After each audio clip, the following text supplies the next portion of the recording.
phenomenon. Both such views, however, fail to recognize the extent to which institutions such as the state and the economy are embedded in a network of social relationships which both help to shape political and economic developments and are, in turn, shaped by them. Indeed, modern societies are changing as rapidly and as radically as modern economies. Key shifts include the changing nature of social connectedness, especially in the light of the rise of so-called post-industrial societies and the massive growth in communications technology. Are thick forms of social connectedness being replaced by thin forms of connectedness? Furthermore, the advance of cultural globalization is reshaping social norms and values, especially but by no means exclusively in the developing world, not least through the spread of consumerism and the rise of individualism. What are the major drivers of this process, and is it leading to the spread of a global monoculture? Finally, the growth of transnational groups and global movements has led some to suggest that social relations and identities are in the process of being reshaped through the emergence of what has been dubbed global civil society. Is there such a thing as global civil society, and what are its implications for the future shape of global politics? Key issues. What have been the social implications of the emergence of post-industrial societies and the communications revolution? Why have risk and insecurity become such prominent features of modern society? How and to what extent has globalization altered social norms and cultural beliefs? Why have NGOs and social movements grown in recent years? Is global civil society a force for good or for ill? Social connectedness, thick to thin? What is a society? All societies are characterized by regular patterns of interaction. A society is not just a collection of people who happen to occupy the same territorial area. Patterns of behavior over time constitute the structures of society, although significantly, as the philosopher of social science Roy Bosker noted, because social structures are themselves social products. They are themselves possible objects of transformation and so may be only relatively enduring. Bosker, 1979-41. Societies are therefore fashioned out of relatively stable sets of relationships between and among their members, involving a sense of connectedness in the form of mutual awareness and some degree of everyday communication and cooperation, and some sharing of resources. However, societies may exist on a number of different and interconnected levels. At a national or domestic level, particular countries are referred to as societies, drawing attention to the capacity of a shared culture and political allegiances to inculcate a common sense of identity. Theorists of the so-called English school have argued that society also has an international dimension in that shared norms and values and regular patterns of interaction among states have created what they call international society. At a still higher level, some have suggested that society has acquired a global dimension in the form of world society, Burton 1972, or global civil society as discussed in the final main section of this chapter. The nature of society, and therefore of social connectedness, has changed significantly over time. Mainly applying to national or domestic societies, modern society appears to be characterized by a hollowing out of social connectedness, a transition from the thick connectedness of close social bonds and fixed allegiances to the thin connectedness of more fluid, individualized social arrangements. Many aspects of these changes are associated with the social and cultural implications of globalization, which are examined in the next main section, but other aspects of it are linked to developments such as the advent of post-industrial society, the emergence of the information age, and a tendency towards uncertainty, insecurity, and risk. From industrialization to post-industrialism.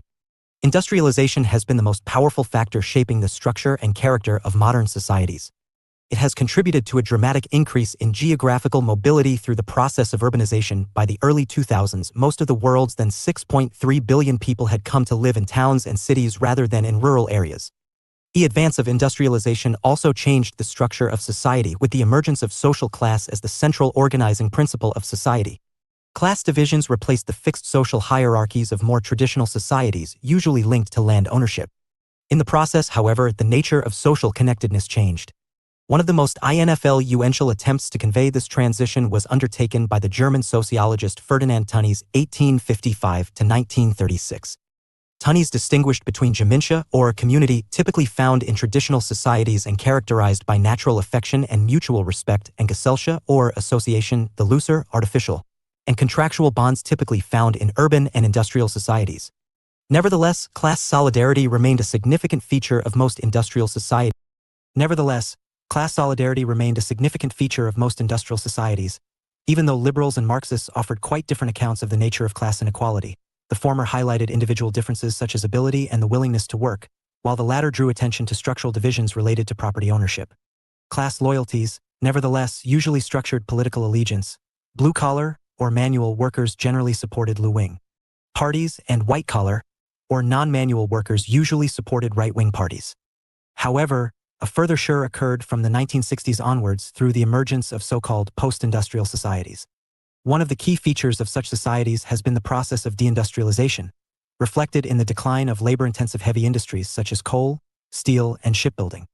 SA tended to be characterized by a solidaristic culture rooted in clear political loyalties and, usually, strong union organization.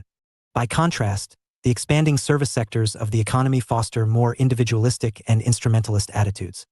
Post-industrial societies are therefore characterized by growing atomism and the weakening of social connectedness. Pure and Sable, 1984, interpreted these changes as part of the stir from a Fordist to a post-Fordist era. The eclipse of the system of mass production and mass consumption, the chief characteristic of Fordism, see concept, Fordism/post-Fordism, has produced looser and more pluralized class formations. Fordism/post-Fordism. Fordism and post-Fordism are used to explain the economic, political, and cultural transformation of modern society by reference to the changing form and organization of production. Fordism refers to the large-scale mass production methods pioneered by Henry Ford in Detroit in the United States. Ford relied on mechanization and highly regimented production line labor processes to produce standardized, relatively cheap products.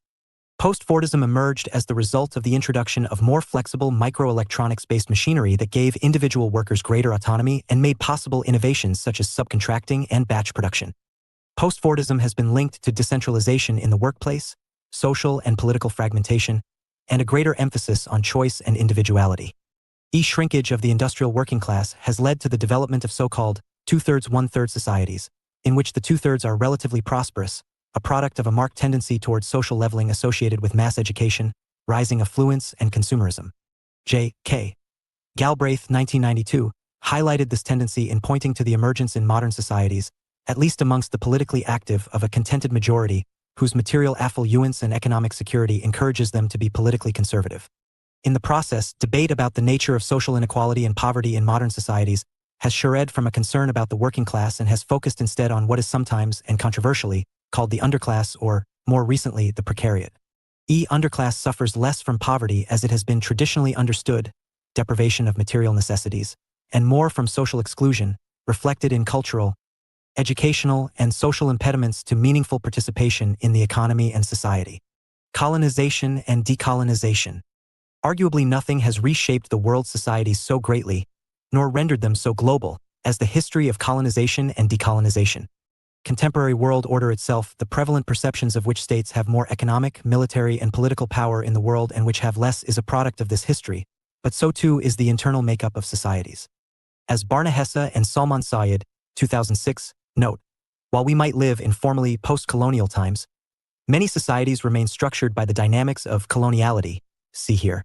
Western European societies, for instance Britain, France, Spain, Portugal, and others colonized much of the rest of the world from the 15th to the 20th century, justifying their empires through discourses of white racial superiority, see here. The reality is, such societies had never been all white, and were themselves the product of mass migrations from outside of what came to be called Europe. The existence of African Europeans in ancient Rome, Hotel 2020, and the Black Tudors in medieval England, Kaufman 2017, is well documented by today's historians. But from the mid-20th century, as European empires crumbled and were overthrown, migration of people from formerly colonized societies to Europe increased significantly. People from the West Indies arriving in the United Kingdom, June 30, 1962. Source: Mororpic/Getty Images. The major waves of post-war migration to Europe that resulted from decolonization inevitably changed the cultural constitution of European societies. And considerable social conflict also followed. In Britain, for example, the 1948 British Nationality Act gave citizenship status to subjects of the country's fast-dissolving empire. In part, this measure was specifically aimed at enabling rebuilding, following the colossal loss of life, especially of young men, and destruction of infrastructure caused by the Second World War.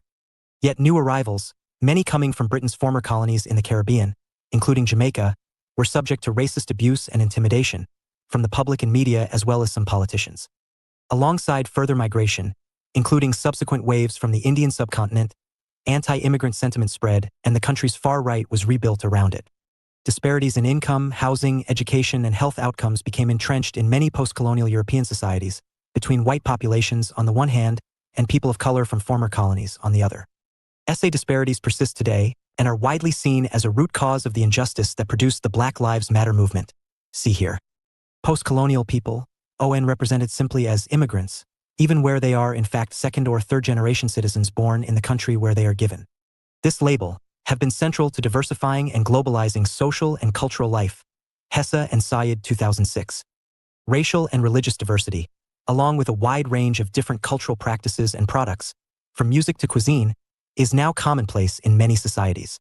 Such diversity and the conceptions of nation, see Chapter 8, and identity, see Chapter 9, at stake in it, still inspires considerable social conflict and controversy, yet seemingly constitutes an inevitable aspect of societies in a global age. New technology and information society. Technological change has always been closely linked to social change. For example, the introduction of industrial technology, through innovations such as steam power and the mechanization of heavy industries, iron and steel, led to rapid population growth and greatly increased social and geographical mobility, in the process significantly altering patterns of family, friendship, and working relationships. It has certainly also applied to developments in information and communications technology, from the birth of printing through to what are sometimes called the three modern information revolutions. The first of these involved the development of the telegraph, telephone, and radio, the second centered on television, early generation computers, and satellites, while the third witnessed the advent of the so-called new media, notably mobile phones, cable and satellite television, cheaper and more powerful computers, and most importantly, the internet. The third information revolution has concerned the technologies of connectivity and has been particularly significant. The extraordinary explosion that has occurred in the quantity of information and communication exchanges has marked, some argue, the birth of the information age in place of the industrial age, with society being transformed into an information society and the economy becoming a knowledge economy. Approaches to society. Realist view. Realist theorists have given very little attention to society in any sense of the term. This reflects the fact that the focus of their attention falls on the state, which they view as a black box in that internal social, political, constitutional, and, for that matter, cultural arrangements are irrelevant to its behavior in the global system. As realists view states as robust, autonomous units that are capable of extracting resources from society and imposing their will on society, foreign policy is determined first and foremost by considerations of power and security.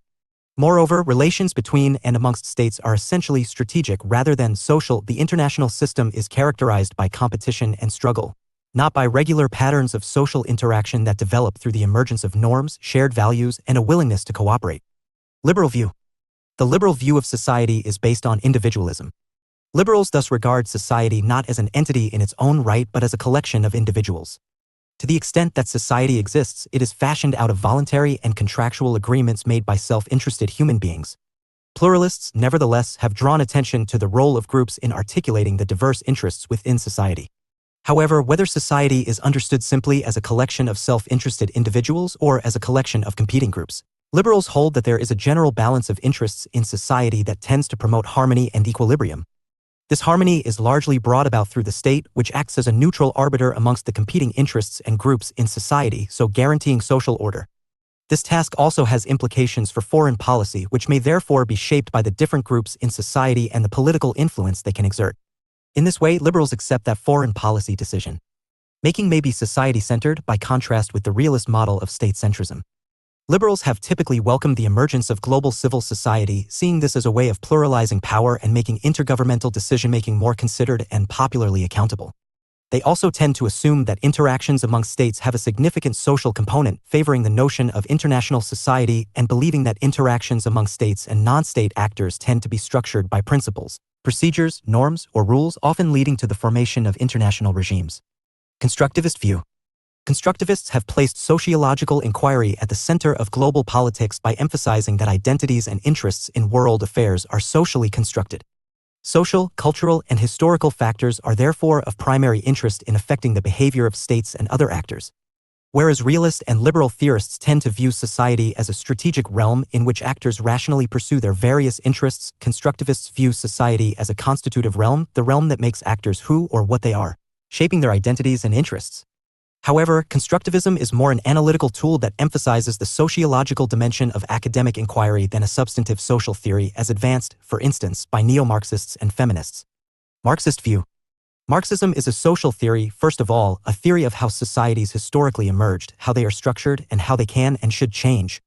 The young Marx was particularly sociological and philosophical in his critique of capitalism, while the mature Marx was more focused on economic analysis. Orthodox Marxists tend to explain society in terms of an economic-based mode of production upon which a social and cultural superstructure, including a class system, is built. In capitalist societies, their view was that the proletariat, as the most exploited and alienated social class, will inevitably become an emancipatory force for revolutionary social change and radical equality. Neo-Marxists and Frankfurt School critical theorists, see here, have instead tended to place their faith more in cross-class, countercultural, social movements and alliances, such as the women's movement, the green movement, and the peace movement. In this view, global civil society in general, or the anti-capitalist movement in particular, has sometimes been seen as a counter-hegemonic force resisting the social and cultural dominance of capitalist ways of being. Feminist view. Feminists, for their part, have analyzed society primarily in terms of gender inequality, seeing almost all contemporary and historical societies as being characterized by patriarchy, women's subordination, and exploitation by men. The later waves of feminist thought and activism, see page 107, stress the intersections between gender, race, class, and other vectors of structured social inequality such as disability and sexuality. Contemporary feminists often point to the masculinist nature of oppressive and violent social structures, including colonialism and capitalism, suggesting that the positioning of the heterosexual, cisgendered, white male as the supreme or universal social subject is the root of many problems in global politics historically and today. Postcolonial view. Like Marxism and feminism, postcolonialism is a form of fundamentally social as well as international theory. That is to say, it offers deep explanations for human behavior that include causes manifested both at the level of the international, e.g. imperialism, colonialism, and the domestic, e.g. racism, coloniality, see here. From a post-colonial perspective, contemporary societies are scarred by the history of European colonialism, see here, in particular. This historical process produced binary structures and identities within all the societies it touched, distinguishing colonizer from colonized or settler from native. Fanon 1961. In an effort at legitimizing violence and exploitation. In the societies that were once colonized, this legacy is found in structurally disadvantaged global economic positions, internal political and economic strife, and the continuation of colonial or neo-colonial, see here, exploitation by former colonizers. In former colonizer societies, meanwhile, the colonial legacy structures patterns of racist social and political discourse against people racialized as minorities, while normalizing violent and exploitative foreign policies towards the world's formerly colonized societies. Postcolonial social theory is therefore thoroughly transnational or global in its scope. Post-structuralist view. The emergence of post-structuralism as a form of French social theory in the 1960s marked a decisive break with Marxist traditions of understanding society. From the post-structuralist perspective, social structures such as class do not necessarily determine all human behavior. The politics of language and discourse, see here, and the intimate relationship between knowledge and power mean that individuals within society might be able to exercise considerably more agency than orthodox Marxists had allowed for. While post-structuralism does not, as might be imagined, reject the existence of social structures altogether, it does stress their contingency and context dependence, emphasizing the fact that they are no more than sets of social meanings and interpretations. How some structures of meaning discourses become dominant in society while others are marginalized or delegitimized are key considerations for understanding the social dynamics of power on this view.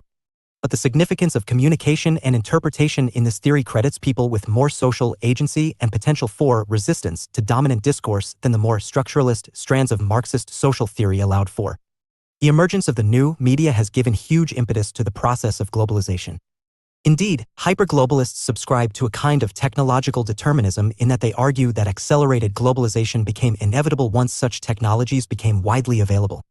The clearest evidence of the globalizing tendencies of the new media is that national borders have become increasingly permeable, if not irrelevant, as far as communications are concerned. While the industrial age created new mechanisms for communicating at a national rather than a local level via national newspapers, telephone systems, radio and television services, and so on, the technologies of the information age are by their nature transnational. Mobile phones, satellite television, and the internet usually operate regardless of borders. In turn, has facilitated the growth of transborder groups, bodies, and institutions ranging from non-governmental organizations, NGOs such as Amnesty International, social movements such as Black Lives Matter, and transnational corporations, TNCs, such as Google to international criminal organizations and global terrorist groups such as Al-Qaeda, see here. Not only do states struggle to control and constrain groups and organizations that have transborder structures, but they also have a greatly reduced capacity to control what their citizens see, hear, and know.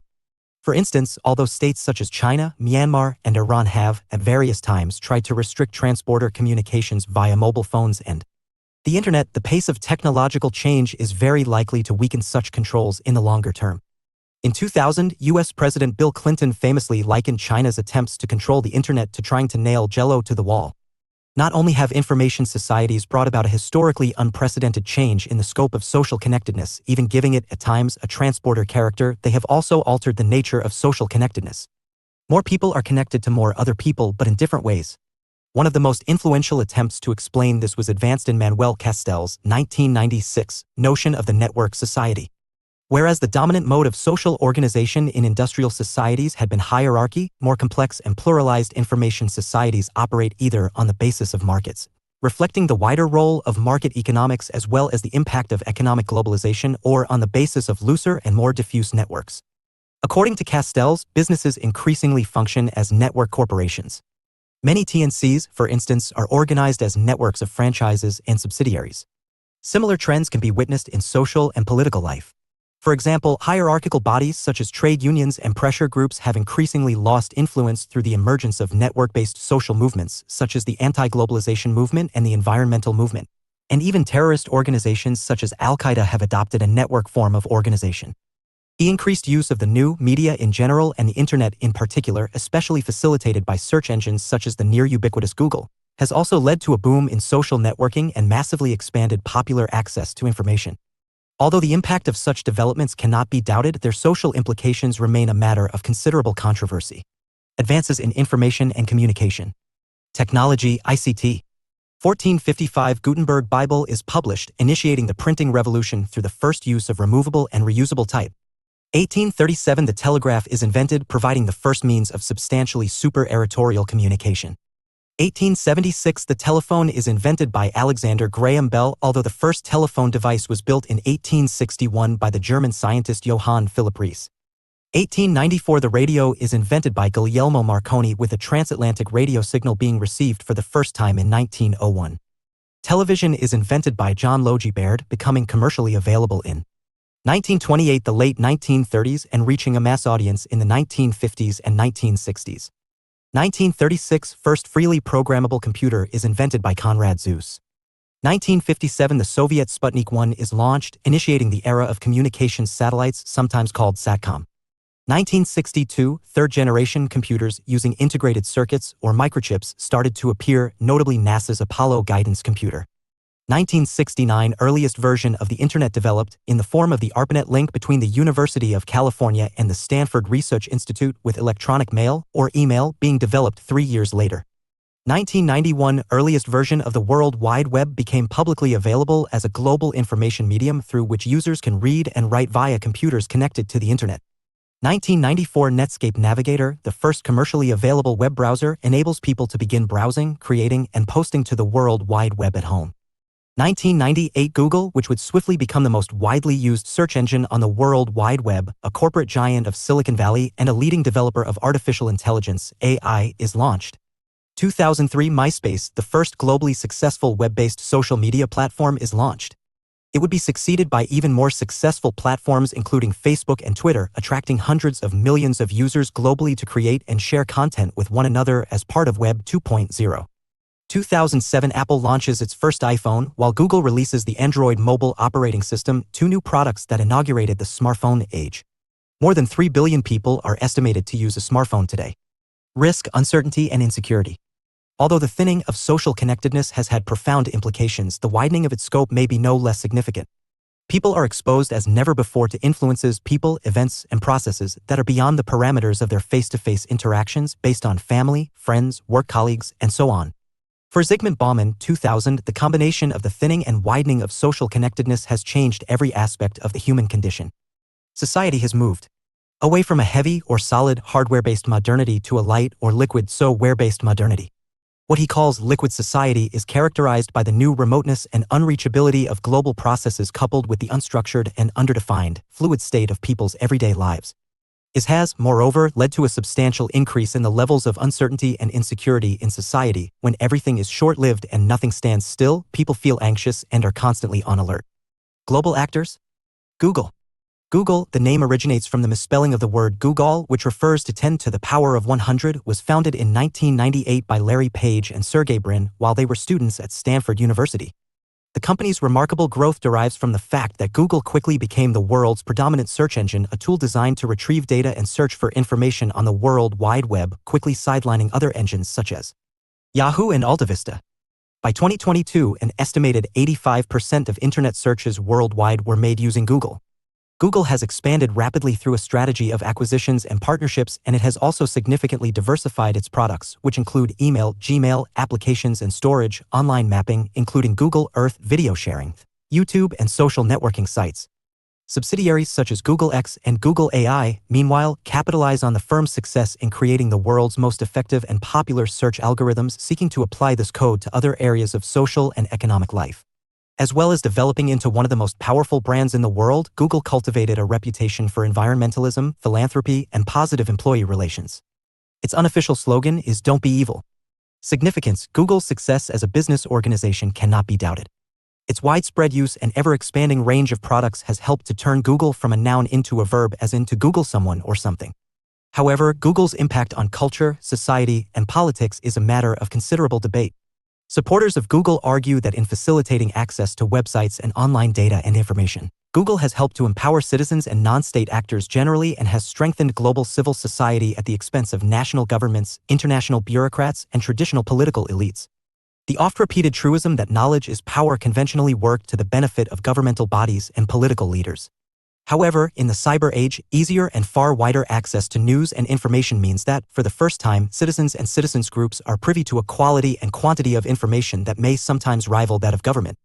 NGOs, think tanks, interest groups, and protest movements have therefore become more effective in challenging the positions and actions of government, and may even displace government as an authoritative source of views and information about specialist subjects ranging from the environment and global poverty to public health and civil liberties. In this sense, Google and other search engines have turned the World Wide Web into a democratizing force. On the other hand, Google and the bewildering array of knowledge and information available on the internet have also been subject to criticism. The most significant drawback is the lack of quality control on the internet. We cannot be sure that what we read on the internet is true. The rise of conspiracy theories, fake news, and post-truth or alternative facts is testament to this problem. Neither can we always be certain when we Google for a particular piece of information what the standpoint is of the content the search engine throws up. Linked to this is the fact that the internet does not discriminate between good ideas and bad ones. It provides a platform for the dissemination not only of socially worthwhile and politically balanced views but also of political extremism, racial and religious bigotry, and pornography. A further danger has been the growth of a cult of information whereby the accumulation of data and information becomes an end in itself, impairing the ability of people to distinguish between information on the one hand and knowledge, experience, and wisdom on the other. Roshik, 1994. The Google generation may therefore know more but have a gradually diminishing capacity to make considered and wise judgments. Such a criticism is linked to allegations that surfing the internet actually impairs people's ability to think and learn by encouraging them to skim and jump from one piece of information to the next, ruining their ability to concentrate. Google may therefore be making people stupid rather than better informed. Carr, 2008-2010. At a general level, the widening of connectedness fosters in itself greater risk, uncertainty, and instability because it expands the range of factors that influence decisions and events. As chaos theory suggests, as more things influence more other things, not only do events have more far-reaching consequences, as chaos theory suggests, as more things influence more other things, not only do events have more far-reaching consequences, but these consequences also become more difficult to predict.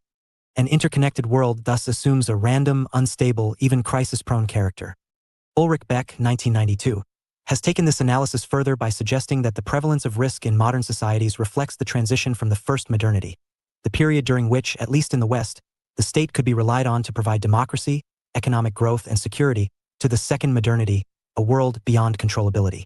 One of the consequences of the emergence of what he calls risk societies is the growth of tragic individualization. In industrial societies, political conflict was defined by the distribution of goods, typically goods or resources that were supplied by government, such as benefits, subsidies, jobs, healthcare, and pensions. In risk societies, by contrast, political conflict is defined by the distribution of bads, risks, threats, or problems. Furthermore, these bads are usually not natural catastrophes but created. Modern society is replete with manufactured risks and instabilities of various kinds.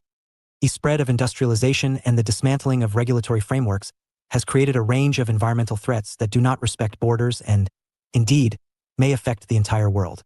Amongst the most obvious of these are the chemical pollution of rivers and lakes, ozone depletion, acid rain, and climate change, examined in Chapter 17. The advance of economic globalization also means that economic conditions and livelihoods in one part of the world can be more easily affected by events that occur or decisions that are taken in other parts of the world. This applies, for instance, to investment or relocation decisions that are made by TNCs and to the wider and almost instantaneous impact of stock market crashes in the globalized financial system, examined in Chapter 5 in connection with the crises of capitalism. Furthermore, levels of personal safety and security have been undermined by the spread of weapons of mass destruction and the growth in global terrorism. See here. Wider access to chemical and biological weapons and to nuclear weapons has dramatically increased the threat to civilian populations of armed conflict between or within states, while terrorism, by its nature, poses a threat that is unpredictable and seemingly random. Key theorists in the sociology of globalization. Manuel Castells, 1942. A Spanish sociologist, Castells is especially associated with the idea of information society and communications research. He suggests that we live in a network society, in which territorial borders and traditional identities have been undermined by the power of knowledge flows. Castells thus emphasizes the informational basis of network society and shows how human experience of time and space have been transformed. In 2020, Castells became a senior governing politician as Spain's Minister of Universities. His works include The Rise of the Network Society, 1996, The Internet Galaxy, 2004, and Communication Power, 2009. Ulrich Beck, 1944 to 2015. A German sociologist, Beck's work has examined topics as wide-ranging as the new world of work, the perils of globalization, and challenges to the global power of capital. In The Risk Society, 1992, he analyzed the tendency of the globalizing economy to generate uncertainty and insecurity. Individualization, 2002. Written with his wife, Elizabeth, champions rights-based individualization against free market individualism. In Power in the Global Age, 2005, Beck explored how the strategies of capital can be challenged by civil society movements. Source: Leonardo Sendamo/Getty Images. Roland Robertson, 1938 to 2022. A UK sociologist and one of the pioneers in the study of globalization, Robertson's psychosocial view of globalization portrays it as the compression of the world and the intensification of the consciousness of the world as a whole, Robertson, 1992. He has drawn attention to both the process of relativization, when local cultures and global pressures mix, and the process of globalization, through which global pressures are forced to conform to local conditions. Robertson's key work in this field is Globalization, Social Theory and Global Culture, 1992. Saskia Sassen, 1949. A Dutch sociologist, Sassen is noted for her analyses of globalization and international human migration. In The Global City, 2001, she examined how cities such as New York, London, and Tokyo have become emblematic of the capacity of globalization to create contradictory spaces, characterized by the relationship between the employees of global corporations and the vast population of the low-income others, often migrants and women. Sassen's other works include The Mobility of Capital and Labor, 1988, and Territory, Authority, Rights, 2006. Source: Alexis Seyard/IP3/Getty Images. Jan Art Schulte, 1959. A Dutch sociologist and globalization theorist, Schulte argues that globalization is best understood as a reconfiguration of social geography marked by the growth of transplanetary and superterritorial connections between people. Although by no means a critic of the superterritorialism that globalization brings about, he highlights the tendency of neoliberalist globalization to heighten insecurities, exacerbate inequalities, and deepen democratic deficits. Schulte's main works include International Relations of Social Change, 1993, and Globalization, A Critical Introduction, 2005. Zygmunt Bauman, 1925 to 2017. A Polish sociologist, Bauman's interests ranged from the nature of intimacy to globalization, and from the Holocaust to reality television programs such as Big Brother. Sometimes portrayed as the prophet of postmodernity, he highlighted trends such as the emergence of new patterns of deprivation and exclusion, the psychic corruption of consumer society, and the growing tendency for social relations to have a liquid character. Bauman's main writings include Modernity and the Holocaust, 1994, Globalization, 1998, and Liquid Modernity, 2000. Source: Leonardo Sendamo/Getty Images. Globalization, Consumerism, and the Individual. Understanding the global through the social. As we noted at the beginning of this chapter, traditional theories of international relations (IR) tend to conceive of global politics as a space in which states are things or actors, entities interacting with one another in a system. Essay perspectives downplay the social character of IR. IR scholar Jonathan Joseph has argued that there is a need to understand the global through social theory and sociological analysis. Joseph 2012.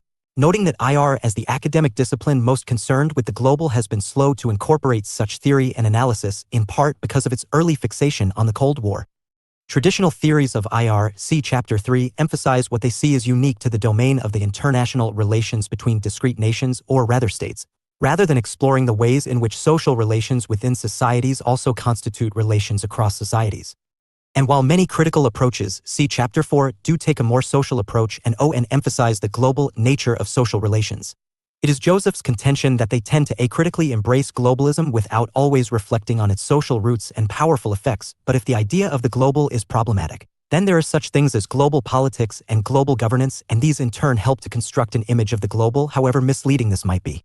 If there were such a thing as the global, then we would have to argue the importance of seeing its social nature. Joseph 2012-20. In the 2000s, an entire academic subfield of IR, International Political Sociology, IPS, was established to explore global politics through a more social lens. Complementing long-standing subfields such as international political economy, IPS scholars make the point that IR has traditionally neglected sociological traditions, not least because it was historically dominated by state-centric theories such as realism and liberalism, whereas it should really be a field concerned precisely with the analysis of what people do in the international or global space. Bigo and Walker 2007. The proliferation of research, books, and articles rooted in an IPS perspective has broadened the picture of global politics in the early 21st century. His new approach to theorizing and analyzing global politics highlights how social and political trends cut across societies and may be realized at the level of the international. The rise of global white nationalism in the 2010s, for example, see here. This does not mean that IPS approaches neglect the state altogether, but rather that they conceive of it in the tradition of state theorists such as Nikos Poulantzas and Bob Jessup, see here, as a social relation emerging from societies rather than as a relatively autonomous actor in IR. Work in this field tends to be dominated by critical and especially Marxist, feminist, post-colonial, and post-structuralist theories. For realists studying the international, the sociological lens may be useful for understanding the low politics within states but is irrelevant to the study of states interacting in the international system. While for liberals, IPS is rather too deconstructive, critically undermining or denaturalizing concepts and categories such as capitalism that they take as givens. Social and cultural implications of globalization. Globalization is a multidimensional process. Although it is understood primarily in economic terms linked to the establishment of an interlocking global economy, its social and cultural implications are no less important. Human societies, for instance, have traditionally had clear territorial foundations. People knew and interacted with others within their community and, to a lesser extent, with people from neighboring communities. In short, geography and distance mattered.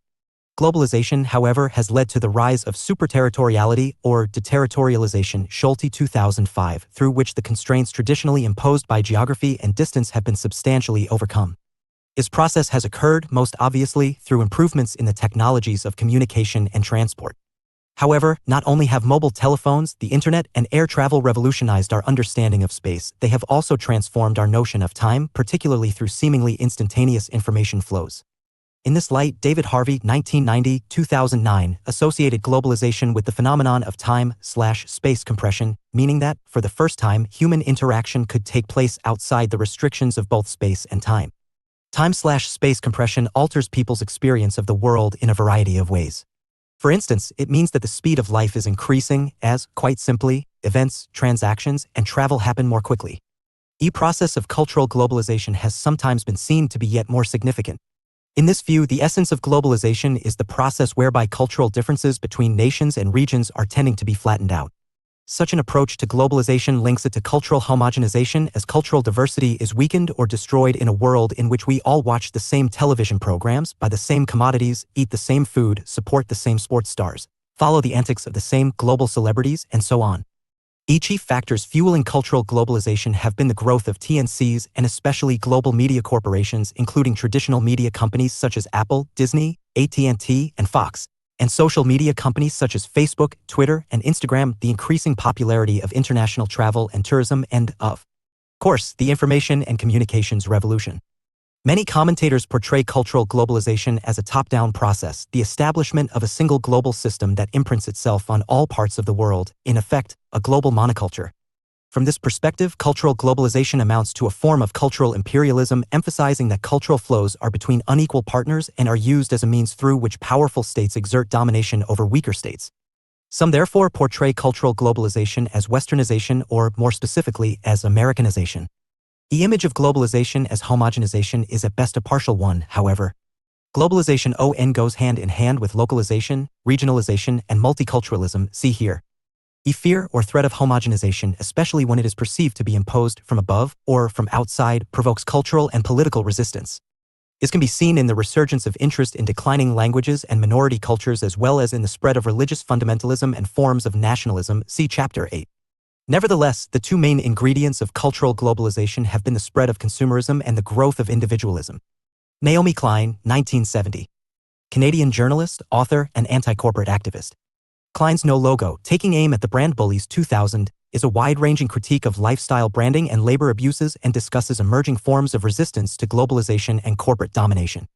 It has been described as the book that became part of the movement but has had wider significance in provoking reflection on the nature of consumer capitalism and the tyranny of brand culture. In Disaster Capitalism 2008, she drew attention to the extent to which the advance of neoliberalism has been implicated in shocks, states of emergency, and crises of one kind or another. Klein is a frequent and influential media commentator. Klein travels widely throughout North America, Asia, Latin America, and Europe, supporting movements campaigning against the negative effects of globalization. Increasingly, through books such as This Changes Everything 2014 and On Fire 2019, Klein has focused on the imminent dangers posed by climate change as a consequence of globalized capitalism. Source: Karsten Cole/Getty Images. Consumerism goes global. Cultural globalization has most commonly been associated with the worldwide advance of a culture of consumer capitalism, sometimes seen as turbo-consumerism. One aspect of this has been what is called Coca-colonization, a process first highlighted by French communists in the 1950s. Coca-colonization refers, on one level, to the emergence of global goods and global brands, Coca-Cola being a prime example, that have come to dominate economic markets in more and more parts of the world, creating an image of bland uniformity. However, at a deeper level, it also captures the psychological and emotional power that these brands have come to acquire through highly sophisticated marketing and advertising, allowing them to become symbols of freedom, youthfulness, vitality, happiness, and so on. It is, therefore, a manifestation of what Marxists have called commodity fetishism. Consumerism has become one of the key targets of modern anti-corporate criticism, highlighted by Naomi Klein, amongst others, and it has been particularly emphasized by the Green Movement as discussed in Chapter 17. Consumerism. Consumerism is a psychological and cultural phenomenon whereby personal happiness is equated with the consumption of material possessions. It is often associated with the emergence of a consumer society or of consumer capitalism. Consumer capitalism was shaped by the development of new advertising and marketing techniques that took advantage of the growth of Consumer capitalism was shaped by the development of new advertising and marketing techniques that took advantage of the growth of the mass media and the spread of mass affluence. A consumer society is one that is organized around the consumption rather than the production of goods and services. Whereas productionist societies emphasize the values of discipline, duty, and hard work, the Protestant work ethic, for example. Consumer societies emphasize materialism, hedonism, and immediate rather than delayed gratification. In one of the most influential accounts of trends in global consumerism, Benjamin Barber, 2003, portrayed the emerging world as a MEC world.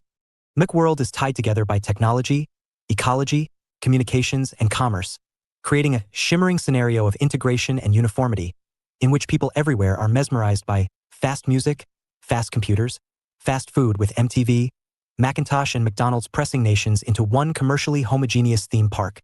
Alongside and reflecting such developments has been the increasing standardization of business organizations and practices, commonly referred to as McDonaldization, see here. Underpinning the emergence of McWorld has been the seemingly relentless spread of materialist values, based on the notion of an intrinsic link between wealth and happiness. For many, these trends have a markedly Western, and more specifically American, character. The Westernization model of cultural globalization derives from the fact that the West is the home of consumer capitalism and industrial society, and is backed up by the belief that the ethic of material self-seeking is a specifically Western value, stemming as it does from Western liberalism. The Americanization model of cultural globalization reflects the disproportionate extent to which the goods and images that dominate modern commerce and the media derive from the United States, meaning that the world is being taken over not just by consumer capitalism but by a very particular U.S. model of consumer capitalism. Cultural globalization. Cultural globalization is the process whereby information, commodities, and images produced in one part of the world enter into a global flow that tends to flatten out cultural differences between nations, regions, and individuals. Cultural globalization is closely linked to and emerged in association with economic globalization and the communication and information revolution. However, cultural globalization is a complex process that generates both homogenization, or cultural flattening, and polarization and diversity. The latter may occur both because cultural products spread more easily if they adapt to local traditions and understandings, and because perceived domination by foreign ideas, values, and lifestyles can fuel the rise of ethnic, religious, or national movements. Trends associated with cultural globalization have by no means been universally condemned, however. For many, the advent of consumer culture and access to a wider range of goods and cultural products could also broaden opportunities, providing them with a wider appreciation of cultural diversity and overcoming the parochialism of tradition. Cultural globalization may, for instance, be compared favorably with insular nationalism. However, most interpretations of cultural globalization have been critical or pessimistic. At least three main lines of attack have been adopted. First, cultural globalization has been seen to serve the interests of economic or political domination. In this view, cultural globalization has been driven by the dominant interests in the new globalized economy TNCs, the West generally, and the United States in particular, and its role has been to shape values, appetites, and lifestyles so as to ensure market penetration and the ascendancy of global capitalism. Second, cultural homogenization has been condemned as an assault on local, regional, and national distinctiveness. A world in which everything looks the same and everyone thinks and acts in the same way is a world without a sense of rootedness and belonging. IRD, consumerism and materialism have been condemned as a form of captivity, a form of manipulation that distorts values and denies happiness. Focus on society of the spectacle. What do societies of the 2020s have in common with those of the 1960s? In 1967, against the backdrop of cultural, political, and sexual revolutions around the world, the French situationist Guy Debord published The Society of the Spectacle. A work of political philosophy, social theory, and cultural criticism, the book opens with a nod to Marx's famous economic work, Capital. Whereas Marx opens Capital Volume 1, 1867-1990, with the claim that the wealth of those societies in which the capitalist mode of production prevails presents itself as an immense accumulation of commodities. Debord tells us that, in societies where modern conditions of production prevail, all of life presents itself as an immense accumulation of spectacles. 1967-1984. The spectacle, Debord goes on, is a social relation among people, mediated by images. He has in mind the rise of cinema and television, and his critique of contemporary culture in the book extends to nascent celebrity culture of the time and the rise of the star. Consumer capitalism in the 1960s, including the booming advertising industry, itself later fictionalized in the popular TV show Mad Men, 2007 to 2015 promoted stars, in Debord's view, to simulate lifestyles and encourage aspiration among people who are oppressed by their real working and living conditions. Being a star means specializing in the seemingly lived. Celebrities exist to act out various styles of living. To what extent does this analysis ring true in the 2020s?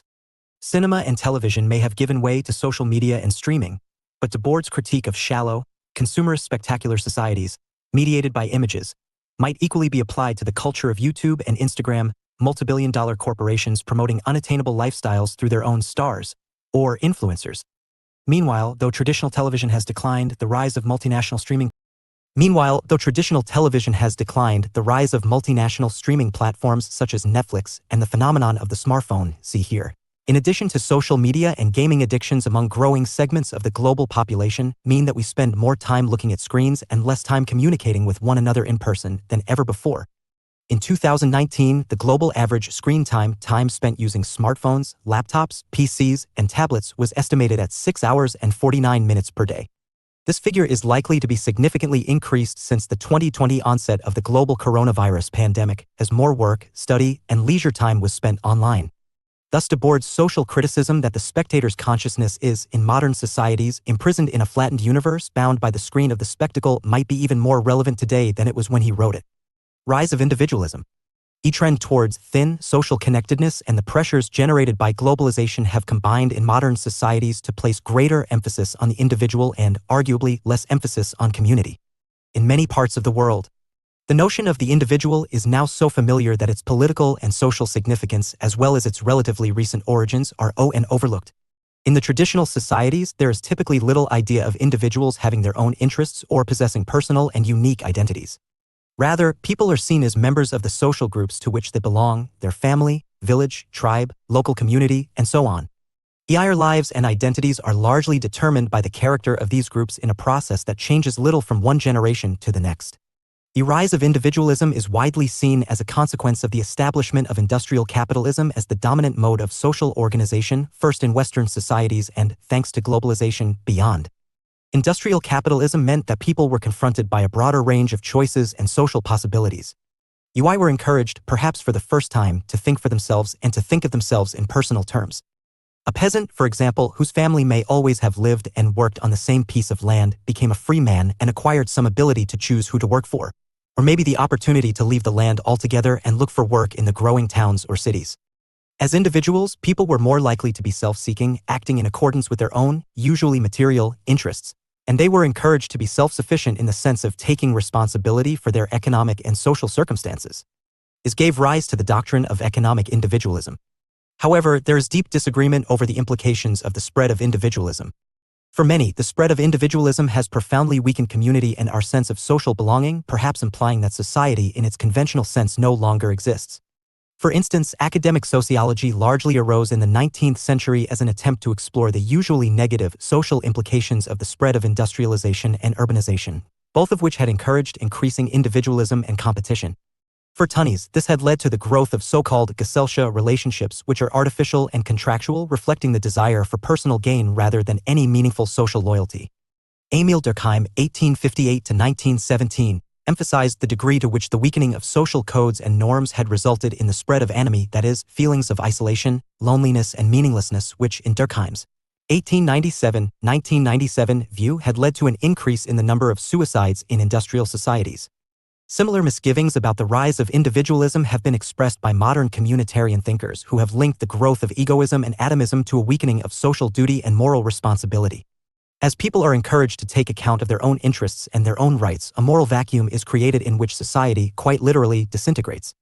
Robert Putnam, 2000, for instance, has highlighted the decline of social capital in modern societies, reflected in the decline of community activity and political engagement, including voting and party membership.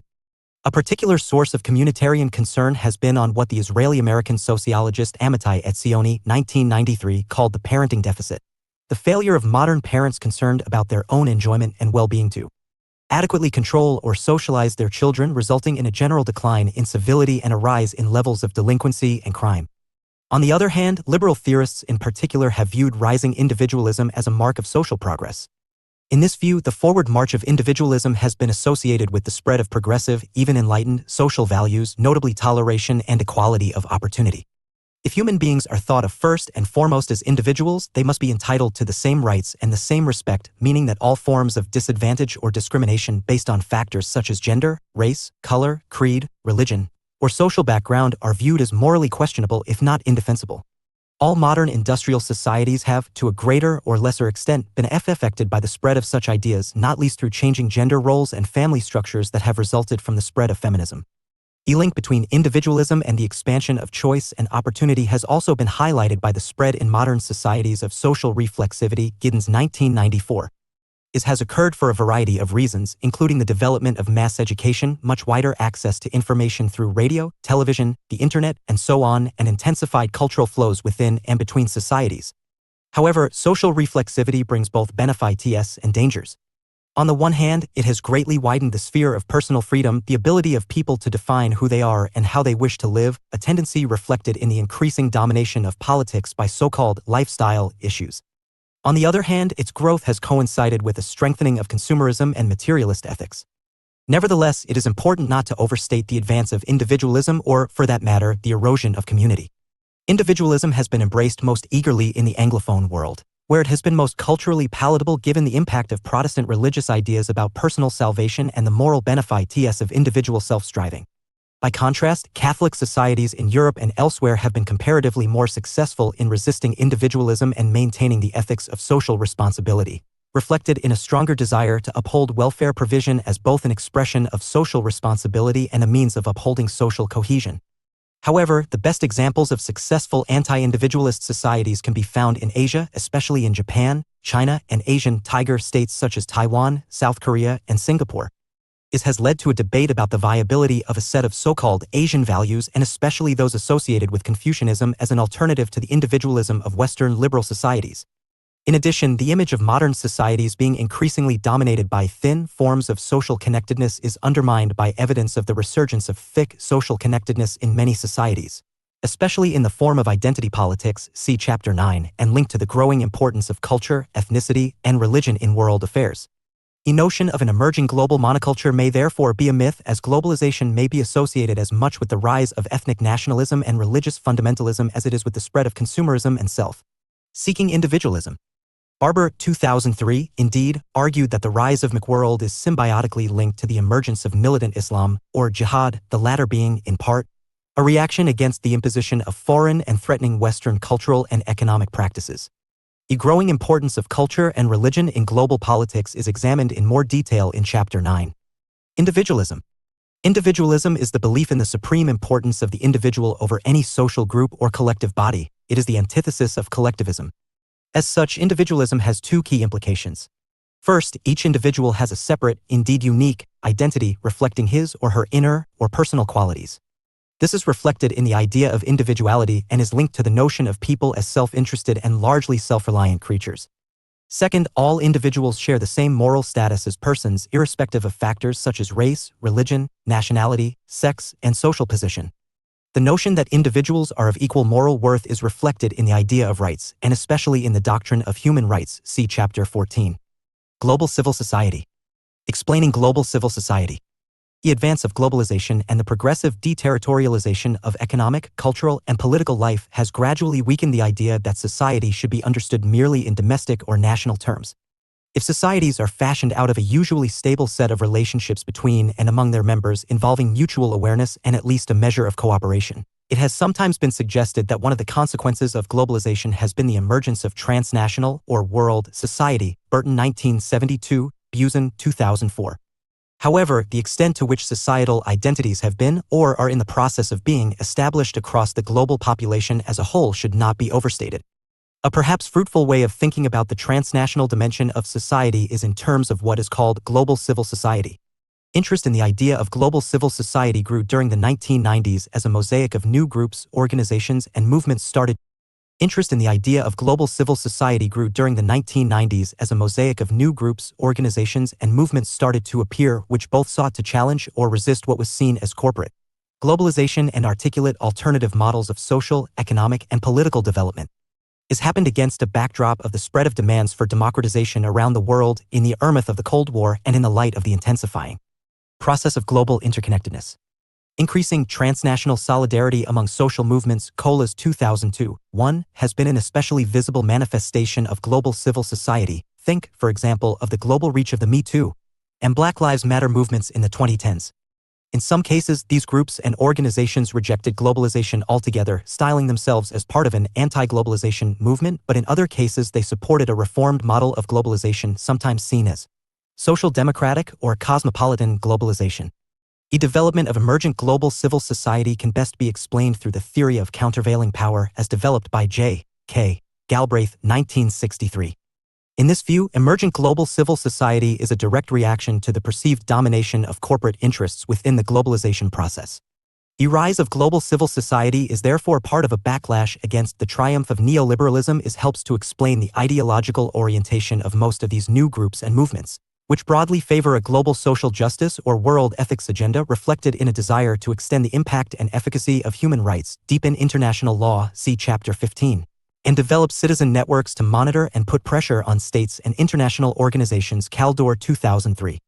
The growth of such groups has also been facilitated by the emergence of a framework of global governance which has both provided civil society groups with sources of funding and given them the opportunity to engage in policy formulation and, sometimes, policy implementation.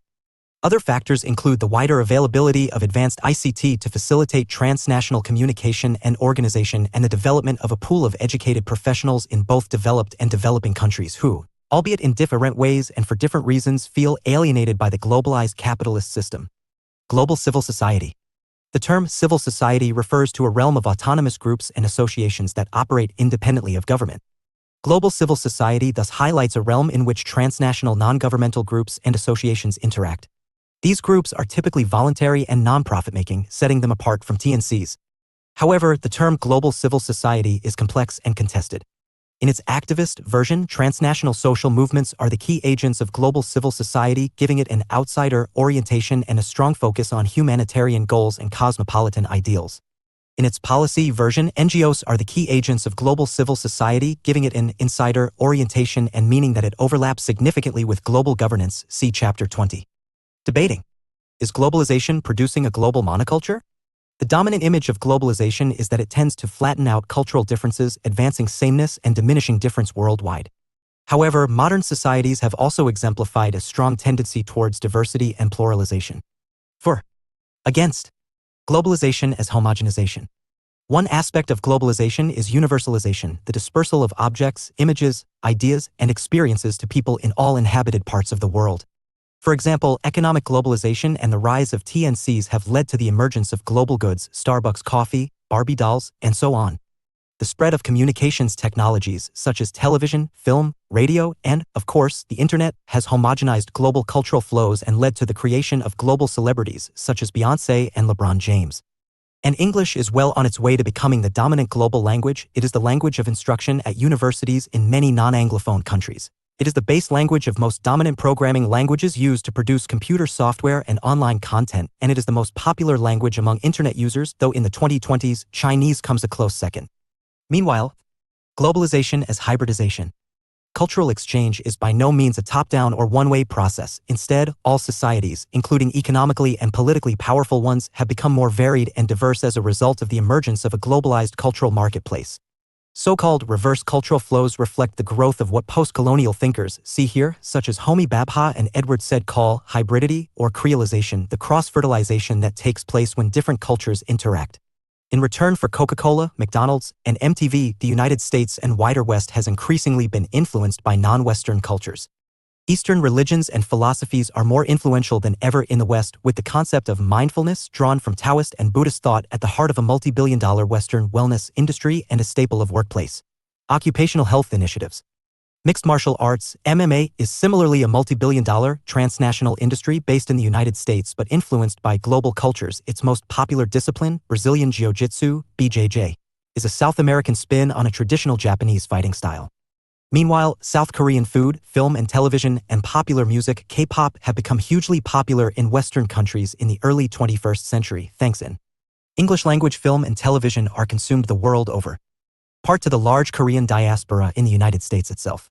Americanization of the world. For many, the globalization-homogenization thesis conceals a deeper process, the advance of Westernization and, more especially, Americanization. Global sameness reflects the imposition of a dominant economic, social, and cultural model on all parts of the world. The rise of an increasingly homogenized popular culture is underwritten by a Western culture industry based in New York, Hollywood, London, and Milan. Western, and more specifically US, norms and lifestyles therefore overwhelm more vulnerable cultures, leading, for instance, to Palestinian youths wearing Chicago Bulls sweatshirts. The economic and cultural impact of the United States is also reflected in the McDonaldization of the world, reflecting the seemingly unstoppable rise of American-style consumer capitalism.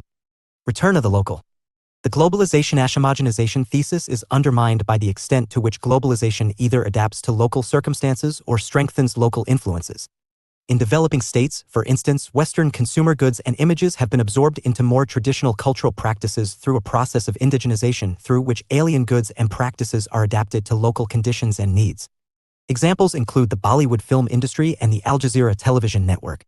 The process of cultural borrowing by which local actors select and modify elements from an array of global possibilities has been described by Robertson, 1992, as globalization. Global liberalization. A third version of the homogenization thesis highlights a growing worldwide ascendancy of liberal ideas and structures. In economic terms, this is reflected in the global trend in favor of free markets and free trade. In political terms, it is evident in the spread of liberal democracy based on a combination of electoral democracy and party competition. In cultural and ideological terms, it is cultural polarization, where economic and cultural globalization have imposed alien and threatening values and practices. A backlash has sometimes been provoked, resulting not in homogenization but in polarization. This can be seen in Barber's 2003 image of a world culture shaped by symbiotic links between McWorld and jihad. Similarly, Samuel Huntington, see here, dismissed the idea of a global monoculture in proclaiming, instead, the emergence of a clash of civilizations. This suggested that with the end of the Cold War, global politics had moved out of its Western phase, its centerpiece increasingly reflected in the rise of individualism and emphasis on technocratic rationalism and the development of the doctrine of human rights into a cosmopolitan political creed, becoming interaction between the West and non-Western civilizations as well as among non-Western civilizations. Key civilizational conflict would thus occur between the United States and China and between the Western and Islamic civilizations. Earth Summit held in Rio de Janeiro in 1992 is cited as the earliest evidence of a functioning global civil society. Formation of the World Social Forum in 2001 gave the global civil society sector a greater sense of focus and organizational direction, enabling it to challenge its great capitalist rival, the World Economic Forum. In this sense, global civil society has emerged as a third force between TNCs and international organizations representing neither the market nor the state. However, the concept of global civil society remains controversial. A neologism of the 1990s, the idea of global civil society quickly became fashionable, being used by world leaders and policymakers as well as by political activists. But is it a reality or merely an aspiration? Participation in global civil society, for instance, is restricted to a relatively small number of people. None of its groups yet constitutes a genuine mass movement comparable, say, to the trade union movement or the mass membership of political parties of the late 19th and early 20th centuries. Moreover, there are doubts about the degree of interconnectedness within global civil society. Is it one thing or a number of things? In particular, there are differences between the two main actors within global civil society: transnational social movements and NGOs. Transnational social movements and NGOs. Transnational social movements, sometimes called new social movements, developed during the 1960s and 1970s against the backdrop of growing student radicalism, anti-Vietnam War protest, and the rise of countercultural attitudes and sensibilities. Key examples included the women's movement, the environmental or green movement, and the peace movement.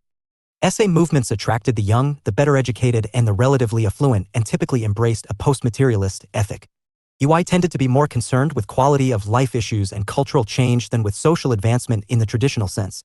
Although they articulated the views of different groups, they nevertheless subscribed to a common, if not always clearly defined, ideology linked broadly to the ideas of the New Lu. From the outset, these movements had a transnational, even global, orientation.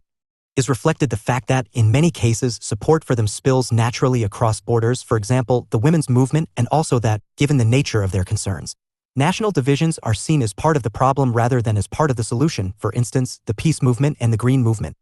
Such tendencies were accentuated by the development from the 1990s onwards of a new wave of social movement activism with the emergence of what has variously been called the anti-globalization, anti-capitalist, anti-corporate, or global justice movement.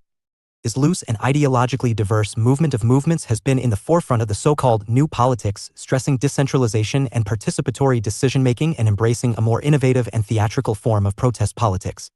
Examples of this have included the Battle of Seattle in 1999, in which mass demonstrations against the World Trade Organization (WTO) degenerated into violent clashes between the police and groups of protesters, and other similar anti-capitalism protests that now regularly accompany meetings of groups such as the WTO, the OECD, and the G20, as well as the Occupy movements that began in 2011, see page 12.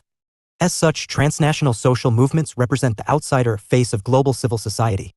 EIR outsider status is largely a result of the nature of their ideological and political goals, which are radical rather than mainstream, and so are generally incompatible with those of conventional policymakers at both national and global levels.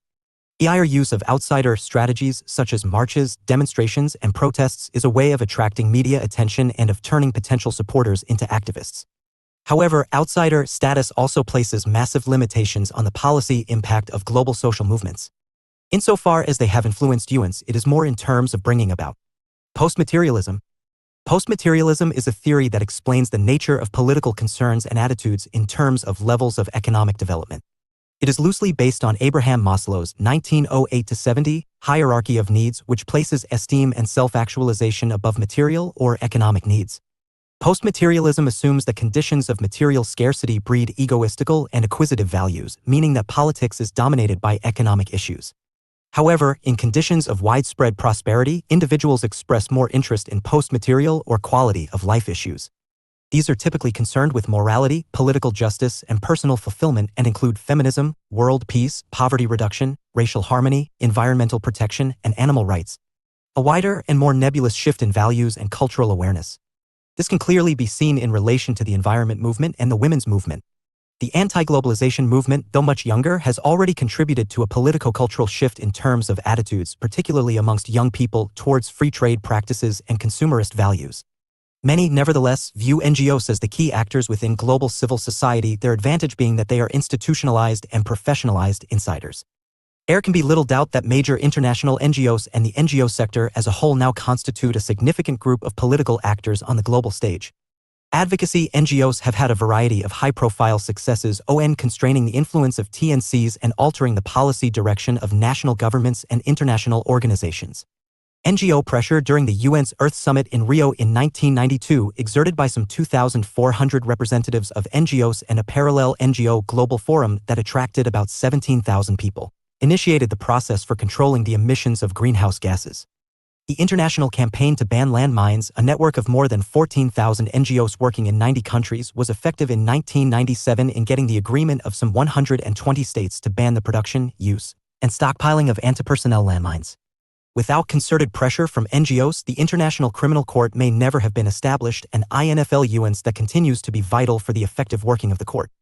And the International Campaign to Abolish Nuclear Weapons, ICAN, a network of 607 NGOs in 106 countries, won the 2017 Nobel Peace Prize in recognition of its leading role in persuading 122 UN member countries to vote in favor of the Treaty on the Prohibition of Nuclear Weapons, which came into force in 2021, see page 372. As NGOs have been accepted as key policy makers, policy INFL-UNsers, and even policy implementers, they have developed into tamed social movements.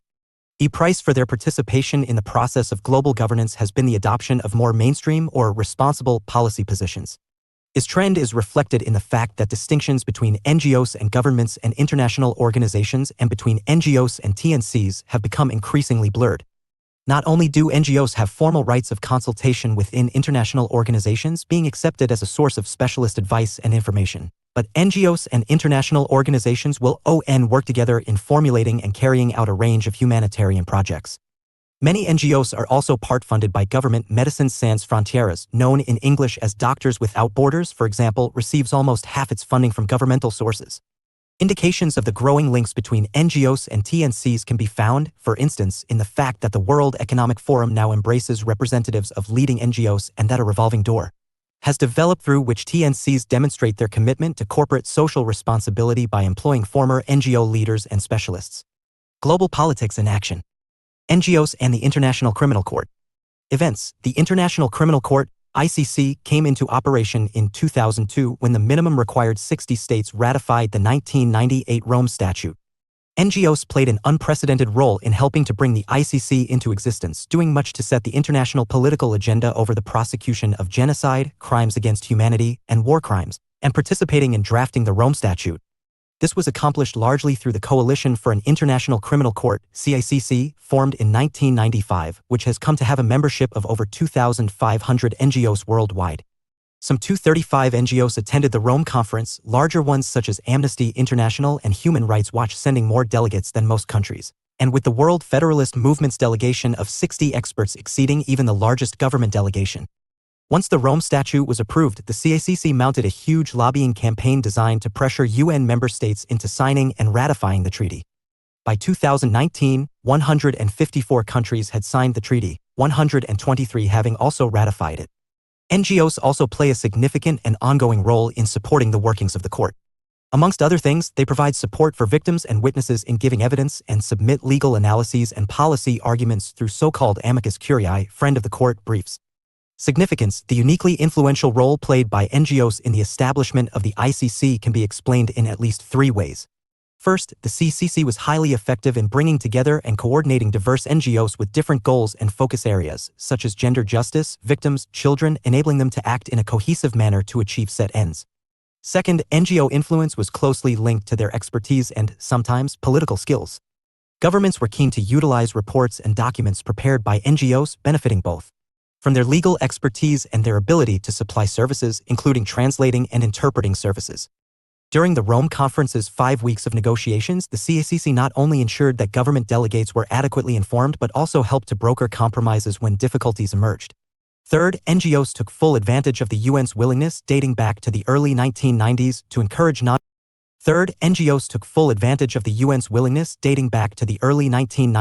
encourage non-governmental as well as governmental participation in global policymaking. Over this issue, policy was therefore made through a process of international cooperation structured around diverse global networks of NGOs in collaboration with governments and the UN. Source: SOPA Images/Getty Images. Some commentators have viewed the establishment of the ICC as a crucial stage in the emergence of global civil society, marking the point in which NGOs, acting as the conscience of humanity, were first able to place constraints on the state-centric politics of old. Certainly, the CCC had injected an urgency into the campaign for an ICC just as the support of governments started to falter, the creation of ad hoc UN-backed tribunals for former Yugoslavia and Rwanda having created a fear that the ICC might come for them one day. Moreover, the ICC moves significantly beyond the principles enshrined in the International Court of Justice in that the ICC may potentially breach state sovereignty by prosecuting citizens of states that have not ratified the Rome Statute. The notion that NGOs are in the process of superseding states is nevertheless misleading. Although NGOs undoubtedly provided much-needed encouragement for states to sign and ratify the Rome Statute, they did not and could not force reluctant governments to act against their perceived interests. The simple fact is that humanitarian sensibilities have not only underpinned the growth of NGOs but also, in many cases, led to adjustments in state behavior. Finally, for all the energies expended in the establishment of the ICC, its impact continues to be restricted, not least by the refusal of many of the world's most powerful states, including the United States, China, India, and Russia, to sign the Rome Statute. Globalization from below? Has global civil society contributed to a reconfiguration of global power? Does it represent an alternative to top-down corporate globalization, a kind of bottom-up democratic vision of a civilizing world order, or globalization from below? Optimists about global civil society argue that it has two main advantages. First, it provides a necessary counterbalance to corporate power. Until the 1990s, the advance of TNC interests met little effective resistance, meaning that international organizations in particular fell too easily under the sway of a neoliberal agenda committed to free markets and free trade. Transnational social movements and NGOs help to ensure that such interests and ideas are checked, challenged, and scrutinized, not necessarily to block corporate interests or inhibit economic globalization, but to strengthen the global policy-making process by bringing more views and voices to the table. Second, emergent civil society is often seen as a form of fledgling democratic global politics. This has occurred because civil society bodies have articulated the interests of people and groups who have been disempowered by the globalization process, acting as a kind of counter-hegemonic force. Similarly, by introducing an element of public scrutiny and accountability to the workings of international bodies, conferences, summits, and the like, global civil society functions as a channel of communication between the individual and global institutions. However, emergent global civil society also has its critics. In the first place, the democratic credentials of NGOs and, for that matter, social movements are entirely bogus. For example, how can NGOs be in the forefront of democratization when they are entirely non-elected and self-appointed bodies? Large memberships, committed activists, and the ability to mobilize popular protests and demonstrations undoubtedly give social movements and NGOs political influence, but it does not give them democratic authority, when there is no mechanism for testing the weight of their views against those of society at large. Second, the tactics of popular activism and direct action, so clearly associated with social movements and certain NGOs, have also attracted criticism.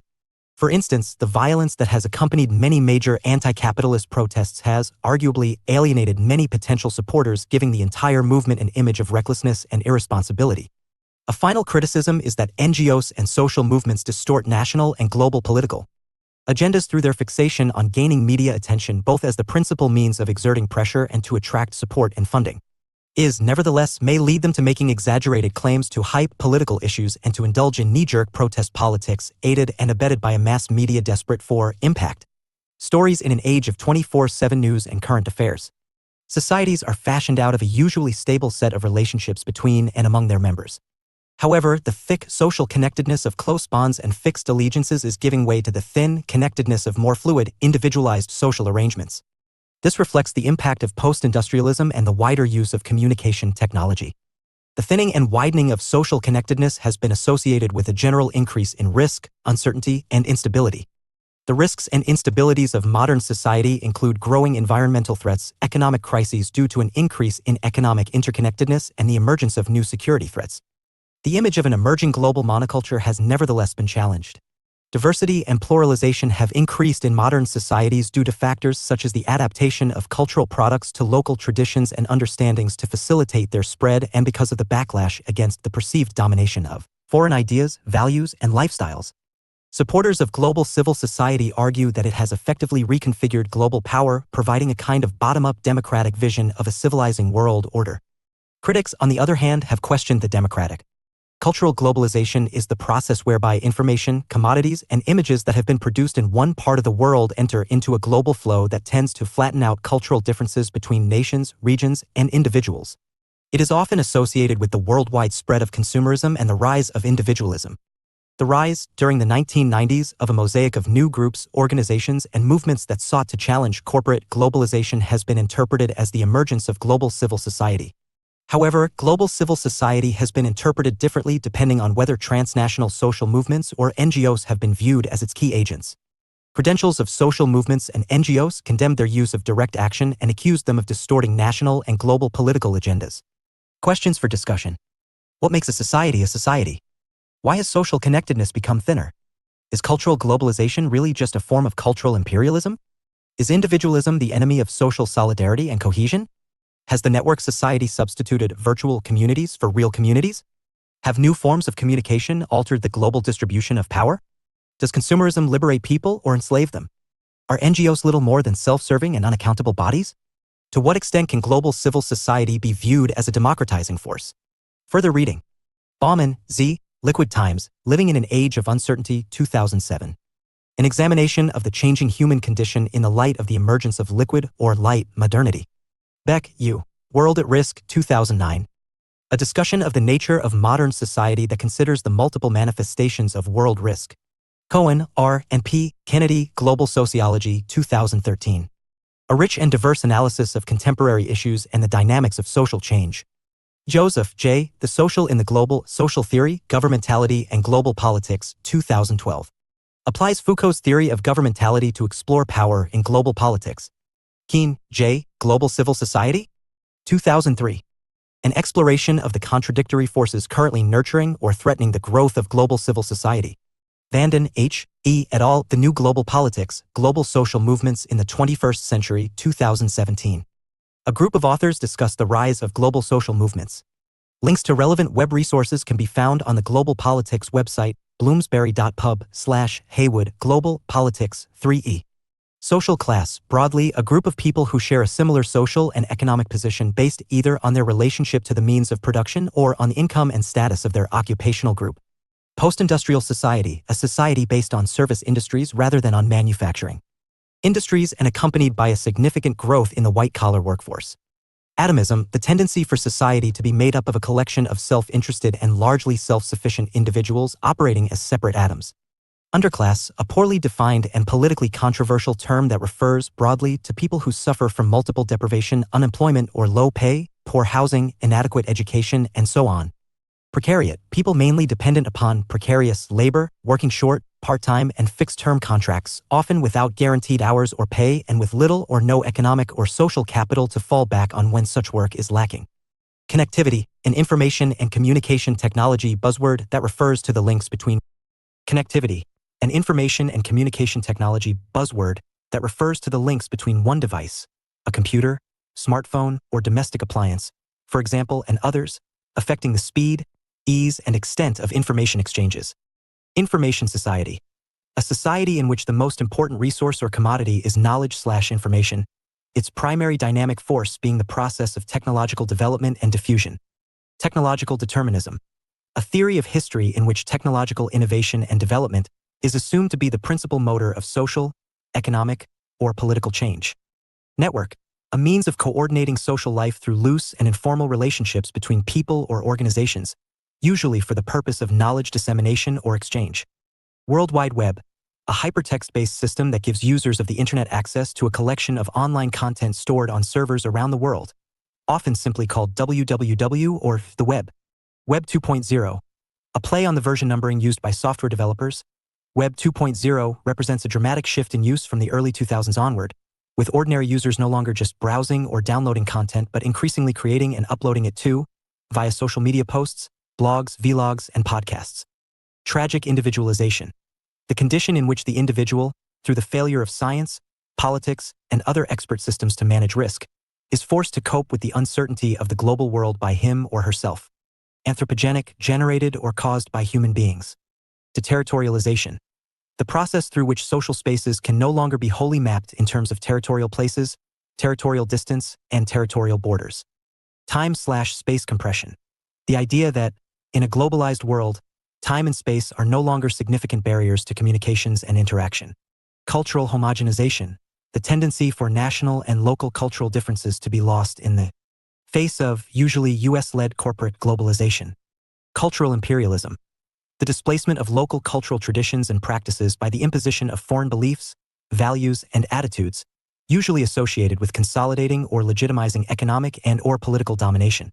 Brand, a symbolic construct typically consisting of a name, logo, or symbol, which conveys the promise, personality, or image of a product or group of products. Commodity fetishism, the process whereby commodities are invested with symbolic and social significance, allowing them to exert sway over human beings. Americanization, either or both the politico-economic dominance of the United States or the spread of American cultural values and practices to other parts of the world. Situationism, a movement of students, artists, and intellectuals that emerged in 1960s Paris. The vanguard of a social revolution, situationists used subversive street art and sometimes violent protest to attack traditional social order and nascent consumer capitalism. Community, a principle or sentiment based on the collective identity of a social group, bonds of comradeship, loyalty, and duty. Economic individualism, the belief that individuals are entitled to autonomy in matters of economic decision-making. Economic individualism is sometimes taken to be synonymous with private property and implies laissez-faire. Social capital, cultural and moral resources, such as networks, norms, and trust, that help to promote social cohesion, political stability, and prosperity. Social reflexivity, the tendency of individuals and other social actors to reflect, more or less continuously, on the conditions of their own actions, implying higher levels of self-awareness, self-knowledge, and contemplation. Collectivism, where political doctrines such as liberalism and conservatism have tended to be underpinned by ontological, see here, and political individualism, collectivist doctrines including socialism, Marxism, and some strands of anarchism and feminism stress the primacy of the social over the individual. Individuality, self-fulfillment achieved through the realization of one's own distinctive or unique identity or qualities, that which distinguishes one person from all other people. Countervailing power, the theory that concentrations of power tend to be temporary because they stimulate oppositional forces and the emergence of rival centers of power, often used to explain challenges to corporate power. New Left, a current in leftist thought, ascendant in the 1990s and 2000s, that rejected both orthodox communism and social democracy in favor of a new politics of liberation based on decentralization and participatory democracy. New Politics, a style of politics that distrusts representative mechanisms and bureaucratic processes in favor of strategies of popular mobilization and direct action. Self-actualization, personal fulfillment brought about by the refinement of sensibilities. Self-actualization is usually linked to the transcendence of egoism and materialism. Direct action, political action taken outside the constitutional and legal framework. Direct action may range from passive resistance to terrorism.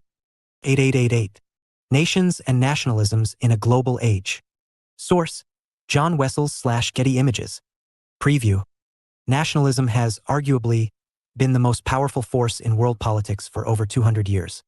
It has contributed to the outbreak of wars and revolutions.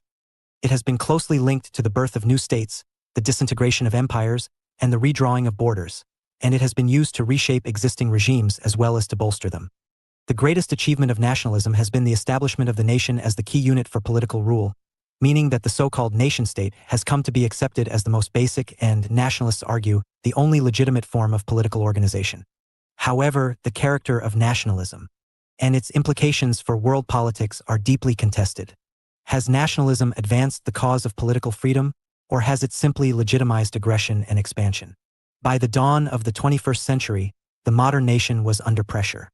Globalization is widely seen to have weakened nationalism as territorial nation-states have been enmeshed in global political, economic, and cultural networks, and significantly increased international migration has led to the development of transnational communities, giving a growing number of societies a multicultural character and creating other strains. Is nationalism a political force in retreat? Can nationalism survive in a world on the move? Despite frequent predictions to the contrary, there is evidence of the resurgence of nationalism, often linked to racial or religious identities. In the last decade, the rise of white nationalism across the West and of Hindu nationalism in India has exemplified this resurgence.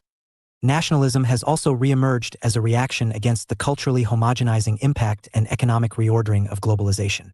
How can the revival of nationalism best be explained, and what forms has it taken? Key issues. What is a nation? How is nationalism best understood? How and to what extent has nationalism shaped world politics? Why has international migration increased in recent decades? How has population movement affected world politics? Why has nationalism been resurgent in the early 21st century?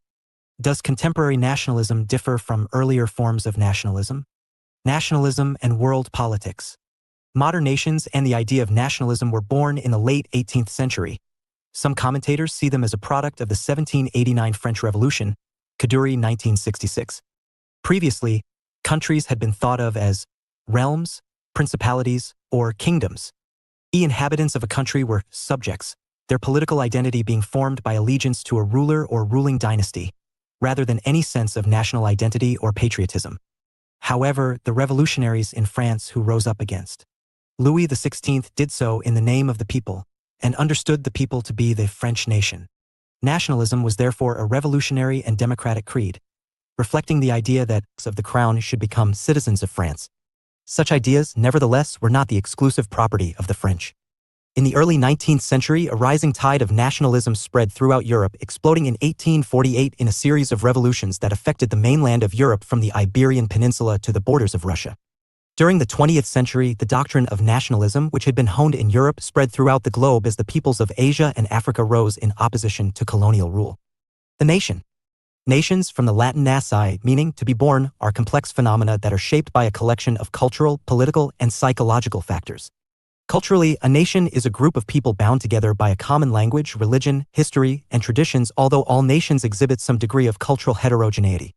Politically, a nation is a group of people who regard themselves as a natural political community, usually expressed through the desire to establish or maintain sovereignty. Psychologically, a nation is a group of people who are distinguished by a shared loyalty or affection in the form of patriotism, although people who lack national pride may still, nevertheless, recognize that they belong to the nation. Nations are therefore generally understood to be socially constructed or imagined communities, see here. However, nations also have material dimensions, since the cultural, political, and psychological construction of a nation defines boundaries between those on the inside and those on the outside. These boundaries may in turn form the basis of rights to material resources, from property ownership to jobs and welfare. Making sense of nationalism. Nationalism is a complex and deeply contested political phenomenon. In the simplest sense, nationalism is the belief that the nation is or should be the most basic principle of political organization. But what is a nation? In everyday language, words such as nation, state, country, and even race are often confused or used as if they are interchangeable. The United Nations, for instance, is clearly misnamed, as it is an organization of states, not one of national populations. It is common in international politics to hear references to the Americans, the Chinese, the Russians, and so on, when in fact it is the actions of these people's governments that are being discussed. In the case of the UK, there is confusion about whether it should be regarded as a nation or as a state that comprises four separate nations: the English, the Scots, the Welsh, and the Northern Irish, who may, indeed, constitute two nations, Unionists viewing themselves as British while Republicans define themselves as Irish. The Arab peoples of North Africa and the Middle East pose very similar problems. For instance, should Egypt, Libya, Iraq, and Syria be treated as nations in their own right or as part of a single and united Arab nation based on a common language, Arabic, a common religion, Islam, and descent from a common Bedouin tribal past? Such difficulties spring from the fact that all nations comprise a mixture of objective and subjective factors, a blend of cultural and political characteristics. On the most basic level, nations are cultural entities, collections of people bound together by shared values and traditions, in particular a common language, religion, and history, and usually occupying the same geographical area. From this point of view, the nation can be defined by objective factors. People who satisfy a requisite set of cultural criteria can be said to belong to a nation. Those who do not can be classified as non-nationals or members of foreign nations. Such factors certainly shape the politics of nationalism. The nationalism of the Québécois in Canada, for instance, is based largely on language differences between French-speaking Quebec and the predominantly English-speaking rest of Canada. Nationalist tensions in India invariably arise from religious divisions, examples being the struggle of Sikhs in the Punjab for a separate homeland, Khalistan, and the campaign by Muslims in Kashmir for the incorporation of Kashmir into Pakistan. Nevertheless, it is impossible to define the nation using objective factors alone. All nations, to a greater or lesser extent, are characterized by cultural heterogeneity, and some to a high degree. The Swiss nation has proved to be enduring and viable despite the use of 3 major languages, French, German, and Italian, as well as a variety of local dialects. Divisions between Catholics and Protestants that has given rise to rival nationalisms in Northern Ireland have been largely irrelevant in mainland UK and have only marginal significance in countries such as Germany. The cultural unity that supposedly expresses itself in nationhood is therefore difficult to pin down. It reflects, at best, a varying combination of cultural factors rather than any precise formula. It emphasizes the fact that, ultimately, nations can only be defined subjectively by their members.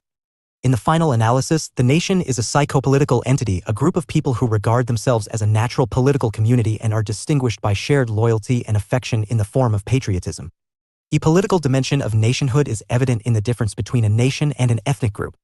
An ethnic group undoubtedly possesses a communal identity and a sense of cultural pride, but unlike a nation, it lacks collective political aspirations. It does not seek to establish or maintain sovereign independence or political autonomy. The psychological dimension of nationhood is evident in the survival of nationalist aspirations despite the existence of profound objective difficulties, such as the absence of land, a small population, or lack of economic resources. Latvia, for example, became an independent nation in 1991.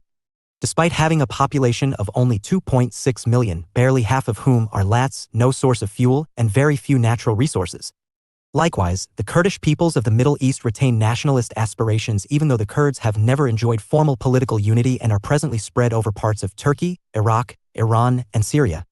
Confusions over the factors that define the nation are compounded by controversy over the phenomenon of nationalism. Is nationalism a feeling, an identity, a political doctrine, an ideology, or a social movement? Or is it all these things at once? Moreover, how can the emergence of nationalism best be explained? Is it a natural phenomenon, or has it somehow been invented? Since the 1970s, students of nationalism have increasingly fallen into 2 great camps, primordialists versus modernists, Hearn 2006. Primordialism portrays national identity as historically embedded. Nations are rooted in a common cultural heritage and language that may long predate statehood or the quest for independence. All nationalists, in this sense, are primordialists. The dominant themes of primordialism are: people are inherently group-orientated and nations are a manifestation of this. National identity is forged by 3 key factors: common descent, a sense of territorial belonging, and a shared language. Nations are historical entities, they evolve organically out of more simple ethnic communities. Nationalism is characterized by deep emotional attachments that resemble kinship ties. Such views can be traced back to the writings of the German philosopher Johann Herder (1744–1803), who argued that each nation possesses a Volksgeist which reveals itself in songs, myths, and legends, and provides a nation with its source of creativity. The implications of Herder's culturalism is that nations are natural or organic identities that can be traced back to ancient times and will, by the same token, continue to exist as long as human society survives. Modern commentators have advanced similar ideas. Anthony Smith, see here, for instance, highlighted the continuity between modern nations and pre-modern ethnic communities, which he called ethnies. It implies that nationalism is a variant of ethnicity, modern nations essentially being updated versions of immemorial ethnic communities. By contrast, modernist approaches to nationalism suggest that national identity is forged in response to changing social and historical circumstances. In many cases, modernism links the origins of nationalism to the process of modernization and, in particular, to the emergence of industrialization. Although different modernist theorists place an emphasis on different factors, modernism can be associated with 3 broad themes. The emergence of industrial and capitalist economies weakened traditional social bonds and generated new social tensions, so creating a need for a unifying national identity. States play a key role in forging a sense of national identity, implying that the state predates and, in a sense, constructs the nation. The spread of mass literacy and mass education contributed significantly to the construction of national identity. Ernest Gellner thus stressed that while pre-modern societies were structured by a network of feudal bonds and loyalties, emerging industrial societies promoted social mobility, self-striving, and competition, and so required a new source of cultural cohesion as discussed in Chapter 7. His new source of cultural cohesion was provided by nationalism, which, in effect, means that nationalism invented the nation, not the other way around. Although Gellner's theory suggests that nations coalesced in response to particular social conditions and circumstances, it also implies that the national community is deep-rooted and will be enduring, as a return to pre-modern loyalties and identities is unthinkable. Benedict Anderson also portrayed modern nations as a product of socio-economic change, in his case stressing the combined impact of the emergence of capitalism and the advent of modern mass communications, which he dubbed print capitalism. In his view, the nation is an imagined community, in that, within nations,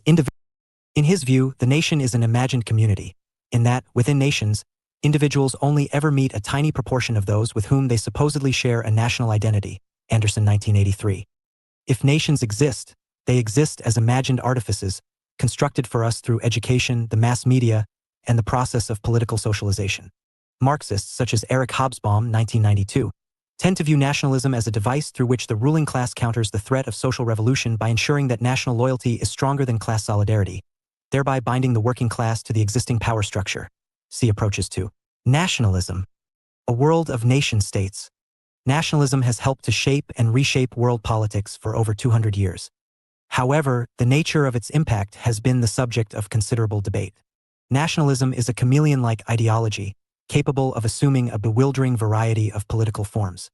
At different times, it has been progressive and reactionary, democratic and authoritarian, liberating and oppressive, aggressive and peaceful, and so on. Some, as a result, distinguish between good and bad nationalism, dispensing altogether with the idea of nationalism as a single, coherent political force. A liberating or progressive face of nationalism is evident in what is often seen as classical political nationalism. Classical nationalism dates back to the French Revolution and embodies many of its values. Its ideas spread quickly through much of Europe and were expressed, for example, in the emergence of unification movements in the Italian states and the Germanic states in particular, and through the growth of independence movements in the Austro-Hungarian Empire and later in the Russian Empire and the Ottoman Empire. Perhaps the clearest expression of classical nationalism is found in U.S. President Woodrow Wilson's, see here, 14 points. Drawn up in 1918, these were proposed as the basis for the reconstruction of Europe after the First World War, and provided a blueprint for the sweeping territorial changes that were implemented by the Treaty of Versailles 1919. Approaches to nationalism. Realist view. Realists do not generally place an emphasis on nationalism as such. In their view, the crucial stage in the development of the modern international system was the emergence of sovereign states in the 1500 to 1750 period, particularly through the 1648 Peace of Westphalia, rather than the transformation of these states from the early 19th century onwards into nation-states through the advent of nationalism. The international system is thus, more accurately, viewed as an interstate system. Despite this, realists have tended to view nationalism in broadly positive terms. From the realist perspective, nationalism is a key auxiliary component of state power, a source of internal cohesion that consolidates the external effectiveness of a nation-state.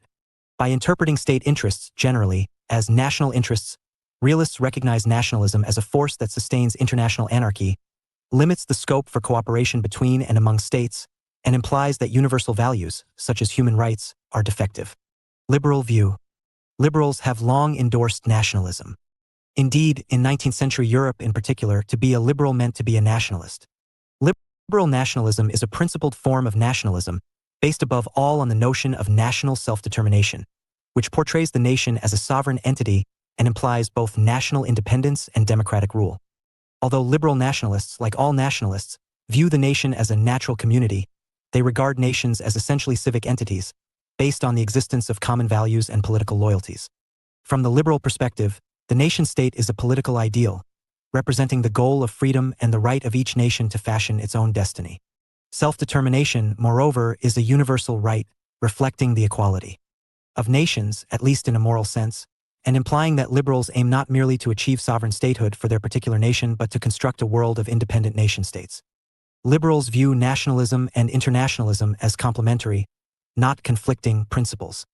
The most prominent forms of liberal internationalism are support for free trade to promote economic interdependence, making war so costly it becomes almost unthinkable, and the construction of intergovernmental or supranational bodies to ensure an international rule of law. Marxist views. For Marxists, nationality may be an example of false consciousness, an illusion that serves to mystify and confuse the working classes, preventing them from recognizing their genuine interests and creating competitive and antagonistic social relations between them. In particular, in emphasizing the bonds of nationhood over those of social class, nationalism serves to distort and conceal the realities of unequal class power and prevent social revolution. Marxism directly opposes nationalism with socialist internationalism. That said, while Marxist theory traditionally rejects nationalism as ideological and illusory, the putting into practice of Marxism has often involved either the use of nationalist rhetoric to mobilize the proletariat or a more full-bodied embrace of liberatory political nationalism. Marx and Engels occasionally supported nationalist forces in their own writings, where they coincided with what they saw as the best hope for revolution in a given country. But most significantly, 20th century anti-colonial movements, see here, were very often articulated through a combination of Marxist and nationalist ideas, as in many variants of African nationalism. Constructivist view. Social constructivists have been particularly critical of the primordialist image of fixed ethnic and national identities, emphasizing instead that the sense of national belonging is constructed through social, political, and other processes. They therefore tend to argue that nations are fashioned by nationalism itself, sympathizing with Benedict Anderson's image of nations as imagined communities. National identities, and thus nationalisms, are mutually constituted through the processes of international relations, in the constructivist view, and can be unmade or changed through these same processes. Feminist views. For many feminists, nation, like family, is a patriarchal social structure, rooted in a masculinist conception of power, see here. The construction of a nation is about imposing a monolithic, male-centric and male-dominated narrative of belonging upon societies that are actually constituted by a mixture of gender identities. Notably, nationalist organizations on the political right often advocate heteronormative, see here, family values and espouse anti-feminist views, emphasizing traditional, patriarchal, gender roles as the bedrock of the nation itself. That said, nationalism has also been a divisive issue in feminism since its inception.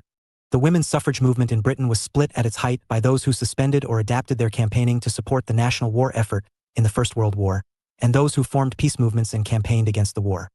A century later, Sarah Ferris, 2017, coined the term feminationalism to explain the participation of some self-proclaimed feminists in the West in the disempowerment of women in the global South, and the co-option of feminist argument by nationalists.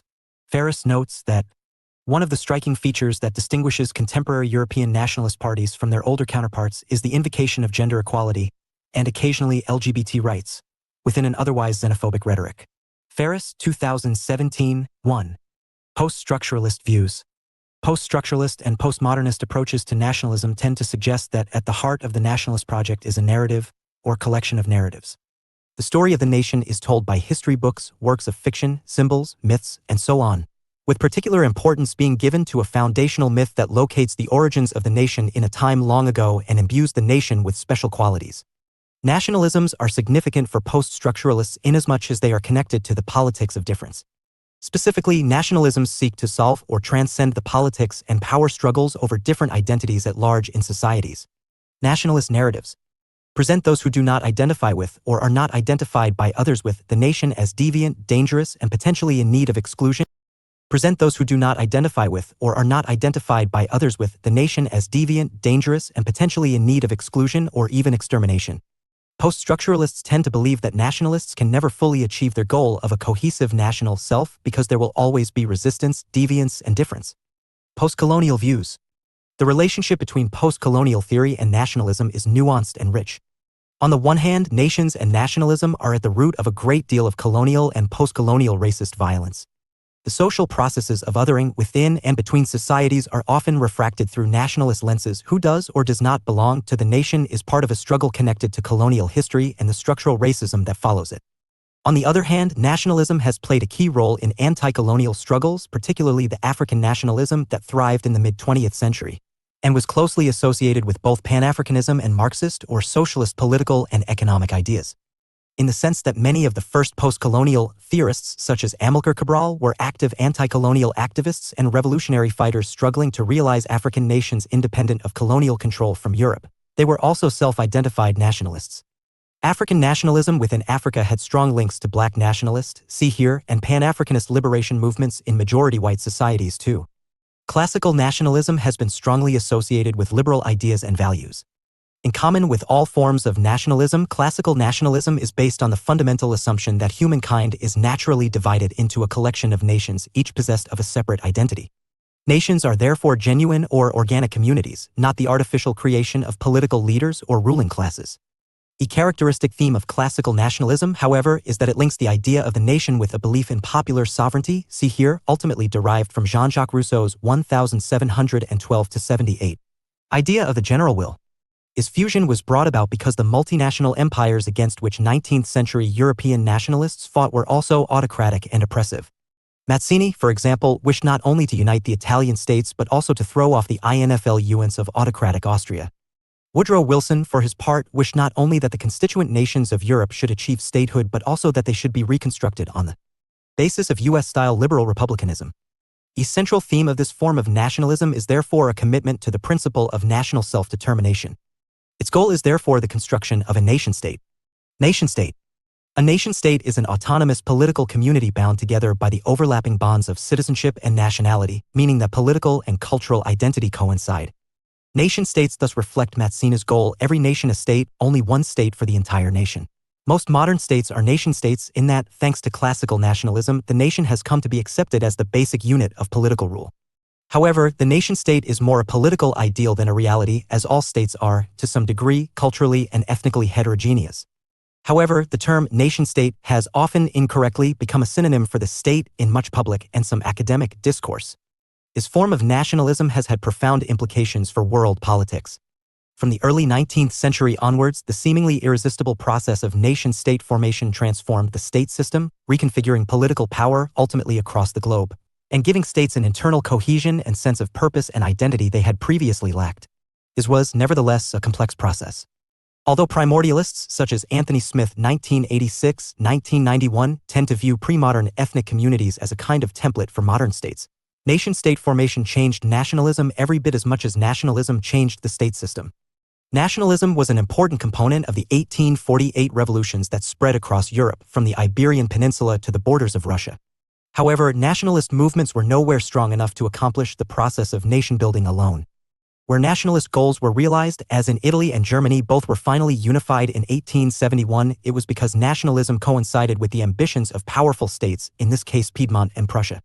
The character of nationalism also changed. Nationalism had previously been associated with liberal and progressive movements, but was increasingly taken up by conservative and reactionary politicians and used to promote social cohesion, order, and stability, or, as discussed in the next section, projects of imperial expansion. During the 20th century, the process whereby multinational empires were replaced by territorial nation-states was extended into Africa and Asia. Indeed, in a sense, 19th-century European imperialism turned nationalism into a genuinely global creed by triggering anti-colonial, national liberation movements. The independence movements that sprang up in the interwar period gained new impetus. From the conclusion of the Second World War, the overstretched empires of the UK, France, the Netherlands, and Portugal crumbled in the face of rising nationalism. India was granted independence in 1947. China, see here, achieved genuine unity and independence only after the 1949 Communist Revolution. During the 1950s and early 1960s, the political map of Africa was entirely redrawn through the process of decolonization. African nationalism became a distinct variety of liberation politics employed by African peoples in the pursuit of self-determination and the overthrow of colonial rule. ON blended with both Marxist or socialist principles on the one hand and commitments to Pan-Africanism or negritude on the other. African nationalism included both African and Western elements, and was successful in throwing off European rule and founding dozens of new states. The image of a world of sovereign nation-states nevertheless remains misleading. In the first place, despite the collapse of major empires, significant unresolved nationalist tensions persist. They range from those in Tibet and the predominantly Muslim province of Xinjiang in China to Chechnya and elsewhere in the Russian Caucasus, the Kurds in the Middle East, and the Basques in Spain. Second, no nation-state is ethnically and culturally homogeneous, and all rely, to some degree, on political circumstances to maintain themselves in existence. This can be illustrated by the rise and fall of Yugoslavia. Finally, given that nation-states are, and are destined to remain, unequal in terms of their economic and political power, genuine national self-determination remains elusive for many. This is a tendency that has been further compounded by the advance of globalization, see here, and the erosion of state sovereignty. Key theorists in nationalism. Ernest Gellner, 1925–95. A UK social philosopher and anthropologist, Gellner made major contributions to a variety of academic fields, including social anthropology, sociology, and political philosophy. The most prominent figure in the modernist camp in the study of nationalism, Gellner explained the rise of nationalism in terms of the need of industrial societies, unlike agrarian ones, for homogeneous languages and cultures to work efficiently. Gellner's major writings include Legitimation of Belief, 1974, Nations and Nationalism, 1983, Culture, Identity and Politics, 1987, and Reason and Culture, 1992. Malcolm X, 1925–65. Source: Bettman/Getty Images. American activist Malcolm Little adopted X as his surname when he joined the Nation of Islam movement in 1952. The nation's leader, Elijah Muhammad, encouraged African American followers to relinquish the surnames they had been allocated through slavery and instead adopt an X until they would take on a traditional Muslim name. Malcolm X would later take the name Malik El-Shabazz, but even today is often referred to as X or simply Malcolm. Alongside Martin Luther King Jr., see here, and Stokely Carmichael, he would become a leading figure in the American civil rights movement. Unlike King, though, X aligned himself with black nationalism, see here. The Nation of Islam advocated a separatist nationalism and return to Africa for African Americans in common with Marcus Garvey, see here, and blended Islamic, rather than Christian, liberation theology with black nationalist thought. During his membership of the group, X argued that black Americans must establish our own government and become an independent nation.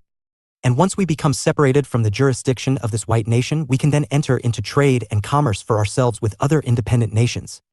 This is the only solution, Malcolm X, 1963. Though he ultimately parted with the nation, X remained a key thinker in the black nationalist tradition. His autobiography of Malcolm X, 1965, remains a popular and influential text today, having sold millions of copies globally. X was assassinated in 1965, and members of the nation were blamed and jailed for his killing, though none admitted responsibility. Benedict Anderson, 1936–2015. Source: Mail Today/Getty Images.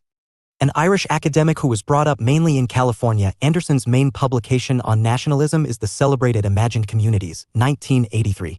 He views nationalities and nationalism as cultural artifacts of a particular kind, defining the nation as an imagined community in the sense that it generates a deep, horizontal comradeship regardless of actual inequalities within the nation and despite the fact that it is not a face-to-face community. Anderson's other publications in the field include The Spectres of Comparison, 1998, and Under Three Flags, 2005. Nationalism, War, and Conflict. However, nationalism has not merely supported liberating causes related to the achievement of national unity and independence. Nationalism has also been expressed through the politics of aggression, militarism, and war. In many ways, expansionist nationalism is the antithesis of the principled belief in equal rights and self-determination that is the core of classical nationalism. National rights, in this context, imply not respect for the rights of all nations, but the rights of a particular nation over other nations. A recurrent, and many would argue, defining theme of expansionist nationalism is therefore the idea of national chauvinism, derived from the name of Nicolas Chauvin, a possibly apocryphal French soldier noted for his fanatical devotion to Napoleon and the cause of France. Chauvinism is underpinned by the belief that nations have particular characteristics and qualities and so have very different destinies. Some nations are suited to rule, others are suited to be ruled. Typically, this form of nationalism is articulated through doctrines of ethnic or racial superiority, thereby fusing nationalism and racialism. Each chauvinist's own people are seen as unique and special, in some way a chosen people, while other peoples are viewed either as weak and inferior or as hostile and threatening. An extreme example of this can be found in the case of the German Nazis, whose Aryanism portrayed the German people, the Aryan race, as a master race destined for world domination, backed up by virulent anti-Semitism. Debating: is nationalism inherently aggressive and oppressive? Is nationalism as a whole, in principle, defensible? While some argue that its association with expansionism and oppression exposes deep and dark forces that are intrinsic to nationalism itself, others suggest that nationalism, in the right circumstances, can be peaceful and socially enlightened. Yes. And oh. Nationalism as narcissism. All forms of nationalism are based on partisanship, a preference for one's own nation over other nations underpinned by the belief that it has special or unique qualities. Nationalism is thus the enemy of universal values and global justice. In promoting self-love within the nations of the world, it encourages each nation to restrict its moral concerns to its own people and to believe that their interests somehow outrank those of any other people. Nationalism is thus inherently chauvinistic and embodies, at minimum, a potential for aggression. The only question is whether national chauvinism is explicit or implicit, and therefore whether aggression is overt or latent. Nationalism and freedom. Nationalism is a chameleon ideology. Its character is determined by the circumstances in which nationalist aspirations arise and the highly diverse political causes that it articulates. When nationalism is a reaction against the experience of foreign domination or colonial rule, it tends to have a liberating character and is linked to the goals of liberty, justice, and democracy. Committed to the principle of self-determination, nationalism has been an anti-expansionist and anti-imperialist force that has expanded freedom worldwide. Moreover, self-determination has powerful implications for the domestic organization of political power, implying equal citizenship and democratic accountability. Negative integration. National identity is forged not only through the belief that one's own nation is unique or special, but also through negative integration, the portrayal of another nation or race as a threat or an enemy. Nationalism therefore breeds off a clear distinction between them and us. There has to be a them to deride or hate in order to forge a sense of us. This tendency to divide the world into an in-group and an out-group means that nationalism is always susceptible to dark and pathological forces. As a necessarily homogenizing force, all forms of nationalism harbor intolerance, hostility, and racist tendencies. True nationalism is therefore ethnic nationalism. Civic nationalism. Nationalism only becomes intolerant and oppressive when the nation is defined in narrowly ethnic or racial terms. Some nations, however, are very clearly political nations constructed out of allegiances to particular values and civic ideals rather than on the basis of cultural homogeneity. The forms of nationalism that develop in such cases are typically tolerant and democratic, managing to sustain a remarkable degree of social harmony and political unity against a background of sometimes profound religious, linguistic, cultural, and racial diversity. National identity can therefore be inclusive, flexible, and always evolving, adapting itself to changing political and social circumstances. Nationalism and power. Nationalism is invariably associated with the quest for power and therefore leads to rivalry and conflict rather than cooperation. The nationalism of the weak draws from a sense of powerlessness and subjugation, a desire to assert national rights and identities in the context of perceived injustice and oppression. However, it is a delusion to believe that the quest for power is assuaged once a nation achieves sovereign statehood. In established states and even great powers, nationalism is strongly linked to self-assertion as national identity is remodeled around aggrandizement and the quest for greatness. Cultural belonging. The central benefit of nationalism is that it gives people a sense of cultural inheritance, a sense of who or what they are, binding them together and promoting sociability. Nationalism's success in this respect helps to explain why citizenship and nationality are invariably overlapping ideas. The inner benefits of nationalism, which help to promote political stability and social cohesion, are not always or necessarily associated with projects of expansionism, conquest, and war. The link between nationalism and militarism is therefore strictly conditional and tends to occur in particular when nationalist sentiments are generated by international rivalry and conflict. From this perspective, the advance of nationalism is associated not so much with balance or harmony amongst independent nation-states as with deepening rivalry and ongoing struggle. Some, indeed, argue that nationalism from its inception was infected with chauvinism and has always harbored at least implicit racist beliefs based on the assumption that it is natural to prefer one's own people to others. In this light, nationalism may appear to be inherently oppressive and expansionist.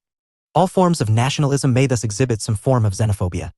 The aggressive face of nationalism became increasingly prominent from the late 19th century onwards as European powers indulged in the scramble for Africa in the name of national glory and their place in the sun. Aggression and expansion were also evident in the forms of pan-nationalism that developed in Russia and Germany in the years leading up to the First World War. The build-up to the Second World War was similarly shaped by nationalist-inspired programs of imperial expansion pursued by Germany, Japan, and Italy. Nationalism can therefore be seen as a major contributory factor explaining the outbreak of both world wars of the 20th century. Neither was this form of nationalism extinguished in 1945. The breakup of Yugoslavia in the early 1990s, for example, led to a quest by Bosnian Serbs to construct a Greater Serbia, which was characterized by militarism and an aggressive program of ethnic cleansing. Nations in an age of migration. One of the ironies of nationalism is that just as it was completing its greatest accomplishment, the destruction of the world's final remaining empires, the nation-state was being undermined by forces within and without. This has led some to talk of a crisis of the nation-state or even the twilight of the nation-state. SA forces are many and various. UI include the tendency for economic globalization to diminish the state's capacity to function as an autonomous economic unit examined in Chapter 4. And the trend for cultural globalization to weaken the cultural distinctiveness of the nation-state discussed in Chapter 7.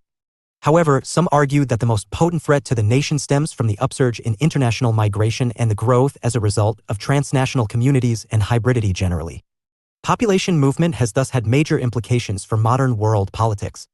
A world on the move. Migration has been part of human experience throughout history. Indeed, settlement, which was brought about by the emergence of agriculture some 8,000 years ago, is of relatively recent origin. Human societies having been fluid communities of hunters and gatherers that can now be traced back for over 3 million years. The development of substantial villages and subsequently towns and cities did not put an end to migration, however. The very first humans are now believed to have originated in Africa before migrating to Eurasia and spreading across the globe, see Chapter 2. The early empires of the Hittites, the Phoenicians, and the Greeks, meanwhile, reshaped the culture of much of Europe, parts of North Africa, the Near East, and Central Asia between the 3rd and the 1st millennia BCE. This process is reflected most strikingly in the distribution of the closely related languages of the Indo-European group, which embraces both Sanskrit and Persian at one end and such European languages as Greek, Latin, French, German, and English at the other. The Vikings, Magyars, and Saracens invaded much of northern and central Europe in the 9th and 10th centuries, the Vikings also establishing settlements in Iceland, Greenland, and Newfoundland. European expansion overseas started in the 16th century with the Spanish invasion of Mexico and Peru, followed by the colonization of North America, mainly by the British. Hardly any nation in the world, in short, can claim always to have lived where it does now. Migration has occurred for a variety of reasons. Until early modern times, as the examples above demonstrate, migration was usually a consequence of conquest and invasion, followed by settlement and colonization. In cases such as the United States, Canada, Australia, and throughout Latin America, conquest and settlement led to the emergence of nations of immigrants, as native peoples were reduced to the status of marginalized minorities through the combined impact of disease, repression, and discrimination. Mass migration has also been a forcible process, the best examples of which were the slave trade and the system of indentured labor. An estimated 40 million people in the Americas and the Caribbean are descended from enslaved people, who, between the mid-16th and mid-18th centuries, were captured in Africa and transported via Europe to work in the expanding sugar and tobacco plantations of the New World. Indentured workers living in conditions little different from slavery were taken from China and India in the 19th century to work in the various British, French, German, and Dutch colonies around the world. Some 37 million people were sent abroad under such circumstances, and although many of those who had India returned once slavery was abolished, modern-day Indian communities in the Caribbean, East Africa, and the Pacific are mainly composed of descendants of indentured laborers. Other migrants, however, have traveled for more economic reasons, albeit ones that have sometimes involved considerable privation and hardship. This applies to the voluntary mass migration from Europe to the Americas from the mid-19th century until the outbreak of the First World War, which involved, for example, the migration of about 1 million Irish people escaping the potato famine of 1845-7 and over 3 million people from the German territories fleeing from rural poverty and periodic crop failures. A further reason for migration has been religious or political persecution. A classic example of this was the Jewish diaspora, which was initiated by Roman repression in Judea and involved the expulsion of Jews in the Middle Ages from England, France, Spain, Portugal, and many of the German cities. Emigration from Europe to North America, both in the colonial period and in the late 19th century, also owe and reflected a desire to escape from religious persecution on the part of groups of Puritans, nonconformists of various kinds, Catholics, and Jews. More recently, anthropogenic climate change has emerged as a cause of actual and potential migration.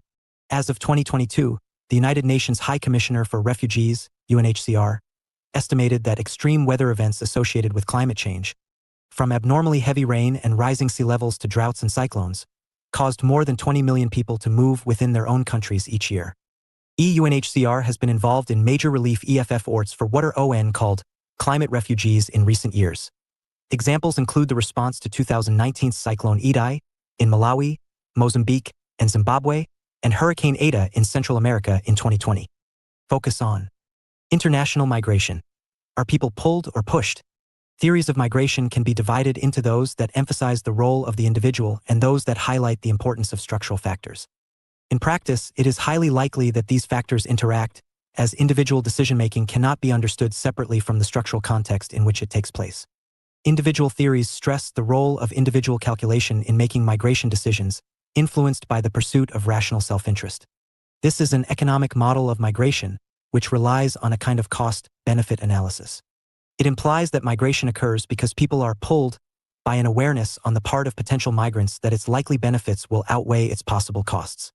In this view, migration can be contained by increasing the cost of migration, for example, through the imposition of immigration quotas and controls, or by reducing its benefits, for example, by restricting immigrants' access to social security and imposing work restrictions. Structural theories stress the degree to which social, economic, or political factors influence or determine individuals' actions.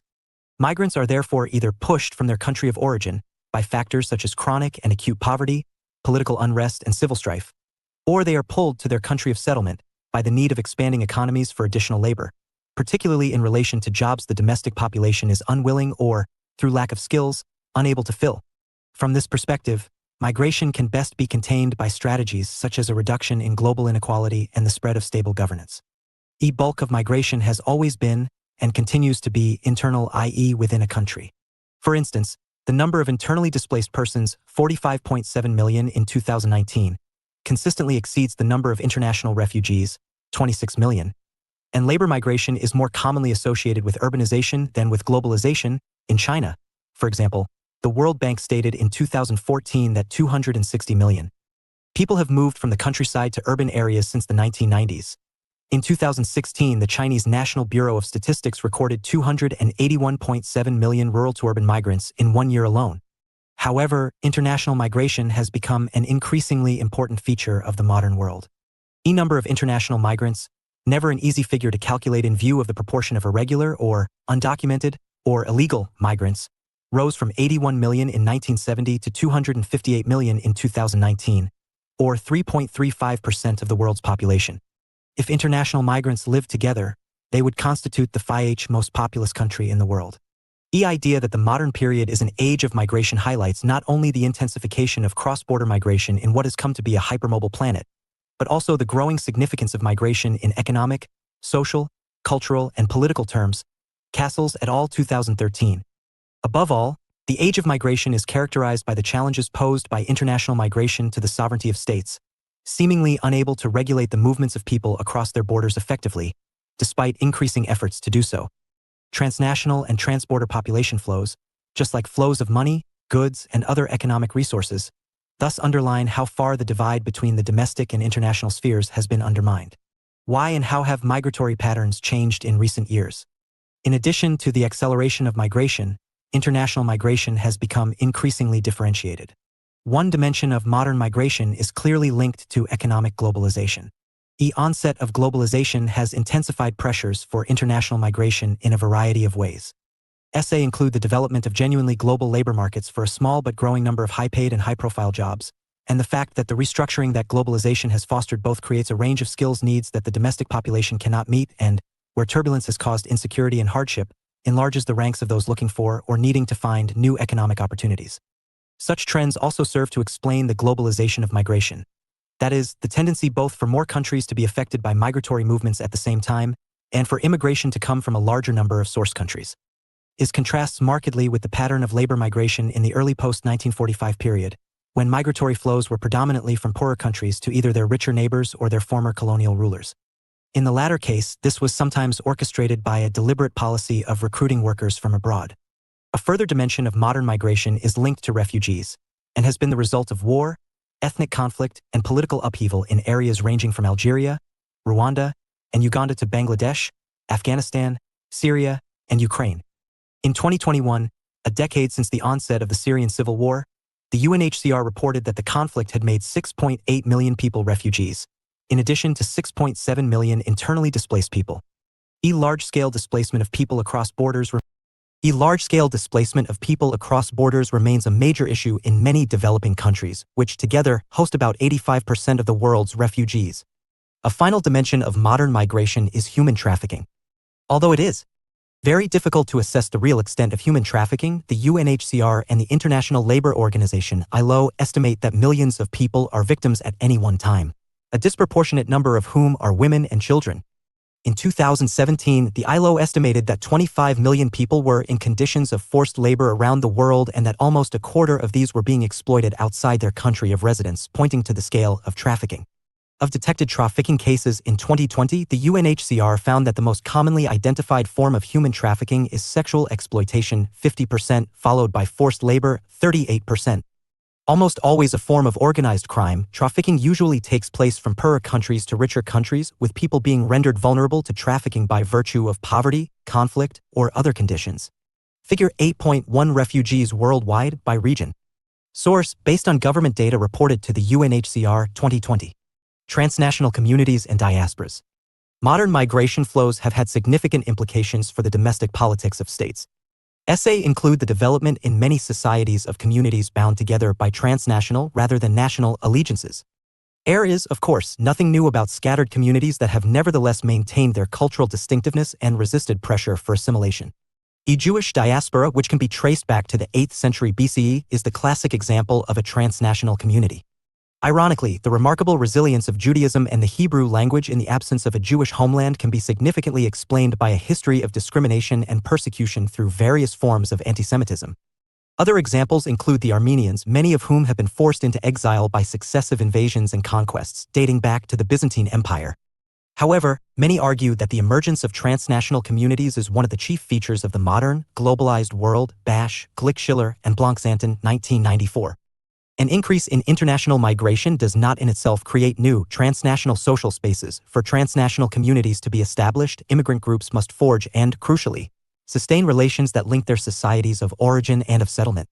This is made easier in the modern world by a variety of developments. Whereas, say, Irish immigrants to the United States in the 19th century had little prospect of returning home and only a postal service to keep them in touch with friends and family, modern communities of Filipinos in the Gulf states, Indonesians in Australia, and Bangladeshis in the UK may benefit from cheaper transport and improved communications than in the past.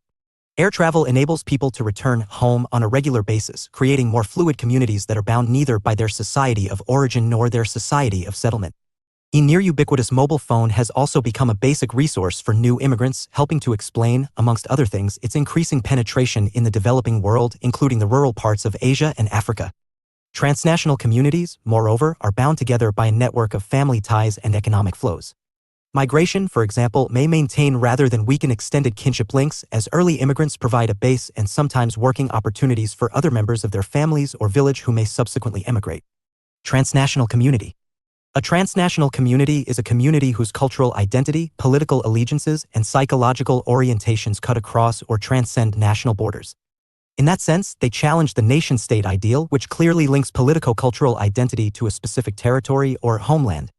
Transnational communities can therefore be thought of as deterritorialized nations or global tribes. However, not every diaspora community is a transnational community in the sense that its members retain allegiances to their country of origin. Transnational communities typically have multiple attachments, as allegiances to their country of origin do not preclude the formation of attachments to their country of settlement. The idea of a transition from territorial nation-states to deterritorialized transnational communities should not be overstated, however. The impact of modern migration patterns and of globalization in its various forms is more complex than is implied by the simple notion of transnationalism. In the first place, the homogeneous nation that has supposedly been put at risk by the emergence of transnational communities is always, to some extent, a myth created by the ideology of nationalism itself. In other words, there is nothing new about cultural mixing, which long predates the emergence of the hypermobile planet. Second, transnational communities are characterized as much by difference and division as they are by commonality and solidarity.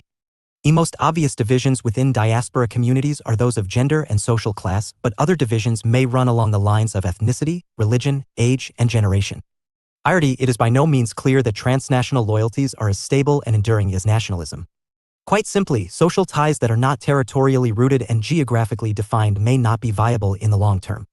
Doubts about the enduring character of transnational communities are raised by the phenomenon of return migration and stimulated by improved political or economic circumstances in the country of origin. For example, there has been a general tendency for people to return to Asia, notably China and Taiwan, to take advantage of improving economic prospects since the 1980s. Finally, it is misleading to suggest that transnationalism has somehow displaced nationalism when, in reality, each has influenced the other, creating a more complex web of hybrid identities. Hybridity or creolization has thus become one of the major features of modern society. It is examined in Chapter 9 in relation to multiculturalism. Sherman Ting, Taiwan, 2017. Many Taiwanese people have returned to Taiwan since the 1980s due to improved political and economic circumstances in a process called return migration. Source: Tommy Sao Unsplash. Global Politics in Action. A migration crisis in Europe? Events, armed conflict and political economic destabilization following the Arab Spring uprisings in the Middle East and North Africa, see here, have been a major cause of migration since 2011. Long-term civil war in Syria and the collapse of the state's monopoly on violence, see here, in Libya have been especially significant drivers. While the Syria conflict has rendered more than 12 million people refugees or internally displaced, Libya has been both a destination and a transit country for migrants and refugees from neighboring African states, because of expected employment opportunities and its location on the southern side of the Mediterranean Sea. Of the 597,611 migrants and 41,404 refugees the UN reported as residing in Libya in 2021, many may ultimately make the dangerous sea crossing to Italy, Greece, and the wider European Union in search of better economic conditions and an escape from war. Meanwhile, many Afghans, Iraqis, Kurds, and others displaced by conflicts predating the Arab Spring continued to seek asylum and employment in Western Europe. By 2014, the scale of migration to Europe, and in particular the number of small boat crossings of the Mediterranean, led European politicians and media to declare a crisis.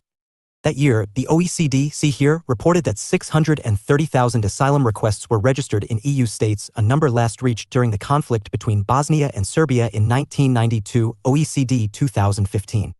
Significance: politicians and media outlets in Europe as well as many international organizations framed this increase in migration as a crisis. Depending on where these groups and individuals stand on the political spectrum, they named the perceived crisis slightly differently. Nationalists on the political right tend to refer to a migrant crisis, framing the people seeking refuge as themselves the problem. The crisis is represented, in this sense, as a crisis of national identity, as state borders are rendered less effective at enforcing exclusions. Many on the political left, meanwhile, have pushed back against this narrative by opting for refugee crisis, emphasizing that people are traveling out of necessity rather than choice. Organizations seeking a more neutral framing tend to opt for migration crisis. But is there really a crisis at all?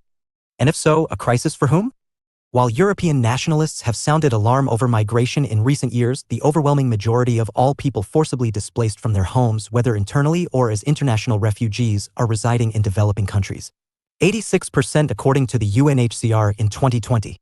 Turkey alone hosted 3.7 million refugees that year, 92% of whom were seeking refuge from the conflict in neighboring Syria. In contrast to this, the vastly wealthier UK, with a national GDP almost 4 times that of Turkey's and a somewhat smaller population, admitted only 20,000 Syrian refugees through its 2015-20 Syria resettlement program. Near the Italian island of Lampedusa, a boat from the NGO Open Arms rescues a boat with 70 passengers that set sail from Tunisia in September 2021. Source: Europa Press News/Getty Images. Some scholars of migration have questioned the very framing of the issue as a crisis for Europe. Crawley, 2016. If there is indeed a crisis, it might be better understood as a humanitarian crisis for the people forced to flee their homes and countries of residence, rather than a national identity crisis for Europe. The dangers are stark. From 2014 to 2022, the UN's Missing Migrants Project reported that 23,936 people died or went missing in the Mediterranean Sea, while conditions in migrant detention centers in Libya, and even in some host countries, such as the UK, are often reported to be dire and violent. Nevertheless, xenophobic, see page 240. Discourses about crises in relation to migrants and other outsiders have historically proved politically useful to nationalist movements, and are likely to persist. Nationalism revived. As the 20th century progressed, there were growing predictions of the decline of nationalism, even of the construction of a post-national world. Not only had the barbarism and destruction of the Second World War created a distaste for nationalism as an ideology seemingly inherently linked to expansionism and conflict, but increasing cross-border cultural, economic, and population flows appeared to render the sovereign nation-state redundant. Surely political identity was in the process of being redefined, even though it was unclear whether the successor to nationalism would be multiculturalism, transnational communities, cosmopolitanism, or whatever. The reality, however, has been very different. Nationalism has demonstrated remarkable resilience and durability. In the 21st century, the overwhelming mass of people across the globe accept that they belong to a nation, and nationality continues to retain an unrivaled position as the basis for political allegiance. Indeed, in a number of ways, there has been a resurgence of nationalism. How and why has this happened? Primordialists, of course, may argue that the survival of nationalism simply bears out the truth of their theories. Nationalism cannot be a dying doctrine because ethnic communities have not, and cannot, die out. Modernists, for their part, follow Gellner in explaining the rise of nationalism since the late 20th century in terms of the simultaneous spread of industrial capitalism around the globe. However, resurgent nationalism has a number of manifestations, and therefore a number of underlying causes. Its main manifestations are an increase in national self-assertion in the post-Cold War period, the rise of cultural and ethnic nationalism, and the emergence of anti-globalization nationalism. Focus on the two nationalisms, good and bad? Does nationalism embrace two quite distinct traditions? Does nationalism have a good face and a bad face?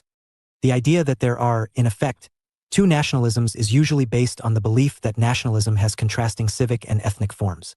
What is often called civic nationalism is fashioned primarily out of shared political allegiances and political values. The nation is thus an association of citizens. Civic nationalism has been defended on the grounds that it is open and voluntaristic. Membership of the nation is based on choice and self-definition, not on any predetermined ethnic or historical identity. It is a form of nationalism that is consistent with toleration and liberal values generally, being forward-looking and compatible with a substantial degree of cultural and ethnic diversity. Critics, however, have questioned whether civic nationalism is meaningful. Kimlicka, 1999. Most citizens, even in a civic or political nation, derive their nationality from birth, not choice. Moreover, divorced from the bonds of ethnicity, language, and history, political allegiances and civic values may simply be incapable of generating the sense of belonging and rootedness that gives nationalism its power. By contrast, ethnic nationalism is squarely rooted in ethnic unity and a deep sense of cultural belonging. This form of nationalism is often criticized for having a closed or fixed character. It is difficult and perhaps impossible for non-citizens to become members of the nation. Nationalism therefore acquires a homogenizing character, breeding a fear or suspicion of foreigners and strengthening the idea of cultural distinctiveness, often interwoven with a belief in national greatness. Ethnic nationalism is thus irrational and tends to be tribalistic, even bloodthirsty. On the other hand, its capacity to generate a closed and fixed sense of political belonging may also be a virtue of ethnic nationalism. Ethnic or cultural nations tend to be characterized by high levels of social solidarity and a strong sense of collective purpose. The resurgence of nationalism in the 21st century. The Cold War period certainly did not witness the eclipse of nationalism. However, during the Cold War, nationalist conflict took place within a context of East-West rivalry and the ideological antagonism between capitalism and communism. For example, the Vietnamese invasion and occupation of Cambodia in 1978-9 was the only large-scale conventional war waged between one revolutionary Marxist regime and another, Anderson 1983. The end of the Cold War, and the declining significance of communism as a political economic project, nevertheless provided opportunities for the resurgence of nationalism as a modernizing force.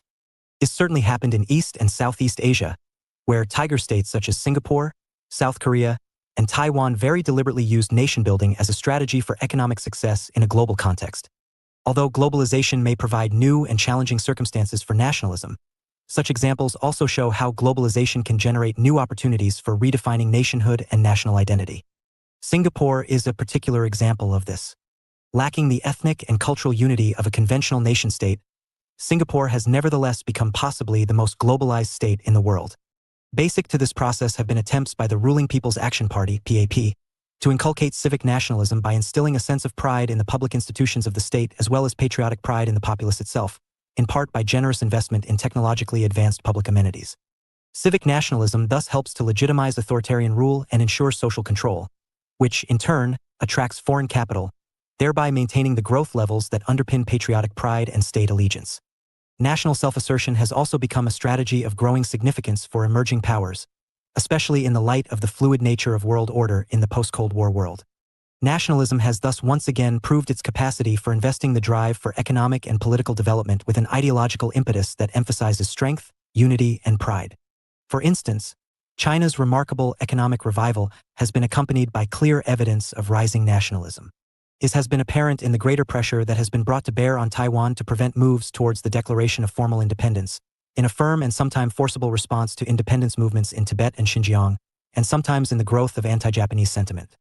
2008 Beijing Olympics, as well as a host of other engineering and technological achievements, have been used to instill patriotic pride at home and to project an image of China abroad as advanced and successful.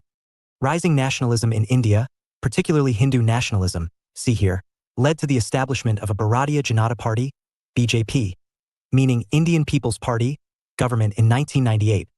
The BJP government intensified pressures to develop nuclear weapons, achieved in 1998, which have since remained hugely popular within India as a symbol of great power status. In the case of Russia, nationalism has been significantly more prominent since the rise of Vladimir Putin in 1999, see page 186. Resurgence of cultural nationalism. Air is evidence that although globalization may have weakened forms of classical nationalism, based on a nation-state ideal that is increasingly difficult to sustain in the United States, the Aboriginal peoples in Australia, and the Maoris in New Zealand.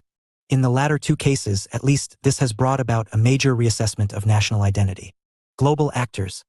India, occupying more than 3.2 million square kilometers of the Indian subcontinent, and populated by at least 1.3 billion people, the Republic of India is one of the world's largest nation-states. India is an ancient society with the first Homo sapiens believed to have arrived in India from Africa 75,000 to 35,000 years ago. Always a highly heterogeneous society, from around 1500 BCE the Vedic people became one of India's most influential groups, bequeathing the sacred texts and foundational beliefs of Hinduism. Today the country's largest religious faith. Influenced by Hellenic, Greek, Buddhist, and Muslim cultures over the millennia following Vedic settlement, India remains highly diverse. From the 16th century, European colonialism, see here, took hold in India, first with the arrival of the Portuguese and later the British. By the mid-19th century, Britain had established imperial control over the whole of India. An Indian anti-colonial nationalist movement with leaders including Mohandas Gandhi, see here, and Jawaharlal Nehru, 1889 to 1964, succeeded in its struggle for independence from Britain in 1947. Following the partition of India and Pakistan that year, and in 1950 the Republic of India was born. Today, India is a secular republic and parliamentary democracy founded on a written constitution. It is the second most populous state on earth and by far the largest parliamentary democracy. Significance: after partition, many Muslims left for Pakistan and East Pakistan, which would become Bangladesh in 1971, and the Hindu majority became more entrenched in India. Though the country still includes many millions of Muslims, Christians, and Sikhs, along with hundreds of thousands of Buddhists and Jains. Partition involved considerable intercommunal violence, including particularly egregious attacks by Hindus on Muslims fleeing for the newly established Pakistan. This set the tone for relations between these two new nation-states, which have remained extremely tense ever since and often descended into violence, including significant armed conflicts in 1965, 1971, and 1999. Tensions over the disputed Jammu and Kashmir region in the north remain a central source of Indo-Pakistani conflict, flaring up regularly, and relations between each of the states and China as a rising regional hegemon are also increasingly important. Pakistan has developed stronger ties with China, while India had significant border skirmishes with Chinese troops in the Ladakh region in 2020. Between the 1960s and 1970s, India and Pakistan became the sixth and seventh declared nuclear weapons states in the world, see here, a direct result of their rivalry with one another. Establishing a strong sense of national identity in a country with such a vast and diverse population, including many racial and religious groupings and dozens of languages, is no mean feat. Early Indian nationalist leaders sought to unify, to an extent, across cultural differences. But the rise of Hindutva, or Hindu nationalism, has been at the expense of the country's very large minority populations. Prime Minister Narendra Modi has been a particularly divisive figure in this regard. Elected PM in 2014, Modi and his BJP have promoted a model of ethnic national identity according to which the country's Hindus are the only true Indians. This led to significant social conflict within India and even accusations of fascism, but won Modi support from conservative and especially anti-Muslim politicians and activists, not only in India but among white nationalists in the West too, see here.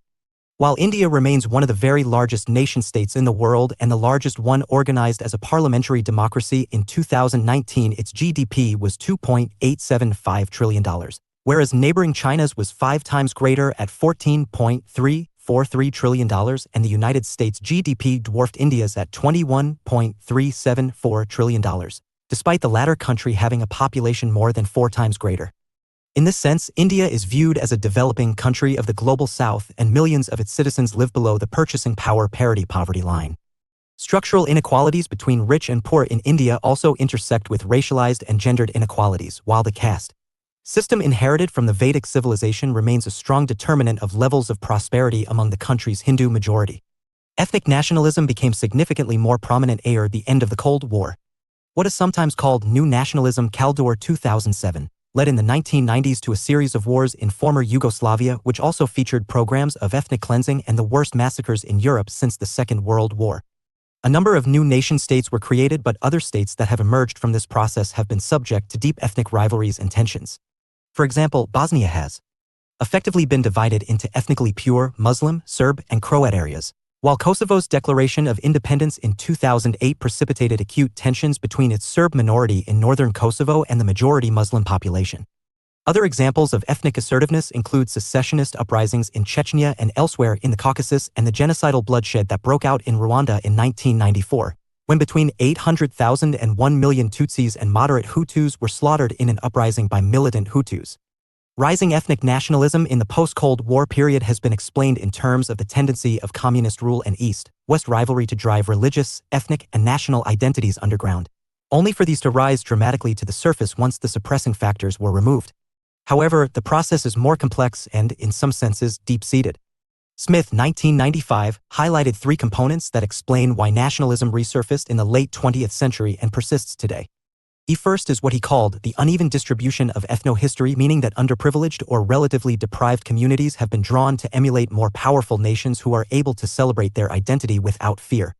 The second is the ability of nationalism to call on the deep resources of religious belief to legitimize rule and mobilize populations, helping to explain the parallels that exist between ethnic nationalism and religious fundamentalism. Finally, the idea of an ancestral homeland has remained and will continue to remain a potent symbol. This highlights the fact that the quest for self-determination can never be fully achieved in a world of unequally powerful nations. Ethnic nationalism is examined further in Chapter 9 in connection with the rise of identity politics. Resurgence of white nationalism. In recent years, the term white nationalism has been popularized in Western political discourse to describe a set of anti-globalist, anti-immigration, right-wing social movements and political parties that center whiteness as the key criterion of national identity and citizenship. Migration, especially in the post-colonial era of the 20th and 21st centuries, has led to highly diverse, multicultural societies in the contemporary West. See here. This includes racial diversity, with the proportion of people racialized as something other than white, as Black, Latinx, or Asian, for example, growing steadily in many majority-white countries from the mid-20th century onward. White nationalists seek to stop or reverse this trend and do so by appeals to rights of indigeneity for white people and racist claims about the supposedly dangerous and diluting nature of non-white migration into the West. In Europe, influential white nationalist political parties emerged in the 2000s and 2010s, including the French National Front, FN, which found some success under the leadership of Marine Le Pen, daughter of the party's founder, convicted Holocaustineer Jean-Marie Le Pen in this period.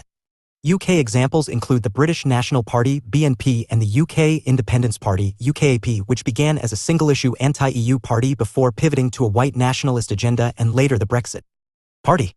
All of these parties have included at least some elements of white nationalism and have run on anti-immigration and in some cases explicitly racist platforms. In the United States, older white nationalist and racist networks such as the Ku Klux Klan, KKK, and American Nazi Party, and newer white nationalist movements such as the Proud Boys and the Neo-Nazi National Policy Institute, rallied around the 2016 general election in support of Donald Trump's candidacy.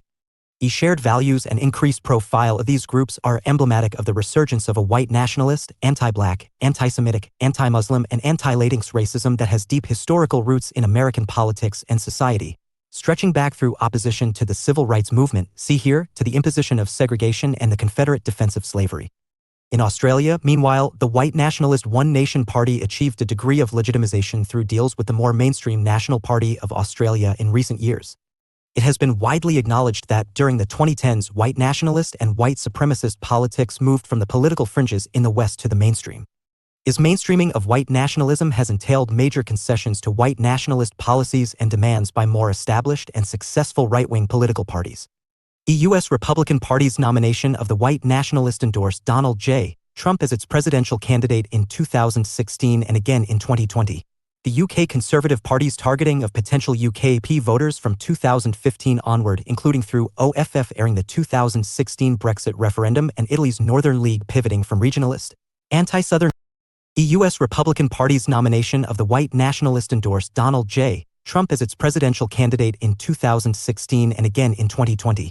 The UK Conservative Party's targeting of potential UKP voters from 2015 onward, including through OFF airing the 2016 Brexit referendum and Italy's Northern League pivoting from regionalist, anti-Southern cultural nationalism within Italy to anti-EU and anti-immigrant white nationalism can all be understood as examples of this mainstreaming.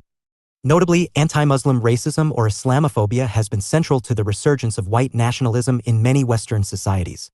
Increasingly suspicious and hostile attitudes toward Muslim minorities in the West have formed a bridge through which extreme white nationalism has been able to access more mainstream political and media debates in the post-9/11 era. Islamophobia has also helped foster seemingly unlikely alliances between far-right white nationalist movements in the West and non-white and non-Western cultural nationalisms such as Hindutva nationalism in India, and among nationalist and anti-EU politicians and parties within the EU's European Parliament. The rising tide of white nationalism in the West should be understood as a resurgence rather than an emergence, in the sense that this political project is an old one and one that never completely receded. Geary, Schofield, and Sutton 2020. Arguably emerging from the project of European colonialism, see here, the racist ideology of white supremacy was explicitly articulated in the 20th century. In the United States, white supremacist contemporary of an interlocutor with the influential anti-racist thinker W.E.B. Du Bois, see here, Lothrop Stoddard rose to prominence with an influential book lamenting Reed against white world supremacy in 1920, a work cited favorably by the segregationist Republican President Warren Harding in support of his policies. Is followed hot on the heels of the release in 1915 of the influential controversial early Hollywood film Birth of a Nation, which was the first film ever shown at the White House by Harding's Democrat predecessor Woodrow Wilson. The film included racist depictions of Black Americans played by white actors in blackface, and aired a narrative sympathetic to the Confederacy and the Ku Klux Klan.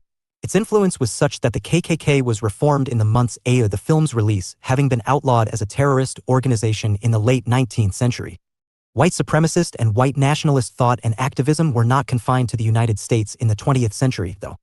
In the UK, for example, the Conservative Party politician Enoch Powell, who was later a member of the Ulster Unionist Party, became synonymous with white nationalism after his 1968 Rivers of Blood speech, in which he lamented post-war migration and warned that in this country in 15 or 20 years' time the black man will have the whip hand over the white man. Powell's ethnic nationalism, he insisted that black and Asian British citizens would never be truly British, had antecedents in Oswald Mosley's British Union of Fascists, which was active in the interwar period, and would later influence other far-right movements, including the fascist British National Party, BNP. Similar white nationalist and white supremacist movements remained active, with varying degrees of success, in other European countries too.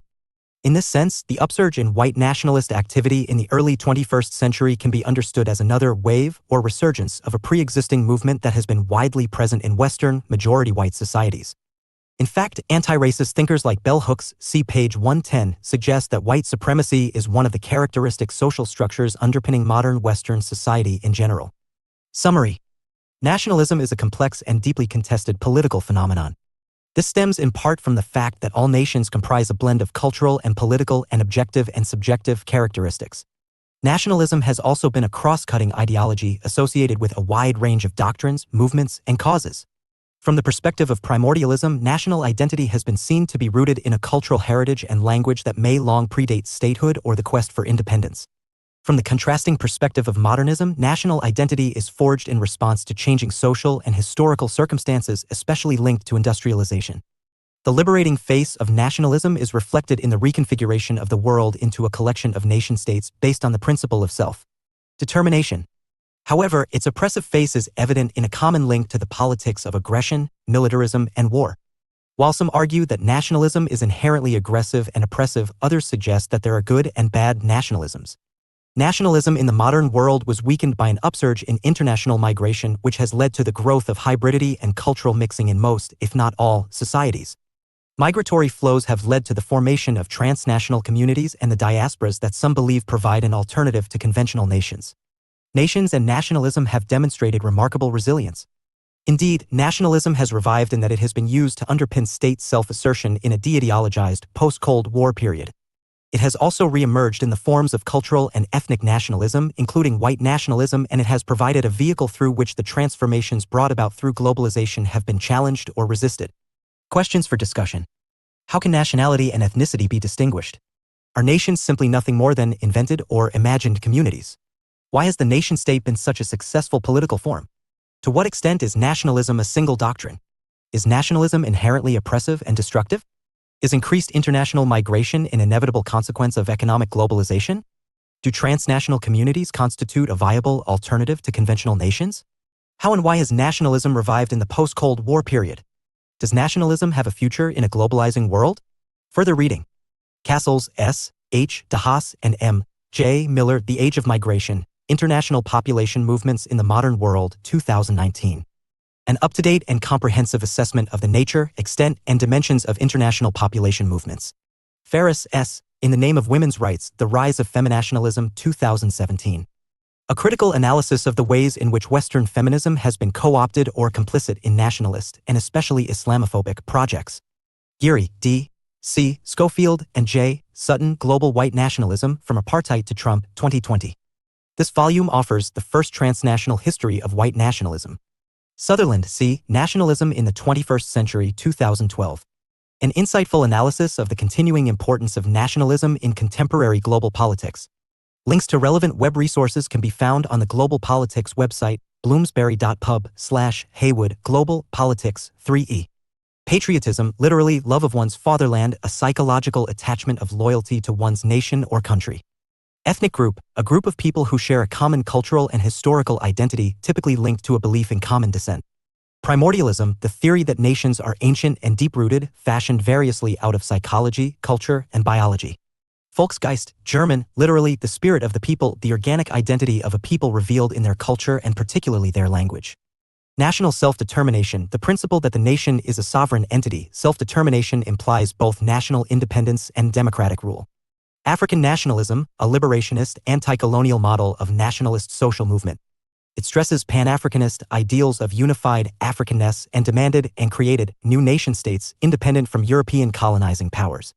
Pan-Africanism, a broad movement to acknowledge and strengthen cultural, political, and economic ties between the peoples of Africa and the global African diaspora. Negritude, a concept coined by the post-colonial poet, literary theorist, and activist M. Césaire to describe a distinctly African or black way of being and embedded in much anti-colonial and post-colonial theory and practice, including African nationalism. Militarism, the achievement of ends by military means or the spread of military ideas and values throughout civilian society. Chauvinism, an irrational belief in the superiority or dominance of one's own group or people. It can be applied to a nation, an ethnic group, a gender, and so on. Anti-Semitism, prejudice or hatred towards Jewish people. Semites are by tradition the descendants of Shem, son of Noah. Xenophobia, a fear or hatred of foreigners. Pathological ethnocentrism.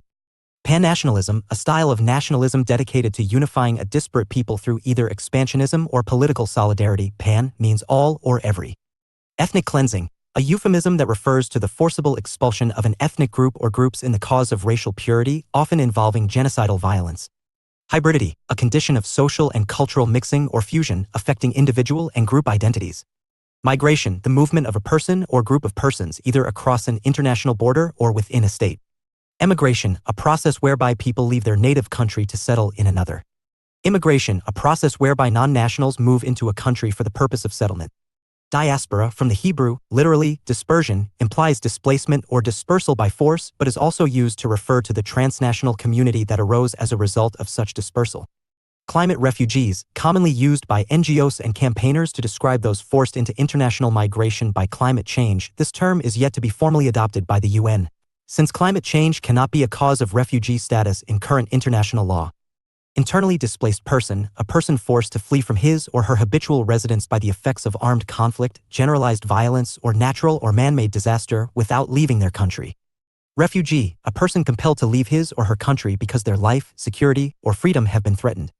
Human trafficking, the recruitment and transport of persons for the purpose of exploitation brought about by the threat or use of coercion or force. Assimilation, the process through which immigrant communities lose their cultural distinctiveness by adjusting to the values, allegiances, and lifestyles of the host society. Civic nationalism, a form of nationalism that emphasizes political allegiance based on a vision of a community of equal citizens, allowing respect for ethnic and cultural diversity that does not challenge core civic values. Ethnic nationalism, a form of nationalism that emphasizes the organic and usually ethnic unity of the nation and aims to protect or strengthen its national spirit and cultural sameness. Cultural nationalism, a form of nationalism that is less concerned with political self-determination and more focused on reproducing a defined culture, including traditional language or dialect, art and music, cuisine, dress, and religious practice. Whiteness, a term used to describe both a form of racialized identity, see here, and a set of related, dominant social norms and structures in majority white societies. Latinx, the gender-neutral way of describing people of Latin American heritage in the United States, where they are often racialized as non-white, though they may not view themselves as such. Mainstreaming, a concept originally popularized by feminists who sought to achieve gender mainstreaming, which means pushing a marginal group or issue into the center of political agendas.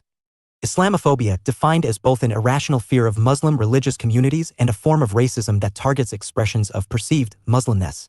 White supremacy, a social, political, and economic order designed by and for the benefit of people racialized as white and rooted in the conviction that such people are morally and intellectually superior to all others. White supremacists are advocates of this order and its maintenance or reestablishment. Segregationism, the support for systems of socially separating, from housing to public services, the lives of people of different races, perhaps most closely associated with the Jim Crow laws in the United States and the apartheid regime in South Africa. 9999. The Global Politics of Identity, Difference and Culture. Source: Anand Purohit/Getty Images. Preview. Identity and difference, our sense of who we are and of where we stand in relation to others, have always been central to politics. This is not least because identity shapes interests, the outcomes that we or others believe are best for us. In this respect, our very understanding of social and political reality is a product of our identity, and for this reason it is sometimes suggested that all politics are identity politics. Identities are multifaceted and can include real or perceived characteristics ranging from gender, sexuality, and race to religion, language, and culture. From the confrontation between militant Islamist networks such as Al-Qaeda and ISIS with Western state power after September 11 to the national culture wars organized along religious and political lines in India, Brazil, the United Kingdom, and the United States. Identity and difference are central to global politics in the 21st century. What are identity and difference, and how have they structured global politics? How important are cultural politics in the globalized world of the 21st century? To what extent are the war on terror, the 21st century global politics of migration, and post-colonial world order defined by identity, difference, and culture? And what role do religious identities play in world politics today? Key issues. What are identity and difference, and how are they political? How do identity, difference, and culture shape contemporary conflict? Can radically different identities coexist peacefully? Which identities are able to shape world politics the most? How does identity connect global politics to global religion? Identity and its politics. Identity and culture. In its modern, common parlance sense, our identity is perhaps most understood to be who we are or what we are like.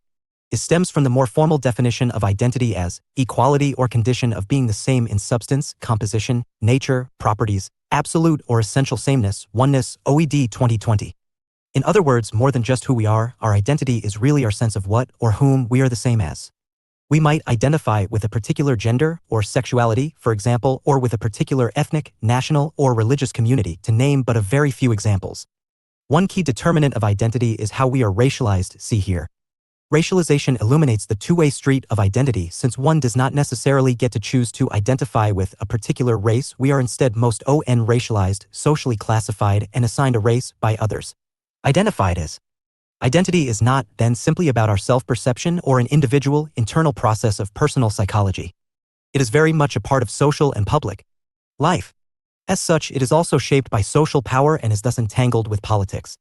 The politics of identity can be viewed through a range of lenses. One such lens is political affiliation. Many people's identities are defined in part by themselves and/or by others through their affiliations to political parties, theoretical traditions, activist groups, and communities. A Marxist, a liberal, and a conservative all have a political identity. Their affiliation to one of these broad systems of thought confirms their sameness as or oneness with a wider community of political thinkers, actors, groups, and individuals. More specifically, in party-based political systems found in multi-party liberal democratic states, but also in authoritarian and one-party states, support for or membership of a political party constitutes a key facet of identity. In countries where two-party systems prevail, which of the main parties one supports may be a key determinant of how one is perceived, who one mixes with socially, and one's stance on a range of key political issues. For instance, whether one tends to support the Democrats or the Republicans in the United States is likely to correlate to views on controversial national issues such as racism, gun control, sexuality, or abortion laws. Culture. Culture, in its broadest sense, is the way of life of a people, their beliefs, values, and practices. Sociologists and anthropologists tend to distinguish between culture and nature, the former encompassing that which is passed on from one generation to the next by learning rather than through biological inheritance. Culture therefore embodies language, religion, arts, traditions, social norms, and moral principles. It is how we give meaning to our shared lives in nature. A distinction is sometimes drawn between high culture, represented especially by the arts and literature, which is supposedly the source of intellectual and personal development, and low or popular culture, which is orientated around mass consumption and populist instincts and may even have a debasing impact on society. In party political systems where the politics of major parties is explicitly cultural based in explicitly stated, particular group identities, party affiliation can also signify broad or narrow religious identity. In India, for instance, supporters of the Bharatiya Janata Party (BJP), which has ruled the country since 2014, are today associated with the brand of Hindutva or Hindu nationalism. Associated with the party's leader Narendra Modi, a movement to define the nation along religious lines and exclude non-Hindus from Indian national identity. In Israel, meanwhile, the major political parties are all Zionist. That is to say that each party is committed to the historical narrative and religious doctrine according to which the establishment and maintenance of a Jewish state in the region where the territory of modern-day Israel, established on May 14, 1948, lies as a matter of theological and historical necessity. But which of these major parties one supports may signify a specific broader or narrower remit for Zionism and an attitude towards the rights and territories of Palestinians, while a range of smaller parties, including Orthodox Jewish religious parties, reject Zionism altogether. The Arab-Israeli conflict. 1880s Jewish immigration into Palestine begins and Zionist ideology emerges.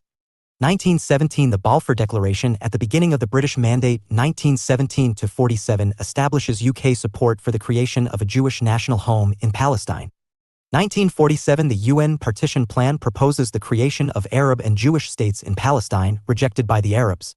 1948 Declaration of the State of Israel precipitates the 1948 Arab-Israeli War, which leads to many Palestinians becoming refugees in surrounding Arab countries. 1956 The Suez Crisis leads to an Israeli invasion of the Sinai Peninsula, although it later withdraws under U.S. and international pressure.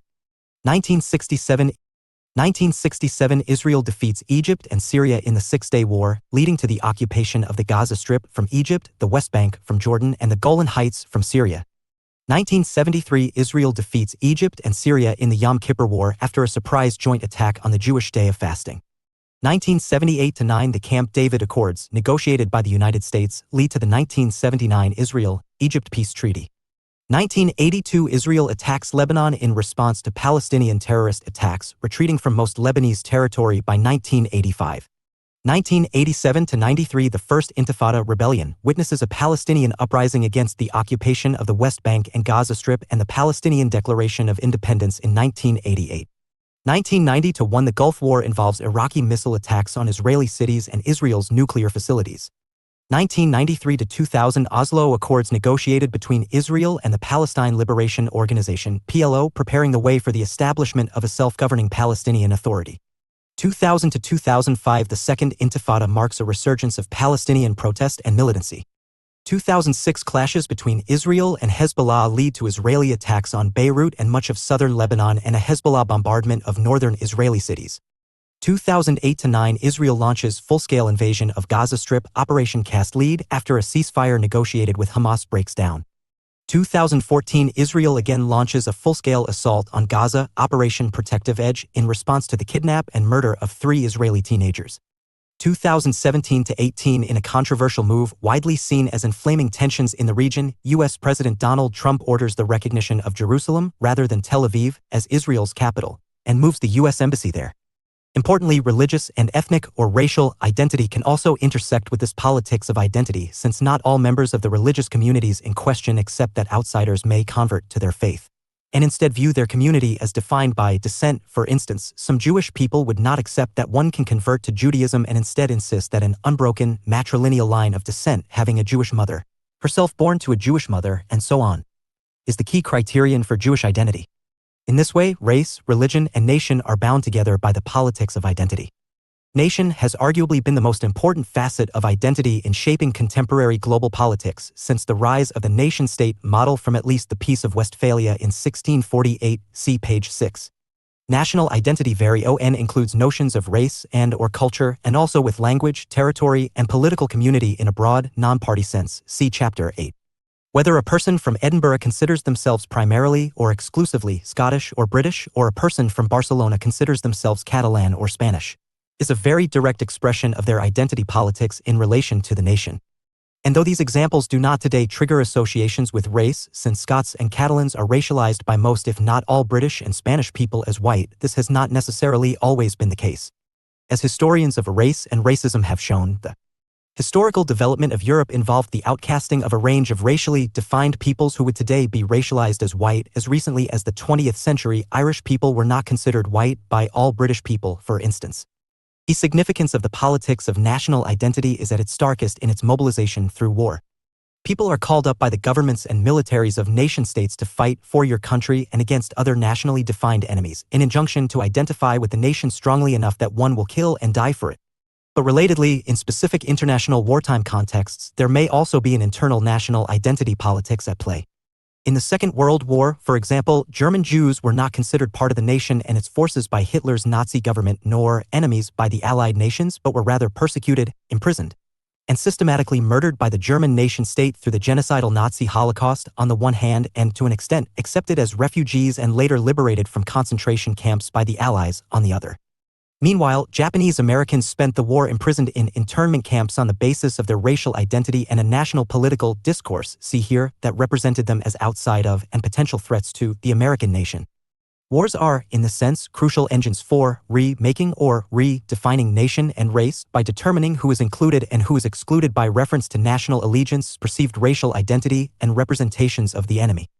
Global identities, global inequalities. A further lens through which the politics of identity may be viewed is that of experiences of structural social and economic inequalities in relation to race, class, or gender, for example. Today, the term identity politics is often invoked in a critical, negative way to describe the approach of theorists, activists, and other political actors who seek to force political debate and action onto the terrain of these inequalities. The Black Lives Matter movement, see here, for example, is dismissed by some as merely a form of identity politics, just as feminist movements, see here, have also been branded by their critics. In this usage, identity politics is a way of labeling some political struggles and issues as highly individualist and in many cases as socially divisive of what is otherwise perceived to be a cohesive social whole, the nation. Politically conservative, liberal, and in some cases socialist traditions take issue with some or all strands of anti-racist and feminist politics on this basis. Political traditions portray their own primary concerns, tradition for conservatives, individual rights and responsibilities, for liberals, class struggle and equality, for socialists as concerning real or valid human interests, by contrast with a vacuous identity politics focused on other, lesser issues. Politically conservative, liberal, and socialist thought is also, to varying degrees, universalist. It means that they are committed to the belief, closely associated with the Enlightenment, that national or global political communities are defined by some shared fundamental sameness of identity and experience.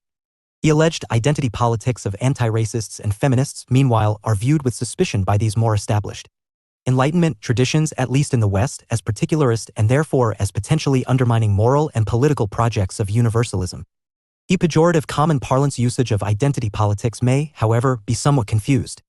Black and intersectional feminist thinkers and activists such as Angela Davis, Bell Hooks, Kimberly Crenshaw, and Patricia Hill Collins emphasize the urgent need to understand and address gender, race, and class, and sexuality, disability, and other issues as key political issues and planes of social existence through which people experience structural or systemic forms of inequality, oppression, exploitation, and violence. In other words, they highlight the intersectional and constitutive role of not simply beliefs in, but rather social structures of racism, classism, capitalism, homophobia, misogyny, and other oppressions in people's experiences of power and inequality. I view the struggle for a more just social order as the struggle against these systemic oppressions and inequalities. And it is precisely this approach that is most dismissively branded as identity politics by many conservative, liberal, and socialist political actors. Yet in the writings of every one of these most influential intersectional feminist thinkers, Davis, Hooks, Crenshaw, and Hill Collins, we find the explicit, clear rejection of what they also, sometimes pejoratively, term identity politics. This is because these theorists are concerned not with highlighting the individuality or particularity of personal experiences as is sometimes supposed. On the contrary, they wish to draw attention to widespread, systemic social trends that saturate and structure everyone's experiences of social life. What Hooks calls white supremacist capitalist patriarchy, see here, for example, is not about identity politics in the sense of a politics emerging from one's own, narrow, personal experience, but rather about the social structures of inequality and oppression that are coded into the very political DNA of majority-white Western societies. The attention such intersectional feminists demand we pay to the voices of lived experience are not about individualizing our understanding of our political interests, but rather about socializing our understanding of our individual circumstances and experiences. Is a demand, not unlike Karl Marx's, see here, to derive social theory from actual social practice rather than impose abstract theoretical concepts on a real social world that they cannot explain. Approaches to identity. Realist view. Realists have given relatively little attention to the issue of identity, which they would consider a form of low politics. Their primary focus is on the interests and behavior of the state, seen as the dominant global actor rather than on the makeup of its constituent population.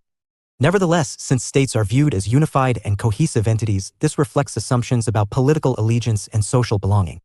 Notably, as most states are nation-states, see here, realists tend to assume that identity is forged through the overlapping ties of nationality and citizenship.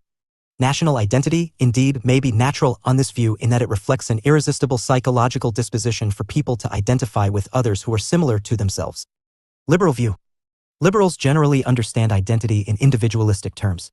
Human beings are first and foremost individuals possessed of a unique identity. However, emphasizing the importance of the individual has two contrasting implications. Individuals are defined by inner qualities and attributes that are specific to themselves, but such thinking is also universalist in that it implies that, as individuals, all human beings share the same status and so are entitled to the same rights and opportunities. This is reflected in liberal support for the doctrine of human rights.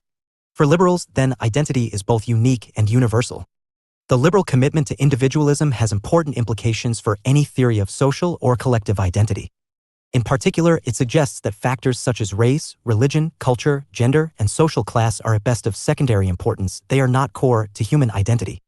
Nevertheless, liberals have adopted a wide range of views on such issues and have also recognized the social dimension of personal identity.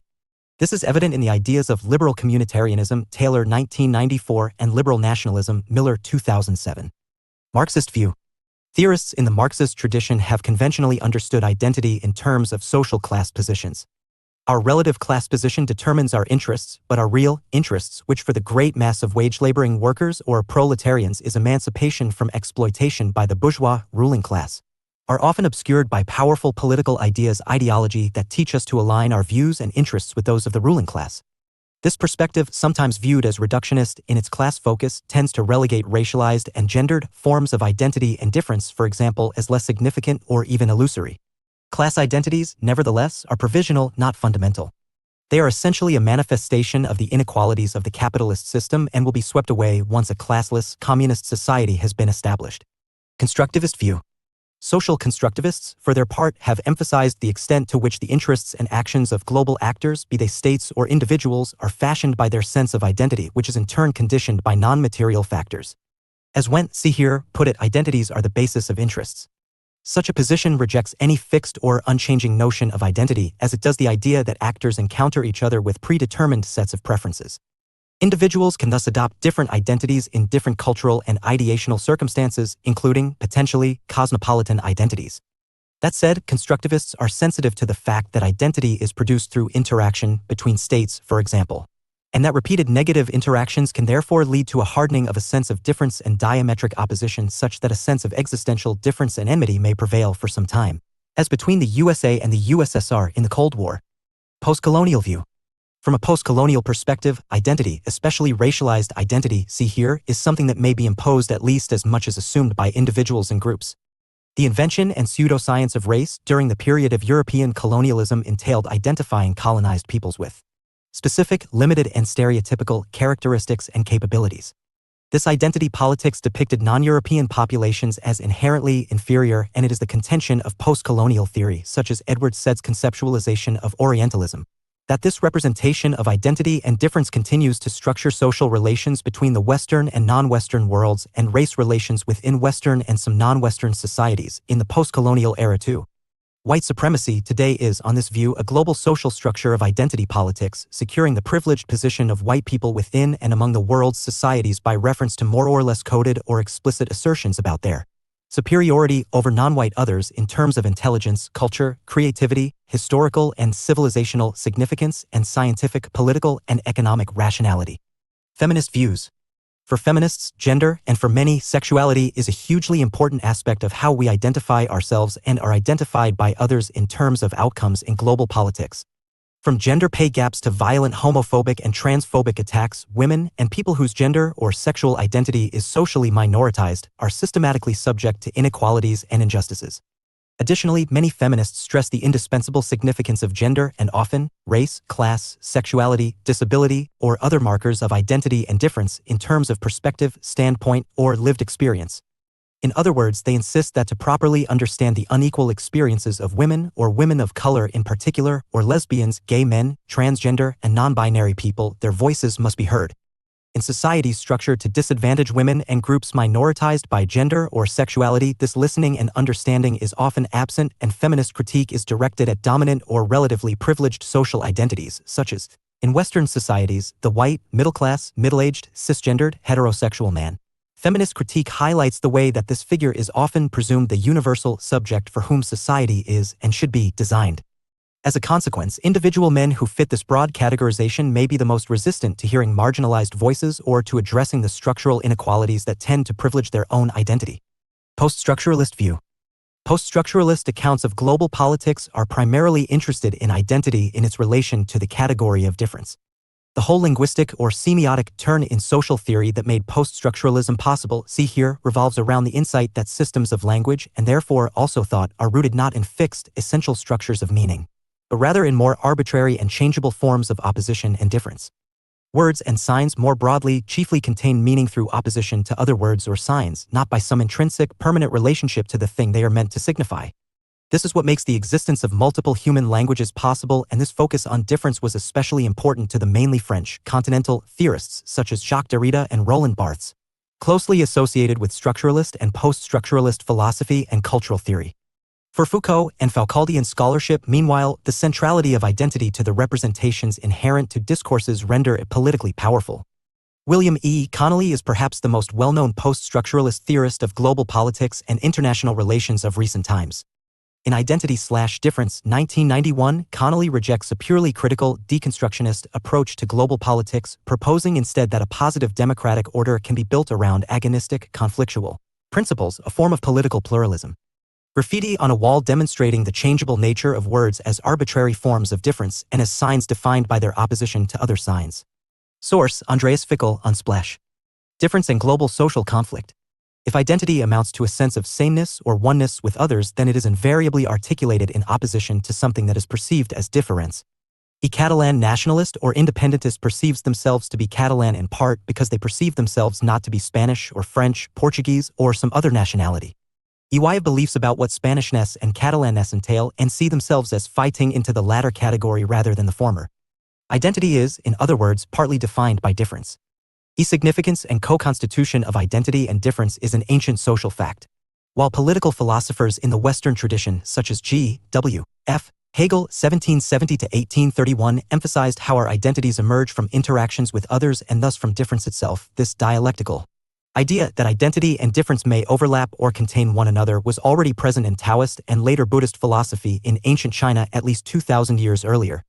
Ink of the yin and yang symbol, which represents the philosophical insight that light/dark, hard/soft, and other binary oppositions are actually pairs of things where the existence of one is the precondition for the existence of the other.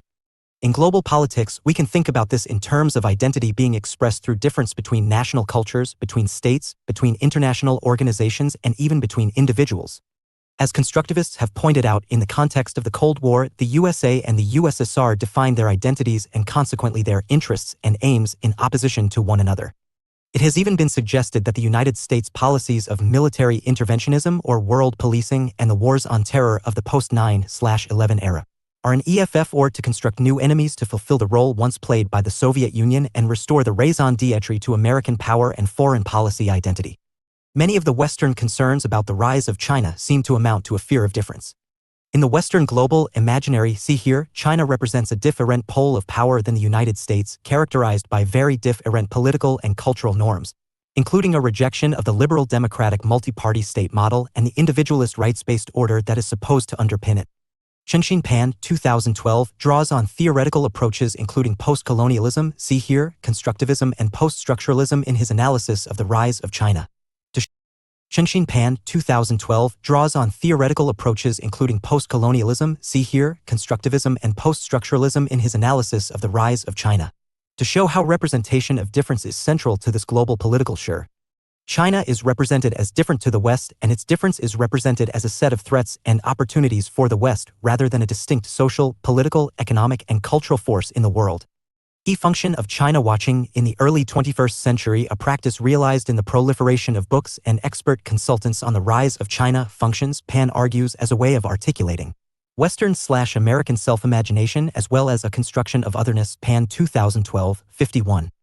In other words, representing China as profoundly different and imposing a set of imagined Chinese socio-cultural characteristics and stereotypes on the country's domestic and foreign policies, allows Western analysts of global politics to define their own identity more sharply. Difference is the means through which identity is established in global politics.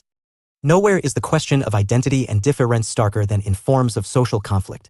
From the US-China trade war inaugurated by the Trump administration, see here, to the persecution of the Rohingya in Myanmar and minority Muslim populations elsewhere, see here, and even the rise of a global Black Lives Matter movement. See here, it can be said that the interplay of identity and difference is at the root of much or most conflict. At the end of the Cold War, the American scholar Samuel P. Huntington predicted that civilization and culture would become the drivers of global conflict in the future as the ideological conflict over how to organize states and economies, i.e. capitalism versus communism, receded and the primary lines of difference became focused on other aspects of individual, local, national, and regional identity. Huntington's Clash of Civilizations thesis was controversial not least because it entailed cultural essentialism and racialization, see here, to explain what he, a white American scholar, saw as profound and essential differences among the peoples of the world. For example, Huntington reduced the world to 7 or 8 major civilizations consisting of the Western, Confucian, Japanese, Islamic, Hindu, Slavic Orthodox, Latin American, and possibly African civilization. Huntington 1993. Problems abound with these categories.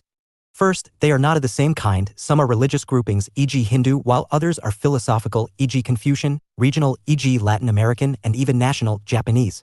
Second, the placement of African as merely possibly an 8th civilization and something of an afterthought in his work can be seen as an extension of European colonialist views of Africa as essentially uncivilized.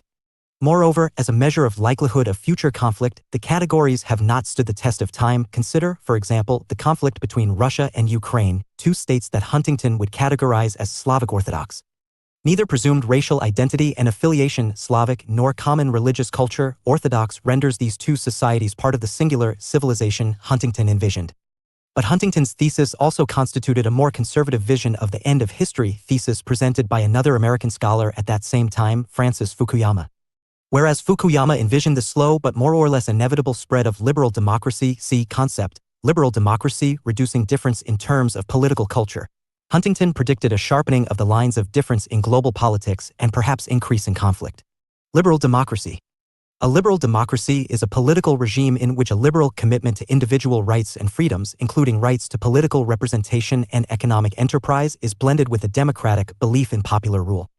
Its key features are: 1. The right to rule is gained through success in regular and competitive elections based on universal adult suffrage. 2. Constraints on government imposed by a constitution, institutional checks and balances, and protections for individual rights. And 3. A vigorous civil society including a capitalist, private enterprise economy, independent trade unions, and a free press. Some view liberal democracy as the political expression of Western values and economic structures, and others argue that it is universally applicable as it allows for the expression of the widest possible range of views and beliefs. But critics point out that it prohibits radical political and economic change that would undermine its own normative commitments, such as the abolition of capitalism. Some critics go so far as to describe the political culture of contemporary Western liberal democracy as synonymous with white supremacist capitalist patriarchy, see here. Both of these American thinkers, however, noted the potential for political Islam, an Islamic world or civilization, to be a particularly different and challenging identity to US-led Western power in the post-Cold War world. When, a decade after the end of the Cold War, the 9/11 attacks took place, see here, many conservative and some liberal Americans involved in theorizing and policymaking around US foreign affairs saw this moment as proving some version of the Clash of Civilizations thesis. A global war on terrorism instigated by President George W. Bush in response to the 9/11 attacks was as much rooted in the politics of identity, difference, and representation as the rise of China narratives that followed.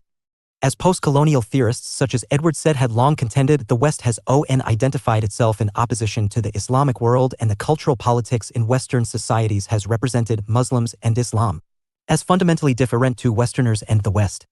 is cultural essentialism and othering. C. Concept. Othering entails stereotyping, the projection of specific beliefs and behaviors onto wider culturally defined groups and whole societies, and a hardening of claims about identity and difference. Othering. The concept of othering is today most commonly associated with critical and particularly post-colonial approaches to global politics, but its roots lie in more traditional philosophy. Phenomenological philosophers such as G. W. F. Hegel 1770 to 1831 and Edmund Husserl 1859 to 1938, and later psychoanalytic theorists such as Jacques Lacan 1901 to 1981, who were interested in how experiences shape our consciousness, argued that any sense of self is really made or constituted through our experiences of others, things, or people that we perceive to be outside of, or apart from, the me, I, or us. This philosophical constitutive other is adapted in post-colonial theory such that othering is specifically understood as the process through which colonizing societies understand and seek to morally justify the violence they enact upon the societies they colonize. In the work of Frantz Fanon, for instance, the settler-native relation that characterizes colonial world order and persists in post-colonial contexts too is one in which the white European settler represents the black or other person of color native as fundamentally different to him or herself, and specifically as inferior and in need of control and domination. Similarly, in Edward Said's critique of Orientalism, see here, the Occidental finds their sense of superiority and Western civilization through othering the Oriental as intellectually and culturally inferior. Othering in global politics is therefore a process of representing and treating people as fundamentally or essentially different and usually as inferior. Edward Said, 1935 to 2003. Jerusalem-born U.S. academic and literary critic. Said was a prominent advocate of the Palestinian cause and a founding figure of post-colonial theory. He developed, from the 1970s onwards, a humanist critique of the Western Enlightenment that uncovered its links to colonialism and highlighted narratives of oppression, cultural and ideological biases that disempower colonized peoples by representing them as the non-Western other, particularly applying this to the Middle East. He is best known for the notion of Orientalism, which operates through the history of popular anti-Arab and anti-Islamic prejudice in the West, Said, 1978-2003. Said's key works include Orientalism, 1978, and Culture and Imperialism, 1993. Source: Bettman/Getty Images. The global politics of identity and difference in relation to the war on terror has shed light on wider related issues, not least because, in a globalized, 21st century world, some of the Western governments and political groups that have done most to other Muslims hail from countries which in fact contain very large Muslim minorities, for example, the UK, where approximately 3.4 million people, more than 5% of the population, are Muslim today. While the representational politics of identity and difference stokes conflict through outcasting or othering, see above, representing some people as not belonging to a society or culture. The simple fact is that many societies in the 21st century are highly mixed, composed of people with widely varying senses of identity and cultural national histories. Consequently, the politics of identity and difference leads to at least as much social conflict within and across societies as it does between them. However, the global politics of identity and difference can also be a source of liberation and empowerment. It can offer social and political advancement through a process of self-realization and self-assertion for groups that have been socially marginalized or othered.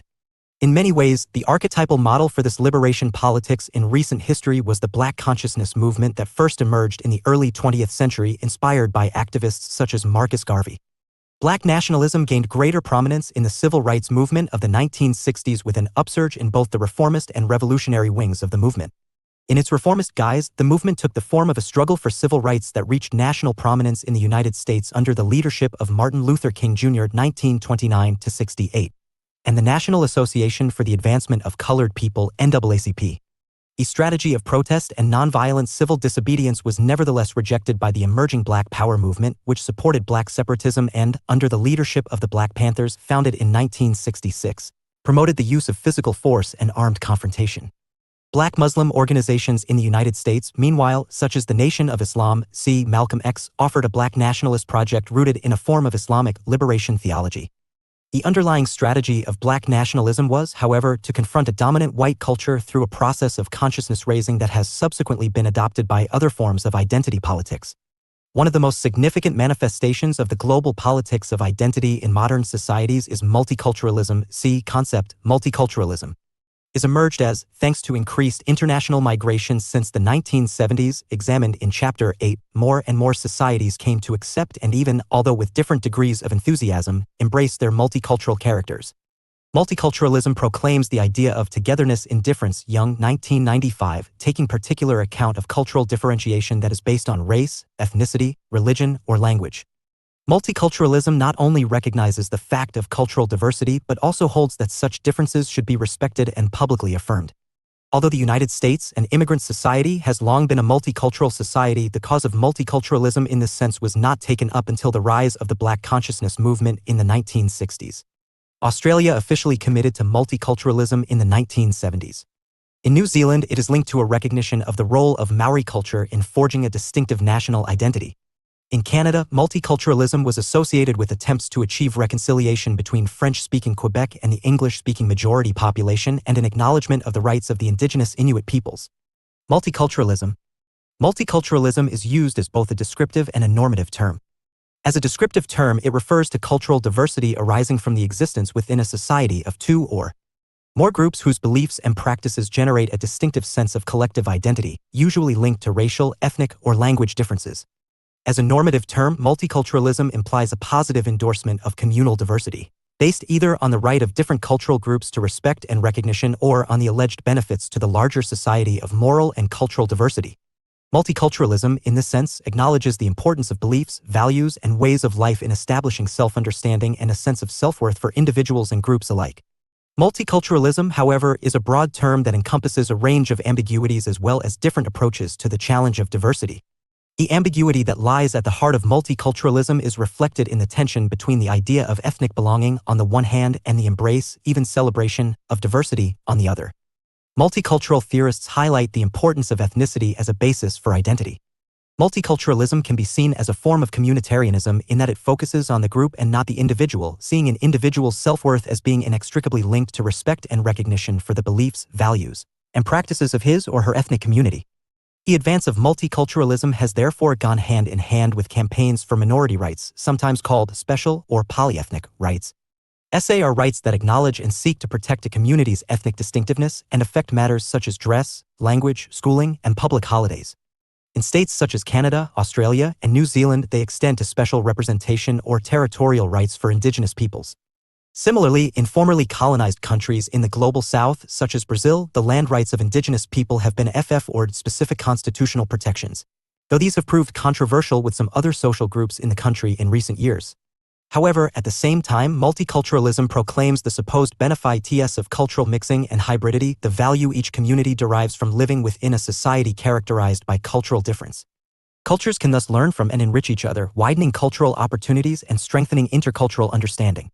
The result is a kind of mix-and-match multiculturalism that operates in tandem with cultural globalization to create deeper levels of social and cultural mixing in modern societies, blurring national distinctiveness in the process. Ethnicity. Ethnicity is the sentiment of loyalty towards a distinctive population, cultural group, or territorial area. The term is complex because it has both racial and cultural overtones. The members of ethnic groups are often seen, correctly or incorrectly, to have descended from common ancestors, meaning that they tend to be thought of as extended kinship groups united by blood. More commonly, however, ethnicity is understood as a form of cultural identity, albeit one that operates at a deep and emotional level.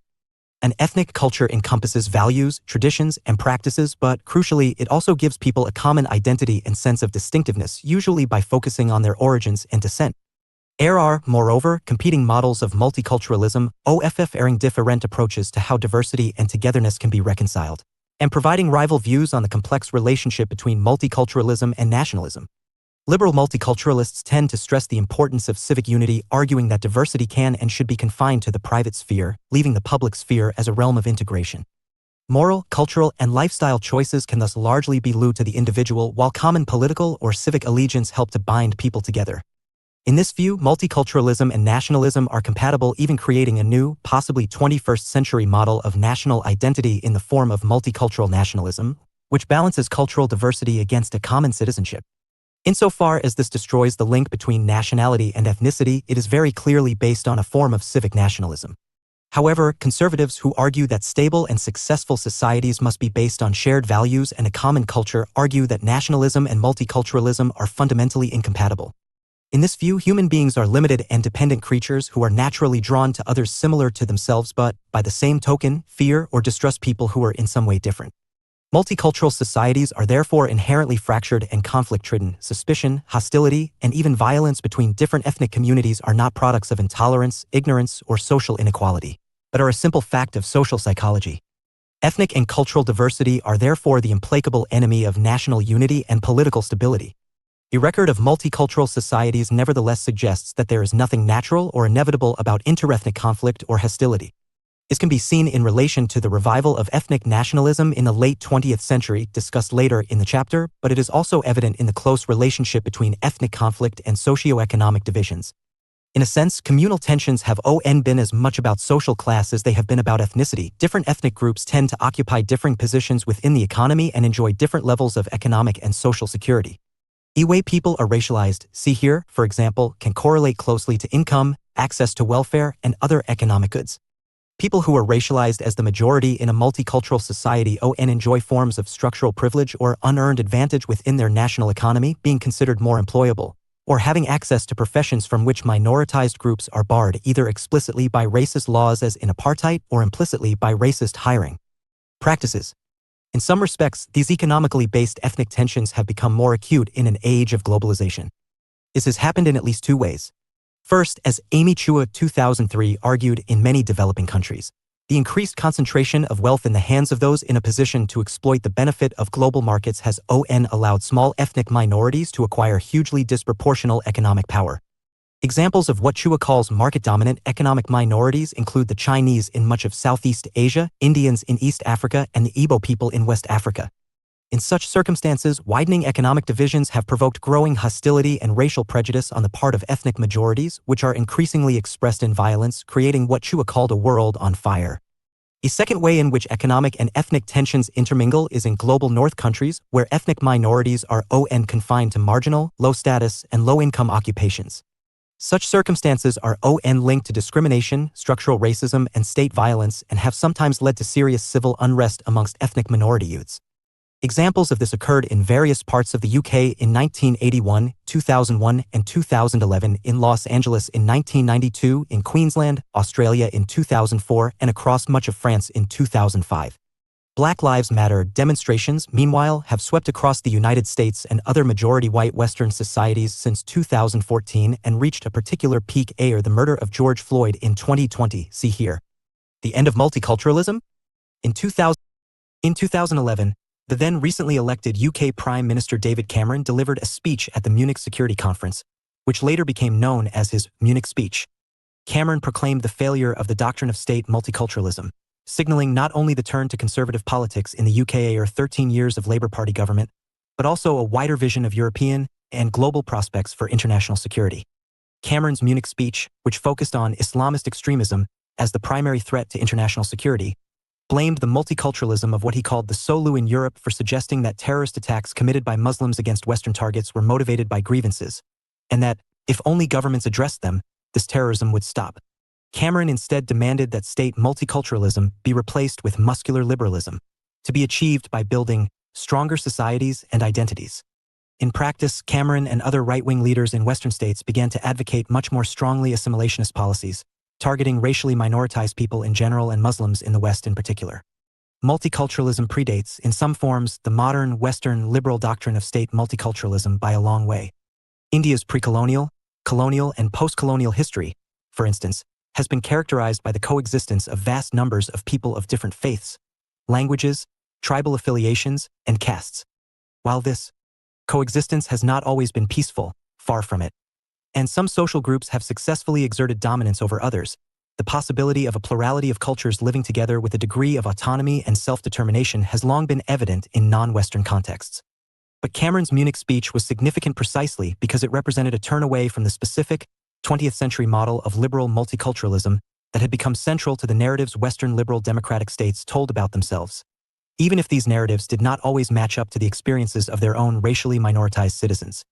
While the UK specifically developed more assimilationist criteria for citizenship and developed what its future Prime Minister Theresa May called a hostile environment for undocumented migrants, and, as it turned out, for the so-called Windrush generation of people who came to the UK as citizens of the British Empire and their descendants, it was not alone among Western liberal democracies in moving away from multiculturalism.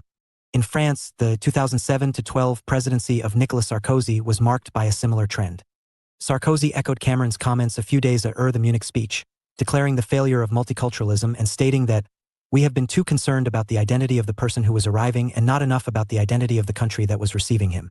And both of these world leaders were speaking in the wake of German Chancellor Angela Merkel's claim in late 2010 that multiculturalism had failed, utterly failed.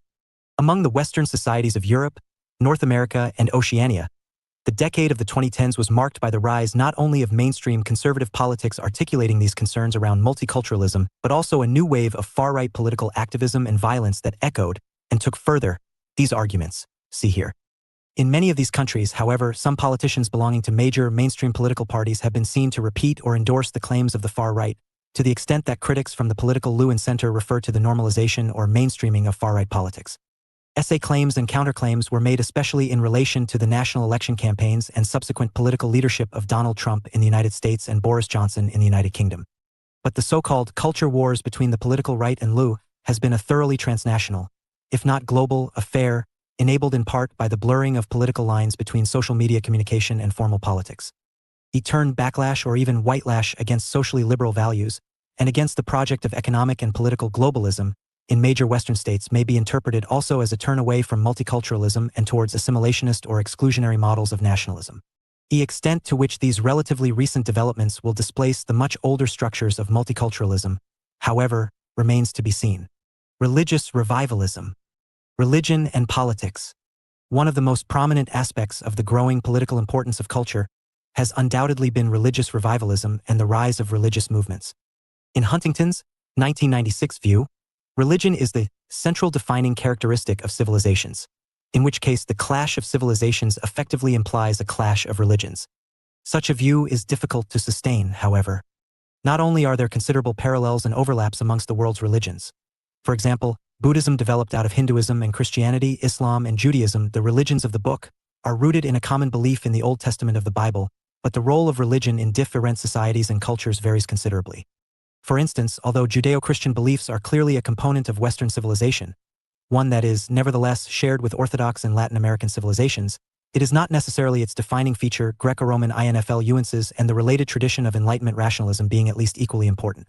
Indeed, one of the features of some Western, and particularly European, societies is their formal constitutional secularism.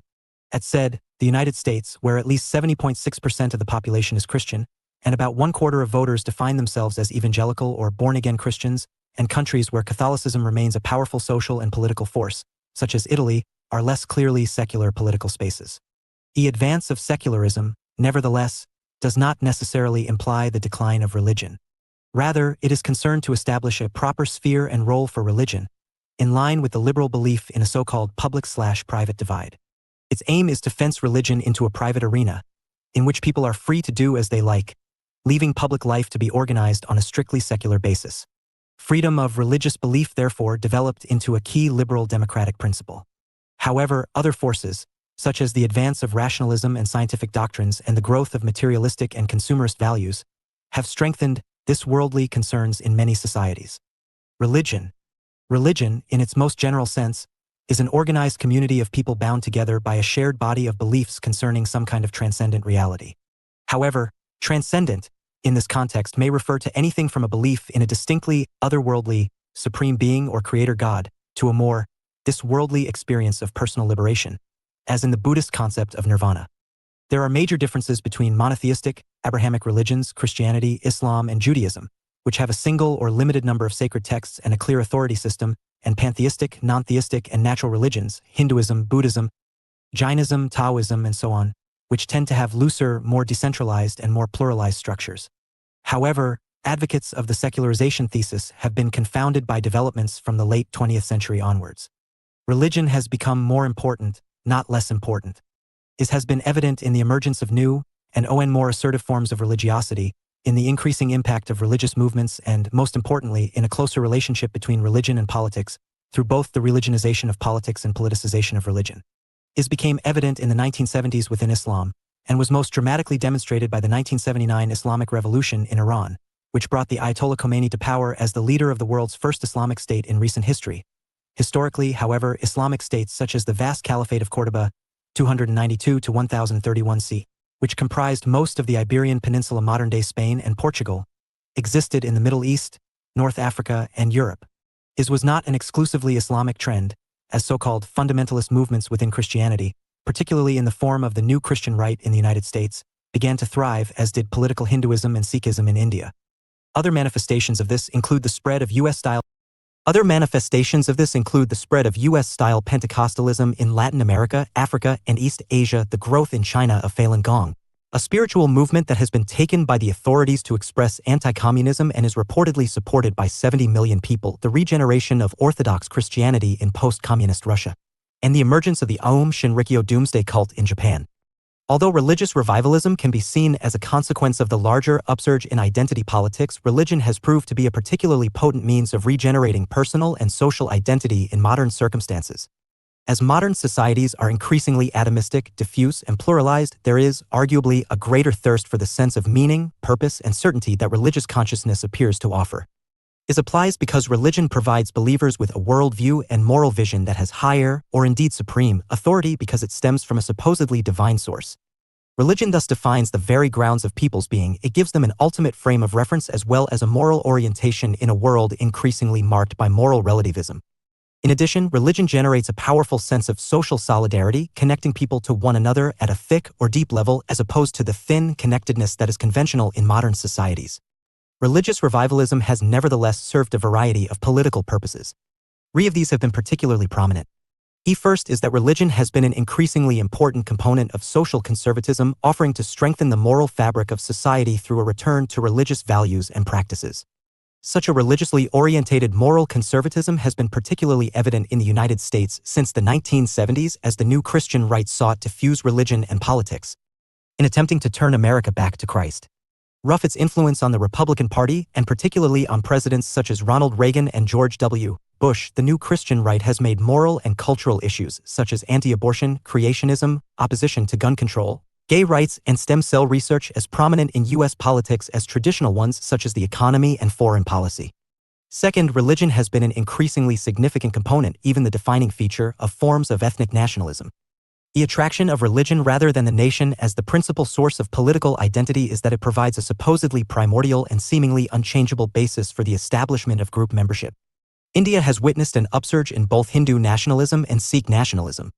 Hindu nationalists in the BJP, the more radical World Hindu Council, and its parent body, the RSS, have sought to make Hinduism the basis of national identity and called for the Hinduization of Muslim, Sikh, Jain, and other communities. Sikh nationalists have looked to establish Khalistan, located in present-day Punjab, with Sikhism as the state religion and its government obliged to ensure its unhindered flourishing. In Israel, a collection of small ultra-Orthodox Jewish parties and groups have become more prominent in transforming Zionism into a defense of the greater land of Israel. It has been expressed in a campaign to build Jewish settlements in territory occupied in the Six-Day War of 1967 and then formally incorporated into Israel. Religion has gained its greatest political influence through providing the basis for militant politico-cultural regeneration based on the belief that, in Khomeini's words, politics is religion. His notion of religion as a theopolitical project is usually referred to as religious fundamentalism. Ayatollah Khomeini, 1900 to 1989. Iranian cleric and political leader. The son and grandson of Shura clergy, Khomeini was one of the foremost scholars in the major theological center in Qom until being expelled from Iran in 1964. His return from exile in 1979 sparked the Islamic Revolution, leaving the Ayatollah, literally, gift of Allah, as the supreme leader of the world's first Islamic state until his death. Breaking decisively with the Shura tradition that the clergy remain outside politics, Khomeini's worldview was rooted in a clear division between the oppressed, understood largely as the poor and excluded of the developing world, and the oppressors, seen as the twin Satans, the United States and the Soviet Union, capitalism and communism. Islam thus became a theopolitical project aimed at regenerating the Islamic world by ridding it of occupation and corruption from outside. Source: Bettman/Getty Images. The fundamentalist upsurge. The term fundamentalism was first used in debates within American Protestantism in the early 20th century. Between 1910 and 1915, evangelical Protestants published a series of pamphlets entitled Fundamentals, upholding the inerrancy or literal truth of the Bible in the face of modern interpretations of Christianity. However, the term is highly controversial, being commonly associated with inflexibility, dogmatism, and authoritarianism. As a result, many of those who are classified as fundamentalists reject the term as simplistic or demeaning, preferring instead to describe themselves as traditionalists, conservatives, evangelicals, revivalists, and so forth. However, unlike alternative terms, fundamentalism has the advantage of conveying the idea of a religio-political movement or project, rather than simply the assertion of scriptural literalism, although this remains a feature of certain forms of fundamentalism. Religious fundamentalism is thus characterized by a rejection of the distinction between religion and politics. Politics, in EFFECT, is religion. It implies that religious principles are not restricted to personal or private life, but are seen as the organizing principles of public existence, including law, social conduct, and the economy as well as politics. Although some claim that fundamentalist tendencies can be identified in all the world's major religions, Christianity, Islam, Hinduism, Judaism, Buddhism, and Sikhism, others argue that they tend to be confined to Islam and Protestant Christianity, as only these religious traditions have the capacity to throw up comprehensive programs of political renewal, albeit with very different characters and ambitions. Religious fundamentalism. The word fundamentalism derives from the Latin fundamentum, meaning base. The core idea of religious fundamentalism is that religion cannot and should not be confined to the private sphere, but finds its highest and proper expression in the politics of popular mobilization and social regeneration. Although often related, religious fundamentalism should not be equated with scriptural literalism, as the fundamentals are often extracted through a process of dynamic interpretation by a charismatic leader. Religious fundamentalism also differs from ultra-orthodoxy in that it advances a program for the moral and political regeneration of society in line with religious principles, as opposed to a retreat from corrupt secular society into the purity of faith-based communal living. It is difficult to generalize about the causes of the fundamentalist upsurge that has occurred since the late 20th century because, in different parts of the world, it has taken different doctrinal forms and displayed contrasting ideological features. What is clear, nevertheless, is that fundamentalism arises in deeply troubled societies, particularly societies afflicted by an actual or perceived crisis of identity. Ruthven, 2005, thus emphasized that fundamentalism is driven by a search for meaning in a world of growing doubt and uncertainty. A variety of developments have helped to generate such doubt and uncertainty. Three factors in particular have strengthened the fundamentalist impulse in religion by contributing to such crises: secularization, globalization, and post-colonialism. Secularization has contributed to a decline of traditional religion and a weakening of established morality. In that sense, fundamentalism represents a moral protest against decadence and hypocrisy. It aims to restore rightful order and re-establish the link between the human world and the divine. Fundamentalism can therefore be seen as the antidote to moral relativism. Religious fundamentalism may also be intrinsically linked to the advance of globalization. As traditional societies are disrupted by increased global flows of people, goods, ideas, and images, religious fundamentalism may emerge as a counter-revolutionary force, a source of resistance to the advance of amorality and corruption. This helps to explain why fundamentalists generally possess a Manichaean worldview, one that emphasizes conflict between light and darkness or good and evil. If we are a chosen people acting according to the will of God, they are not merely people with whom we disagree, but a body actively subverting God's purpose on earth. They represent nothing less than the forces of darkness. Political conflict, for fundamentalists, is therefore a battle or war, and ultimately either the believers or the infidels must prevail. Protest against the overturning of Roe v. Wade, Washington, D.C., 2022. The debate around abortion is often linked to Christian fundamentalist pro-life beliefs. Source: Gayatri Malhotra, Unsplash. Global Politics in Action. The Arab Spring and its Legacy. Events. On December 17, 2010, Mohamed Bouazizi, a Tunisian market trader who lived in Sidi Bouzid, some 300 kilometers south of the capital Tunis, set fire to himself in protest against the confiscation of his cart and produce and his treatment by the police. Bouazizi died on January 4, 2011.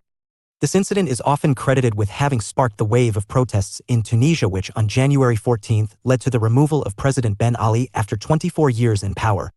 Inspired by events in Tunisia, Egyptian demonstrators took to the streets on January 25, calling for the removal of President Hosni Mubarak. Under growing pressure from the Egyptian military and as protests escalated, Mubarak resigned on February 11. In Libya, demonstrations quickly led to an armed uprising and a civil war in which rebel forces were supported by NATO aerial attacks. The capture and killing of Muammar Gaddafi on October 22 effectively signaling the collapse of his regime. The following month, Ali Abdullah Saleh agreed to step down as Yemeni president, formally ceding power in February 2012. In Syria, protests that started in March 2011 against President Bashar Assad developed, over succeeding months, into a highly complex and intractable civil war. Significance: the protest movements that swept through much of North Africa and parts of the Middle East in 2011 were quickly dubbed the Arab Spring. These rebellions have nevertheless unleashed a complex range of forces, meaning that debate about the significance of the Arab Spring may continue for many years. At least 4 interpretations have been advanced, although none is likely to be persuasive on its own. In the first, the Arab Spring is seen as the Arab world's 1989, the beginning of its transition from authoritarianism to sustainable democracy.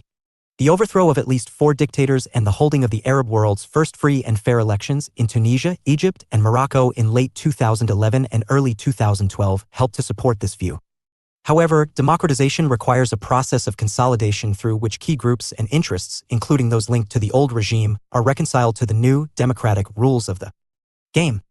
In the case of the Arab Spring, this applies particularly to the military and the Muslim Brotherhood in whatever form, and as Mohamed Morsi's short and controversial presidency in Egypt demonstrated, the reconciliation of neither group can be taken for granted. Source: Mohammed Hewise/Getty Images. In the second interpretation, the Arab Spring has sparked a resurgence of political Islam. Despite their initial marginalization, Brotherhood-linked groups were bolstered by the Arab Spring, both because it led to the lifting of restrictions on their political activities and because the introduction of elections provided them, by virtue of their level of organization and the appeal of religion, with a sure route to power. However, as once again shown by developments in Morsi's Egypt, attempts by Brotherhood-linked parties to advance an Islamist agenda may weaken their public support and leave them politically vulnerable. In the third interpretation, the Arab Spring has been seen as a brief interlude before the inevitable return of dictatorship to the Arab world. In this view, the divisions and instability provoked by the Arab Spring have merely underlined the importance of the military as the only reliable source of political order, and created opportunities for it to re-enter politics sooner or later, claiming to be the nation's savior. In the fourth interpretation, the Arab Spring has significantly strengthened divisions in the Arab and wider Muslim world between Sunni and Shia forms of Islam. Although the flames of this conflict were lit in Iraq, they have burned most fiercely during the Syrian civil war, which can be seen as a proxy war between Sunni Muslims and Shia Muslims, ultimately for control of the Middle East. Identity, culture, and contested world orders. As we have seen, identity and culture, including factors such as race, class, gender, and religion, may be experienced at the level of the individual but are nevertheless deeply social phenomena. The processes through which identities and cultures are forged and contested, and the assertion or contestation of difference, are global social processes and as such are at stake in world ordering as much as they are in everyday life. Global politics has been the terrain of imperial competition and expressions of national and regional identity and self-determination. Issues of national and religious identity have been at stake in local, national, and regional armed conflicts, from the 30 Years' War 1618–48 to the post-Cold War Yugoslav Wars 1991 to 2001, and the so-called frozen but recently thawed-out conflict between Armenia and Azerbaijan over the disputed Nagorno-Karabakh 1988. But they are also integral to the efforts of the United States and the wider West to dominate, govern, or police global politics and to order the world.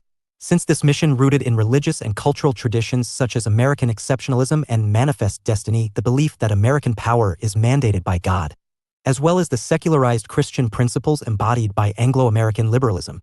Focus on promoting democracy for or against.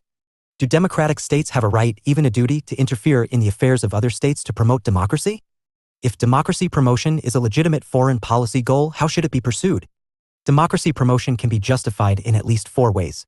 First, as democracy is founded on values such as human dignity, individual rights, and political equality, democratic rule is a universal good, applicable to all societies regardless of their history, culture, and values. All those who have the ability to promote democracy therefore have a duty to do so. This assumes that there is, in effect, a thirst everywhere for democratic governance. Second, as authoritarian regimes repress opposition and deny citizens the right of political participation, democracy cannot be built through internal pressures alone and therefore needs external support. This support is likely to involve the use of force, as authoritarian regimes will rarely give up power willingly. Third, as suggested by the democratic peace thesis, democracy increases the likelihood of peace and cooperation, at least in terms of relations amongst democratic states themselves. Fourth, democracy may have the practical advantage that, in widening access to political power, it reduces levels of discontent and disaffection and so helps to counter political extremism and even terrorism. In this view, authoritarian or despotic rule is one of the chief causes of instability and political violence. The policy of democracy promotion has been widely criticized, however. For some, it is based on specious and self-serving reasoning, providing a high-sounding justification for what in practice amounts to an imperialist project designed to expand Western hegemony and ensure access to vital energy resources. A second concern arises from doubts about the supposed universality of Western-style democracy. While some argue, crudely, that Arab and wider Muslim populations are simply not ready for democracy, others suggest that democracy will legitimately take different forms in different parts of the world. In this case, a narrow focus on liberal democratic reform is an example of Eurocentrism and is likely to fail. A third concern is that the link between democracy and political moderation is by no means assured. For example, the introduction of multi-party elections in Algeria in 1991 looked likely to result in a sweeping victory for the militant Islamic Salvation Front, before the Algerian army intervened to repress a popularly backed tide of religious fundamentalism. Finally, the idea of intervention to promote democracy has been criticized as both morally and politically confused. Violating national self-determination to promote political freedom appears to be, at best, a contradictory position. Aside from moral qualms about this approach, it also risks arousing widespread resentment and hostility, which, in turn, makes the process of state-building or democracy-building intensely difficult. Cultural hegemony from an American to a Chinese world order? Perhaps the single most significant question for the role of identity and culture in shaping world order in the early 21st century is what impact the rise, or more accurately, the resurgence of China as a global power will have. In the post-Second World War era, the United States was able to dominate the design and construction of a range of key institutions of global governance, Chapter 20. As a consequence, it is sometimes argued that the world order that emerged in that context and was further strengthened by the collapse of the USSR and the end of the Cold War in the 1990s tended to embody American cultural values. In fact, some contended that corporate and US-led globalization had the effect of global cultural homogenization as American brands and consumer culture came to dominate the world. Indeed, the contemporary usage of the word brand comes directly from the European settler colonialists' practice of branding cattle with symbols in the American Old West and the various qualities associated with particular brands of beef by its sellers and consumers. In the 20th century, with the rise of mass societies and mass production, see here, along with more advanced forms of capitalist culture, including the vast advertising industry that developed from the 1950s onward, consumer culture became further entrenched. Societies were increasingly encouraged to locate their identity in global brands. The mid-century Frankfurt School critical theorist, see here, Marcuse, argued that people recognize themselves in their commodities, they find their soul in their automobile. Hi-Fi set, split-level home, kitchen equipment, 1964, 9. Consumer culture of American world order has only advanced since its early successes in the mid-20th century. Global dominance of American brands, from technology, Apple, Microsoft, Google, to food and beverages, McDonald's, Coca-Cola, and sportswear, Nike, remains strong in the 21st century. Consumption of these brands' products is associated with particular identities, including a sense of social class or status. But they may also be integral to reshaping whole national economic models. Sociologist George Ritzer coined the term McDonaldization initially in an article in the early 1980s and expanded upon in a still popular book of the 1990s. To describe the socio-economic trend within the United States and its expansion via globalization to the world, on a global scale, travelers are finding more familiarity and less diversity.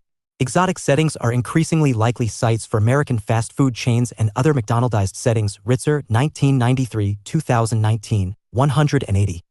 In other words, the fast food model of branding, production, and consumption reshapes a range of other non-food settings, according to Ritzer, as diversity gives way to homogenization. If identity is about a sense of sameness, see here, then US-led corporate globalization on this view is an effort to impose a homogeneous set of brand identities upon the global population, informed by the values of American capitalism. So what might world order look like if, or perhaps when, American dominance has been thoroughly supplanted by Chinese global power?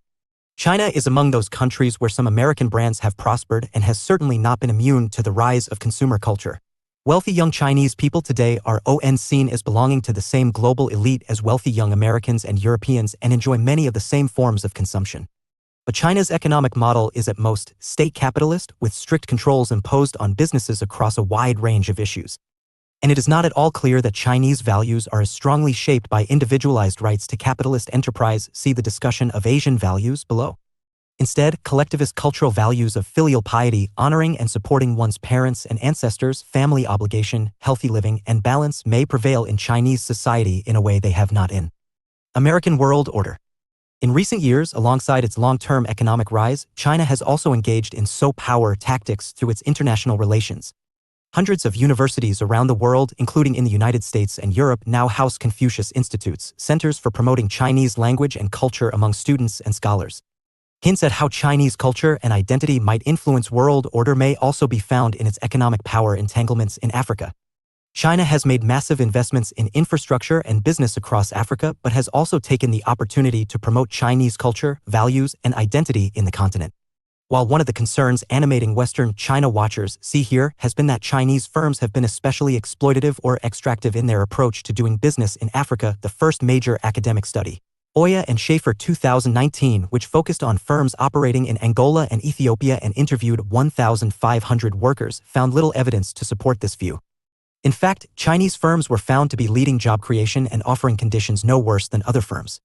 In her analysis of Chinese investment in Nigeria, Lesotho, Kenya, and Ethiopia, Irene Yuan-Sun 2017 suggests that Chinese factories in Africa are a positive development that will in fact create broad-based prosperity for Africans and usher in the next phase of global growth, while Chinese firms have also invested in healthcare and social and cultural activities in the African societies they operate in. In 2011, the Grand Eater opened in Dakar, Senegal, at 1,800 seats. It claimed to be the largest theater in Africa, and its construction was largely funded by the Chinese state, at a cost of around $31 million. Its investment in African cultural infrastructure allowed also for Chinese cultural exposition, with China's Shaolin martial artist monks performing there in 2014 as part of a wider tour of African nations, and with the express intention of promoting both the martial arts and the Buddhist principles that inform their practice. Tai Chi and other traditional Chinese martial arts have also been taught to factory workers and their families in African communities. But an alternative view is that the decline of American power and relative increase in Chinese power, while affecting world order deeply, will not result in a like-for-like swap, with China emerging as the new global cultural hegemon and imposing Chinese culture, values, and identity on the world in place of American consumerist ones. Rather, as Amitabh Acharya 2018 suggests, the end of American world order could be the harbinger of what he calls a multiplex world, a world without a hegemon. Culturally and politically diverse yet economically interconnected, where security challenges are increasingly transnational but the power to break and make order is dispersed and fragmented. The West versus the rest? One of the most abiding visions of world order is that which divides the world into the West and the rest, probably nowhere more so than within Western societies themselves.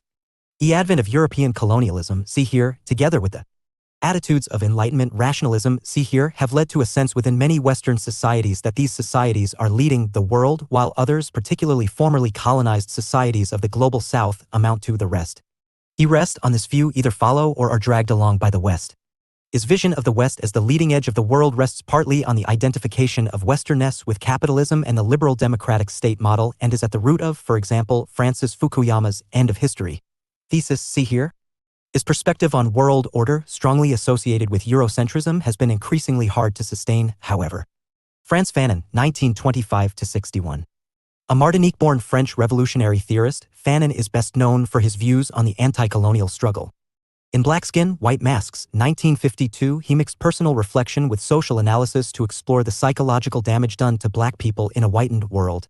In his classic work, The Wretched of the Earth, 1961, he drew on psychiatry, politics, sociology, and the existentialism of Jean-Paul Sartre in arguing that only total revolution and absolute violence can help Black or colonized people liberate themselves from the social and psychological scars of imperialism. Fanon died after contracting leukemia, and, at his request, his body was returned to Algeria and buried with honors by the Algerian National Army of Liberation. His other works include Towards the African Revolution, 1964. Source: unknown photographer / Wikimedia Commons. Asian values. The idea that Asian culture and beliefs may constitute an alternative to Western ones gained momentum during the 1980s and 1990s, fueled by the emergence of Japan as an economic superpower and the success of the so-called Asian tiger economies, Hong Kong, South Korea, Thailand, and Singapore. His position was outlined most clearly by the Bangkok Declaration of 1993, when Asian state representatives from Iran to Mongolia, meeting in preparation for the World Conference on Human Rights in Vienna, issued a bold statement in favor of what they called Asian values. While not rejecting the idea of universal human rights, Asian values drew attention to supposed differences between Western and Asian value systems as part of an argument in favor of taking culture difference into account in formulating human rights. Particularly keen advocates of this view included Mahathir Mohamad and Lee Kuan Yew, at that time the prime ministers, respectively, of Malaysia and Singapore. From this perspective, human rights had traditionally been constructed on the basis of culturally biased Western assumptions. Individualism had been emphasized over the interests of the community, rights had been given preference over duties, and civic and political freedoms had been extolled above socio-economic well-being. Recognition of Asian values sought to rectify this. At their heart was a vision of social harmony and cooperation grounded in loyalty and embeddedness within community and respect for authority towards parents within the family, teachers at school, and the government within society as a whole. Allied to a keen work ethic and thrive, these values were seen as a recipe for social stability and economic success. Confucianism. Confucianism is a system of ethics formulated by Confucius 551 to 479 BCE and his disciples that was primarily outlined in the Analects. Confucian thought has concerned itself with the twin themes of human relations and the cultivation of the self. The emphasis on ren, humanity, or love has usually been interpreted as implying support for traditional ideas and values, notably filial piety, respect, loyalty, and benevolence. The stress on junzi, the virtuous person, suggests a capacity for human development and potential for perfection realized, in particular, through education. Confucianism has been seen, with Taoism and Buddhism, as one of the three major Chinese systems of thought, although many take Confucian ideas to be coextensive with Chinese civilization itself. The idea of Asian values was dealt a damaging blow by the Asian financial crisis of 1997-8. This occurred not only because it cast doubt over the image of rising Asia, but also, and more seriously, because Asian values were sometimes held to be responsible for the crisis in the first place. In this view, Asian economies had faltered because of a failure fully to embrace market principles such as entrepreneurialism, competition, and rugged individualism, and this failure had stemmed from aspects of Asian culture, particularly an emphasis on deference, authority, duty, and loyalty. Nevertheless, the rise of China and, to a lesser extent, India has revived interest in the idea of Asian values. Although in its modern form it tends to be orientated more specifically around the alleged strengths of Chinese civilization and particularly of Confucianism. However, the general notion of Asian values has also attracted criticism. For some, it simply serves as an excuse for the survival of authoritarian rule and absence of liberal democratic reform in many parts of Asia. A key Asian value from this perspective is political passivity and unwillingness to question authority based on a trade-off between economic well-being and political freedom. The notion of an Asian civilization from which a distinctive set of values can be seen to derive has also been criticized in line with wider concerns about the tectonic model of civilizations.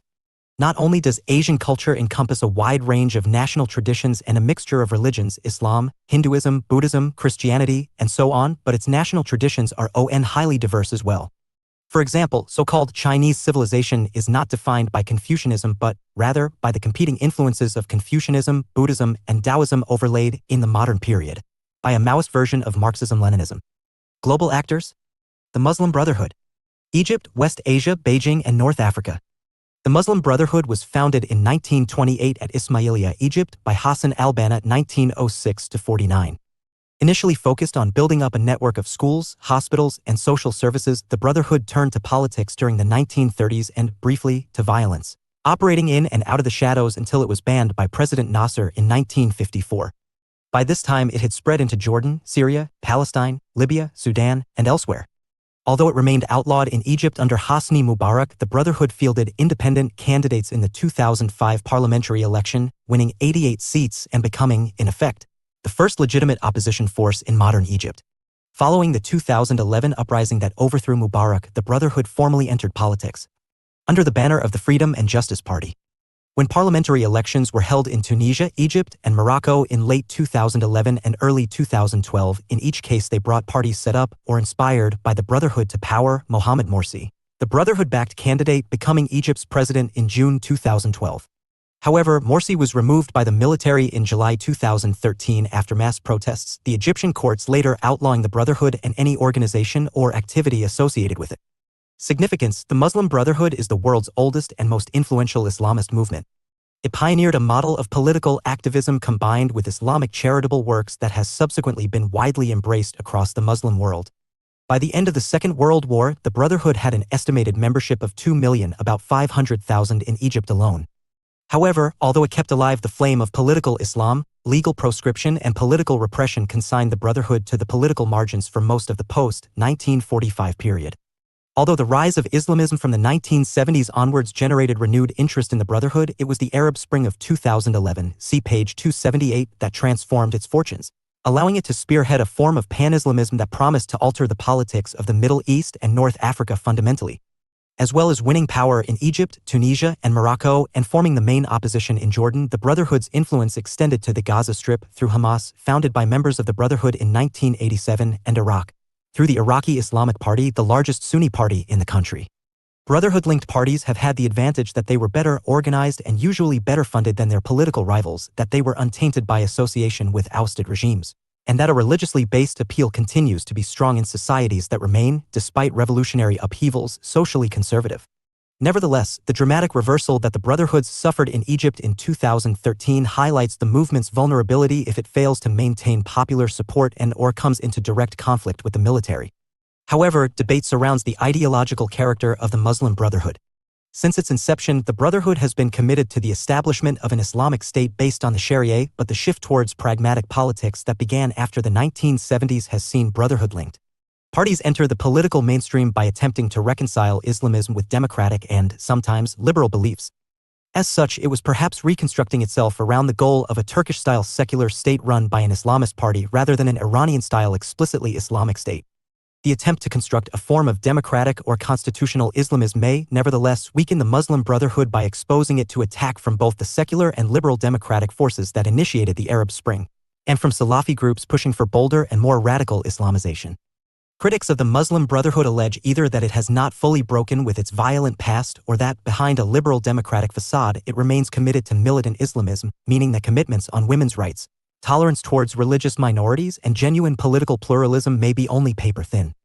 Developments in Egypt under Morsi, such as seizure of temporary, unlimited powers by the presidency, have been used to support the latter view. Sadiq Utb, 1906–66. Egyptian writer and religious leader, sometimes seen as the father of modern political Islam. The son of a well-to-do farmer, Cup was radicalized during a 2-year study visit to the United States, which instilled in him a profound distaste for the materialism, immorality, and sexual licentiousness he claimed to have encountered. Cup's worldview, or Qutbism, highlighted the barbarism and corruption that Westernization had inflicted on the world, with a return to strict Islamic practice in all aspects of life offering the only possibility of salvation. Cup's primary targets were the westernized rulers of Egypt and other Muslim states. Imprisoned under Nasser in 1954–64, he was eventually tried for treason and executed. Source: AFP Getty Images. Whether it be the politics of race, class, and gender within and between societies, the legacies of colonialism, religious revivalism, or the cultural forces shaping world order, identity and difference are clearly central to the making of global politics today. Politics is defined in relation to conflict ICT, struggles over different visions of the good life and how we should organize our societies, negotiations and arguments in legislative assemblies and in the media, and tensions over power relations between individuals and groups everywhere from the home to the workplace. The sources of such conflicts are very rooted in perceptions of identity and difference. In this sense, identity, our sense of who we are and, by extension, who we are not, may well be a permanent feature of world politics despite protestations about identity politics as a fashionable but temporary zeitgeist. Perceptions of identity and difference are central to the organization of societies, with social coherence being achieved partly through the process of othering, designating what we are not. Our sense of identity and difference is often tied to how we understand our culture, the system of shared beliefs, practices, and traditions in which our community is embedded and through which we make sense of the world. Huntington's Clash of Civilizations thesis posed at the end of the Cold War suggested that in the absence of a grand ideological struggle between communist and capitalist societies at the global level, cultural, identity-based politics would assert itself as the primary fault line and cause of conflict. Though Huntington's thesis was controversial and flawed, religious revivalism has played a major role in the assertion of what are sometimes called identity politics in recent years. In particular, especially through the War on Terror, inaugurated by the United States after the 9/11 attacks in 2001, a distinction between a Muslim world and the West has been constructed as a major geopolitical fault line. The social fact of multiculturalism, the relatively stable coexistence of many different cultural identities within societies, in a post-colonial world may be evidence that civilizational theories of global politics are less pertinent today despite the cultural and religious sources of social conflict noted above. One of the biggest questions for identity in global politics is how world order might be transformed by a widely anticipated decline of the West and the long-term rise of China. This raises important questions about cultural values and the manifestation of cultural identity in the way the world is organized politically and economically. Questions for discussion. Are all politics identity politics? Is multiculturalism really dead? Why is the relationship between identity and difference in global politics? Is it possible to maintain a sense of identity without othering? How persuasive is Huntington's Clash of Civilizations thesis today? To what extent are global politics about the West versus the rest? Is the Asian values debate still relevant in the 21st century? Are religious identities still an important factor in world politics? Further reading. Huntington S. P. The Clash of Civilizations and the Remaking of World Order 2002. A bold, imaginative, and deeply controversial elaboration of the Clash of Civilizations thesis by its originator. Keppel G. Jihad, The Trial of Political Islam 2006. A challenging and illuminating overview of the phenomenon of Islamism. Parekh B. A New Politics of Identity, Political Principles for an Interdependent World 2008. A wide-ranging analysis of the impact of globalization on ethnic, religious, national, and other identities. A wide-ranging analysis of the impact of globalization on ethnic, religious, national, and other identities. Young R. Postcolonialism. A Very Short Introduction, 2003. An accessible account of the nature and implications of postcolonialism. Links to relevant web resources can be found on the Global Politics website. bloomsbury.pub/Heywood, Global, Politics, 3E. Essentialism. An approach to philosophical or social scientific reasoning that supposes people or things have an unchanging essence. Privilege. A sometimes controversial concept, especially for the political right. Privilege simply means an unearned social advantage, which may be conferred through one's proximity to majority racial or gender identities, for example. Secularism. The belief that religion should not intrude into secular, worldly, affairs, often reflected in the demand to separate church and state. Secularization thesis. The theory that modernization is invariably accompanied by the victory of reason over religion and the displacement of spiritual values by secular ones. Moral relativism. The belief that there are no absolute values, or a condition in which there is deep and widespread disagreement over moral issues. Fundamentalism. A style of thought in which certain principles are recognized as essential truths that have unchallengeable and overriding authority, often associated with fierce, and sometimes fanatical, commitment. Scriptural literalism. A belief in the literal truth of sacred texts, which as the revealed word of God have unquestionable authority.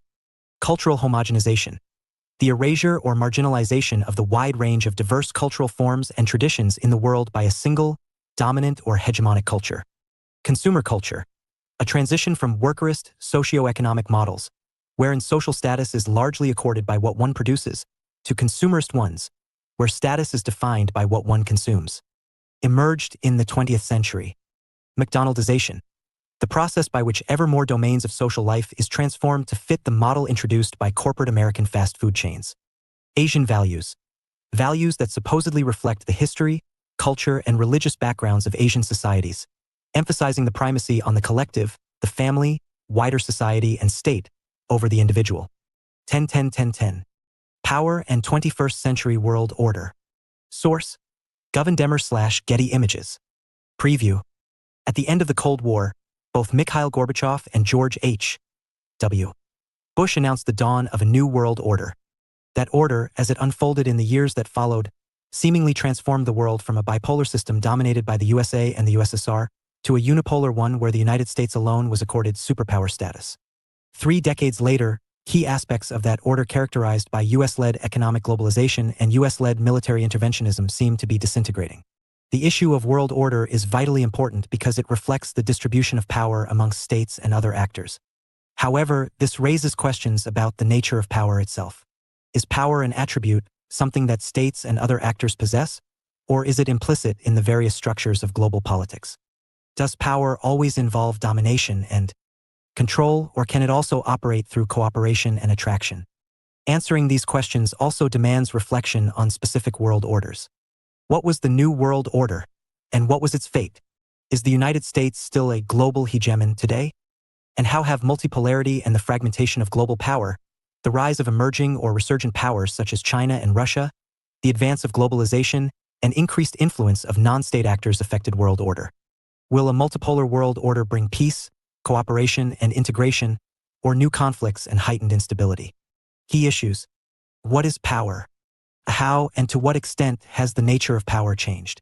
What were the implications for world order of the end of the Cold War? Is the United States a hegemonic power, or a power in decline? To what extent is the world now multipolar, And are these trends set to continue? How is growing multipolarity likely to affect global politics? Theories of power and global politics. Politics can be understood as the struggles over how we should live together as societies, and in this sense is to a great extent about power. His notion was neatly summed up in the title of Harold Lasswell's book Politics. Who gets what, when, how? 1936. But this merely raises another question: what exactly is power? How can power, particularly in global politics, best be understood? Power is a complex and multidimensional phenomenon. Joseph Nye, see here, liken power to love, easier to experience than to define or measure, but no less real for that. Nye 2005. The problem with power is that it is an essentially contested concept. There is no settled or agreed concept of power, only a series of rival concepts. Power can be understood in terms of capability. That is, as an attribute, something that states or other actors possess. Power can be understood as a relationship, that is, as the exercise of influence over other actors. And power can be understood as a property of a structure, that is, as the ability to control the political agenda and shape how things are done. To add to the confusion, there are also debates about the changing nature of power and in particular about the key factors through which one actor may influence another. Power. Power is commonly understood as the ability to influence the outcome of events, in the sense of having the power to do something. In global politics, this includes the ability of a country to conduct its own affairs without the interference of other countries, bringing power very close to autonomy. However, power is usually thought of as a relationship, that is, as the ability to influence the behavior of others in a manner not of their choosing, or power over others. Power can therefore be said to be exercised whenever A gets B to do something that B would not otherwise have done. Distinctions have nevertheless been drawn between potential/actual power, relational/structural power, and hard/soft power. Power as capability. A traditional approach to power in international politics is to treat it in terms of capabilities. Power is therefore an attribute or possession. Such an approach has, for instance, been reflected in attempts to list the tangible or quantifiable elements or components of state power, such as military or economic strength. Over time, greater attention has also been paid to less tangible factors, such as morale and leadership skills. E-capabilities approach to power enables states to be classified on the basis of the power or resources they possess, allowing the international system to be analyzed on a hierarchical basis, classifying states as great powers, superpowers, middling powers, regional powers, and so forth. Sources of state power. A set of capabilities commonly invoked in relation to state power were systematized in Michael Mann's epic, 4-volume work of international historical sociology, spanning the period 1760 to 2011.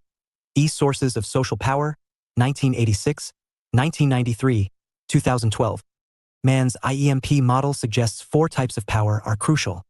Ideological power is the power to define accepted norms of social behavior and therefore to shape social structures and practices. Is especially important at the national level to achieve that key requirement of statehood, perceived legitimacy. Religions as well as political belief systems such as liberalism, fascism, and Marxism can thus be considered sources of ideological power. Ideologies, Mann suggests, have an extensive geographical logic that can easily reach across state borders and infuse global politics. We might consider neoliberalism an example of a globalizing ideology in the sense. Economic power, states' weight in international affairs is closely linked to their wealth and economic resources. This applies, in part, because economic development underpins military capacity, ensuring resources to develop large armies, acquire modern weapons, and wage costly or sustained wars. Modern technology and an advanced industrial base also give states political leverage in relation to trading partners, especially if the national currency is so strong and stable that it is widely used as a means of international exchange. Military power, for many commentators, especially in the realist school, power in international politics boils down to military capacity. John Mearsheimer, for example, insists that international relations and world order are determined by the global distribution of coercive capabilities. Military capacity enables a country both to protect its territory and people from external aggression and to pursue its interests abroad through conquest and expansion.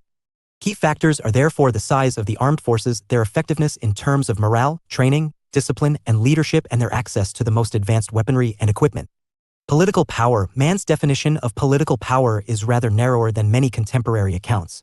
He labels it the centralized and territorial regulation of social life and insists that the state is the only entity which can truly be said to exercise this form of power. Whether outward-facing international relations or inward-facing national government, the political power of the state is, according to Mann, polymorphous, crystallizing in different ways to different political issues and according to different interests of core constituencies lobbying on these issues. Mann's IMP model is not exhaustive and is open to contest. Population, geography, and communication are examples of sources of state power this model may not do justice to. SA are forms of material and technological power that constitute what the transcendental philosopher Immanuel Kant might call the conditions of possibility for some elements of the IMP. In other words, the degree of ideological, economic, military, or political power a state wields may depend upon these other factors. A large population benefits a state both economically and materially, giving it a sizable workforce and the potential to develop an extensive army. Meanwhile, the significance of geographical variables such as land area, location, climate, topography, and natural resources has traditionally been stressed by geopolitics. Beneficial geographical features include access to the sea for trading and military purposes, a temperate climate away from earthquake zones and areas where violent tropical storms are frequent, navigable rivers for transport, trade, and energy production, arable land for farming, and access to mineral and energy resources. Finally, in a highly digital age dominated by social media, communicative power seems to be increasingly important. The ability to shape how messages, especially news and forms of political communication, are produced and received is hugely important to achieving and maintaining other forms of power.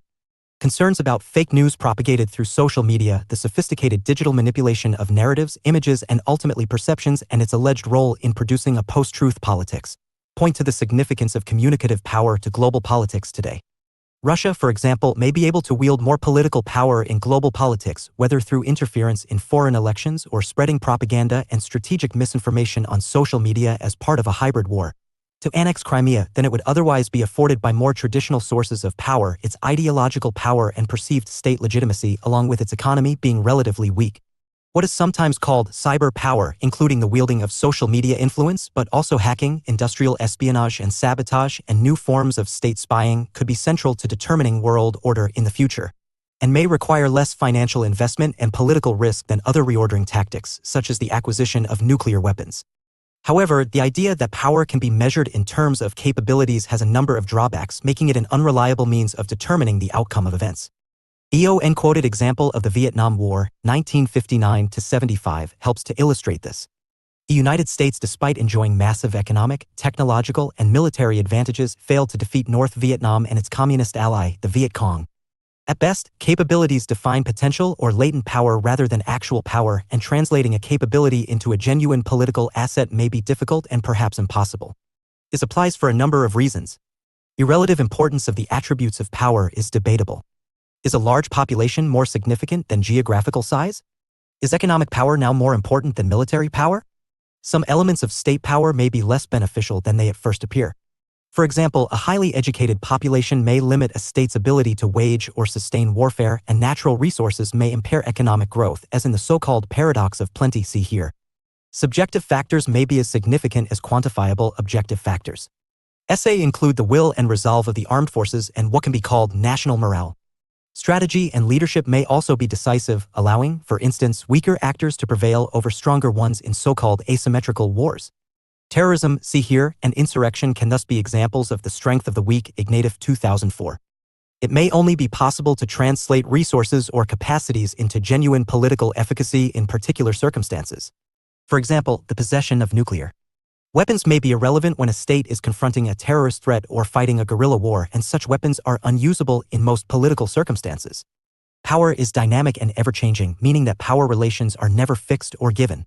Power may share, for example, due to economic booms or slumps, financial crises, the discovery of new energy resources, the acquisition of new weapons, natural disaster, an upsurge in ethnic conflict, and so on. Relational power. An alternative way of thinking about power is to portray it as a relationship. In its classic formulation, power can be said to be exercised whenever A gets B to do something that B would not otherwise have done.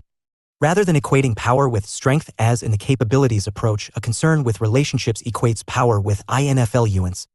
Capabilities and relationships are clearly not distinct, however, as power relations between states or other actors may be taken to reflect the balance of their respective capabilities. For this reason, relational power is understood in terms of actions and outcomes, that is, the effect one actor has on another, rather than in terms of contrasting assessments of capabilities.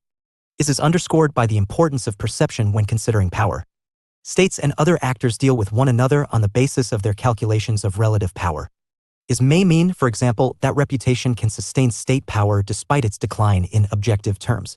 Foreign policy decisions may thus be based on underestimates and overestimates of the power of other actors as well as various kinds of misinterpretation and misperception.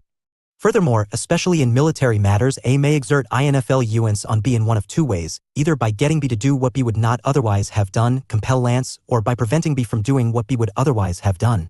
Deterrence. Generally, the former will be riskier and require the use of greater resources than the latter.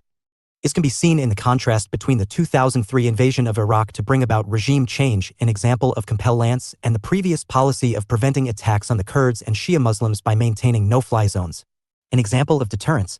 Structural power. Whereas the capabilities and relationship models of power clearly assume the existence of an actor or agent, usually the state, structural power links the distribution of power to biases within the social structures through which actors relate to one another and make decisions, such as race or gender. Historically, the strongest voices to highlight the operation of structural power have been theorists and activists who have themselves experienced structural inequalities, feminists and anti-racists, for example. African American thinkers speaking and writing from the contexts first of slavery, then of segregation and the civil rights struggles have been especially influential in this regard. From W.E.B. Du Bois' identification of the color line in 1903 to bell hooks' intersectional analysis of Western social structure as white supremacist capitalist patriarchy, Black American intellectuals have noted that power is partly, if not mainly, a structural phenomenon. Kwame Ture, known until 1969 as Stokely Carmichael, and Charles V. Hamilton's 1967 Black Power, Politics of Liberation in America argued that racism operates in two ways: direct, individual white people against individual black people, and structural, collective white communities against collective black communities. The latter, structural form of power manifests itself in policies and practices that disadvantage Black Americans and privilege white Americans. At the level of global politics, they argue that even amid the processes of decolonization, Black people in this country form a colony confined to ghettos and subject to both economic, structural violence and direct. At the level of global politics, they argue that even amid the processes of decolonization, Black people in this country form a colony confined to ghettos and subject to both economic, structural violence and direct violence, from the police, organized racist groups, and so on. In other words, the state power of the United States was a form of white power, and as such was wielded against people of color in other parts of the world in the form of war, direct violence, and at home in the form of impoverishment, ghettoization, and exclusion, structural violence. Johann Galtung, the pioneering peace studies scholar and international relations theorist, later noted that Carmichael's arguments directly informed his own distinction between structural and direct violence in world politics. Civil rights leaders Floyd B. McKissick left, Dr. Martin Luther King Jr., center, and Stokely Carmichael right, marching through Mississippi to encourage voter registration. Source: Vernon Merritt 3/Getty Images. Stokely Carmichael/Kwame Ture, 1941–98. Leading figure in the American civil rights movement, and specifically of what became known after his work as the Black Power movement. Inspired by older contemporaries including Frantz Fanon and Malcolm X, Ture was a Pan-Africanist who attended the historically Black Howard University, where he participated in the freedom rides aimed at desegregating interstate bus travel. He was later a leading organizer and activist in civil rights organizations including the Student Nonviolent Coordinating Committee, SNCC, and the Black Panther Party. Ture's structural theory of power, elaborated in many speeches and later in Black Power, The Politics of Liberation in America, 1967, remains highly influential on anti-racist and post-colonial thought today. His relative militancy, rejection of nonviolence, and integration and coalition with white liberals made Ture a target for the FBI and CIA, whose surveillance of him continued even after he left the United States for Guinea, where he became an advisor to Socialist President Ahmed Sékou Touré, and where he co-founded and led the All-African People's Revolutionary Party, a socialist, anti-colonial, Pan-Africanist political party. Another influential account of structural power in international relations was provided by Susan Strange, who defined it as the power to decide how things shall be done, the power to shape frameworks within which states relate to one another, relate to people or relate to corporate enterprises, Strange 1988. Strange further distinguished between four primary power structures. The knowledge structure, which influences an actor's beliefs, ideas, or perceptions. The financial structure, which controls access to credit or investment. The security structure, which shapes defense and strategic issues. The production structure, which affects economic development and prosperity. Strange insisted that the same state or states need not dominate each of these structures, but rather that their structural power may vary across the structures. His analysis of power provides an alternative to state-centrism and highlights the important and growing role played by regimes and international organizations. Changing nature of power.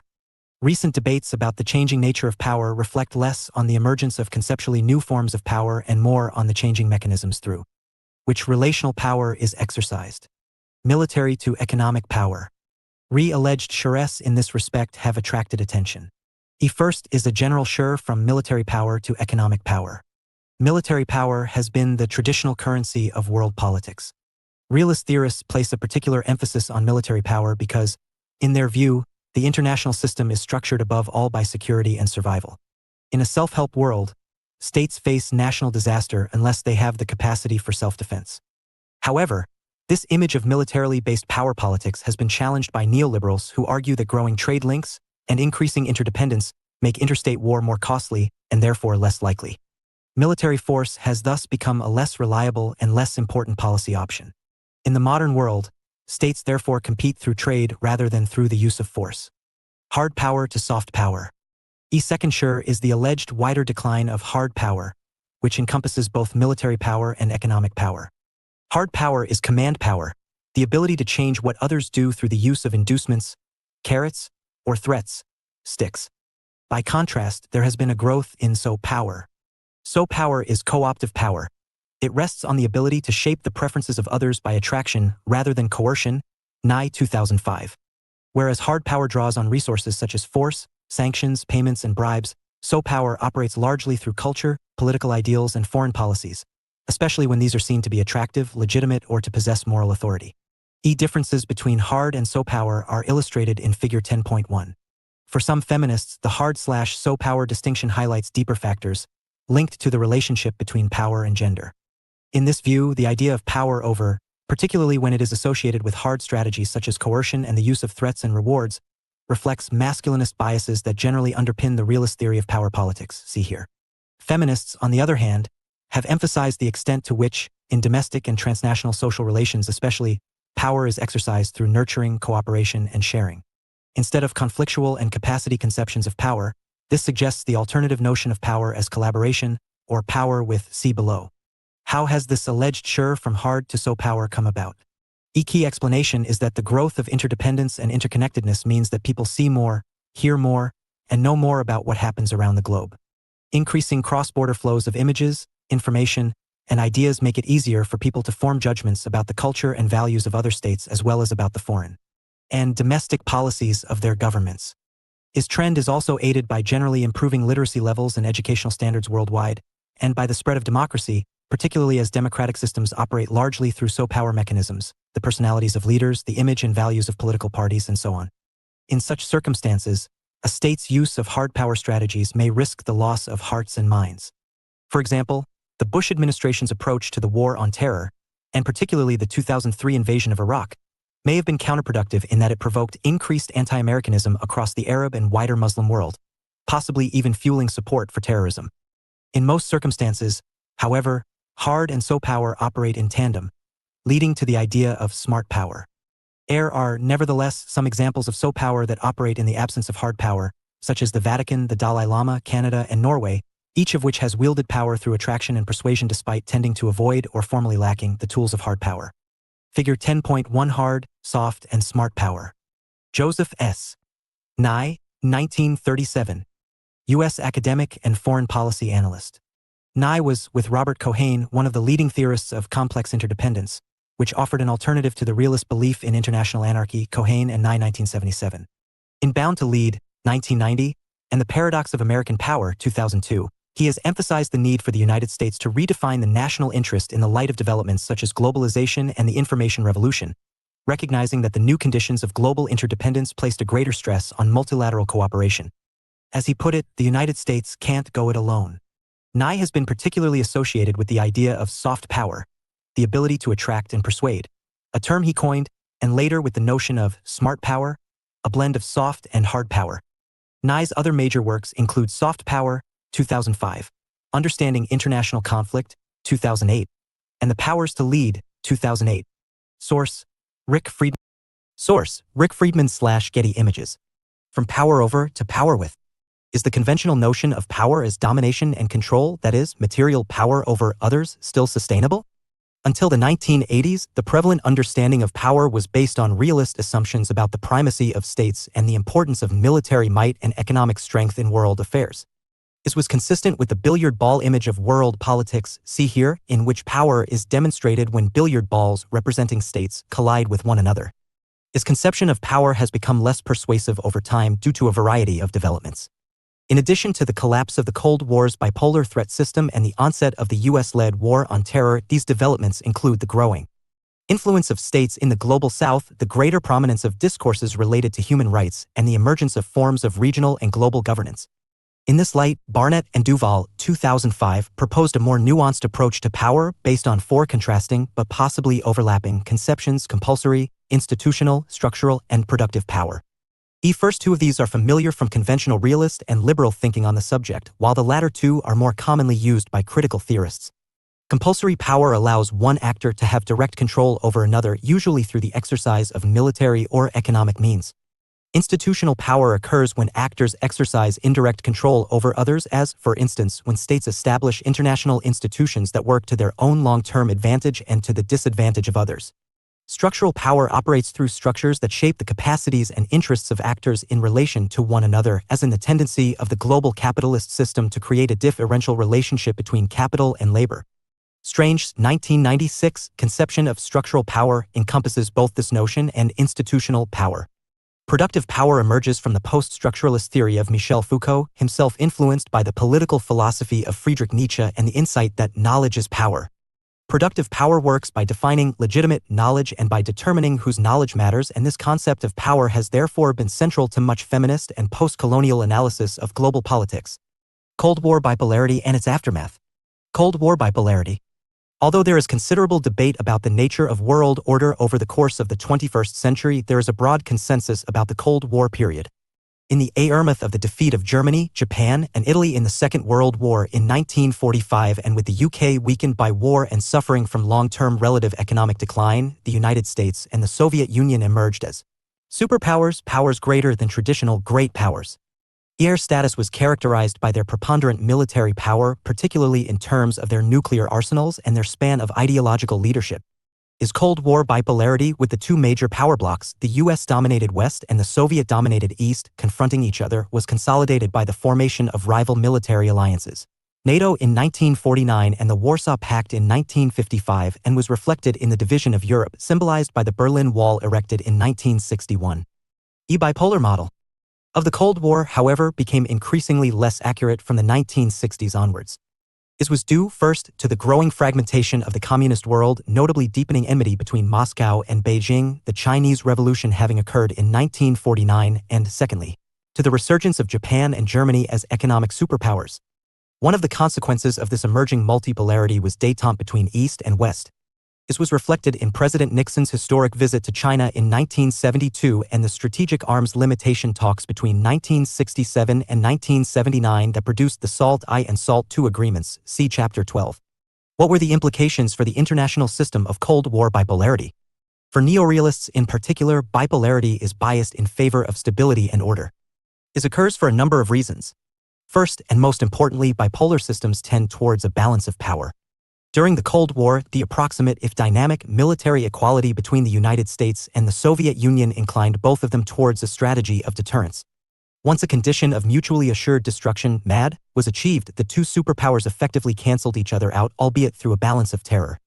Second, stability of this period was guaranteed by the fact that there were but two key actors. Fewer great powers reduced the possibilities of a great power war, but also, crucially, reduced the chances of miscalculation, making it easier to operate an effective system of deterrence. IRD power relationships in the Cold War system were more stable because each bloc was forced to rely on inner, economic and military resources as external alliances with other states or blocs, means of expanding power not being available. Once the division of Europe was developed, in effect, into the division of the world, ing alliances that may have destabilized the balance of power were largely ruled out. Bipolarity therefore led to the long peace between 1945 and 1990, in particular bringing peace to a Europe that had been the crucible of World War twice before in the 20th century. However, not all theorists had such a positive view of Cold War bipolarity. One criticism of the bipolar system was that it strengthened imperialist tendencies in both the USA and the USSR as, discouraged from direct confrontation with each other, each sought to extend or consolidate its control over its sphere of influence. See Table 10.1. Table 10.1 Extending Spheres of Influence. A further criticism of bipolarity was that superpower rivalry and a strategy of nuclear deterrence produced conditions of ongoing tension that always threatened to make the Cold War hot. In other words, the Cold War may have remained cold more because of good fortune or the good sense of individual leaders rather than through the structural dynamics of the system itself. The end of the Cold War. Even though neorealism may be effective in highlighting some of the benefits of Cold War bipolarity, it struggles to explain its collapse. The program of accelerating reform initiated by Mikhail Gorbachev from 1985 onwards ended up with the Soviet Union relinquishing many of its core strategic achievements, notably its military and political domination over Eastern Europe as well as, ultimately, over the non-Russian republics of the Soviet Union. On the other hand, the image of equilibrium within the Cold War bipolar system may always have been misleading. As will be discussed later, in many ways the United States became the hegemonic power in 1945, with the Soviet Union always as a challenger but never as an equal. This was reflected in the fact that while the Soviet Union was undoubtedly a military superpower, it arguably never achieved the status of an economic superpower. Moreover, the imbalance between its military capacity and its level of economic development always made it vulnerable. This vulnerability was exploited by Ronald Reagan in the 1980s when increased U.S. military spending put massive pressure on the fragile and inefficient Soviet economy, providing the context for the Gorbachev reform process. Approaches to the end of the Cold War. Realist view. The end of the Cold War came as a shock to the overwhelming majority of realist theorists, creating something of a crisis within realist theory. According to realist assumptions, states are meant to pursue their national interests, particularly though the maintenance of military and territorial security. However, between 1989 and 1991 under Gorbachev, the Soviet Union was prepared to relinquish its military and political domination over Eastern Europe and accepted the breakaway of its non-Russian republics. This was, moreover, accomplished without the application of irresistible external strategic pressure on the Soviet Union. The sudden collapse of the Cold War's bipolar world order therefore came as a surprise to many realists and triggered considerable concern for the future. When, at the Cold War's end, the neorealist John Mearsheimer predicted that any collapse of bipolarity could lead to the first major interstate wars in Europe since 1945, non-realist theorists were not persuaded. But given the outbreak of a major war between Russia and Ukraine, a confrontation Mearsheimer had frequently warned of in his later work of the 2010s, the neorealist thesis may yet be validated. Liberal view. Although the end of the Cold War led to a burst of optimism amongst liberal theorists who anticipated that morality, rather than power politics, could be placed at the heart of international diplomacy, liberals fared little better than realists in predicting the end of the Cold War. Nevertheless, since the 1970s, liberals had been highlighting a general trend in favor of cooperation and away from the use of military power. This was based on the tendency of economic modernization to create patterns of complex interdependence that both favored integration and encouraged states to compete through trade rather than war. Cold War-style antagonism and military confrontation in the form of the nuclear arms race were therefore seen to be increasingly outmoded as the tendency towards détente demonstrated. In this view, the Soviet Union's reluctance to use military force to maintain its control over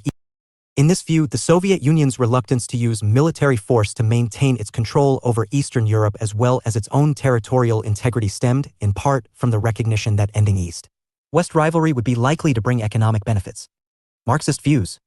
While disillusionment with the Soviet Union had steadily grown in critical and radical circles, some theorists in the Marxist tradition continued to regard the actually existing socialism of the Eastern Bloc as a viable, if imperfect, alternative to Western capitalism. Communist regimes were therefore usually viewed as stable and cohesive. The levels of public disaffection with the communist system that were demonstrated across Eastern Europe in 1989 therefore caught some Western Marxists by surprise. Marxian critical theorists did offer some prescient insights, however. Emanuel Wallerstein wrote in 1993 that the certainties of the post-1945 era are now over and that we have now entered into the post-American era but also the post-liberal era, adding that this promises to be a time of great world disorder. Wallerstein's prediction was not borne out by the unipolar order of the 1990s and 2000s, where liberal arguments strongly informed the rhetoric, if not always the true, motivations of U.S. foreign policy. But in the 2010s, a growing backlash against liberalism resulted in the explicitly anti-liberal, anti-globalist, pro-nationalist Trump administration steering the United States away from the internationalist trajectory it had followed in previous decades in favor of a more inward-looking America First doctrine.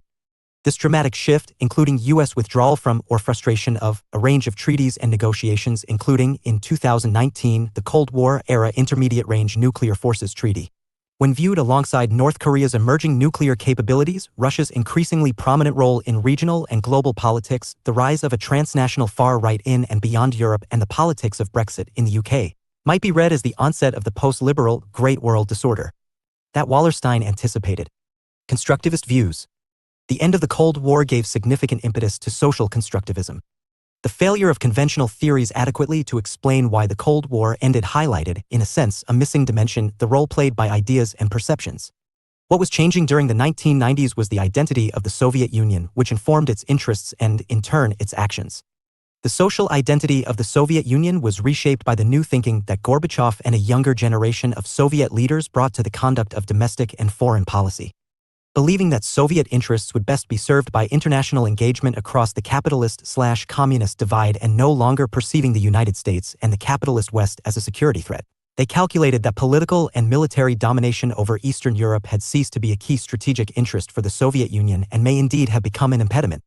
Constructivists, who understand international outcomes as the result of complex, shifting, ideational relationships between states and other actors mutually constituting one another's identities and therefore decisions through interaction, were thus better equipped than realists or liberals to explain how a stable social reality like the existence of the Soviet Union and the Cold War could melt into air almost overnight. In fact, their ability to offer plausible explanations for the end of the Cold War was integral to the intellectual ground gained by constructivists in the 1990s, leading to the acknowledgement, by the 2000s, that constructivism had displaced Marxism to sit alongside liberalism and realism as one of the three mainstream theoretical approaches to international relations. Feminist and post-colonial views. Both feminists and post-colonial theorists experienced something of a boon, in academic terms, as a consequence of the end of the Cold War. The feminist IR theorist J. and Tickner explicitly acknowledged that the Cold War context in which IR theory developed had produced a discipline that had been preoccupied with national security, whereas the end of the conflict marked an opening up of the study of IR to a broader array of issues and epistemologies. Tickner 2014, 1. Among the issues receiving attention from the end of the 1980s were gender, race/racism, and colonialism, while the epistemologies, see here, were diversified to include more critical approaches to studying world politics. See Chapter 4. But it is not just the academic study of the Cold War that has significance from feminist and post-colonial perspectives. The practice of world politics during the Cold War entailed masculinist posturing, on the one hand exemplified by the nuclear threat and the doctrine of mutually assured destruction, CP here, and neocolonial or imperialist designs by the USA and USSR on the recently liberated societies of the Third World on the other. In this sense, the end of the Cold War presented a set of intellectual and practical opportunities to these approaches. The New World Order and its fate. The end of the Cold War produced a burst of enthusiasm for the ideas of liberal internationalism, reminiscent of Woodrow Wilson's designs for the post-First World War peace and the post-Second World War process that saw the creation of the United Nations and the Bretton Woods system. The idea that the post-Cold War era would be characterized by a new world order was first mooted by Gorbachev in a speech to the UN General Assembly in December 1988. In addition to calling for a strengthening of the UN and a reinvigoration of its peacekeeping role, Gorbachev called for the de-ideologization of relations amongst states to achieve greater cooperation and proposed that the use or threat of force should no longer be considered legitimate in international affairs. At the Malta Conference of 1989, Bush Sr. and Gorbachev committed themselves to assure from an era of containment and superpower antagonism to one of superpower cooperation based on new security arrangements. Bush's detailed vision for the post-Cold War world emerged to include U.S. leadership to ensure the international rule of law, a partnership between the United States and the Soviet Union and integration of the latter into the world economic bodies, and a check on the use of force by the promotion of collective security. However, the wave of optimism and idealism that greeted the birth of the post-Cold War world did not last long.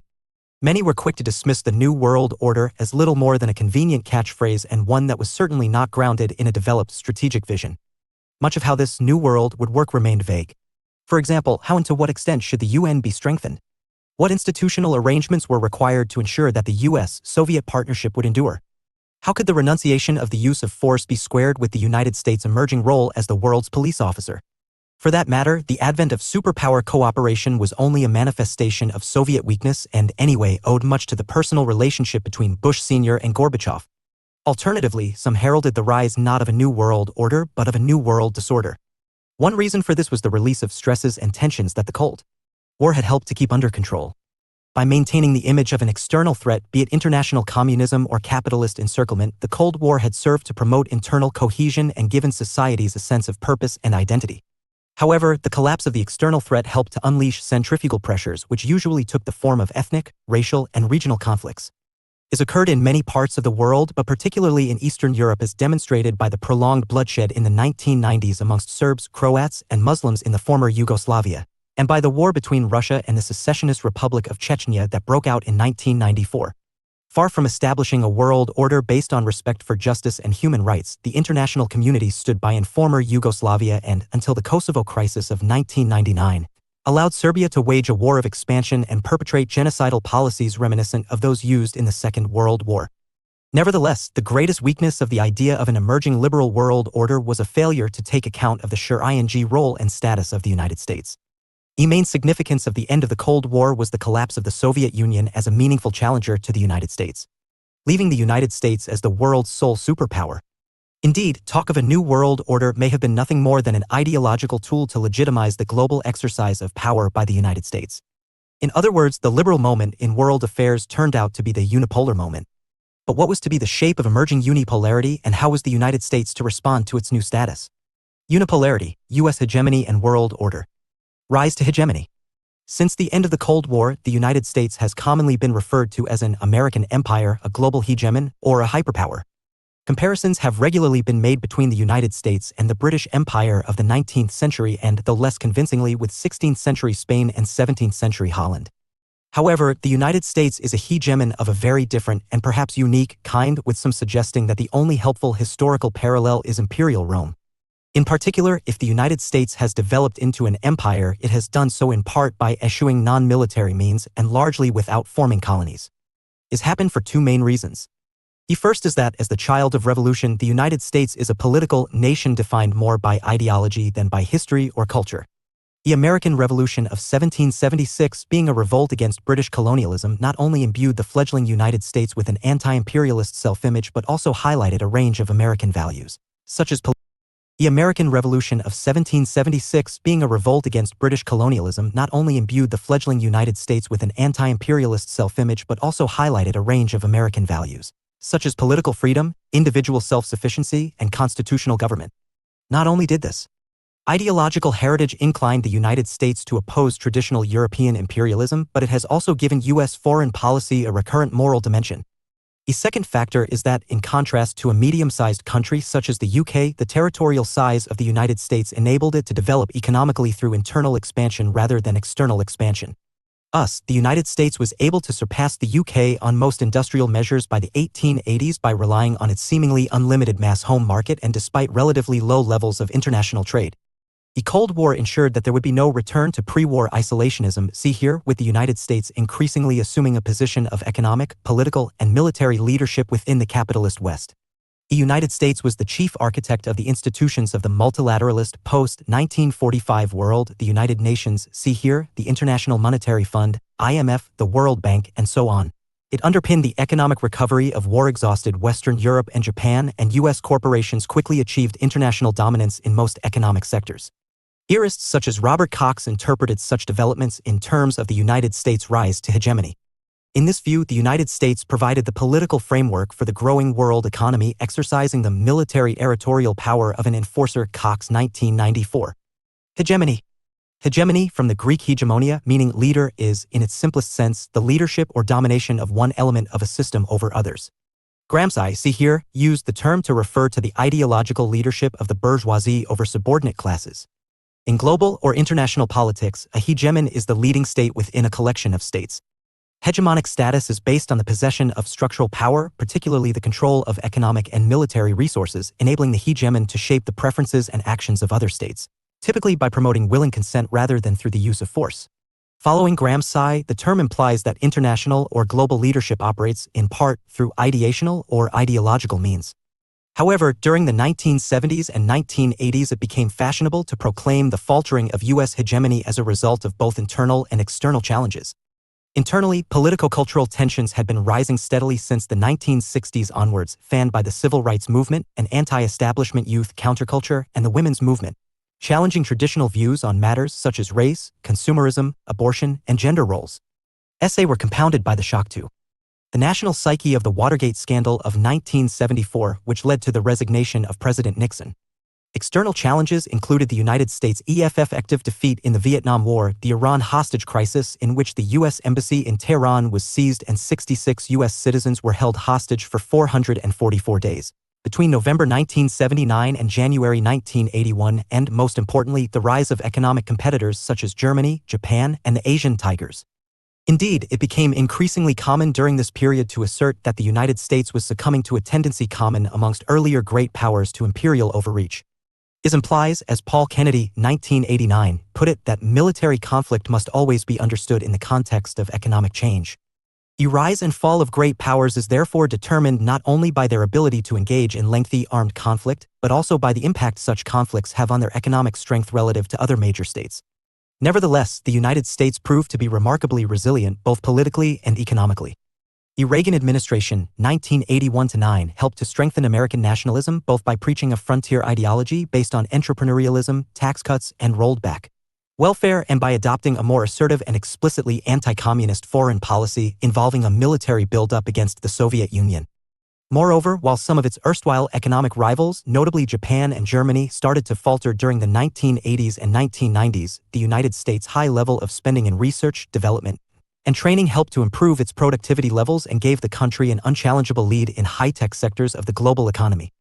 The most significant event, however, was the collapse of communism and the fall of the Soviet Union in the revolutions of 1989-91. Provided the United States with a unique opportunity to establish global hegemony in what appeared to be a unipolar world. The end of the Cold War gave economic globalization, see here, a considerable boost as new markets and new opportunities opened up for Western and US capitalist enterprises. Encouraged by the IMF, many post-communist countries embarked on a shock therapy transition from central planning to laissez-faire capitalism. Moreover, the U.S. model of liberal democratic governance was quickly and eagerly adopted by many post-communist states and elsewhere. The Gulf War and the growing trend in the 1990s towards humanitarian intervention also seemed to reflect the United States' willingness to adopt the role of the world's police officer. Nevertheless, the tendencies and dynamics of the unipolar system were different from those of the bipolar system it had replaced. Not only does the existence of a single dominant state breed resentment and hostility amongst other states, but the global hegemon can also, potentially, disregard the multilateral constraints that restrict a state's freedom of maneuver. This was seen in the unilateralist tendency of U.S. foreign policy following the election of George W. Bush in 2000, evidenced by the decision to withdraw from the International Criminal Court and a continued refusal to sign the Kyoto Protocol on global climate change. However, the attacks of September 11th, see here, significantly altered the direction of U.S. foreign policy and, with it, the balance of world order. Unipolarity. Unipolarity refers to an international system in which there is one preeminent state, or pole.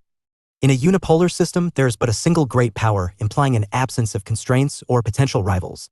However, as this implies some form of world government, unipolarity is always relative and not absolute. Unipolarity has been defended on the grounds that the dominant actor is able to act as the world's police officer, settling disputes and preventing war, Pax Britannicus and Pax Americana, and guaranteeing economic and financial stability by setting and maintaining ground rules for economic behavior. Critics argue that unipolarity promotes megalomania on the part of the dominant actor as well as fear, resentment, and hostility among other actors. The War on Terror and Beyond. September 11, 2001 is treated as a decisive point in the formation of world order equivalent to 1945 or 1990. Indeed, some commentators have argued that 9/11 was the point at which the true nature of the post-Cold War era was revealed and the beginning of a period of unprecedented global strife and instability. In that sense, the advent of the War on Terror rather than the collapse of communism marked the birth of the real 21st century. On the other hand, it is possible to exaggerate the impact of 9/11. As Robert Kagan, 2004, put it, America did not change on September 11th. It only became more itself. Launched in the aftermath of 9/11, the War on Terror supposedly mapped out a strategy for a long war that addressed the principal security threats to 21st century world order. It aimed, in particular, to counter the emergent combination of threats posed by non-state actors and especially terrorist groups. However, U.S. wars waged under the War on Terror banner in Afghanistan and Iraq were controversial, costly, and, according to critics, counterproductive. Were also long conflicts with far-reaching effects. Realist and neo-realist international relations theorists, see here, who strongly opposed the U.S. invasion of Iraq in 2003 would view the later foundation and successes of ISIS in Iraq and Syria and ISIS-backed attacks in Europe as the unintended consequences of that hubristic military adventurism. War was predicated on liberal rhetoric about protecting the population of Iraq from an undeniably tyrannical, brutal dictator, but in practice left the society more violent and less stable than before, while also inviting retaliation from those who saw U.S. interventionism in the Middle East as a new form of crusade against the global Muslim community. The terminology and practices associated with the War on Terror were increasingly adopted beyond the United States. Not only did American allies in the West, like the UK, join its coalitions of the willing to prosecute wars overseas and the adoption of counterterrorism legislation that suspended traditional liberties such as habeas corpus, protection from detention without charge or trial at home, but states beyond the American sphere of influence also got in on the act. In the 2000s, Russia used the term War on Terror to describe its long-running, brutal, and ethnically inflected counterinsurgency operations in the majority Muslim region of Chechnya, as did Sri Lanka to describe the final stages of its even longer-running, equally ethnically oriented counterinsurgency operations against the Tamil Tigers. The ethnic profiling of Tamil people and the involuntary confinement of hundreds of thousands of Tamil civilians to what the UN called internment camps, but critics called concentration camps, were justified in 2009 as part of a final push in the War on Terror that ultimately crushed the Tigers or nearly 3 decades of conflict. Tamil people in the Monik Farm Detention Camp, 2009. Victims of Sri Lanka's War on Terror? Source: Joe Clammer/Getty Images. States around the world were able to employ the terms and tactics of the War on Terror and to rebuff as hypocrisy accusations of human rights abuses leveled at them by Western states and U.S.-dominated international organizations. By 2002, China was labeling those among its Uyghur Muslim population who advocated separatism as terrorists. Since 2014, hundreds of thousands of Uyghurs have been confined to internment camps, officially designated as education camps, in Xinjiang. In 2019, satellite images were found to show that mosques and Muslim shrines across the region, some dating back centuries, appear to have been demolished since 2016. In neighboring Myanmar, formerly Burma, meanwhile, the one-time democracy and human rights activist Aung San Suu Kyi presided as first state counselor, the highest civilian political office, over what the UN designated a genocide of the country's Rohingya Muslim minority, again justified under the auspices of a war on terror. The War on Terror, founded by the Bush administration in the United States in 2001, has, in effect, become global. In both Afghanistan and Iraq, despite early dramatic successes, the overthrow of the Taliban and Saddam's Ba'athist regime, the United States and its allies found themselves fighting wars that proved to be more problematical and protracted than anticipated. Both developed into complex counterinsurgency wars against enemies whose use of the tactics of guerrilla warfare, terrorism, and suicide bombings highlighted the limitations of preponderant U.S. military power, as discussed in Chapter 11. The conduct of the War on Terror was undermined both by tactical failings and strategic difficulties. Among the tactical flaws were the deployment initially of an insufficient number of troops in Iraq, the absence of an exit strategy if the United States' objectives proved to be more difficult to achieve than anticipated, and the failure to develop clear plans for a post-Saddam Iraq before the invasion took place. The invasion of Iraq also, crucially, drew attention and resources away from Afghanistan, allowing Taliban insurgency to gain renewed strength. Stumbling blocks in the War on Terror inclined the Bush administration to edge towards multilateralism during Bush's second term in office 2005 to 2009. However, more significant success occurred under his successor, President Obama. In line with the advice of power theorists for the United States to learn to cooperate and to listen, 2005, Obama certainly altered the tone of the United States' engagement with world affairs generally, and with the Muslim world in particular. In a keynote speech in Cairo in June 2009, he called for a new beginning between the United States and Muslims around the world, acknowledging that no system of government can or should be imposed upon one nation by another. In March that year, he released a video with Farsi subtitles to coincide with the Iranian New Year, in which he declared that the United States wanted to end decades-old strains in its relationship with Iran, a particular object of neoconservative hostility, especially in the light of alleged attempts to acquire nuclear weapons, calling on Tehran to tone down its bellicose anti-American rhetoric. Neoconservatism. Neoconservatism was an approach to foreign policy-making that sought to enable the United States to take advantage of its unprecedented position of power and influence in a unipolar world. It consisted of a fusion between neo-Reaganism and hard Wilsonianism. Neo-Reaganism took the form of a Manichaean worldview in which good, represented by the United States, confronted evil, represented by rogue states and terrorist groups that possess or seek to possess WMD. This implied that the United States should deter rivals and extend its global reach by achieving a position of strength beyond challenge, in military terms. Hard Wilsonianism involved the desire to spread US-style democracy throughout the world by a process of regime change achieved by military means if necessary, democracy from above. On the other hand, Obama extended the covert force dimensions of the war on terror even as he renounced its rhetoric. In 2017, it was calculated by the Bureau of Investigative Journalism that there were 10 times more U.S. airstrikes under the auspices of the war on terror in Pakistan, Somalia, and Yemen during Obama's presidency than under George W. Bush. The extensive use of U.S. Air Force drones to carry out targeted killings, assassinations of individuals suspected of involvement in terrorism or insurgency was a key and highly controversial feature of the Obama-era war on terror. Disregard for the principle of state sovereignty during drone sorties and the acceptance of large numbers of civilian deaths from drone strikes as collateral damage also drew criticism. Obama's use of a disposition matrix, dubbed a kill list, to authorize strikes, along with his continuation of the Bush-era extraordinary rendition program for abducting suspects overseas and transporting them to secret black site prisons outside the United States, all contributed to the further chipping away of a sense of moral authority for American leadership in the post-Cold War world order. Benevolent or malign hegemony. The end of the Cold War, and especially September 11th attitudes towards the United States became a major fault line in global politics, to some extent displacing the older right battle between capitalism and socialism. Was the United States the indispensable nation, a benevolent hegemon whose widening influence brought peace and prosperity? Or was it a malign hegemon, the source of much of the chaos and injustice in the modern world? The popularity of the malign interpretation of U.S. hegemony was evident in the sometimes very different reaction to September 11th in the developing South compared with the widely sympathetic reaction in the developed North. Anti-Americanism grew in reaction to the increasingly unilateralist turn in U.S. foreign policy and peaked when the United States pressed ahead with the invasion of Iraq, which it claimed was preemptive. See focus on preemptive attack box, despite failing to gain clear UN approval. For military action. From a realist perspective, all global hegemons are destined to be malign, regardless of their political, economic, and ideological characters. As all states pursue their national interest by seeking to accumulate power, hegemons will simply be able to do this in a more ruthless and determined fashion because they are unconstrained by serious rivals. The idea of benevolent global hegemony, once favored by neoconservative analysts, was therefore an illusion. Focus on preemptive attack.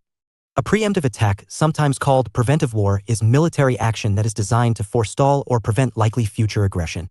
It is therefore a form of self-defense in anticipation. It involves getting your retaliation in first. As such, it is an alternative to strategies such as deterrence, containment, and constructive engagement as a means of dealing with potential aggressors. It has attracted particular attention since the 1990s in relation to perceived threats from rogue states and terrorism, especially in the case of the 2003 invasion of Iraq. The attraction of a preemptive attack is that military action can take place before a potential aggressor gets too strong, for example, before they acquire weapons of mass destruction, meaning that the overall cost of military conflict is reduced. Moreover, alternative strategies may constitute appeasement and help to embolden an unchallenged potential aggressor. However, its drawbacks include the possibility that the calculations of future actions or threats on which preemptive attacks are based may be flawed. In addition, being based on anticipated rather than actual aggression, it may be difficult to establish or maintain domestic or international support for such attacks. Finally, it is almost certainly illegal under the UN Charter, which authorizes war only in cases of individual or collective self-defense. Nevertheless, the most trenchant critics of the United States have been radical theorists, amongst whom Noam Chomsky has been the most prominent. Chomsky's analysis of international affairs is influenced by anarchism and the belief that violence, deceit, and lawlessness are natural functions of the state. In Chomsky's radical realism, the more powerful the state, the greater will be its tendency towards tyranny and oppression. His analysis of the United States emphasizes its abiding and, in many ways, intensifying inclination towards imperialism. U.S. expansionism, through the growth of corporate power and the spread of neocolonialism, as well as through large and small-scale military intervention in places such as Vietnam, Panama, Somalia, Afghanistan, and Iraq, was motivated by a desire to ensure economic advantage and to secure control of vital resources. U.S. policy in the Middle East and the wider war on terror were therefore largely driven by the desire for secure oil supplies. In this view, the United States as a rogue superpower was the principal source of terrorism and violence across the globe. Noam Chomsky, 1928. U.S. linguistic theorist and radical intellectual, Chomsky was born in Philadelphia, the son of Eastern European immigrant parents. His syntactic structures, 1957, revolutionized the discipline of linguistics with the theory of transformational grammar, which proposed that humans have an innate capacity to acquire language. Radicalized during the Vietnam War, Chomsky subsequently became the leading radical critic of U.S. foreign policy, developing his views in an extensive range of works including American Power and the New Mandarins, 1969, New Military Humanism, 1999, and Hegemony or Survival, 2003. In works such as With Edward Herman, Manufacturing Consent, 1988, he developed a radical critique of the mass media and examined how popular support for imperialist aggression is mobilized. Source: Rick Friedman/Getty Images. However, such views were also subject to criticism, and quite different images of the United States have been aired. For example, even some of those who welcomed Chomsky's new anti-imperialism on the grounds that it shed light on forms of tyranny, injustice, and hypocrisy that might otherwise not have been exposed, except that his analysis was simplistic and one-sided. U.S. power has done much to foster and not just frustrate democracy, as, for instance, in the post-Second World War reconstruction of Germany and Japan, and the assumption that the USA is the problem tends to ignore and perhaps legitimize other, and perhaps more serious, sources of oppression and threats to security. An essentially positive view of U.S. hegemony can also be constructed on the basis of hegemonic stability theory. See Focus on Hegemonic Stability Theory box, which highlights the benefits that a global hegemon can bring to other states and the international system as a whole. The United States has demonstrated its willingness and ability to be such a hegemon, mainly through its leadership of the institutions of global economic governance since 1945 and the role of the dollar as an international currency, even though both of these have come under threat in the 21st century. The final basis for upholding the image of the United States as a benevolent hegemon is based on its, perhaps uniquely, moral approach to world affairs. While not ignoring the pursuit of national self-interest, the United States is a state like any other state. The United States' liberal self-image as a land of freedom and opportunity arguably inclines it towards self-restraint and multilateralism in world affairs. This was most clearly evident in the United States' contribution to post-war reconstruction or the First and Second World Wars. Focus on Hegemonic Stability Theory. Hegemonic stability theory is the theory accepted by realists and many neoliberals that a dominant military and economic power is necessary to ensure the stability and prosperity in a liberal world economy. Kindleberger, 1973. Gilpin, 1987. The two key examples of such liberal hegemons are the United Kingdom during the late 19th and early 20th centuries and the United States since 1945. The theory has two main components. First, it recognizes that a liberal world economy is in constant danger of being subverted by rising nationalism and the spread of protectionism. This was clearly demonstrated by the so-called beggar thy neighbor policies that helped to create the Great Depression of the 1930s.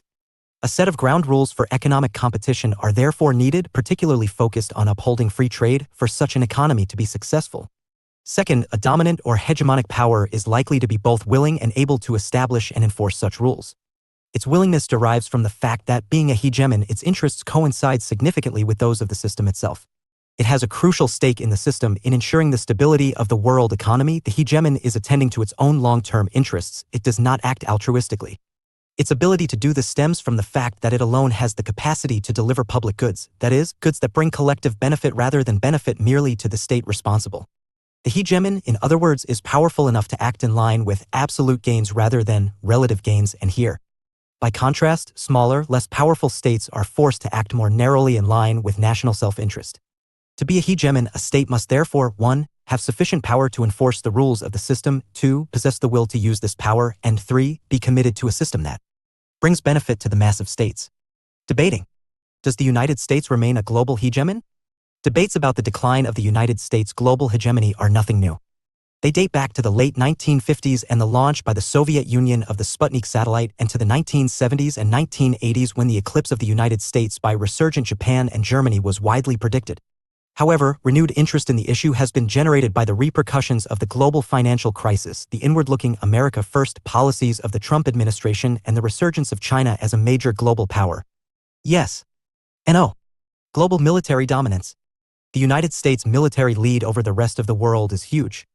In 2021, the United States accounted for 38% of the world's military spending and spent well over twice as much as China, the second largest military spender, though this was down from a five-fold lead in 2011.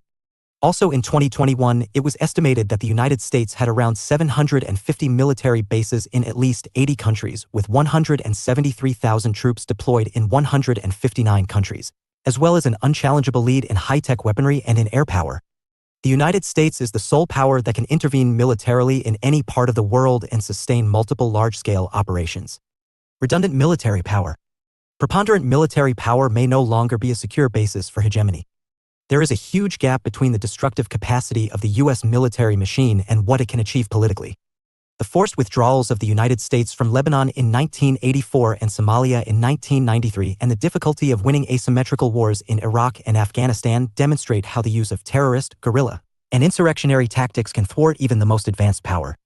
The U.S. withdrawal from Afghanistan in 2021 after 2 decades of war and immediate return to power of the Taliban underscores this inability to wield military power effectively. Economic resilience.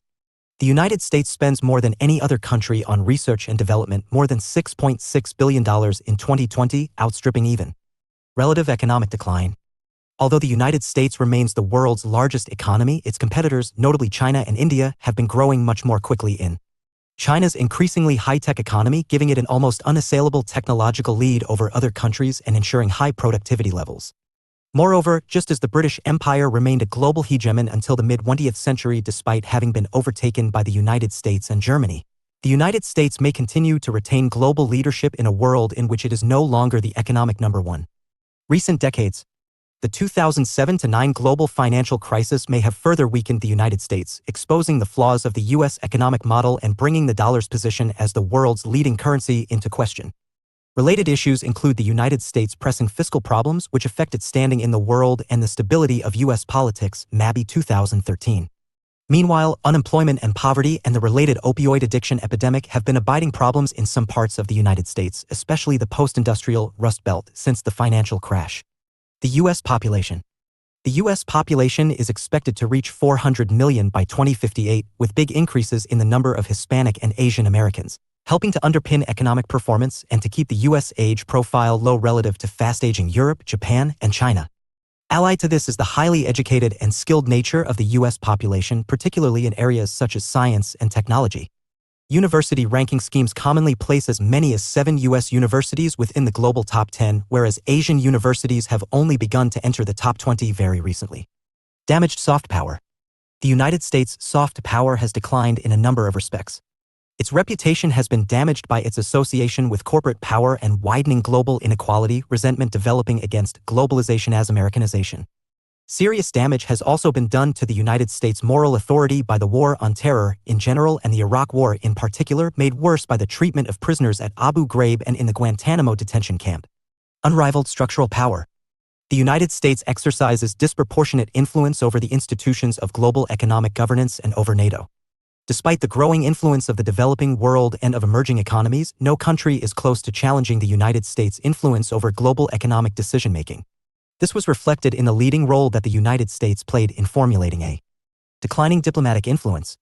Even before the Trump administrations, the United States had lost influence in Latin America, formerly seen as America's backyard, relied on Chinese diplomacy to exert influence over North Korea and EU diplomacy to influence Iran.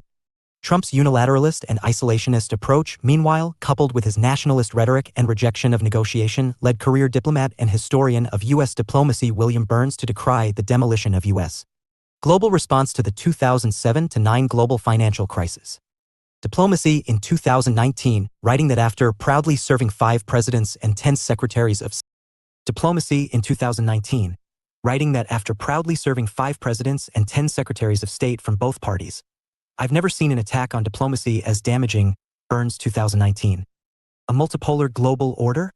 Debate about the decline or even end of U.S. hegemony is invariably linked to an assessment of rising multipolarity. It involves 2 main issues. First, to what extent and in what ways is world order acquiring a multipolar character? Second, what are the likely implications of multipolarity? Rise of emerging powers. World order in the modern period is being shaped by a number of multipolar trends. The most significant of these is the rise of so-called emerging powers. SA are the new, or the would-be, great powers of the 21st century. See Map 10.1. Between them and together with the United States, these powers account for over half the world's population, about 75% of global GDP, and around 80% of global defense spending. Multipolarity. Multipolarity refers to an international system in which there are three or more power centers. However, this may encompass arrangements ranging from tripolar systems, the United States, Japan, and the EU in the latter decades of the 20th century, to effectively non-polar systems, Haas 2008, in which power is so diffuse that no actor can any longer be portrayed as a pole.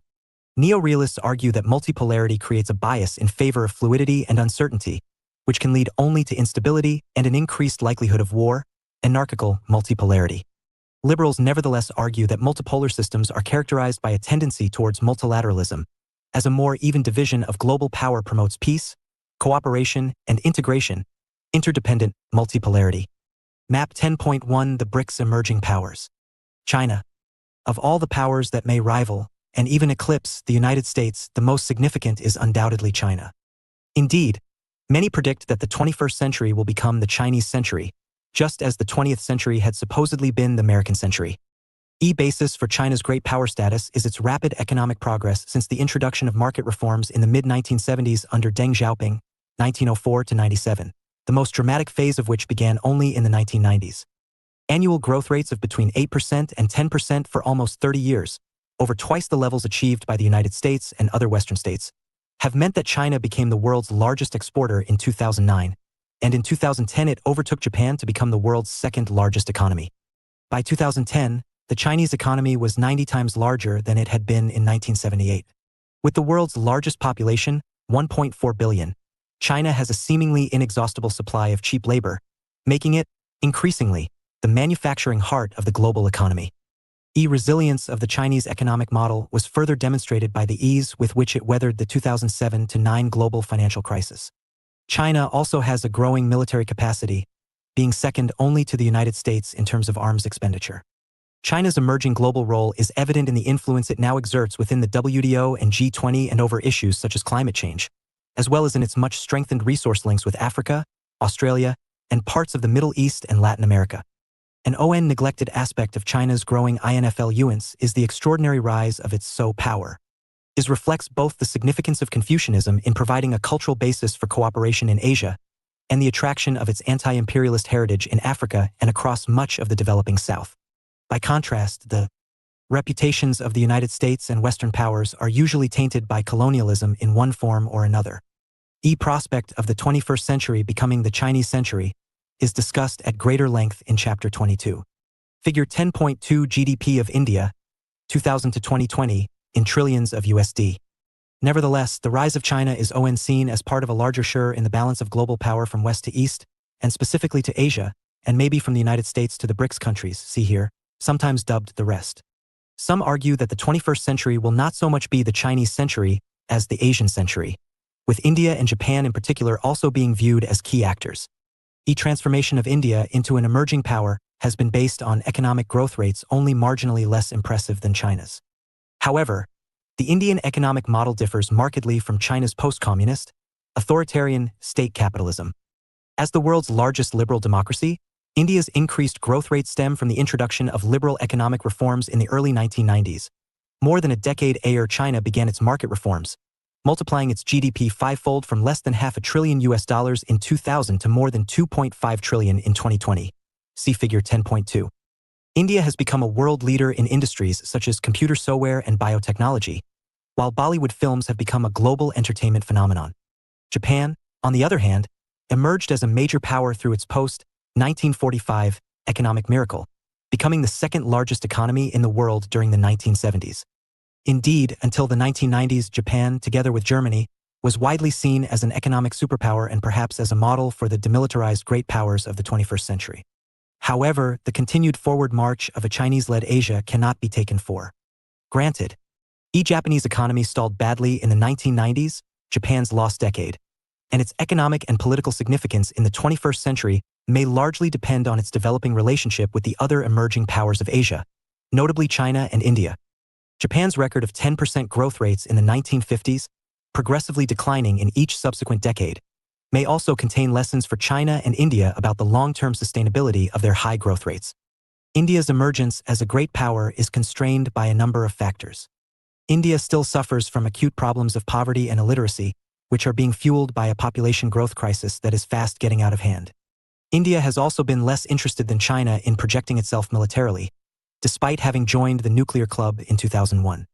In part, this is because significant regional tensions, mainly with Pakistan but also with China, tend to divert India's attention away from a larger world role. As far as China is concerned, there are reasons for questioning whether it can yet be viewed as a serious rival of the United States. The Chinese economy remains heavily dependent on supplies of cheap labor, and a transition to a more highly technologized economy based on advanced skills and production techniques has yet to be achieved. China's one-child policy, introduced in 1979, was abandoned in 2016 over the country's aging population, putting its future economic prospects seriously at risk.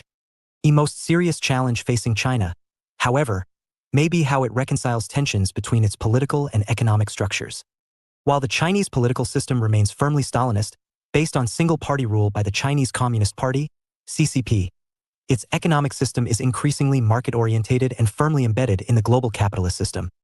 Although authoritarianism may have advantages in terms of managing large-scale economic change and, for instance, pushing through audacious infrastructure programs, it may be unable to cope with the pluralizing and liberalizing pressures generated by a market capitalist system.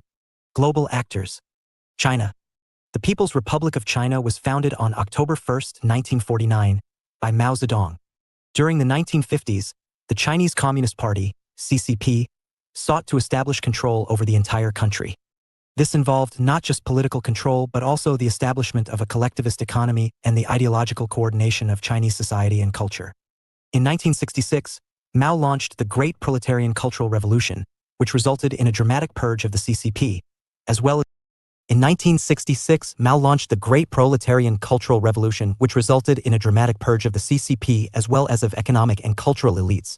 Following the deaths in 1976 of Mao and his loyal deputy, Zhou Enlai, dramatic changes took place that saw the introduction of market-based economic reforms linked to the rapid re-emergence of the pragmatic Deng Xiaoping. China is a one-party communist state based on the National People's Congress, an almost 3,000-member legislature that meets for only brief periods. The State Council, headed by the Prime Minister. China has a president who serves as a ceremonial head of state. Political change in modern China has been much slower than economic change, meaning that the most important aspect of the Chinese political system remains the leading role of the CCP. Party members occupy the key positions in all major political institutions, and the media, including the internet, are tightly controlled. Significance: China's re-emergence as a world power dates back to the 1949 Chinese Revolution. The modern rise of China nevertheless stems from the market-based economic reforms that have been introduced since 1977. Growth rates of consistently around 10% a year for over 30 years have made the Chinese economy the second largest in the world after the United States. China is the second largest trading state in the world, the largest exporter, and the second largest importer of goods. If current trends persist, China will become the largest economy in the world around 2030, an estimate that has been extended from the 2020s by the global coronavirus pandemic, among other things. Although China's world power is very closely related to its economic resurgence, its influence is also growing in other respects. China has by far the largest army in the world and is second only to the United States in terms of military spending. A military parade in Beijing, 2019, to mark the 70th anniversary of the founding of the People's Republic of China in 1949. Source: Kevin Frayer/Getty Images. Its influence over Africa in particular has expanded considerably due to massive investment linked to securing supplies of energy and raw materials. China's structural power has also grown, as is reflected in the growing influence of the G20, see here, its role within the WTO, and the fate of the 2009 Copenhagen Climate Change Conference. China's soft power is linked to its association with anti-colonialism and its capacity to portray itself as the representative of the global South. China's global power should not be overstated, however. In the first place, China is still some way from challenging the United States as the world's #1 power. Indeed, the Chinese leadership appears to recognize that continued U.S. hegemony has a variety of advantages as far as China is concerned, not least insofar as it means that China can have global power without global responsibility. Thus, for example, it was the United States rather than China that was instrumental in orchestrating the international response to the 2007-9 global financial crisis. Similarly, China has been reluctant to mark out a clear global role for itself, being more concerned to act in conjunction with other states, as in the case of the so-called BRICS. In this sense, Chinese foreign policy is structured less around global power projection and more around establishing conditions that are favorable for continued economic success. Many nevertheless argue that internal contradictions may ultimately establish limits to China's external influence. The most important of these relate to the political pressures that are likely to be generated by economic liberalization, which may, in time, render one-party authoritarian rule unsustainable. This may either mean that the CCP's monopoly of political power will, sooner or later, become a constraint on continued economic growth, or that economic reform will inevitably build up pressure for political reform, leading to greater instability and perhaps the downfall of the CCP. Russia. Russia's reemergence as a great power, see here, has been evident in two major respects. First, since the sharp economic decline witnessed in the 1990s associated with the shock therapy transition to a market economy, a notable revival has taken place. It has largely been driven by the substantial expansion of oil and gas production itself, made possible by the fact that, at 7 million square kilometers, the Russian landmass is significantly greater than any other country and is still largely unexplored, and by steadily rising commodity prices. Although its economy is in serious need of diversification and remains heavily dependent on world commodity markets, Russia has emerged as an energy superpower. This allows it, for instance, to exert influence over the states of Eastern Europe and beyond by controlling the flow and price of oil and gas resources. Second, fueled by growing economic confidence and strengthened nationalism, Russia has demonstrated a renewed appetite for military assertiveness, especially in relation to the so-called near abroad. This was particularly demonstrated by the 2008 war with Georgia, the 2014 annexation of Crimea, and the launching of a full-scale war in Ukraine in 2022. Nevertheless, Russia's military spending lags a long way behind NATO's, with much of its equipment still stemming from the Cold War era, and extensive and exposed borders make Russia strategically vulnerable at a number of points. Beyond state-centric models of world order. Not all multipolar trends in 21st century world order are associated with the rise of emerging powers, however. Broader developments have supported the fragmentation and pluralization of global power and perhaps suggest that all state-centric models of world order, bipolar, unipolar, or multipolar, and the distribution of global power are outmoded. The first of these developments is unfolding globalization. As all great powers are embedded to a greater or lesser extent in global economic arrangements and participate within an interlocking capitalist system, the pursuit of national self-interest can only mean, globalists argue, increased integration and cooperation. This implies that great power rivalry in terms of major geopolitical conflicts, and certainly world war, may be a thing of the past. In a context of increased interdependence and interconnectedness, economic rivalry may have displaced military conflict, at least amongst great powers. A second development is the growing trend towards global and sometimes regional governance. It stems from the fact that the principal challenges confronting states, climate change, crime, migration, disease, and so on, are increasingly transnational in character and so can only be tackled through transnational cooperation, emphasizing that power is as much about collaboration as it is about conflict. Such developments are discussed in detail in chapters 19 and 20. Thirdly, the trends towards globalization and in favor of regional and global governance have had the effect of strengthening the role of non-state actors in world affairs. Non-state actors are many and various, ranging from transnational corporations, TNCs, and non-governmental organizations, NGOs, to terrorist networks and international criminal groups. For some, the emergence of global civil society is in the process of bringing a form of cosmopolitan democracy into existence, thereby empowering previously weak or marginalized groups and movements. Archibugi and held 1995, as discussed in Chapter 22. If global power is dispersed amongst a growing collection of great powers as well as an expanding range of international organizations and non-state actors, the very idea of polarity is brought into question, meaning that world order may be acquiring a nonpolar character. Haas 2008. Multipolar order or disorder. If 21st century world order has a multipolar character, what does this imply about the prospects for war, peace, and global stability? Will the 21st century be marked by bloodshed and chaos, or by the advance of cooperation and prosperity? There are two quite different models of a multipolar world order. He first highlights the pessimistic implications of a wider diffusion of power amongst global actors. Neorealists have been particularly prominent in warning against the dangers of multipolarity, seeing a tendency towards instability and chaos as the key feature of its structural dynamic.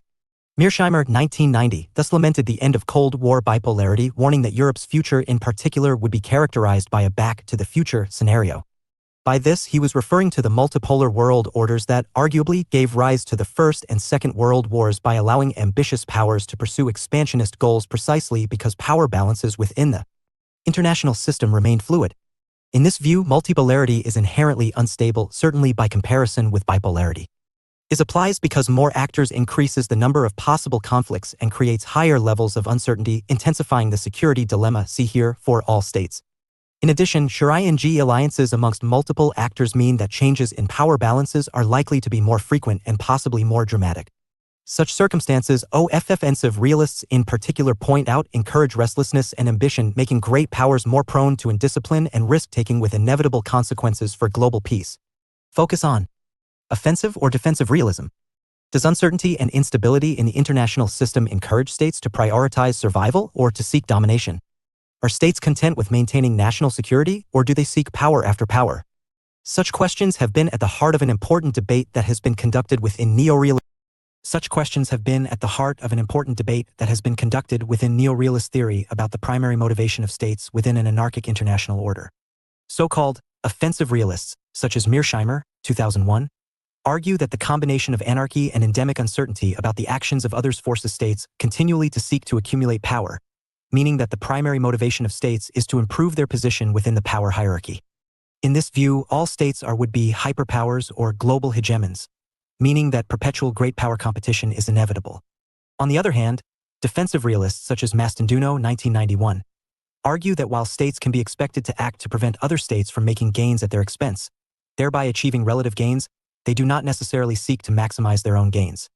In other words, the primary motivation of states is to guarantee their own security, in which case power is only a means to an end. This may, for example, have been evident in the United States' benign and essentially supportive response to the industrial advance of Japan in the post-1945 period. However, neither offensive realism nor defensive realism offers, on its own, a persuasive model of global politics. The former suggests endless war and violence, while the latter suggests that international affairs are characterized by peace and stability. It is almost the cornerstone of realist analysis that neither of these images is realistic.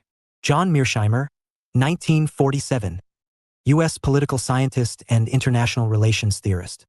Mearsheimer is one of the leading exponents of offensive realism and a key architect of neo-realist stability theory. In Back to the Future, 1990, he argued that the Cold War had been largely responsible for maintaining peace in Europe, warning that the end of Cold War bipolarity created the prospect of increased international conflict.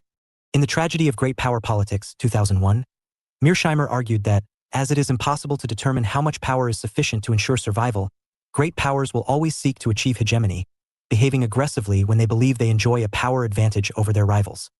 Mearsheimer has been a vocal critic of U.S. policy towards China, believing that this is strengthening China, ultimately at the expense of the United States. He was also an outspoken opponent of the Iraq War, see here. His other major works include, with Stephen Walt, The Israel Lobby and U.S. Foreign Policy, 2007. Source: Anadolu Agency/Getty Images. In addition to concerns about the structural implications of multipolarity, a number of emerging fault lines and tensions have been identified. The most common of these has been the possibility of growing enmity, and possibly war, between the United States, the old hegemon, and China, the new hegemon. Will China's rise continue to be peaceful? Those who are most pessimistic about the changing power relationship between the United States and China argue that hegemonic powers rarely adjust easily or peacefully to declining status, while rising hegemons will, sooner or later, seek a level of politico-military power that reflects their economic dominance. Moreover, there are a number of sources of potential Sino-US conflict. For example, cultural and ideological differences between liberal democratic United States and Confucian China may provide the basis for growing enmity and misunderstanding. In this light, the peaceful transition from British hegemony in the 19th century to U.S. global hegemony in the 20th century was only possible because of historical, cultural, and political similarities that allowed the United Kingdom to view the rise of the United States as essentially unthreatening. Conflict could also arise from divisions that already exist over issues such as Taiwan, Tibet, and human rights generally, as well as over growing resource rivalry in Africa, the Middle East, and elsewhere. However, others have portrayed the rise of China in a far less threatening light. Not only are China and the United States bound together by the bonds of economic interdependence, the United States is China's main export market, and China is the United States' most important creditor. But, as the 21st century progresses, these two powers may create a new form of bipolarity, which, as neo-realists argue, would usher in a higher level of security and stability. The United States, furthermore, has an interest in China assuming greater global responsibilities, both to share the burden of such responsibilities and to encourage China to bandwagon rather than balance. Focus on To balance or to bandwagon? Neo-realist theorists tend to see the balance of power as a consequence of structural pressures generated by the distribution of power or capacities between and amongst states. But how does the international system produce such a fortuitous balance of power? Confronted by the uncertainties and instabilities of international anarchy, states have to choose between balancing, opposing a rising or major power by aligning themselves with other weaker states, or what can be called bandwagoning, siding with a rising or major power.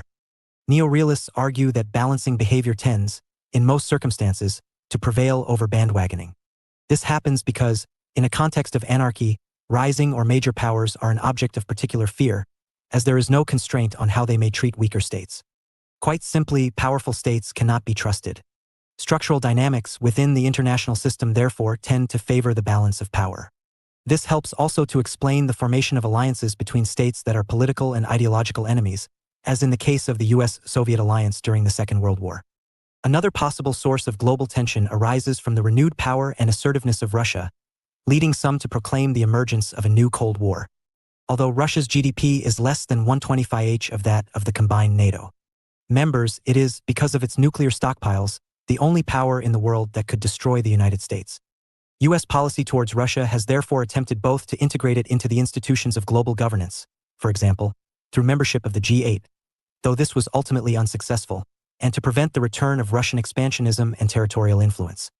His latter goal has been pursued through backing for EU and NATO expansion into the states of the former Soviet bloc and by the agreement later abandoned to site US anti-ballistic missiles in Poland and the Czech Republic.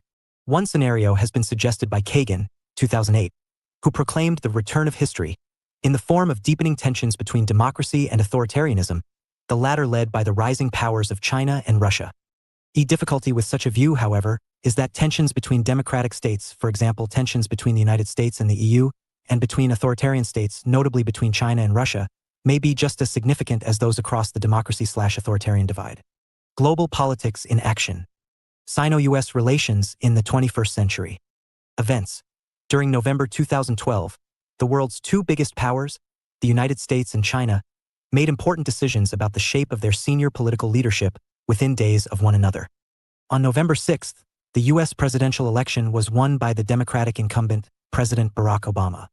On the day after the US elections, the 18th Congress of the Chinese Communist Party, CCP, began, charged with carrying out China's once-in-a-decade renewal of its political leadership. Xi Jinping was appointed General Secretary of the CCP. 4 years later, in November 2017, the US presidential election saw Donald Trump, an entrepreneur and TV host with no political background, elected, while 2018 saw the end of term limits in China, meaning that she could effectively rule for life. Significance. The significance of individual political leaders, or, for that matter, of the nature of a political regime, for foreign policy remains a key issue of debate. While liberals argue that the internal organization of political power may have profound implications for a state's external behavior, realists and critical theorists are much more likely to explain foreign policy in terms of structural factors, such as the balance of power, global capitalism, or patriarchy. Neo-realists have issued dark warnings about the implications of a power transition when an old hegemon is challenged by a rising or new hegemon, Mearsheimer 2001, 2006. This is because, confronted by a rising or major power, other states tend to balance, oppose or challenge that power for fear of leaving themselves exposed, rather than bandwagon, side with that power by jumping on the bandwagon. China will therefore adopt an increasingly assertive, if not aggressive, foreign policy stance, as its growing economic strength creates an appetite for political and strategic power. This has, for example, been reflected in increased conflict with Japan and other states over disputed islands in the East and South China Seas. The United States, for its part, has acted to constrain rising China, and, in the process, to consolidate its own hegemonic position through its pivot to Asia, announced by the Obama administration in 2010. Under this, the United States has bolstered its defense ties across Asia and expanded its naval presence in the Pacific. Source: AFP contributor/Getty Images. This pessimistic image of intensifying great power rivalry, as a stubborn United States confronts an ever more ambitious China, was not entirely borne out during the Obama administrations, as the two countries' different focuses, the United States being militarily more powerful, while China remained concerned more with economic growth, allowed them to coexist peacefully. Donald Trump, however, was elected in part on the basis of his economic promises, including taking a tougher, more protectionist line on global trade and bringing back manufacturing jobs that had been outsourced from the United States to countries such as China and Mexico as part of the economic globalization of previous decades. In office, Trump's America First economic plan has included the imposition of tariffs, first on the import of Chinese-made solar panels and washing machines, and later on a raft of other goods. The years 2018 and 2019 saw a series of retaliatory tariffs introduced between the two countries, in what was widely labeled a trade war, as well as specific restrictions on the operation of Chinese technology giant Huawei in the United States. A presidential executive order issued under the International Emergency Economic Powers Act and the National Emergencies Act in May 2019 was used to prevent U.S. firms from buying Huawei telecommunications technology on national security grounds.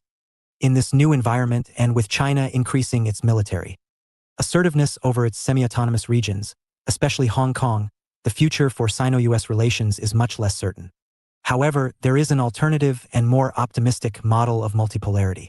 In the first place, this suggests that the emergence of new powers and the relative decline of the United States may be managed in a way that preserves peace and keeps rivalry under control.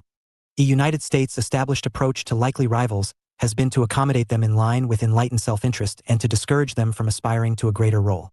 This was evident in U.S. support for the post-1945 Japanese Reconstruction and in consistent encouragement given to the process of integration in Europe. A similar approach has been adopted to China, India, and, in the main, Russia. Such an approach tends to encourage emerging powers to bandwagon rather than balance, becoming part of the usually U.S.-led global trading and financial system rather than putting up barriers against the United States. It also makes the prospects of a USA versus the rest conflict significantly less likely, as potential rivals are at least as concerned about each other as they are about the United States. Power, in its broadest sense, is the ability to influence the outcome of events. Distinctions are nevertheless drawn between actual/potential power, relational/structural power, and hard/soft power. The notion of power as material power over others has been subject to increased criticism, leading to more nuanced and multidimensional conceptions of power. The Cold War was marked by bipolar tension between a US-dominated West and a Soviet-dominated East. The end of the Cold War led to proclamations about the advent of a new world order. However, this new world order was always imprecisely defined, and the idea quickly became unfashionable. As the sole remaining superpower, the United States was commonly referred to as a global hegemon. The implications of U.S. hegemony became particularly apparent following September 11th, as the United States embarked on a so-called war on terror, based on a neoconservative approach to foreign policymaking. This, nevertheless, drew the United States into deeply problematical military interventions. 21st century world order increasingly has a multipolar character. This is evident in the rise of so-called emerging powers, notably China, but it is also a consequence of wider developments, including the advance of globalization and global governance, and the growing importance of non-state actors. For neo-realists, a multipolar diffusion of power amongst global actors is likely to create a tendency towards instability and even war.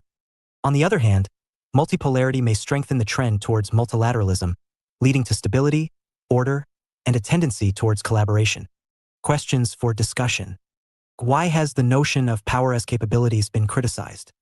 To what extent are global outcomes determined by structural power? Has hard power become redundant in world affairs? Did Cold War bipolarity tend towards stability and peace, or tension and insecurity? Was the idea of a new world order merely a tool to legitimize U.S. hegemony? What are the implications of hegemony for world order? How has the war on terror affected the global status of the United States? Is China in the process of becoming the next global hegemon? Is tension between the United States and the rest a growing fault line in global politics? Should emerging multipolarity be welcomed or feared? Further reading. Cooper, R. The Breaking of Nations, Order and Chaos in the 21st Century, 2004. A stimulating interpretation of the implications of the end of the Cold War, based on the division between the pre-modern, modern, and so-called postmodern worlds. Emmett, B. Rivals. How the Power Struggle Between China, India, and Japan Will Shape Our Next Decade, 2009. A thought-provoking analysis of Asian rivalry and its implications for world affairs.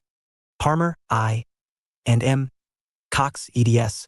Soft Power and U.S. Foreign Policy, 2010. A wide-ranging and insightful collection of essays on the role of soft power in affecting the balance of world order. Young, A. J. Duckett and P. Graham, eds. Perspectives on the Global Distribution of Power, 2010. a collection of essays that reviews the shifting global distribution of power and examines the changing power resources of key protagonists. Links to relevant web resources can be found on the Global Politics website. bloomsbury.pub/Heywood, Global, Politics, 3E. Relational power. The ability of one actor to influence another actor or actors in a manner not of their choosing. Compellence. A tactic or strategy designed to force an adversary to make concessions against its will through war or the threat of aggression. Deterrence. A tactic or strategy designed to prevent aggression by emphasizing the scale of the likely military response. The cost of an attack would be greater than any benefit it may bring. Structural power. The ability to shape the frameworks within which global actors relate to one another, thus affecting how things shall be done. Hard power. The ability of one actor, usually but not necessarily a state, to influence another through the use of threats or rewards, typically involving military sticks or economic carrots. Soft power. The ability to influence other actors by persuading them to follow or agree to norms and aspirations that produce the desired behavior. Smart power. The use of soft power backed up by the possible use of hard power. World order. The actual or perceived distribution of power between and amongst states and other key actors, giving rise to a relatively stable pattern of relationships and behaviors. Hyperpower. A state that is vastly stronger than its potential rivals, and so dominates world affairs. Balance. To oppose or challenge a stronger or rising power for fear of leaving oneself exposed. Imperial overreach. The tendency for imperial overreach. The tendency for imperial expansion to be unsustainable as wider military responsibilities outstrip the growth of the domestic economy. Unilateralism, one-sidedness. A policy determined by the interests and objectives of a single state, unconstrained by other states and bodies. Multilateralism. A policy of acting in concert with other states or international organizations, or a system of coordinated relations amongst three or more actors, see here. Public good. A good or service that, by its nature, benefits everyone, meaning that no party can be denied access to it. Bandwagon. To side with a stronger power in the hope of increasing security and influence. Jumping on the bandwagon. 11-11-11-11. War and Peace. Source: Future Publishing/Getty Images. Preview. War is a ubiquitous feature of human history, found in more or less all ages, all cultures and all societies. In modern global politics, military power is a key measure of state power. War remains the outcome that much international diplomacy ultimately aims to avoid. The threat of war, implicit or explicit, underwrites both particular interactions between states, and sometimes non-state actors too, and general ideas about world order. However, even though war appears to be as old as humankind, there are questions about its nature. What distinguishes war from other forms of violence? What are the main causes of war and peace? How has the nature of warfare changed over time in terms of technology and military strategy? Technology has ushered in ever more destructive weaponry. The longbow was replaced by the musket, which in turn was replaced by rifles and machine guns, and so on. Major shifts were brought about in the 20th century by the advent of total war, as industrial technology was put to the service of fighting. The end of the Cold War was also believed to have ushered in quite different forms of warfare. So-called new wars tended to be civil wars, typically involving smaller-scale, lower-intensity combat, which blurred the distinction between civilians and the military and were often asymmetrical. In the case of so-called postmodern warfare, a heavy reliance was placed on high-tech weaponry. How new were these new forms of warfare, and what were their implications? How do they relate to more recent concerns around hybrid and cyber warfare? Finally, there are long-standing debates about whether, and in what circumstances, war can be justified. While some believe that matters of war and peace should be determined by hard-headed judgments about the national self-interest, others insist that war must conform to principles of justice, and others still reject war out of hand and in all circumstances. How can war be justified? Can and should moral principles be applied to war and its conduct? Key issues. What is war? What types of war are there? Why do wars occur? How and to what extent has the face of war changed in the post-Cold War era? Why has it become more difficult to determine the outcome of war? How important are technologies to warfare? When, if ever, is it justifiable to resort to war? Can war be replaced by perpetual peace? Nature of war. Types of war. What is war? What distinguishes war from other forms of violence like murder, domestic abuse, or even organized gang crime? First, war is a conflict between or among political groups. In recent centuries, these groups have been states with interstate war, over territory or resources, wars of plunder now being thought of as the archetypal form of war. However, interstate war has become less common in recent years, seemingly being displaced by civil wars and the growing involvement of non-state actors such as guerrilla groups, resistance movements, and terrorist organizations. Second, war is organized, in that it is carried out by armed forces or trained fighters who operate in accordance with some kind of strategy, as opposed to carrying out random and sporadic attacks. Conventional warfare, in fact, is a highly organized and disciplined affair, involving military personnel subject to uniforms, drills, saluting, and ranks, and even acknowledging that war should be a rule-governed activity as set out by the laws of war, as discussed in Chapter 15. Modern warfare has, nevertheless, become less organized in nature.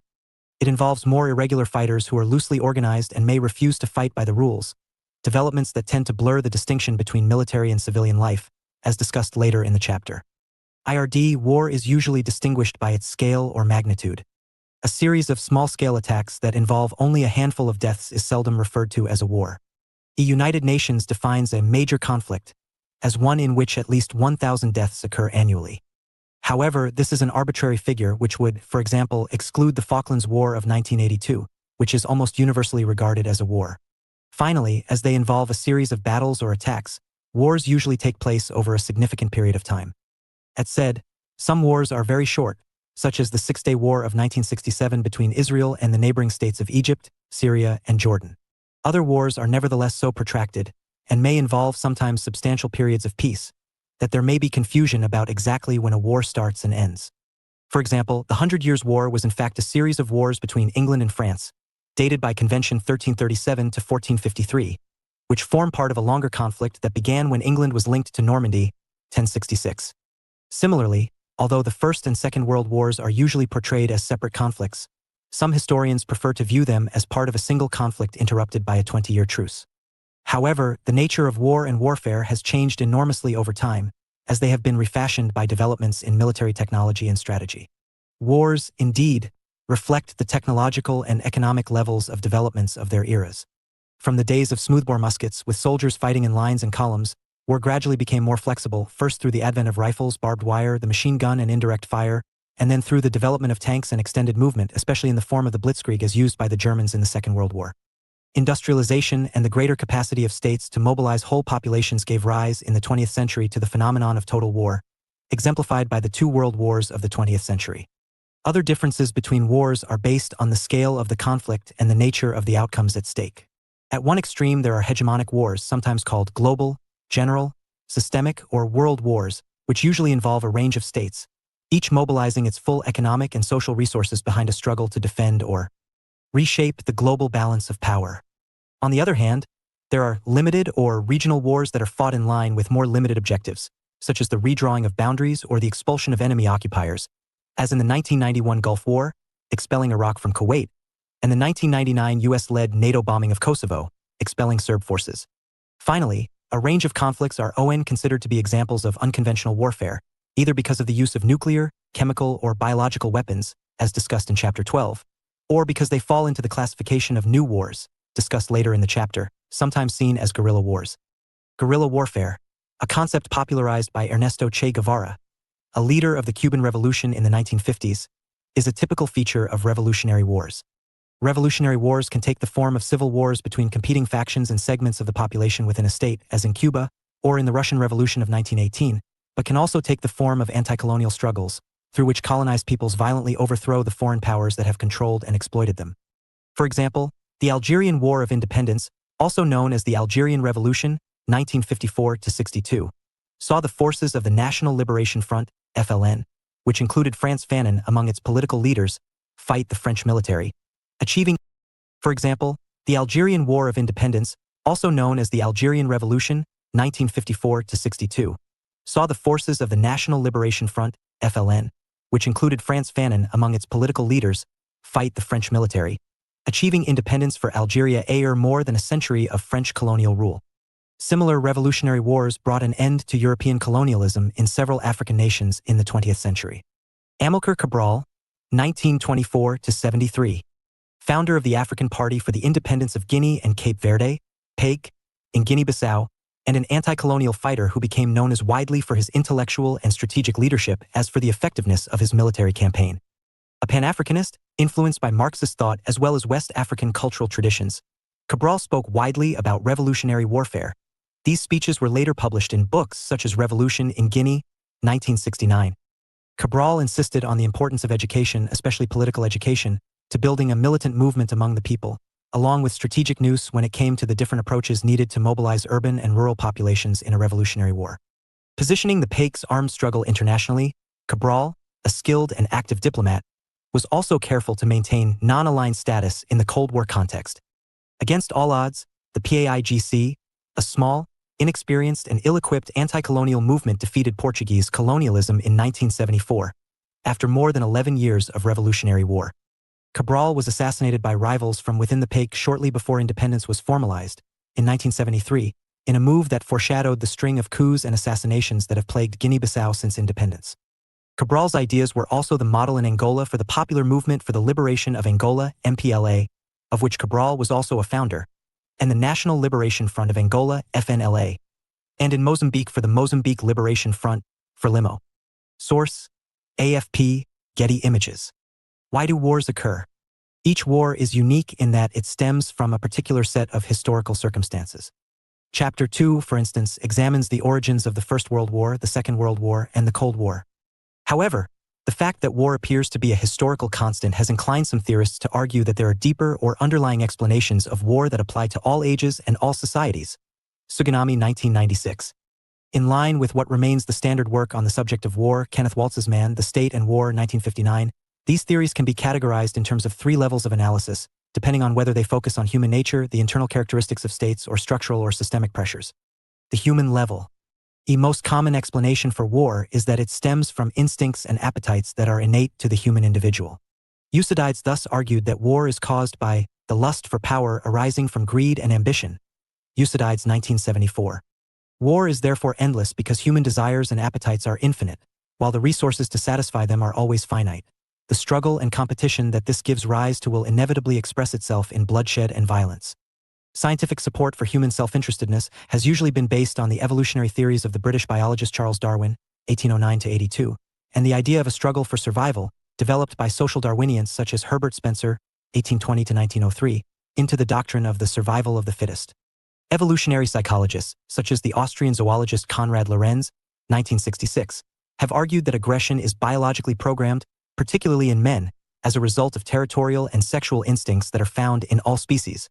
Whether war is fought to protect the homeland, acquire wealth and resources, achieve national glory, advance political or religious principles, or establish racial or ethnic dominance, it provides a necessary and inevitable outlet for aggressive urges that are hardwired in human nature.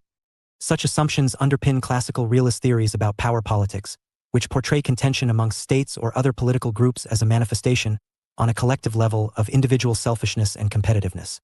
However, biological theories of war also have their drawbacks.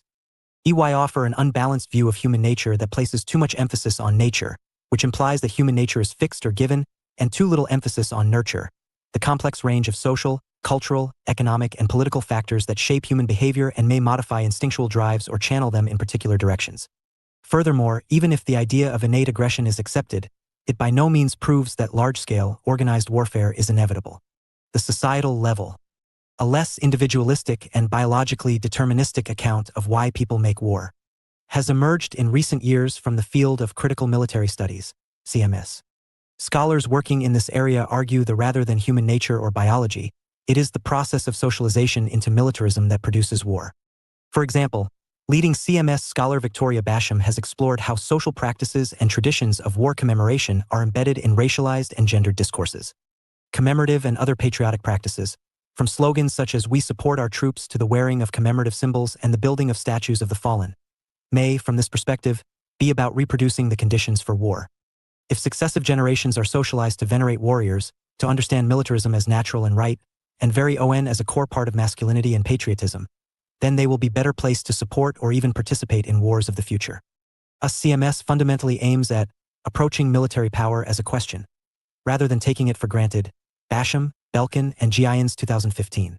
In this sense, the field of CMS, which has had its own academic journal since 2015 and has attracted contributions from established scholars including Cynthia Enloe, takes a deconstructionist stance on the causes of war.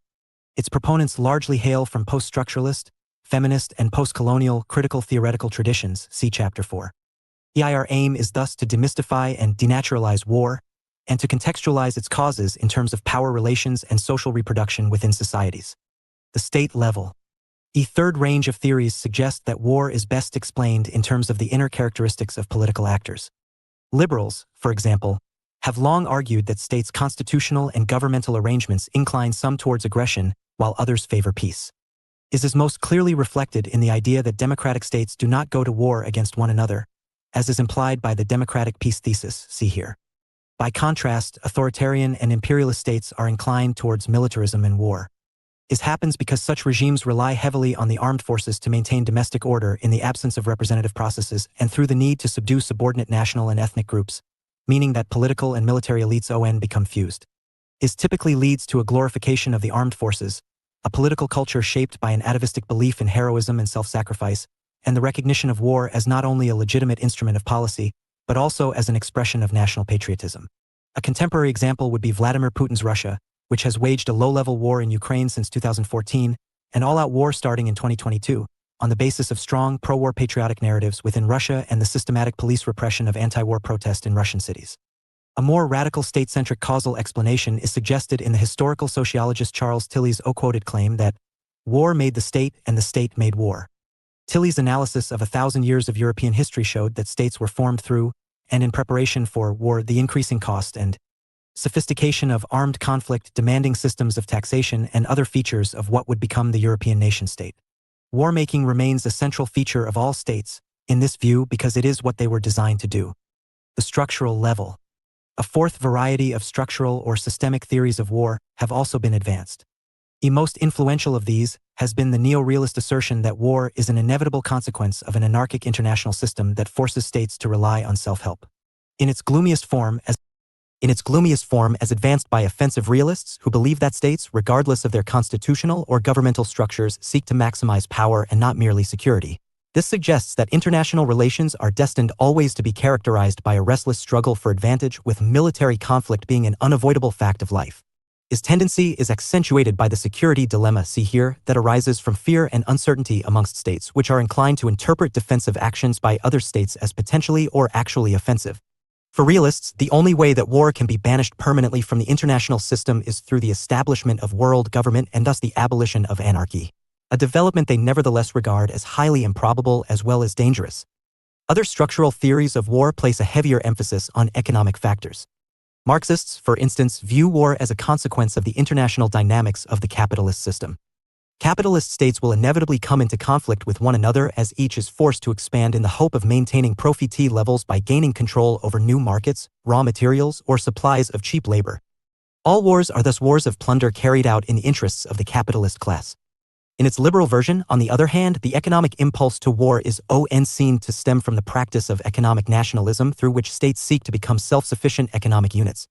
The pursuit of autarky inclines states towards protectionist policies and ultimately towards colonialism, deepening economic rivalry and making war more likely. However, economic theories of war have become less influential since 1945 as trade has been accepted as a more reliable road to prosperity than expansionism and conquest. Insofar as economic pressures have encouraged interdependence and integration, they are now seen to weaken the impulse to war, not fuel it.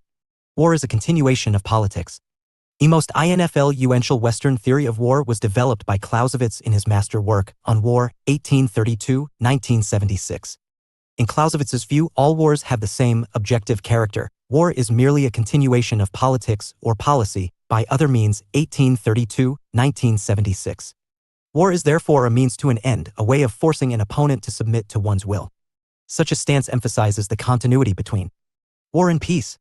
Both war and peace are characterized by the rational pursuit of self-interest and therefore by conflict. The only difference between them is the means selected to achieve one's goals, and that is decided on an instrumental basis. Howard, 1983. States thus go to war when they calculate that it is in their interest to do so. His implied use of a form of cost-benefit analysis is entirely in line with the realist view of war as a policy instrument. A Clausewitzian, or political, conception of war is seen as a product of the Westphalian state system in which international affairs were shaped by relations between and amongst states, although, strictly speaking, any political actor, including non-state ones, could use war as a policy instrument. The image of war as the rational pursuit of state interest was particularly attractive in the 19th century when wars were overwhelmingly fought between opposing states and roughly 4/5 of all wars were won by the state that started them.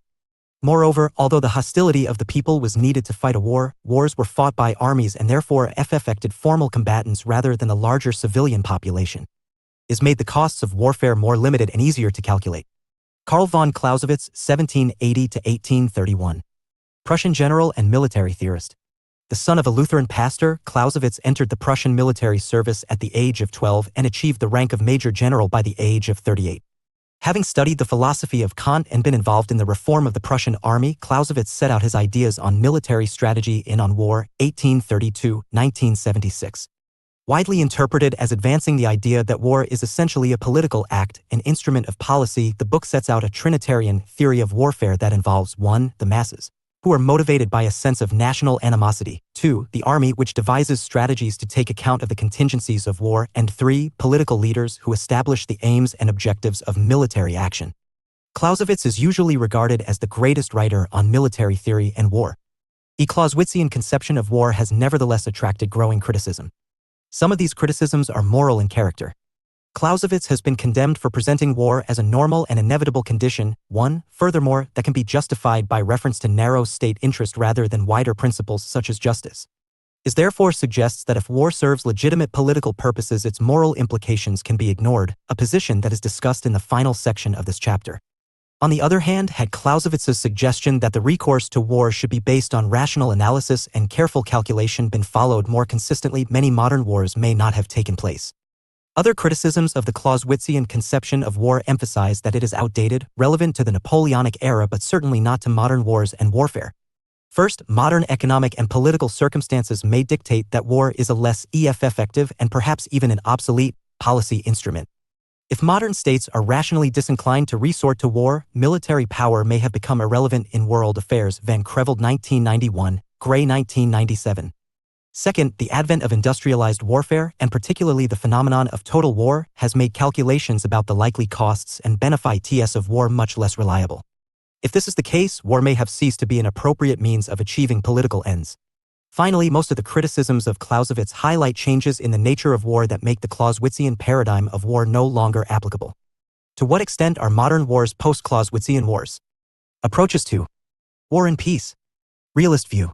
For realists, war is an enduring feature of international relations and world affairs. The possibility of war stems from the inescapable dynamics of power politics. As states pursue the national interest, they will inevitably come into conflict with one another, and this conflict will sometimes, but not always, be played out in military terms. Realists explain violent power politics in 2 ways. First, classical realists emphasize state egoism, arguing that rivalry between and among political communities reflects the inherent tendency within human nature towards self-seeking, competition, and aggression. Second, neo-realists argue that, as the international system is anarchic, states are forced to rely on self-help to achieve survival and security, and this can only be ensured through the acquisition of military power. For offensive realists in particular, this leads to a strong likelihood of war, see offensive or defensive realism. All realists, however, agree that the principal factor that helps to prevent a descent into war is the balance of power. States will avoid war if they calculate that their chances of victory are slim. Decisions about war and peace are therefore made through a kind of cost-benefit analysis in which rational self-interest may dictate either the use of war or its avoidance. States that wish to preserve peace must therefore prepare for war, hoping to deter potential aggressors and to prevent any other state or coalition of states from achieving a position of predominance. Liberal view. Liberals believe that peace is a natural but by no means an inevitable condition for international relations. From the liberal perspective, war arises from 3 sets of circumstances, each of which is avoidable. First, echoing realist analysis, liberals accept that state egoism in a context of anarchy may lead to conflict and a possibility of war. However, liberals believe that an international anarchy can and should be replaced by an international rule of law achieved through the construction of supranational bodies. Second, liberals argue that war is often linked to economic nationalism and autarky, the quest for economic self-sufficiency tending to bring states into violent conflict with one another. Peace can nevertheless be achieved through free trade and other forms of economic interdependence, especially as these may make war so economically costly that it becomes unthinkable. Third, the disposition of a state towards war or peace is crucially determined by its constitutional character. Authoritarian states tend to be militaristic and expansionist, accustomed to the use of force to achieve both domestic and foreign goals, while democratic states are more peaceful, at least in their relations with other democratic states. For a discussion of the democratic peace thesis, see here. Constructivist view. Social constructivists place particular stress on cultural and ideological factors that make war more likely, either by portraying the international environment as threatening and unstable, or by giving a state or political group a militaristic or expansionist self-image. The spread of social Darwinian thinking in late 19th century Europe has thus been linked to the growing international tensions that led to the First World War, while the Cold War was, in part, sustained by U.S. fears about the expansionist character of international communism and Soviet fears about the dangers of capitalist encirclement. Similarly, doctrines of Aryan racial superiority and the idea of German world domination contributed to Nazi aggression in the lead-up to the Second World War, and jihadist theories about a fundamental clash between the Muslim world and the West have inspired Islamist insurgency and terrorist movements. Marxist and anarchist views. Critical theorists in the Marxist tradition have tended to explain war primarily in economic terms. The First World War, for instance, was an imperialist war fought in pursuit of colonial gains in Africa and elsewhere. Lenin, 1970. The origins of war can thus be traced back to the capitalist economic system, war, in effect, being the pursuit of economic advantage by other means. Such an analysis implies that socialism is the best guarantee of peace, socialist movements often having a marked anti-war or even pacifist orientation shaped by a commitment to internationalism, see here. Critical theorists in the anarchist tradition, such as Chomsky, see page 307, have shown a particular interest in the phenomenon of hegemonic war, believing that the world's most powerful states use war, directly or indirectly, to defend or expand their global economic and political interests. War is therefore closely associated with hegemony, while peace can be built only through a radical redistribution of global power. Feminist views. Feminist theorists such as Jay and Tickner identify war as a masculinist pursuit that is typical of international relations as a masculinist field wherein the majority of both the relevant actors, presidents, prime ministers, diplomats, military leaders, and the theorists, especially realist theorists, have traditionally been male. Wars are largely fought by and for men on this view. The Women, Peace and Security (WPS) agenda laid out by the United Nations and supported by research and theorization at universities around the world has, meanwhile, examined the role and treatment of women in conflict. From participation as combatants to their targeting with systematic sexual assault and rape as a weapon of war, see Chapter 15. More recently, feminist theory has been central to the emergence of the distinct theoretical field of critical military studies, which explores, among other things, the central function of military masculinities and the militarization of everyday life and culture to the reproduction of states and the state system. Today, some of the most prominent theorists and analysts of war and in security, including Laura Schoberg, see here, Christine Sylvester, and Marcia Henry, work from a feminist perspective. Postcolonial views. From a postcolonial perspective, what is perceived as peace by powerful states, their governments, and their populations might be experienced as a state of war by the people those states and societies subjugate. This was, of course, the condition of colonialism itself, whether through the direct violence of invasion, occupation, and colonial policing, or the structural violence of enforced inequalities of opportunities and outcomes. Colonized peoples in Africa, Asia, and the Americas live through war every day, even during what Europeans responsible for their subjugation might call peacetime. This is why Frantz Fanon, unlike Mohandas Gandhi, did not hesitate to justify the use of violence in anti-colonial struggle. Long after the colonial wars that established European colonies ended, the systematic violence meted out to colonial subjects, from enslavement and arbitrary or racialized state violence to limited access to food and health care, might be viewed as a form of ongoing warfare. Today, postcolonial scholarship on Western liberal interventionism suggests that we might understand such interventions as a continuation, albeit a transformation too, of colonial relations between the global North and the global South. Changing face of war. From old wars to new wars? One of the most widely debated features of the post-Cold War era is how it has affected war and warfare. Modern wars are considered to be new, postmodern, post-Clausewitzian, or post-Westphalian wars, Kaldor 2012. In the conventional view, war is an armed conflict between opposing states, an image that sprang out of the acceptance of the Westphalian state system. During this period, war appeared to conform to a Clausewitzian paradigm. War as an instrument of state policy meant that wars were fought by uniformed, organized bodies of men, national armies, navies, and air forces. A body of norms or rules also developed to regulate armed conflict, including formal declarations of war and declarations of neutrality, peace treaties, and the laws of war. However, war appears to have changed. Starting with the tactics employed in the 1950s and 1960s by national liberation movements in places such as Algeria, Vietnam, and Palestine, and then extending to conflicts in countries such as Somalia, Liberia, Sudan, and the Congo, a new style of warfare has developed, possibly even redefining war itself. Gilbert, 2003. Following the breakup of the Soviet Union and Yugoslavia in the 1990s, such new wars occurred in Bosnia and in the Caucasus, particularly Chechnya, as well as in Iraq and Afghanistan, seen as part of the larger War on Terror. In what sense are these wars new, and how clear is the distinction between new wars and old wars? Debating. Are interstate wars a thing of the past? Since the late 20th century, ideas such as the New Wars thesis have suggested that the traditional conception of war as organized violence between two or more nation-states is becoming less relevant. But are such wars really a thing of the past? Yes. And oh. No more declarations of war. Whereas interstate wars were once something the belligerents proclaimed in the form of official declarations, this is now extremely rare. The United States, for instance, which has played a leading role in many of the largest-scale wars of the last century, has not formally declared war since the Second World War. This means that its wars in Korea, Vietnam, the Gulf, Afghanistan, and its dozens of counterinsurgency and counterterrorism operations in Africa and the Middle East were all undeclared.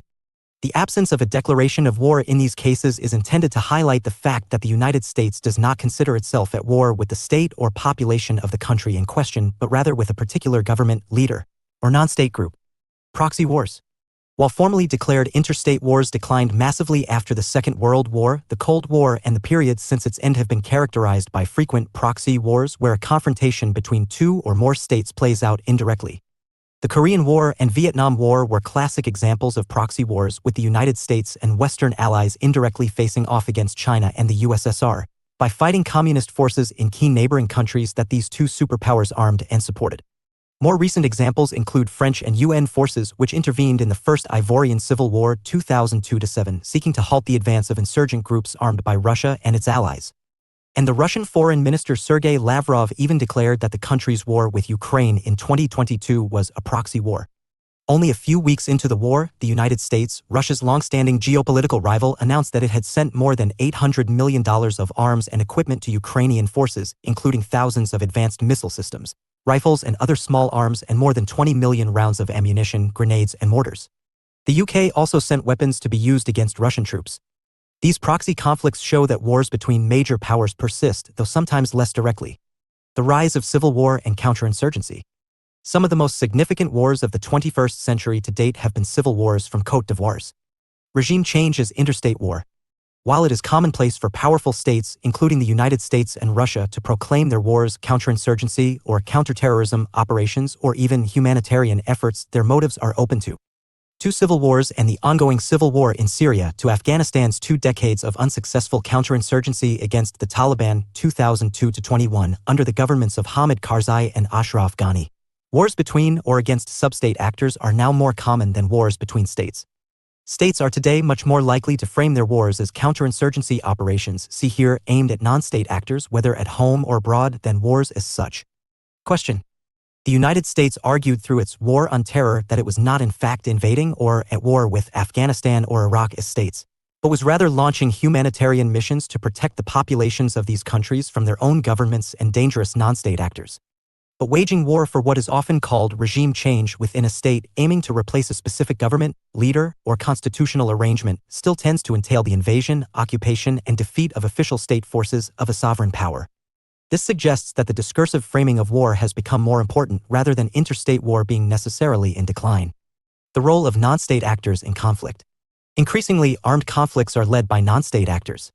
From insurgencies and militant groups to private military and security companies, such actors are now able to fulfill almost all the roles that state violence once did. Even in wars where a major power such as the United States invades and occupies another state, it will frequently devolve the responsibility for providing armed infrastructure, security, policing, and even the guarding of its military bases to private contractors or mercenaries, see here. Such contractors have also been directly involved in combat operations. Meanwhile, militant networks such as ISIS, see here, have found themselves at war not only with the return of history, In a shift that has been dubbed the return of history, see here, resurgent great powers, particularly China and Russia, are increasingly moving towards more traditional expressions of state military power. China's hardening stance over Hong Kong and Taiwan suggests that the use of force may be seen as reasonable in reasserting territorial control over what it considers breakaway regions that have been granted too much autonomy.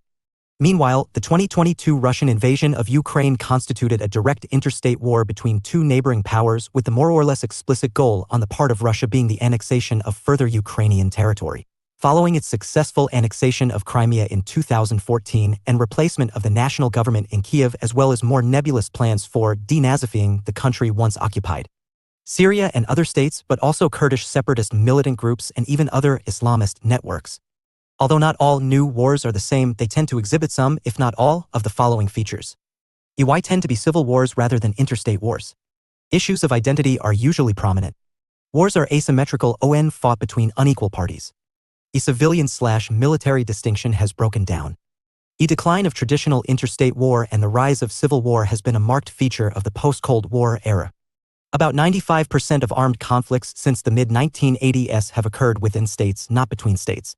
Recent exceptions to this trend have included the Iran-Iraq War, 1980-8, and the 2008 Russian War with Georgia, the 2014 annexation of Crimea, and the Russia-Ukraine War that began in 2022. See page 186. A decline of interstate war and even the ostensible obsolescence of war in some parts of the world, so-called zones of peace, can be explained by a variety of factors. Essay include the spread of democracy, the advance of globalization, changing moral attitudes to war, linked to the role of the UN, and developments in weapons technology, especially nuclear weapons, that would massively increase the devastation wreaked by large-scale war. On the other hand, civil wars have become more common in the post-colonial world, where colonialism led a heritage of ethnic or tribal rivalry, economic underdevelopment, and weak state power, hence the emergence of what have been termed quasi-states or failed states. Whereas interstate war usually took place between opponents at a relatively similar level of economic development, modern wars have frequently been asymmetrical, in that they pit industrially advanced and militarily sophisticated states against enemies that appear to be third-rate. Is applied in the case of United States or US-led wars in Vietnam, Kosovo, Iraq, and Afghanistan, and in the case of the Russian war against Chechnya. Asymmetrical wars are characterized by the adoption of military strategies and tactics designed to create a more level playing field between opponents with very different military and economic capabilities, meaning that asymmetrical wars do not have assured and inevitable outcomes. Guerrilla warfare, which places a premium on maneuver and surprise through the use of small-scale raids, ambushes, and attacks, has been effective in defeating much better-resourced enemies with greater firepower. This is also supplemented by the use of terrorist tactics ranging from roadside bombs to suicide attacks. A particular effort is usually made to strengthen links with the civilian population so that war becomes a form of popular resistance or insurgency. Such tactics aim less to defeat the enemy in strict military terms, something that may be impossible, but rather to demoralize the enemy and break its political will, as in Vietnam, Israel, Iraq, and Afghanistan. However, having tried to adapt to small-scale, low-intensity counterinsurgency warfare, there are clear indications that developed states are trying to find alternatives to boots-on-the-ground wars, see here. A civilian/military divide has been blurred in a variety of ways. Since the 30 Years' War, 1618-48, a clear distinction has been recognized between combatants and civilians, which was relatively easy to respect while warfare was largely confined to the battlefield and strictly military personnel. However, by their nature, modern wars have a greater impact on civilian populations. This has occurred partly because of the diffuse nature of modern warfare, which tends to involve a succession of small-scale engagements rather than set-piece, major battles, meaning that the conventional idea of a battlefield has to be discarded as redundant. War has developed into war amongst the people, Smith 2006. E-blurring has also occurred because civilian populations have increasingly been the target of military action both by state military forces and non-state militant and terrorist groups. Modern warfare is therefore accompanied by refugee crises in which thousands and sometimes millions of displaced people seek shelter and security on a temporary and sometimes permanent basis, as discussed in Chapter 8. A civilian/military divide has also been blurred by the changing nature of armies and security forces.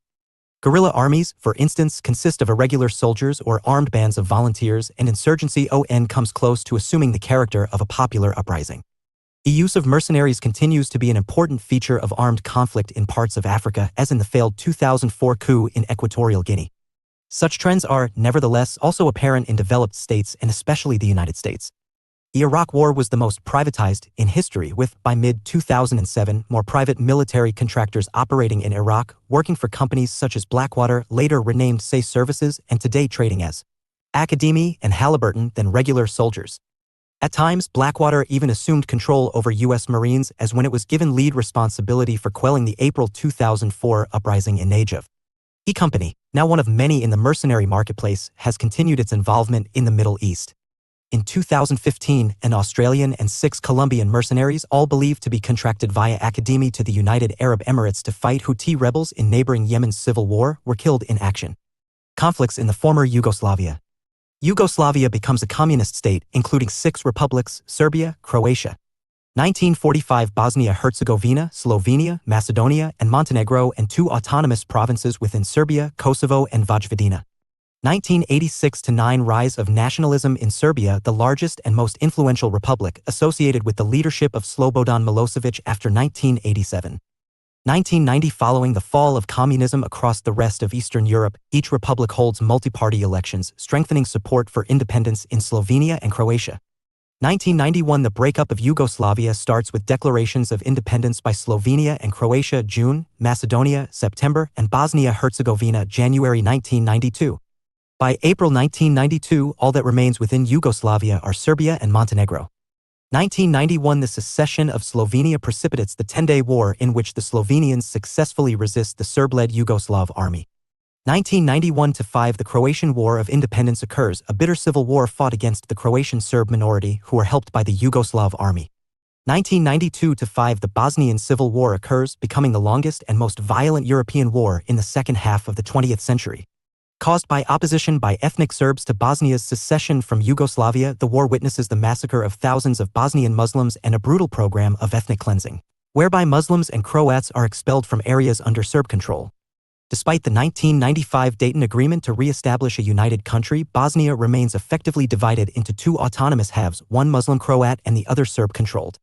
1996-9 The Kosovo War occurs, in which the Kosovo Liberation Army takes up armed resistance against the Serbs with accusations of massacres and ethnic cleansing on both sides. In 1999, a U.S.-led NATO campaign of aerial bombing forces Serb troops to withdraw from Kosovo, leading to the removal of the Milosevic government in Belgrade in 2000. Kosovo declares its independence from Serbia in 2008. Key contemporary theorists of war. Mary Kaldor, 1946. UK academic and international relations theorist. In New Wars and Old Wars, 2012, Kaldor linked new wars to the crisis in state authority that has occurred through the impact of privatization and globalization.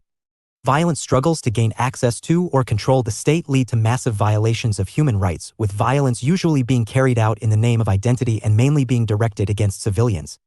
Kaldor's other works include Global Civil Society, 2003, and Human Security, 2007. Source: Alexis Duclos/Getty Images.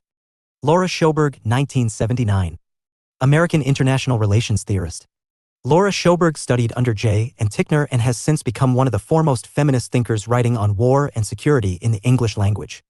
Exploring women combatants' involvement in war, Schoberg has shown how stereotypes about women lacking decision-making agency shape their representation as much in war as in everyday life.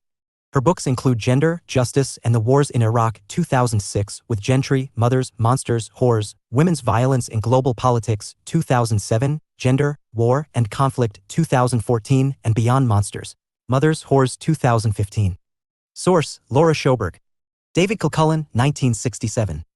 Australian former Army officer and advisor on counterterrorism and counterinsurgency. He argues that, as the contemporary conflict environment is often complex, diverse, diffuse, and highly lethal, counterinsurgency must seek to control the overall environment, paying particular attention to its cultural ethnography. Kilcullen's ideas have influenced the United States' altered coin approach to the war on terror. His works include Countering Global Insurgency, 2005, The Accidental Guerrilla, 2009, and Counterinsurgency, 2010. Source: David Kilcullen. Focus on the Iraq War as a new war? The Iraq War can be viewed as an old war in a number of respects. First, the war was, in origin, an interstate war between the U.S.-led coalition of the willing and Saddam Hussein's Iraq. Second, the United States justified its invasion of Iraq in March 2003 in the conventional terms of self-defense. Its purpose was regime change in Iraq based on the subsequently disproved assertion that Iraq possessed weapons of mass destruction (WMD) and the questionable assertion that the Saddam regime had links to and had sponsored terrorist groups including Al-Qaeda, suggesting that Iraq was a threat to the United States. Third, critics of the war have often portrayed it more as a conventional imperialist war, fought primarily to strengthen U.S. control over oil supplies in the Gulf region. Nevertheless, the Iraq War exhibits many of the characteristics of a new war. Once the initial phase of the war, which led, within 3 weeks, to the fall of Baghdad and the overthrow of Saddam's 24-year rule, was completed, the conflict gradually developed into a complex insurgency war. Becoming increasingly ferocious from 2004 onwards, the insurgency had two dimensions. One was a conflict between U.S. troops and Sunni guerrilla fighters, many of whom were initially Saddam loyalists, and a growing number of Iraqi religious radicals and foreign Al-Qaeda fighters. The other was between Iraq's Sunni and Shia communities and led to an escalating orgy of sectarian violence.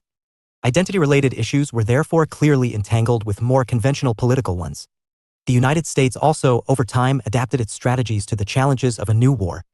From early 2007 onwards, U.S. military tactics were geared around counterinsurgency goals, particularly through the so-called surge.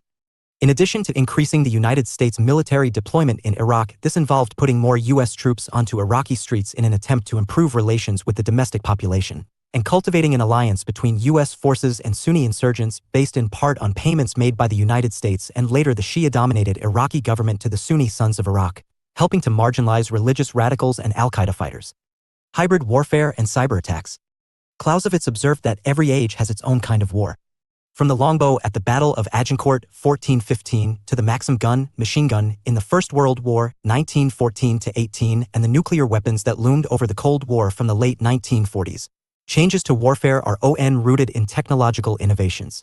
It is widely argued that advances in weapons technology and military strategy from the 1990s onwards, particularly undertaken by the United States, have had a similar significance, amounting to a revolution in military affairs. Arme.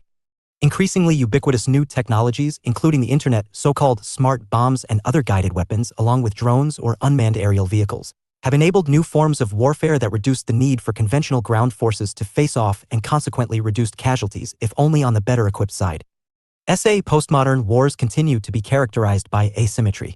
From the 1991 Gulf War to the counterinsurgency operations in Afghanistan 2001 and the NATO intervention to support the overthrow of Muammar Gaddafi in Libya in 2011. But they have also taken on a hybrid character in many cases, involving both conventional and unconventional tactics and technologies. The concept of hybrid warfare was popularized during and the 2014 conflict in Crimea that led to its annexation from Ukraine by Russia. Russia used conventional warfare in its deployment of cross-border artillery shelling against Ukrainian armed forces in support of pro-Russia separatists in Crimea. But it also drew upon a range of unconventional methods. Controlling both the price and physical access of Ukraine to gas supplies was a tool Russia employed in the run-up to and during the conflict. Video footage of urban guerrilla warfare in Crimea broadcast by global news media also showed large numbers of heavily armed and clearly highly trained separatist fighters who were widely believed to be Russian special forces disguised in civilian clothing. Russia denied involvement, but Ukraine presented photographic evidence showing that individual irregular fighters in the conflict may also have been present in the 2008 Russian war in Georgia, though dressed in Russian uniform rather than the generic camouflage they wore in Ukraine.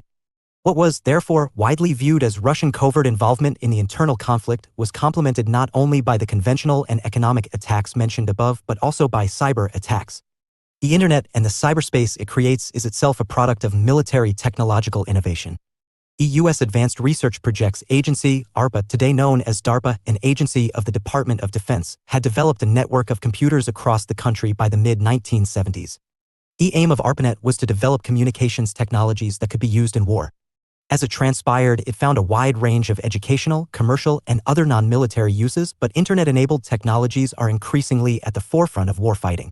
Networked military computers and using secure satellite communications systems rather than the publicly accessible internet can communicate intercontinentally with drones flying over faraway countries, or enable near-instantaneous audiovisual communication between troops on the ground and military and political leaders back home.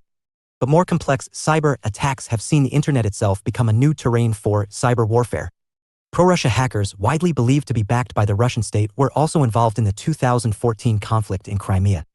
A group calling itself Cyberberkut A of the Ukrainian Berkut Special Police Unit, which ultimately defected to the Russian Ministry of Internal Affairs during the annexation of Crimea, targeted the Ukrainian Central Election Commission computer system and attempted to change the 2014 general election results to show a win for the far-right candidate Dmytro Yanosh.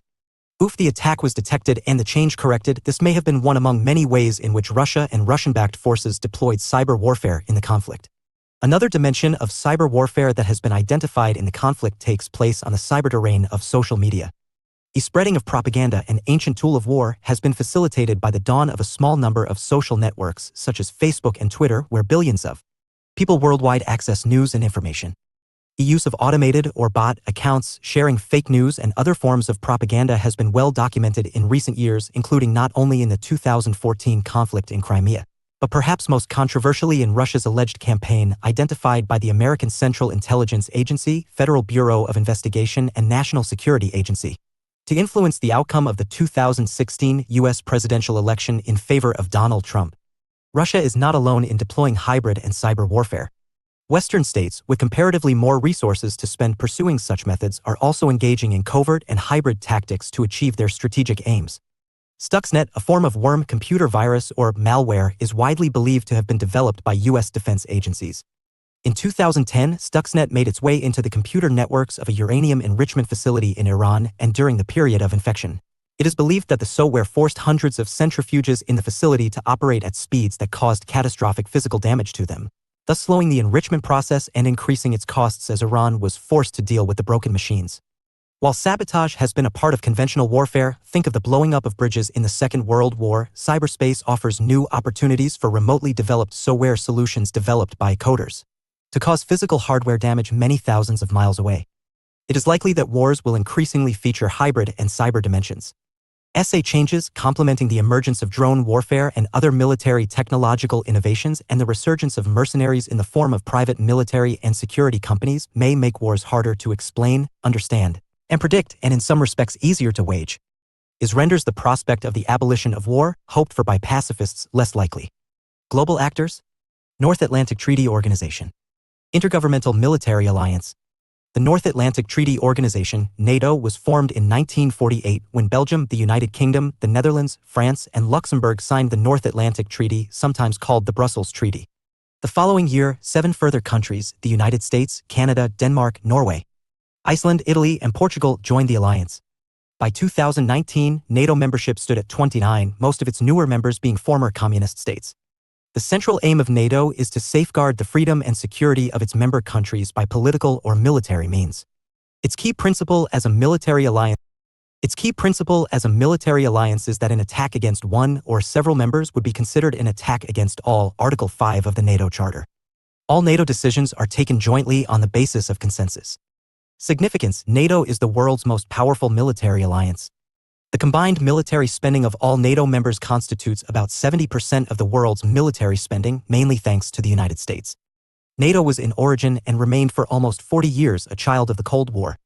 Its primary purpose was to act as a deterrent against the threat posed by the Soviet Union and its Eastern Bloc satellite states, whose collective military alliance was the Warsaw Pact, 1955. As its first Secretary General, Lord Ismay, put it, its role was to keep the Russians out, the Americans in, and the Germans down. As such, NATO cemented the post-1945 bond between the United States and Western Europe and contributed, with its communist bloc equivalent the Warsaw Pact, to the military standoff that characterized the Cold War period. However, with the ending of the Cold War in 1990, NATO effectively had to find a new role. It did so by establishing itself as a force for European and global peacemaking and crisis management. It performed a valuable role as the UN's peacekeeping force in Bosnia in 1996 and extended its authority by setting up a Partnership for Peace (PFP), which provides former Warsaw Pact and other states with an opportunity to associate with NATO on a bilateral basis. PFP membership is often seen as the first step towards full NATO membership. NATO's new role was evident in its peacekeeping and enforcement operations in the former Yugoslavia, 1993-6. In 1999, it carried out its first broad-scale military operation through the 11-week bombing campaign, Operation Allied Force, that expelled Serb forces from Kosovo. Although NATO has usually acted under UN mandates, most NATO countries opposed efforts to require the UN Security Council to approve NATO military strikes. September 11 caused NATO to invoke, for the first time in its history, Article 5. This was to have significant ramifications for NATO, eventually giving it a potentially global role. In 2003, NATO took over command of the International Security Assistance Force in Afghanistan, marking the alliance's first mission outside the North Atlantic area. It also drew NATO more closely into the war on terror and gave it responsibility for a complex counterinsurgency struggle. An additional shift in focus arose during the 2000s as a result of NATO's expansion into the former communist states and republics of Eastern Europe, paralleling the eastward expansion of the European Union. However, whereas EU expansion was relatively uncontroversial, NATO expansion became a growing source of tension between NATO and particularly the United States and Russia, encouraging some to talk of the revival of NATO's traditional Cold War role. The issue of Ukrainian and Georgian accession to NATO has been particularly controversial, the prospect of the latter being widely seen as one of the factors that contributed to Russia's war with Georgia in 2008, and its subsequent wars in Ukraine in 2014 and 2022. How effective has postmodern war proved to be? The examples of the Gulf War and Kosovo seem to suggest that it can be highly effective, at least in achieving limited goals, the expulsion of Iraqi and Serb forces, respectively. Furthermore, the United States' huge lead in high-tech weaponry has been vital in consolidating its global military predominance and thus its hegemonic role in the world, especially as this encourages other states to bandwagon rather than to balance, to balance or to bandwagon.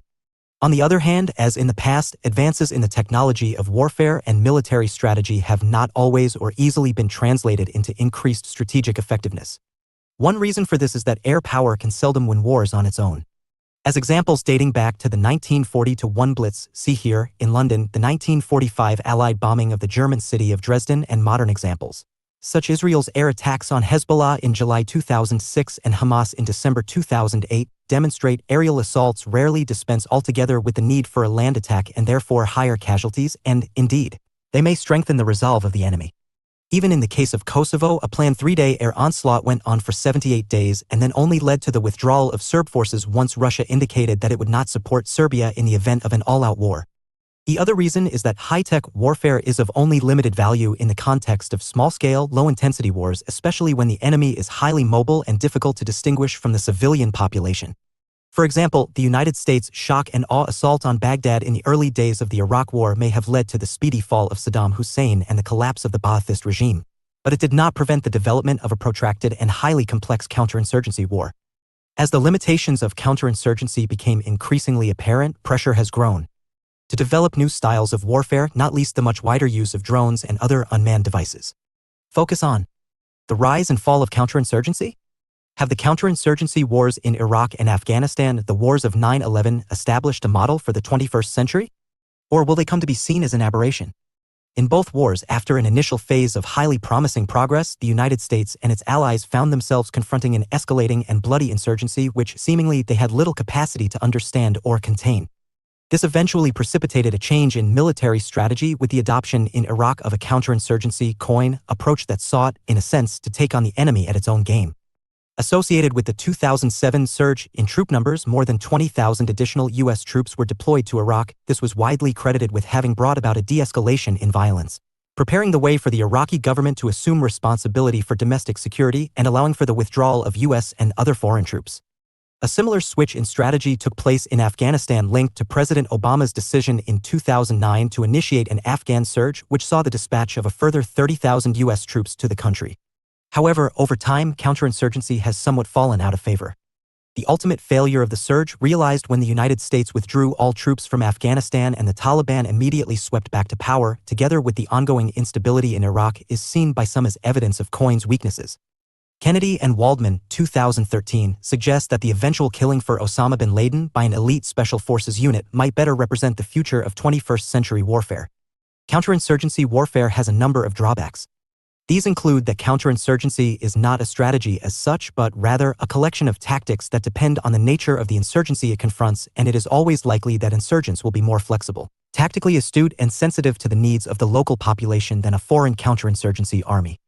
Counterinsurgency may also be flawed because it is, first and last, a political strategy which only succeeds when it weakens popular support for the insurgency, but it is overseen by military commanders whose political skills are limited.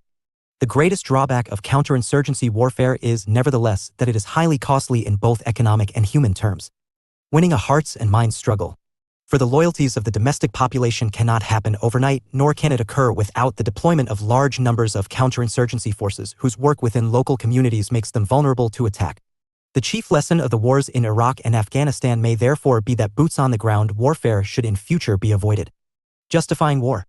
While the nature of war and warfare have changed enormously over time, debates about whether and in what circumstances war can be justified have a much more enduring character. Dating back to ancient Rome and including medieval European philosophers such as Augustine of Hippo 354 to 430 and Omus Aquinas. Broad positions have been adopted on this issue. Essay are as follows. Realpolitik, suggesting that war, as a political act, needs no moral justification. Just war theory, suggesting that war can be justified only if it conforms to moral principles. Pacifism, suggesting that war, as an unnecessary evil, can never be justified. Realpolitik. A defining feature of political realism, sometimes referred to as realpolitik, is that matters of war and peace are beyond morality in that they are and should be determined by the pursuit of national self-interest. In this view, war is accepted as a universal norm of human history. Although war may be punctuated by possibly long periods of peace, peace is always temporary. For practitioners of realpolitik, the bias in favor of fighting and armed conflict derives usually either from innate human aggression or the aggressiveness that arises from the mismatch between unlimited human appetites and the scarce resources available to satisfy them. Either way, this implies, at best, a belief in negative peace, defined by the absence of its opposite, namely war or, more generally, active violence, Dower 2003. Nevertheless, it would be a mistake to portray political realists as warmongers who are unconcerned about the death and devastation that war can wreak. Carl Schmitt, 1996, for example, argued against just wars on the grounds that wars fought for political gain tend to be limited by the fact that their protagonists operate within clear strategic objectives, whereas just wars, and especially humanitarian. Carl Schmitt, 1996, for example, argued against just wars on the grounds that wars fought for political gain tend to be limited by the fact that their protagonists operate within clear strategic objectives, whereas just wars, and especially humanitarian war, lead to total war because of their expansive goals and the moral fervor behind them.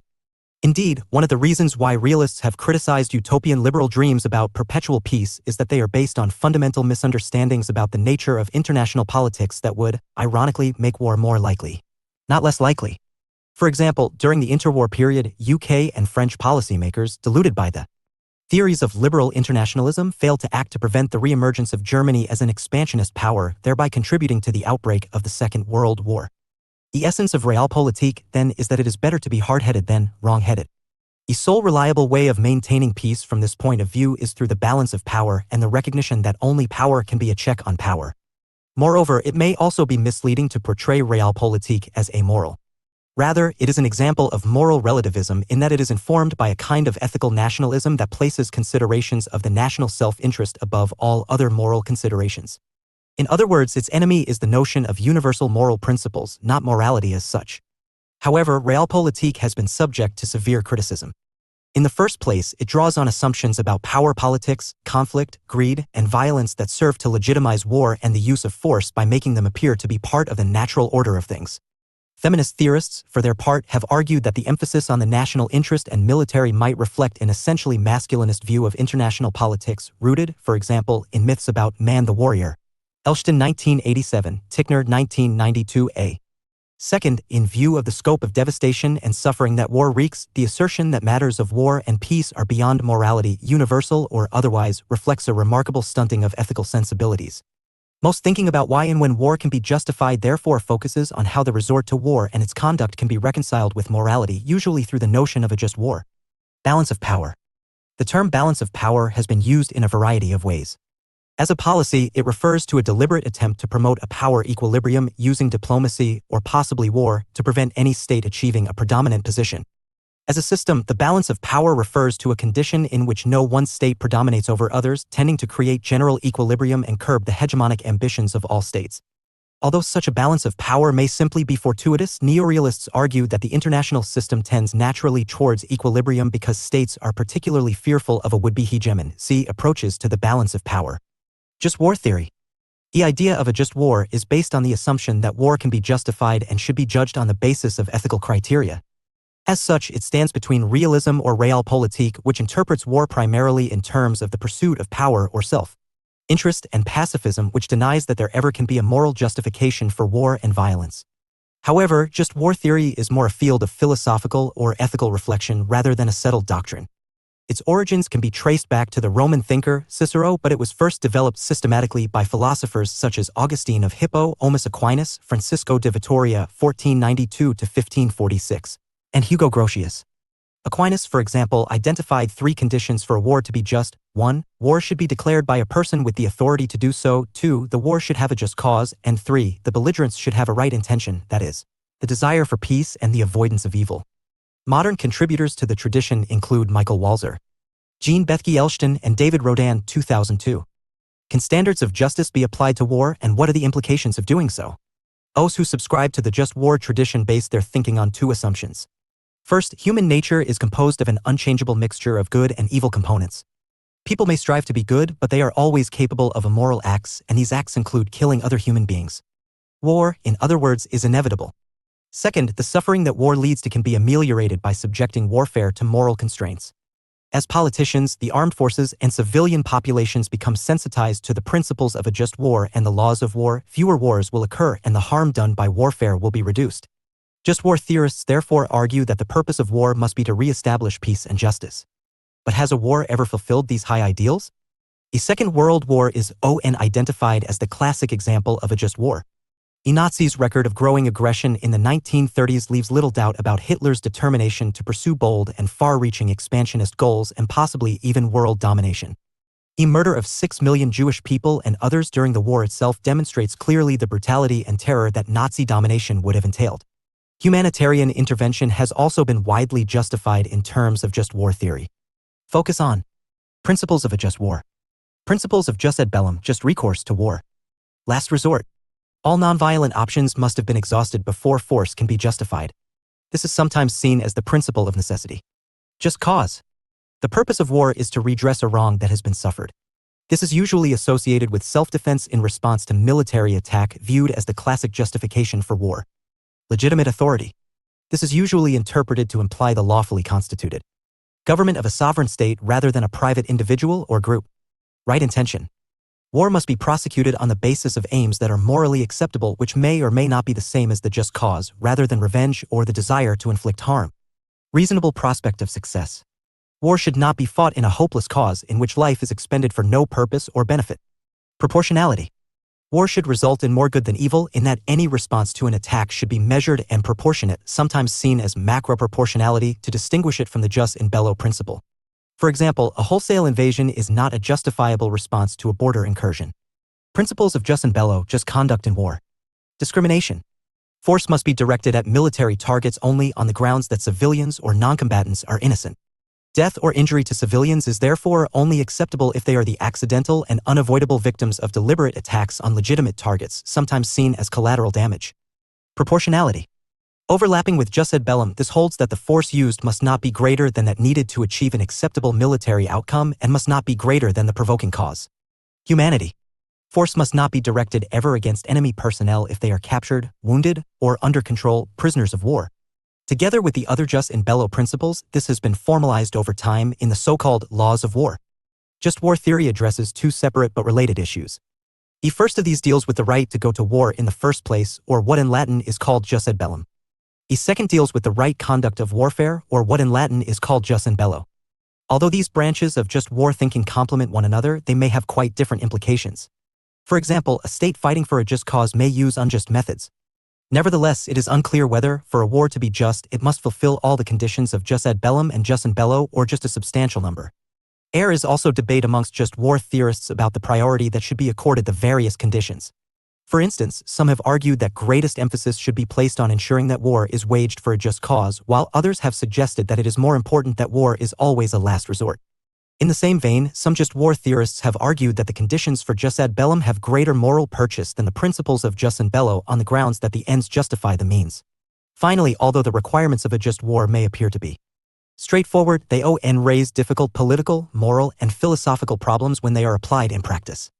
Michael Walzer, 1935. An American political philosopher, Walzer has made major contributions to thinking about the ethics of war. In Just and Unjust Wars, 1977, he developed a just war theory based on the legalist paradigm, which draws parallels between the rights and responsibilities of the individual and those of political communities. Understood as states. This implies that states may defend themselves against aggression, possibly through preemptive attack, just wars, but that aggression in pursuit of self-interest is ruled out, unjust wars. Walzer also acknowledged that a supreme emergency stemming from an imminent and overriding threat to a nation may require that the rules are set aside and defended humanitarian intervention. Walzer's other key texts include Spheres of Justice, 1983, and Arguing About War, 2004. Source: Leonardo Sendamo/Getty Images. For example, the principle that war should only be fought as a last resort fails to take account of the possibility that, by delaying the use of force, an enemy may become stronger, thereby leading to substantially greater bloodshed when confrontation eventually occurs. Is arguably happened in the case of Nazi Germany in the 1930s. The just cause principle is complicated by debate about whether it implies only retaliation against a wrong that has already been committed or whether it can be extended to include the anticipated need for self-defense, as in the case of a preemptive attack. Difficulties similarly arise over the principle of legitimate authority in that some argue that only governments that are constitutionally and democratically constituted can be regarded as legitimate. The requirement that there should be a reasonable prospect of success has been criticized on the grounds that it may sometimes be necessary to stand up to bullying and intimidation, whatever the cost, as in Finland's resistance to Russian aggression in 1940. The application of this principle has, anyway, become more difficult due to the advent of new wars in which calculations of success based on the relative power of the parties concerned are notoriously unreliable. Nevertheless, a range of deeper criticisms have been leveled at just war theory. In the first place, however desirable they may be, the elements that make up a just war may set state standards with which it is impossible to comply. It is questionable whether there has ever been a war in which one side at least has followed fully the rules of a just war. Even in a good war, such as the Second World War, the British used saturation bombing tactics against German cities such as Dresden, which were of no military importance, to terrorize the civilian population. The war against Japan was ended by the dropping of atomic bombs on Hiroshima and Nagasaki, killing, overwhelmingly, civilians. Indeed, the idea of a just war has, arguably, been made irrelevant by modern methods of conducting war, which make it impossible to avoid harming civilians. Second, attempts to apply just war principles may result in the wrong outcome. This could happen as the requirements of jus in bello may contradict those of jus ad bellum in the sense that a party with a just cause risks defeat because it is fighting with its hands tied behind its back. Surely, once a war has started, military tactics should be determined by practical considerations aimed at ensuring a sweet and certain victory, rather than moral considerations? This issue has become particularly topical in relation to the issue of combating terrorism, sometimes linked to the so-called problem of dirty hands. Walzer, 2007, for example, drew attention to the ticking bomb scenario in which a politician orders the torture of a terrorist suspect to extract information about the location of a bomb, thus saving the lives of hundreds of people. Just war thinking may be applicable only in circumstances in which the parties to a dispute share the same or similar cultural and moral beliefs. Only then can one party be deemed to be just while the other is unjust. As many modern wars, such as those that have been fought under the banner of the War on Terror, are cross-cultural wars, if not civilizational struggles, this requirement is no longer achievable. Military rivals may thus both legitimately claim to have justice on their side, reflecting the incompatibility of their value systems and ethical beliefs. Global politics in action. The war in Afghanistan as a just war. Events. In October 2001, the United States and its NATO allies attacked Afghanistan with the specific intention of overthrowing the Taliban regime on the grounds that it provided a base and support for al-Qaeda terrorists. With the support of Afghan warlords and tribal leaders, notably the Northern Alliance, the Taliban regime was toppled by December 2001, with the bulk of al-Qaeda terrorists being killed or forced to flee to the border regions of Pakistan. However, a protracted counterinsurgency war then ensued against remnants of the Taliban regime, other religious militants and forces opposed to the newly established pro-Western government in Kabul, whose strongholds were in Helmand province and neighboring provinces in the south of Afghanistan. Significance. In a number of respects, the Afghan war can be viewed as a just war. In the first place, the war can be justified on the basis of self-defense as a way of protecting the United States in particular and the West in general from the threat of terrorism, as demonstrated by the 9/11 attacks on New York and Washington. Commentators such as Elshton, 2003, argued that the war on terror, of which the Afghan war was a crucial part, was just in that it was fought against the genocidal threat of apocalyptic terrorism, a form of warfare that posed a potential threat to all Americans and Jewish people and made no distinction between combatants and non-combatants. The 2001 attack on Afghanistan also had a clear and clearly stated goal: the removal of a Taliban regime whose links to al-Qaeda were clearly established and undisputed. Furthermore, the United States and its allies acted as a legitimate authority in that they were backed by NATO and enjoyed wide international support, including from Russia and China. Finally, the perpetrators of the 9/11 attacks could not have been reliably neutralized by diplomacy or nonviolent pressure. The UN, for example, lacked the capability, authority, and will to respond to the threat posed to global security by Islamist terrorism. However, critics have portrayed the war as unjust and unjustifiable. Their arguments have included the following. First, the purpose of the war and the intentions with which it has been fought may be unjust to the extent that the United States was motivated by a desire to consolidate its global hegemony, or by a wish to strengthen control of oil resources in the Middle East. In this respect, the attack on Afghanistan amounted to unwarranted aggression. Second, the United States and its allies could not be considered as legitimate authorities in that, unlike the 1991 Gulf War, the Afghan war had not been authorized by a specific UN resolution.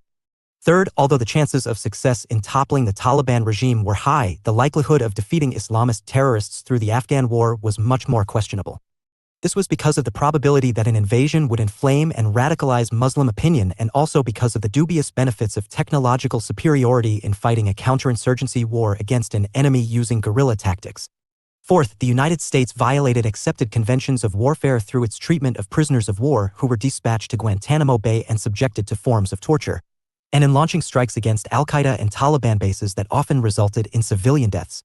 Fifth, Islamists would argue that justice was on the side of the Taliban and Al-Qaeda, not the invading forces, as they were engaged in a jihad, in this case literally a holy war, to protect Islam and expel foreign influence from the Muslim world.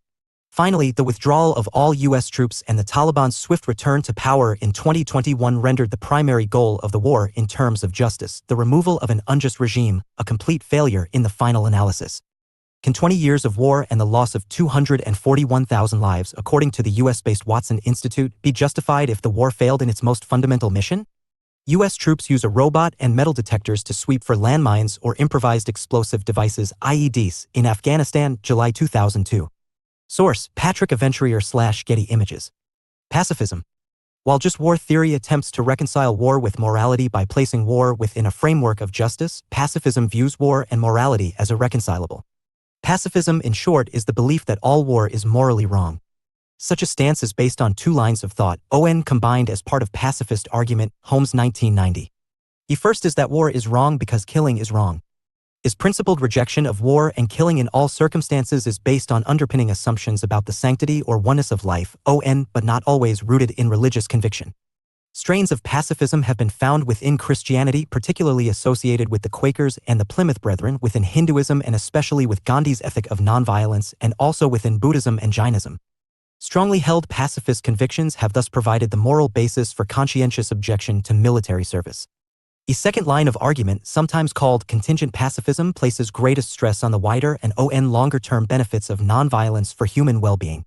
From this perspective, violence is never a solution because it breeds more violence through developing a psychology of hatred, bitterness, and revenge. This has been reflected in the use of pacifism or nonviolence as a political tactic that derives its force from the fact that it is morally uncontaminated, as demonstrated by Martin Luther King Jr. and the civil rights movement in the United States in the 1960s. Pacifism has served as an important force in international politics in two main ways. First, in the form of so-called legal pacifism, it has provided support for the establishment of supranational bodies such as the League of Nations and the United Nations, see here, which aim to ensure the peaceful resolution of international disputes through upholding a system of international law. For this reason, pacifists have been amongst the keenest advocates of a world federation or even world government.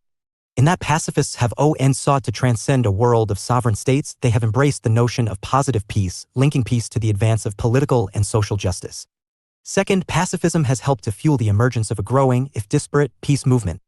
Peace activism first emerged as a response to the advent of the nuclear era with the formation of groups such as European Nuclear Disarmament (END) and the UK-based Campaign for Nuclear Disarmament (CND), reflecting an awareness of the fact that the invention of nuclear weapons had fundamentally altered calculations about the human cost and therefore the moral implications of warfare.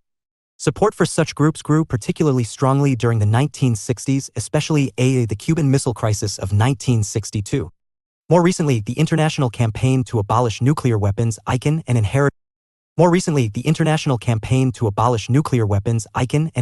of the anti-nuclear pacifist tradition, was awarded the 2017 Nobel Peace Prize for its work in successfully lobbying for the nuclear ban treaty, see here. Pacifism has also helped to strengthen anti-war movements, with demonstrations against the Vietnam War establishing a model followed by later protests, for example over Iraq. Although anti-war protests are by no means entirely motivated by pacifist sentiments, they have established domestic constraints on the ability of governments to undertake or, perhaps more significantly, sustain military action. Mohandas Karamchand Gandhi, 1869–1948. Indian spiritual and political leader called Mahatma, Great Soul. A lawyer trained in the United Kingdom, Gandhi worked in South Africa where he organized protests against discrimination. After returning to India in 1915, he became the leader of the nationalist movement, campaigning tirelessly for independence, finally achieved in 1947. Gandhi's ethic of nonviolent resistance, satyagraha, reinforced by his ascetic lifestyle, gave the movement for Indian independence enormous moral authority. Derived from Hinduism, Gandhi's political philosophy was based on the assumption that the universe is regulated by the primacy of truth or satya and that humankind is ultimately one. Gandhi was assassinated in 1948 by a fanatical Hindu, becoming a victim of the ferocious Hindu-Muslim violence that followed independence. Source: Dinoya Photos/Getty Images. Pacifism has nevertheless been criticized on a number of grounds. For instance, pacifists have been criticized for being cowards, for being free riders who remain morally uncontaminated whilst at the same time benefiting from the security that the existence of a military and the willingness of others to fight affords them. EY thus subscribe to the deluded belief that it is possible to have clean hands in politics. However, pacifism has also been associated with deeper moral and philosophical difficulties. First, pacifism has been regarded as incoherent in that it is based on the right to life, but this can only be defended, in certain circumstances, through a willingness to use force to protect oneself or others. Narvison, 1970. In this view, the right not to be attacked must include the right to defend oneself with, if necessary, killing force when attacked. A second difficulty concerns the implications of according overriding importance to the avoidance of killing, a position that treats other considerations, for example about matters such as liberty, justice, recognition, and respect, as of secondary importance. However, the value of life is closely and inevitably linked to the conditions in which people live, which implies a necessary trade-off between the avoidance of killing and the protection of other values. It is precisely such a trade-off that has been used to justify humanitarian wars, in which the moral costs of forcible intervention are balanced against the alleviation of suffering and the protection of human rights as far as the domestic population is concerned. This issue is discussed further in Chapter 14. Summary. War is a condition of armed conflict between two or more parties, traditionally states. However, the nature of war and warfare has changed enormously over time as they have been refashioned by developments in military technology and strategy. There is nevertheless considerable debate about why wars occur, with explanations focusing on human nature, the internal characteristics of states, or structural or systemic pressures. The classic account of war, developed by Clausewitz, views it as a continuation of politics by other means. However, the Clausewitzian conception of war has been criticized for ignoring the moral implications of war and on the grounds that it is outdated, either because war has become a less effective policy instrument or because modern wars are less easy to interpret in instrumental terms. Many argue that the nature of war has changed in the post-Cold War period. So-called new wars tend to be civil wars rather than interstate wars, often fought over issues of identity. They are also commonly asymmetrical wars fought between unequal parties, tend to blur the civilian/military distinction, and arguably involve higher levels of indiscriminate violence. War and warfare have also been affected by recent technological developments, from the advent of smart weapons and the internet to the era of hybrid and cyber wars. Three broad positions have been adopted on the issue of the relationship between war and morality. Realpolitik suggests that war, as a political act, needs no moral justification. Just war theory seeks to justify war, but only if it conforms to moral principles about both the just recourse to war and the just conduct of war. Pacifism suggests that war, as an unnecessary evil, can never be justified. Questions for discussion. What is the difference between war and other forms of violence? Is there a meaningful difference between conventional and unconventional warfare? Is war inevitable, and if so, why? How persuasive is the idea that war is a political act? Why is it so difficult to win asymmetrical wars? Is cyber warfare a threat of the same magnitude as conventional war? In what sense has counterinsurgency failed? Does realism reject the link between ethics and war? How valid are the traditional just war principles of jus ad bellum? Do the principles of jus in bello constitute an obstacle to the effective conduct of war? Why do pacifists reject war? Further reading. Burke, J. The 9/11 Wars, 2012. A close examination of the development of warfare in Afghanistan and Iraq in the aftermath of 9/11. Clark, R. A. and R. Nake, Cyber War, The Next Threat to National Security and What to Do About It, 2012. A warning about the future of warfare written by two Washington, D.C. national security insiders. Fro, H. The Ethics of War and Peace, An Introduction, 2011. A fresh and accessible introduction to ethical debates about war and warfare which discusses self-defense, just war theory, and matters related to the laws of war. Kaldor, M. New and Old Wars, Organized Violence in a Global Era, 2012. A highly influential account of the phenomenon of new wars. Links to relevant web resources can be found on the Global Politics website, bloomsbury.pub/Heywood, Global Politics, 3e. Civil war, an armed conflict between politically organized groups within a state, usually fought either for control of the state or to establish a new state. Conventional warfare, a form of warfare that is conducted by regular, uniformed, and national military units and uses conventional, not nuclear, military weapons and battlefield tactics. Sadface German, literally, lightning war, penetration in depth by armored columns, usually preceded by aerial bombardment to reduce enemy resistance. Total war, a war involving all aspects of society including large-scale conscription, the gearing of the economy to military ends and the aim of achieving unconditional surrender through the mass destruction of enemy targets. Hegemonic war, war that is fought to establish dominance of the entire world order by restructuring the global balance of power. Guerrilla war, Spanish literally, little war, an insurgency or people's war fought by irregular troops using tactics that are suited to the terrain and emphasize mobility and surprise rather than superior firepower. Revolutionary war, a type of civil war or anti-colonial war which sees a population rise up against its previous rulers. Often characterized by guerrilla tactics. Autarky, literally self-rule, usually associated with economic self-sufficiency brought about by either colonial expansion or a withdrawal from international trade. Insurgency, an armed uprising involving irregular soldiers which aims to overthrow the established regime. Mercenaries, hired soldiers in the service of a foreign power. Revolution in military affairs, the development in the United States in particular of new military strategies based on high-tech technology and smart weapons aimed at achieving swift and decisive outcomes. Drone, an unmanned aerial vehicle that may be used for surveillance or attack purposes. Hybrid warfare, the use of unconventional tactics, e.g. covert and irregular troops, and cyber warfare alongside conventional armed force. Cyber warfare, the use of internet technologies, from viruses and malware to social media influencing to achieve strategic goals in a conflict. Realpolitik, German, literally, realistic or practical politics, a form of politics or diplomacy that is guided by practical considerations rather than by ideals, morals, or principles. Negative peace, peace defined as a period when war is neither imminent nor actually being fought, although the forces that give rise to war remain in place. Just war, a war that, in its purpose and conduct, meets certain ethical standards, and so is. Militarism, a cultural or ideological phenomenon in which military priorities, ideas, and values come to pervade the larger society. Asymmetrical war, war fought between opponents with clearly unequal levels of military, economic, and technological power in which warfare strategies tend to be adapted to the needs of the weak. Allegedly morally justified. Pacifism, a commitment to peace and a rejection of war or violence in any circumstances specific, derives from the Latin and means peacemaking. Collateral damage, unintended or incidental injury or damage caused during a military operation, usually used as a euphemism. Jus ad bellum, a just recourse to war reflected in principles that restrict the legitimate use of force.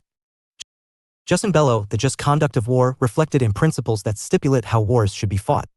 Dirty hands, the problem that it may, arguably, be necessary for politicians to transgress accepted moral codes for the sake of the political community, making it right to do wrong. Conscientious objection, objection to conscription into the armed forces on the grounds of conscience, usually based on the belief that it is morally wrong to act as an agent of war. Positive peace, peace defined in terms of harmony and wholeness, the absence not just of war but of the causes of war. 12-12-12-12. The Global Politics of Weapons of Mass Destruction. Source, Dimitar Dilkov/Getty Images. Preview. The development and use of nuclear weapons in 1945 marked a major turning point in the history of warfare and, indeed, in the history of humanity. Very quickly, enough nuclear warheads had been created to destroy all human life and devastate the planet's wider ecology. As the Cold War developed, the world fell under the shadow of the bomb. While some saw nuclear weapons as the linchpin of a deterrence system that effectively ruled out war between major powers, others viewed the nuclear arms race as a source of unending tension and insecurity. Does the theory of nuclear deterrence work? Do nuclear weapons promote responsible statesmanship, or do they fuel expansionist ambition? In the post-Cold War era, though the immediacy of the threat of nuclear annihilation through mutually assured destruction by the USA and USSR receded, global tensions around nuclear weapons remain. More states have nuclear weapons today than at the height of the Cold War. Although nuclear weapons have not been used in armed conflict since the United States bombing of Japan at the end of the Second World War, non-nuclear weapons of mass destruction, including radiological and chemical weapons, have been deployed on a smaller scale. International negotiation and legislation on arms controls have also continued, most notably in the form of the 2017 Nuclear Ban Treaty. But can arms controls on such weapons be effective? Which state's possession or use of such weapons is deemed legitimate and by whom? Are nuclear, chemical, or biological weapons morally worse than conventional ones? Key issues. What are weapons of mass destruction and how do they differ from other weapons? How can nuclear proliferation best be explained? Do nuclear weapons promote or threaten international peace and stability? How can the spread of weapons of mass destruction best be controlled or even reversed? Is a post-nuclear age possible or desirable? Defining weapons of mass destruction. The earliest definition. The first known usage of the phrase weapons of mass destruction (WMD) is in a 1937 newspaper column written by William Lang, then the Archbishop of Canterbury. Leader of the Church of England and the Worldwide Anglican Communion, Bentley 2014, 30. Specifically, Lang was disturbed by the mass death and destruction caused by aerial bombing campaigns in the Spanish Civil War, 1936-9, and the Second Sino-Japanese War, 1937-45. A military tactic of dropping explosive ordnance from aircraft was begun by an individual Italian pilot in the Italo-Turkish War, 1911-12. During a reconnaissance flight over Tripoli, Libya in an early, bird-like German Taube-light aircraft on November 1, 1911. Lieutenant Giulio Gavati decided to drop an explosive device he had in his plane onto an Ottoman encampment below Hitler 2017. It remains the first known use of aircraft to launch explosives at a target in armed conflict. A few years later, in the First World War, the various belligerent states used small airplanes and some much larger, hydrogen-filled Zeppelin balloons to drop bombs on military installations but also on cities and other civilian areas. Archbishop Lang's fears were realized in the Second World War. The destruction that the Nazi Luftwaffe Air Force had wrought on the Basque city of Guernica, Spain, in support of the fascists in the Spanish Civil War, referenced in Lang's article, was a template for the mass targeted bombing of civilians in the Second World War. German bombing was extensive, with the Blitz, see here, aerial bombardment of Britain in 1940-1, killing at least 40,000 civilians and destroying great swathes of buildings and infrastructure, the majority in London. Britain's area bombing directive, issued to its Royal Air Force Bomber Command in 1942, meanwhile, remains one of the most controversial aspects of the Allied forces' conduct in the Second World War. The directive gave explicit instructions to target German civilians, specifically to target residential urban areas where the industrial working class crucial to munitions factories and the wider war effort lived. And over 3 days in 1945, Britain's notorious bombing of the city of Dresden killed as many as 25,000 people, the vast majority of whom civilians, and annihilated the city's center. While bombing of this scale was specific to the total nature of the war, by the late 20th century, heavy aerial bombardment had become normalized in armed conflict, especially as a tactic favored by major Western powers. Post-Cold War conflicts in which the United States has played a leading role have been characterized by an initial period of extensive aerial bombardment prior to the deployment of ground troops to fight and seize territory. The advent of drone warfare, see here, meanwhile, has led to wars that are mainly prosecuted by remote control, with operators sometimes thousands of miles away from the theater of conflict controlling armed unmanned aerial vehicles, UVs, to launch missiles and bombs at targets on the ground on a frequent basis. Between 2008 and 2012, for example, it is estimated that the United States and its allies carried out around 1,200 drone strikes in Afghanistan, Libya, and Iraq. And the explosives used in warfare have become more devastating too. In 2017, the then newly elected President Donald Trump boasted of having ordered the U.S. military to drop a GBU-43/B massive ordnance air blast, MOAB, also known in a play on this acronym as the mother of all bombs, on a mountain cave network in eastern Afghanistan. Pablo Picasso's Guernica, 1937, depicts the horrors of the aerial bombardment of the Basque town of Guernica by General Franco's Italian and German fascist allies during the Spanish Civil War. Source: Bettman/Getty Images. But such is the normalization of devastating aerial bombardment with explosive ordnance that it is now considered part of conventional warfare rather than a use of WMD per se. While the term was first introduced to describe the brutal devastation of aerial bombardment, the contemporary usage of WMD is rather different. The contemporary definition. The term WMD is today more or less exclusively used with reference to two categories of weapons. It is most closely associated with nuclear weapons, which are explored in detail below. But international organizations and treaties also categorize a range of prohibited radiological, chemical, and biological weapons as WMD because of their potential for massification through particular delivery methods. A conventional explosive charge in a bomb, for example, can be used to disperse a radiological, chemical, or biological agent over a wide area with potentially devastating biological and ecological consequences, without the need for a nuclear explosion. In the early period of the War on Terror, an attack with such a dirty bomb was widely mooted as a key security threat by governments and security services in the West, though no such attack or viable plot materialized. The very first resolution of the United Nations General Assembly, signed in 1946, established a commission to investigate and work toward the elimination from national armaments of atomic weapons and of all other major weapons adaptable to mass destruction. Today, the United Nations defines WMD as consisting of three categories of weapon: nuclear, chemical, and biological.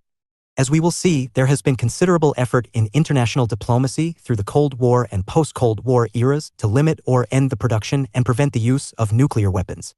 Similar efforts have been made with regard to chemical and biological WMD, though these have arguably been less successful. Chemical weapons, in particular, have been used by state and non-state actors in recent years in armed conflicts and assassinations. The UN-negotiated Chemical Weapons Convention, CWC, which was signed in 1993 and came into force from 1997, committing its 193 state parties to the elimination of an entire category of weapons of mass destruction. The first article of the CWC dictates that each state party to this convention undertakes never under any circumstances 1. To develop, produce, otherwise acquire, stockpile, or retain chemical weapons or transfer, directly or indirectly, chemical weapons to anyone. 2. To use chemical weapons. 3. To engage in any military preparations to use chemical weapons. 4. To assist, encourage, or induce in any way anyone to engage in any activity prohibited to a state party under this convention. 1993. The convention defines chemical weapons as any toxic chemical with the exception of those intended for uses other than those described in the convention and any munitions, devices, and associated equipment that would weaponize such toxic chemicals. Focus on state uses of chemical WMD in the 21st century. No nuclear weapon has been detonated in conflict since 1945, but non-nuclear weapons of mass destruction have found several high-profile uses on the world stage in recent years. Some states are alleged to be behind actual or attempted assassinations using prohibited chemical WMD in the early 21st century. Russia, in particular, has been accused of using such weapons in attempts to kill dissidents and defectors both at home and overseas. In 2006, a former Russian intelligence agent turned critic of the FSB, the spy agency formerly known as the KGB in the Soviet era and of the Putin regime, Alexander Litvinenko, was poisoned with the highly radioactive isotope polonium-210 and died following a meeting with two other Russians with KGB/FSB connections at a London sushi restaurant.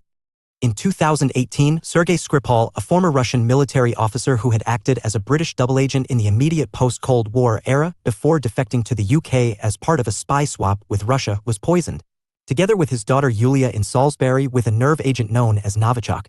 Though they survived, another man and woman were poisoned after finding the discarded chemical weapon in a perfume bottle, and the woman died from her exposure to it. Those poisonings followed a visit to the small city of Salisbury by two Russian men who claim to be tourists but are alleged to be members of Russia's GRU Foreign Military Intelligence Unit. And in 2020, the Russian opposition leader Alexei Navalny survived a Novichok poisoning, for which he accused Vladimir Putin of direct responsibility after receiving medical treatment in Germany.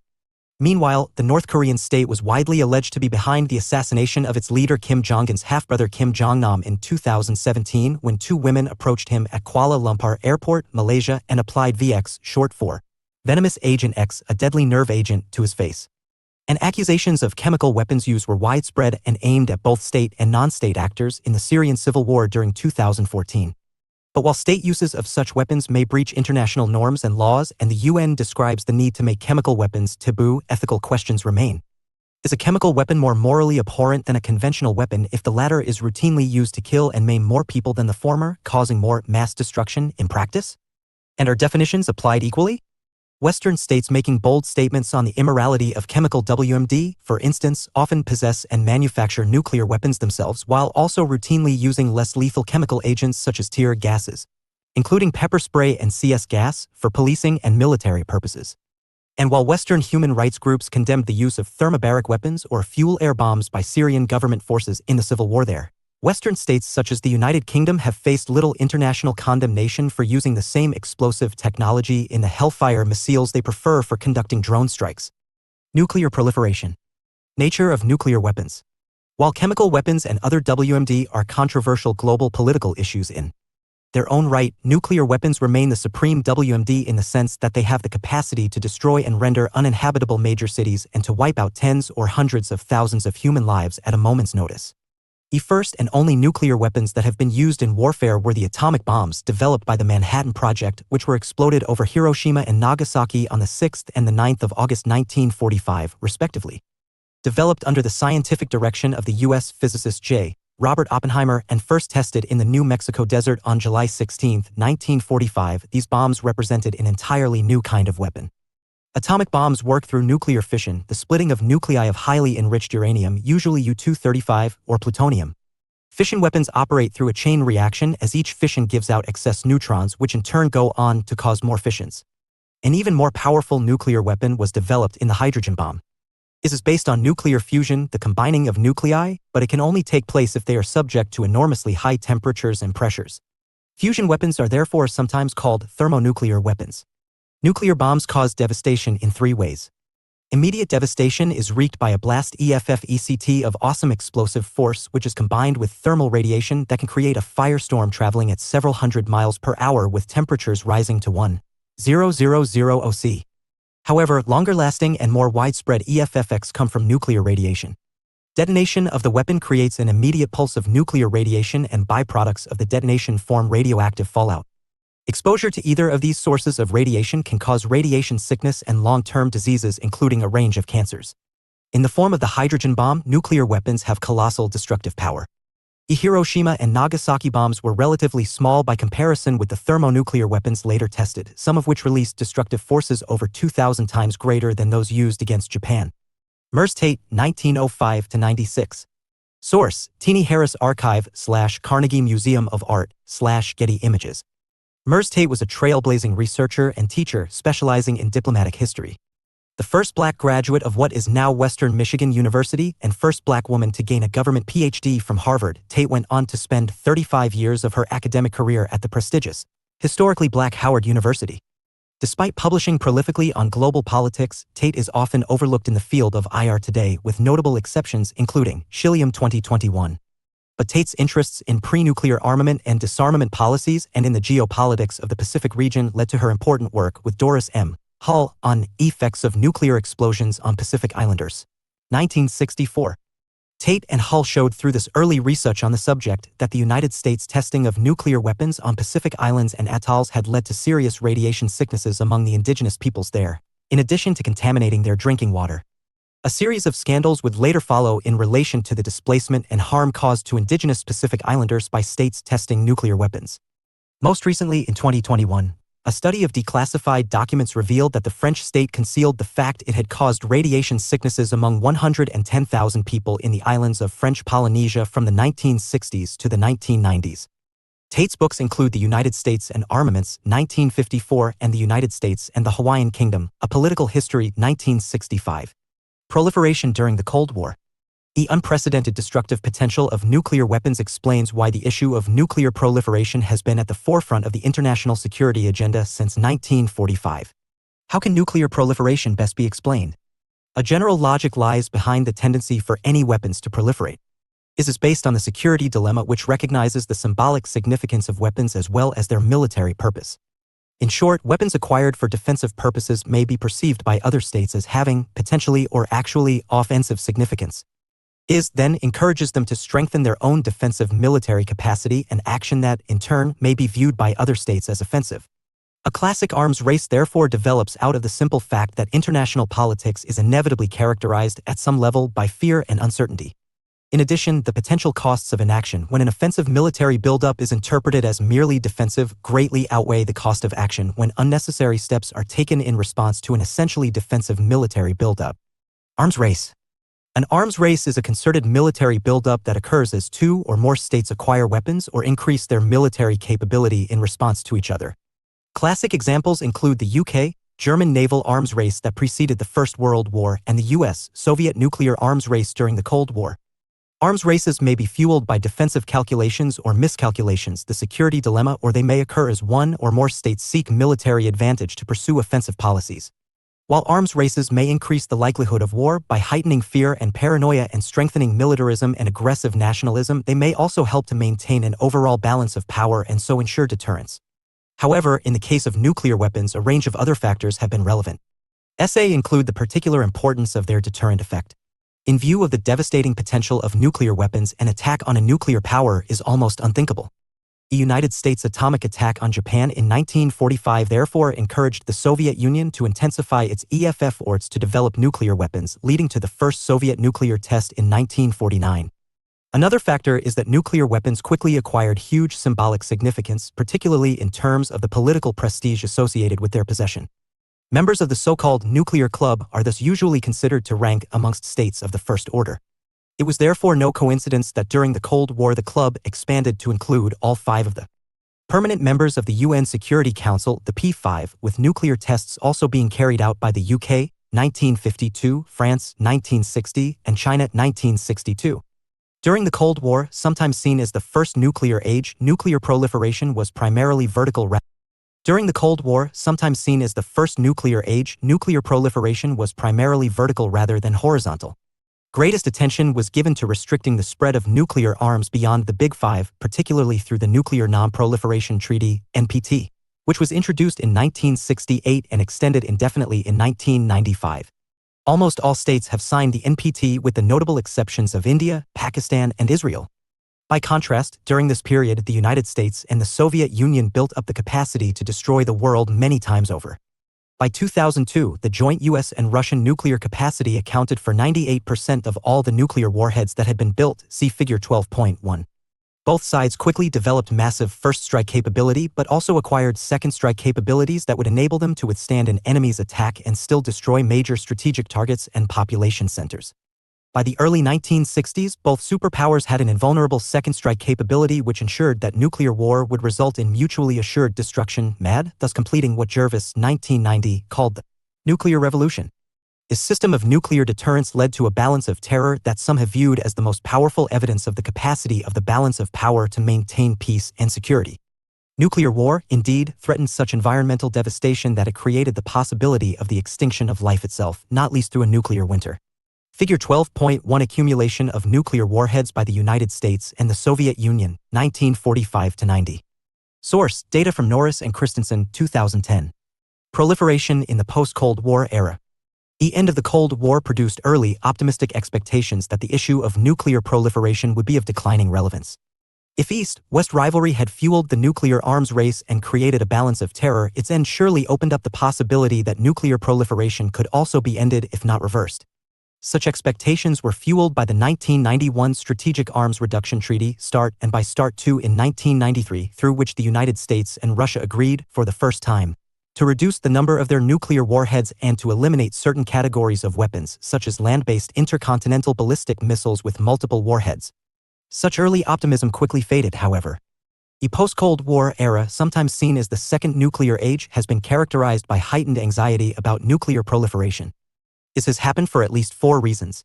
Established nuclear powers continued to use nuclear strategies.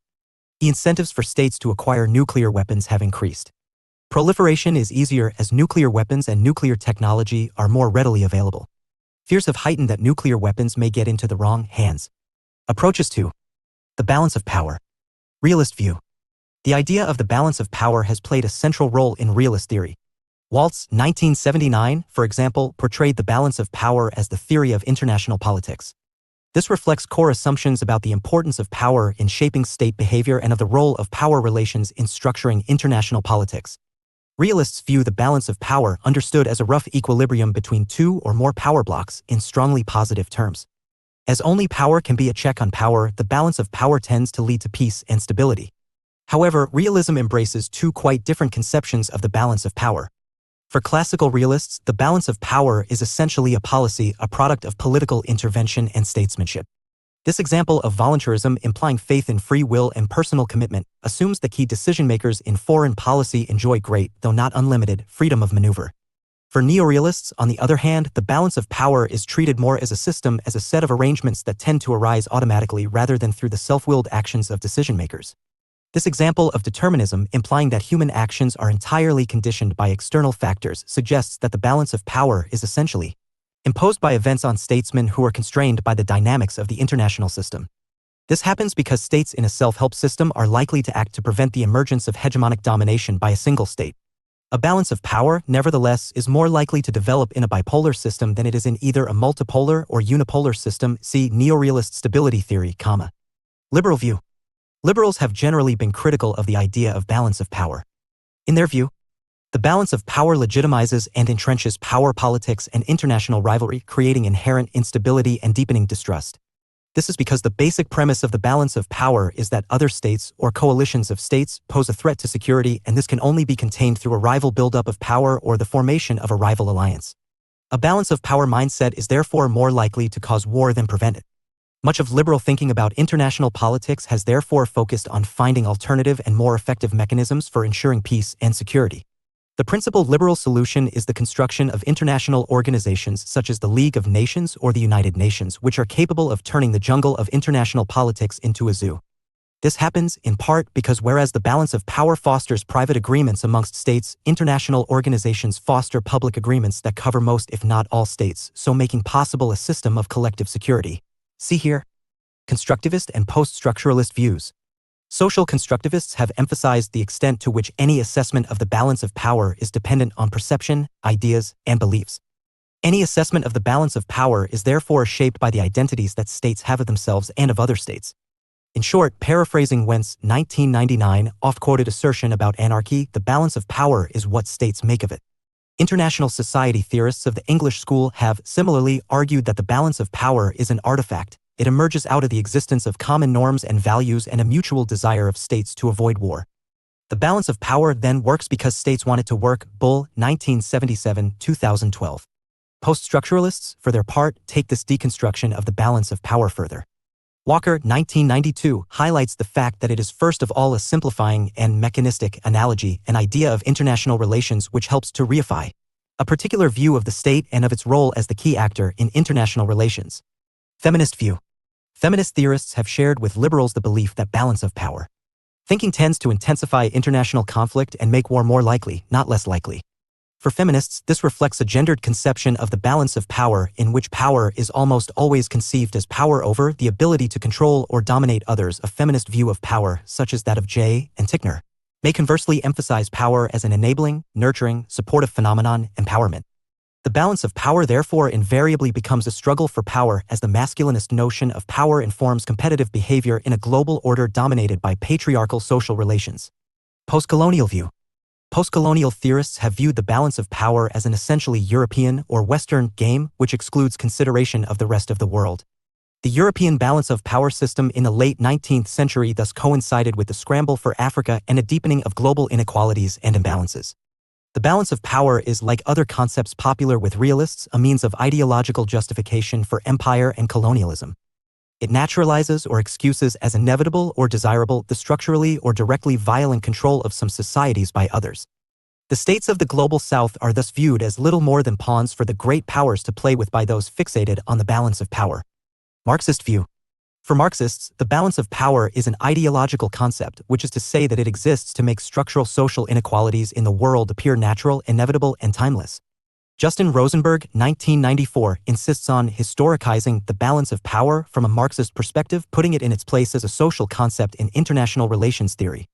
He draws a comparison with Adam Smith's invisible hand of the market, one of the chief ahistorical ideological ideas Marx himself sought to contest. Taking for granted the existence of a natural balance of power in world order means accepting fundamental inequality and violent social injustice as characteristic of the nature of the international system and thus justifying it. First, early progress attempts to reduce nuclear stockpiles or encourage nuclear states to abandon nuclear weapons petered out. START 3 talks began in Moscow in 1999 but broke down over disagreements about a possible renegotiation of the ABM Treaty. The 2002 Strategic Offensive Reduction Treaty, SORT, amounted to little more than a gentleman's agreement.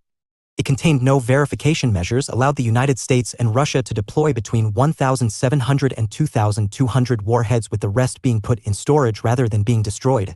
and enabled either side to withdraw from the treaty at 3 months' notice. If established nuclear powers had substantially maintained their nuclear arsenals in the absence of a Cold War justification, this both demonstrated the wider strategic significance of nuclear weapons and weakened the moral and diplomatic. If established nuclear powers had substantially maintained their nuclear arsenals in the absence of a Cold War justification, this both demonstrated the wider strategic significance of nuclear weapons and weakened the moral and diplomatic pressure that nuclear powers could exercise on non-nuclear states. Attempts to revive disarmament through the 2010 deal between the United States and Russia to cut nuclear weapons are discussed in the final section of the chapter. Furthermore, there is evidence that established nuclear powers were keen to develop a new generation of weapons. Essay included low-yield battlefield nuclear weapons, or mini-nukes, that may potentially be usable, and missile shields such as the United States had planned to site in Poland and the Czech Republic to protect itself from Iran and possibly Russia. The United Kingdom also decided in 2007 to update and replace its Trident nuclear weapon system following a series of delays, including the global coronavirus pandemic. As of 2021, the United Kingdom claimed the new Trident nuclear submarines would be in service by the early 2030s.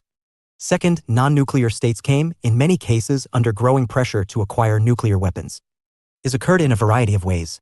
For example, the superpower era operated, in part, through a system of extended deterrence based on the capacity of the United States and the Soviet Union to OFF or allied states a nuclear umbrella.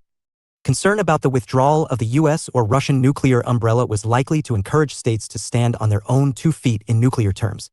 This was particularly the case where regional tensions were deepening, as in South Asia in the 1990s.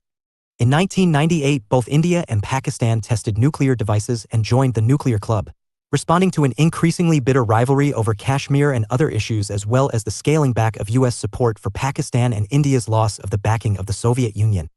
Regional tensions in the Middle East have also played a major role in encouraging Israel's acquisition of nuclear weapons as well as Iran's quest for a nuclear capacity. Nevertheless, the greatest incentive to acquire nuclear weapons arises from their evident benefit in terms of discouraging intervention by much more powerful states, as the comparison between Iraq and North Korea demonstrates. The United States invaded Iraq in 2003 in significant part because of evidence uncovered by the 1991 Gulf War and subsequently that the Saddam regime had a nuclear weapons program and was intent on acquiring WMD. Although the failure of the invasion to find evidence of WMD suggests that such programs had been abandoned sometime during the 1990s. Although the United States had similar concerns about North Korea, its capacity to intervene was drastically reduced in 2006. When North Korea carried out its first nuclear test, even though it was not until 2009 that it achieved a proper reaction when it exploded a Hiroshima-sized weapon. Meanwhile, the desire to prevent a possible U.S. invasion, especially following the 2003 invasion of Iraq, undoubtedly intensified Iran's desire to acquire nuclear weapons. Figure 12.2 shows the number of warheads that are held by nuclear powers. IRD, acquiring or developing nuclear weapons is much easier than it was during the Cold War. During the first nuclear age, the fact that the production of nuclear weapons required a broad-based and sophisticated technological structure and a workforce containing people with key scientific skills helped enormously to contain the horizontal proliferation of nuclear weapons. Only a small number of states had achieved the technological threshold that made the development of nuclear weapons possible. However, such technology had become much more diffuse by the 1990s, as demonstrated by the apparent ease with which India and Pakistan moved from a threshold position to achieving full nuclear capability. Particular concern was raised about the implications of the collapse of the Soviet Union and the political and economic instability in Russia in the 1990s. It created fears that Russian nuclear technologies and fissile radioactive materials may flood onto the open market. Whereas the scientific know-how to create nuclear weapons as well as the components of the weapons themselves were once controlled by tightly disciplined military-industrial complexes, these, it seemed, had become available to the highest bidders, with very few questions asked. Estimated nuclear warhead stockpile in 2020. Figure 12.2 Number of warheads held by nuclear powers, 2020, estimates of deployed and non-deployed weapons. Source, data from Arms Control Association, March 2021. Finally, concerns about nuclear proliferation have intensified due to anxieties about the nature of the states and other actors that may acquire nuclear capabilities. While the Nuclear Club consisted only of the P5, the permanent members of the UN Security Council, it was possible to argue that they were in the hands of responsible states whose calculations about military strategy in general, and the use of nuclear weapons in particular, were based on careful cost-benefit analysis. In these circumstances, caution would always win out over recklessness, and there was a strong tendency for nuclear weapons to form part of a deterrent system in which their significance would always be symbolic rather than practical. However, as the obstacles to horizontal proliferation have diminished, the chances of nuclear weapons getting into the hands of states or other actors that may use them have significantly increased, North Korea being a commonly cited example. Though Russia has also hinted at an increased readiness to deploy nuclear weapons, placing its nuclear forces on high alert in response to Western military support for Ukraine in 2022.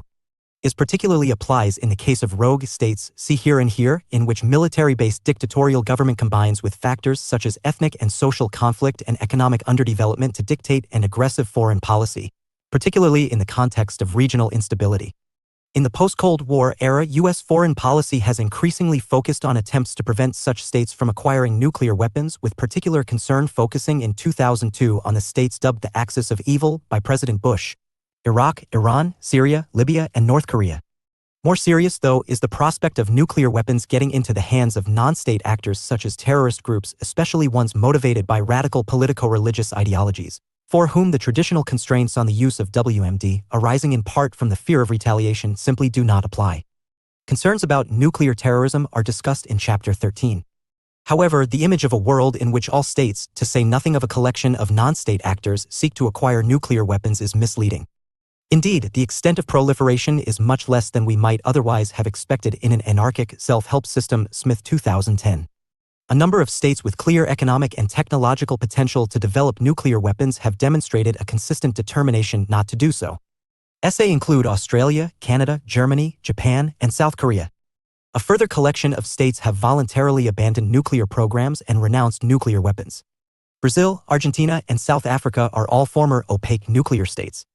Ukraine, Belarus, and Kazakhstan each inherited nuclear weapons after the breakup of the Soviet Union but returned them to Russia in exchange for U.S. economic aid.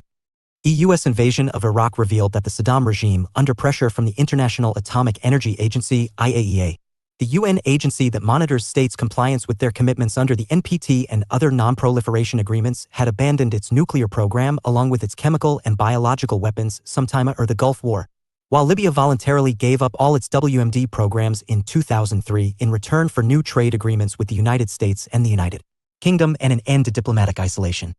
The reasons for this level of unilateral self-policing or self-restraint are many and various. Why include that states recognize that the costs of acquiring nuclear weapons may outweigh the benefits they bring, that the possession of nuclear weapons is widely viewed by the international community as illegitimate, and that non-proliferation is clearly favored by established nuclear powers, particularly the P5. Debating. Do nuclear weapons promote peace and stability? Views about the implications of nuclear proliferation vary significantly.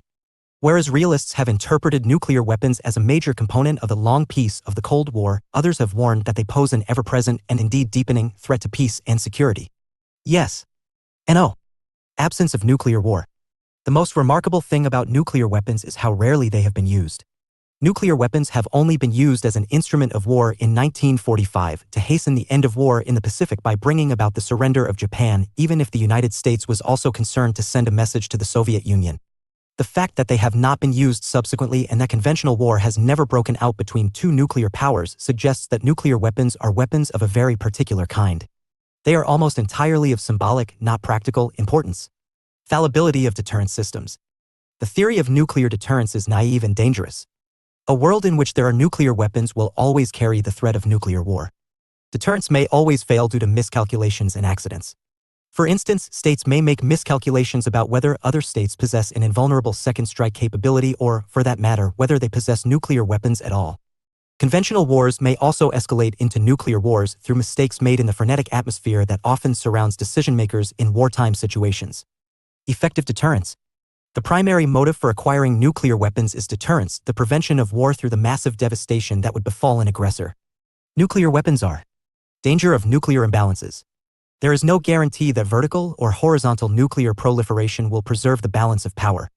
Indeed, proliferation inevitably creates temporary imbalances that may then be particularly well-suited to this role, both because of their enormous destructive capability and because they are relatively ineffective as defensive weapons.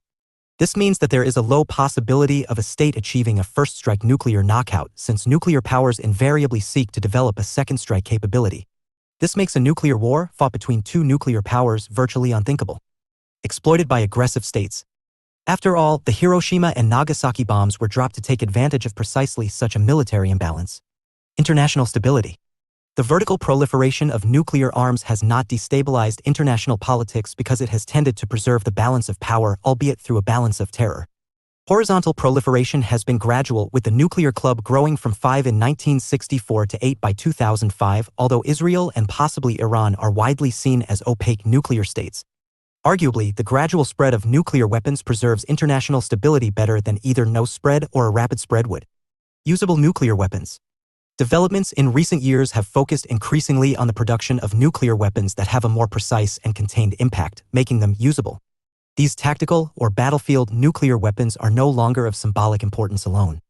This has led to the theory of nuclear utilization target selection, NUTS, which rejects the logic of MAD in suggesting that it is possible for a limited nuclear exchange to occur. Nuclear statesmanship. The possession of nuclear weapons may engender a sense of responsibility and a strong bias in favor of caution, even in states that had previously been inclined towards adventurism or aggression. For example, regional tensions between India and Pakistan are much less likely to lead to war now that both powers possess nuclear weapons. Irresponsible nuclear powers. Although the deterrent effect of nuclear weapons worked during the bipolar first nuclear age, it is far less reliable in the less stable multipolar circumstances of the second nuclear age. The possibility of a nuclear first strike relies on the existence of a political or military leadership that is not averse to risk-taking, or a leadership that, because of its values and beliefs, pursues symbolic violence as a method of total war in isolation from strategic considerations.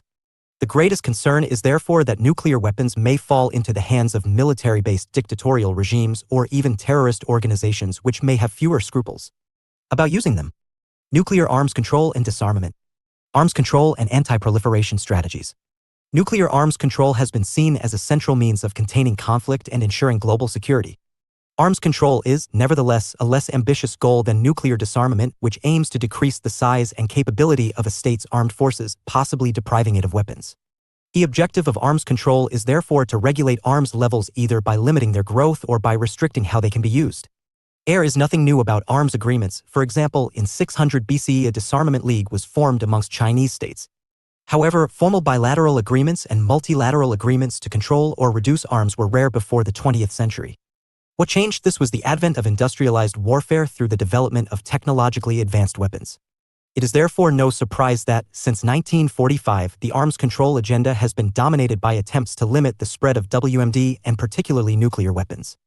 The principal means through which this has been attempted are treaties and conventions of various kinds which attempt to establish security regimes to counter the uncertainty, fear, and paranoia that are generated by the security dilemma. How effective has nuclear arms control been? On the credit side, there are some undoubted, if partial, successes. For example, the Partial Test Ban Treaty went a long way to ensuring the elimination of atmospheric nuclear testing.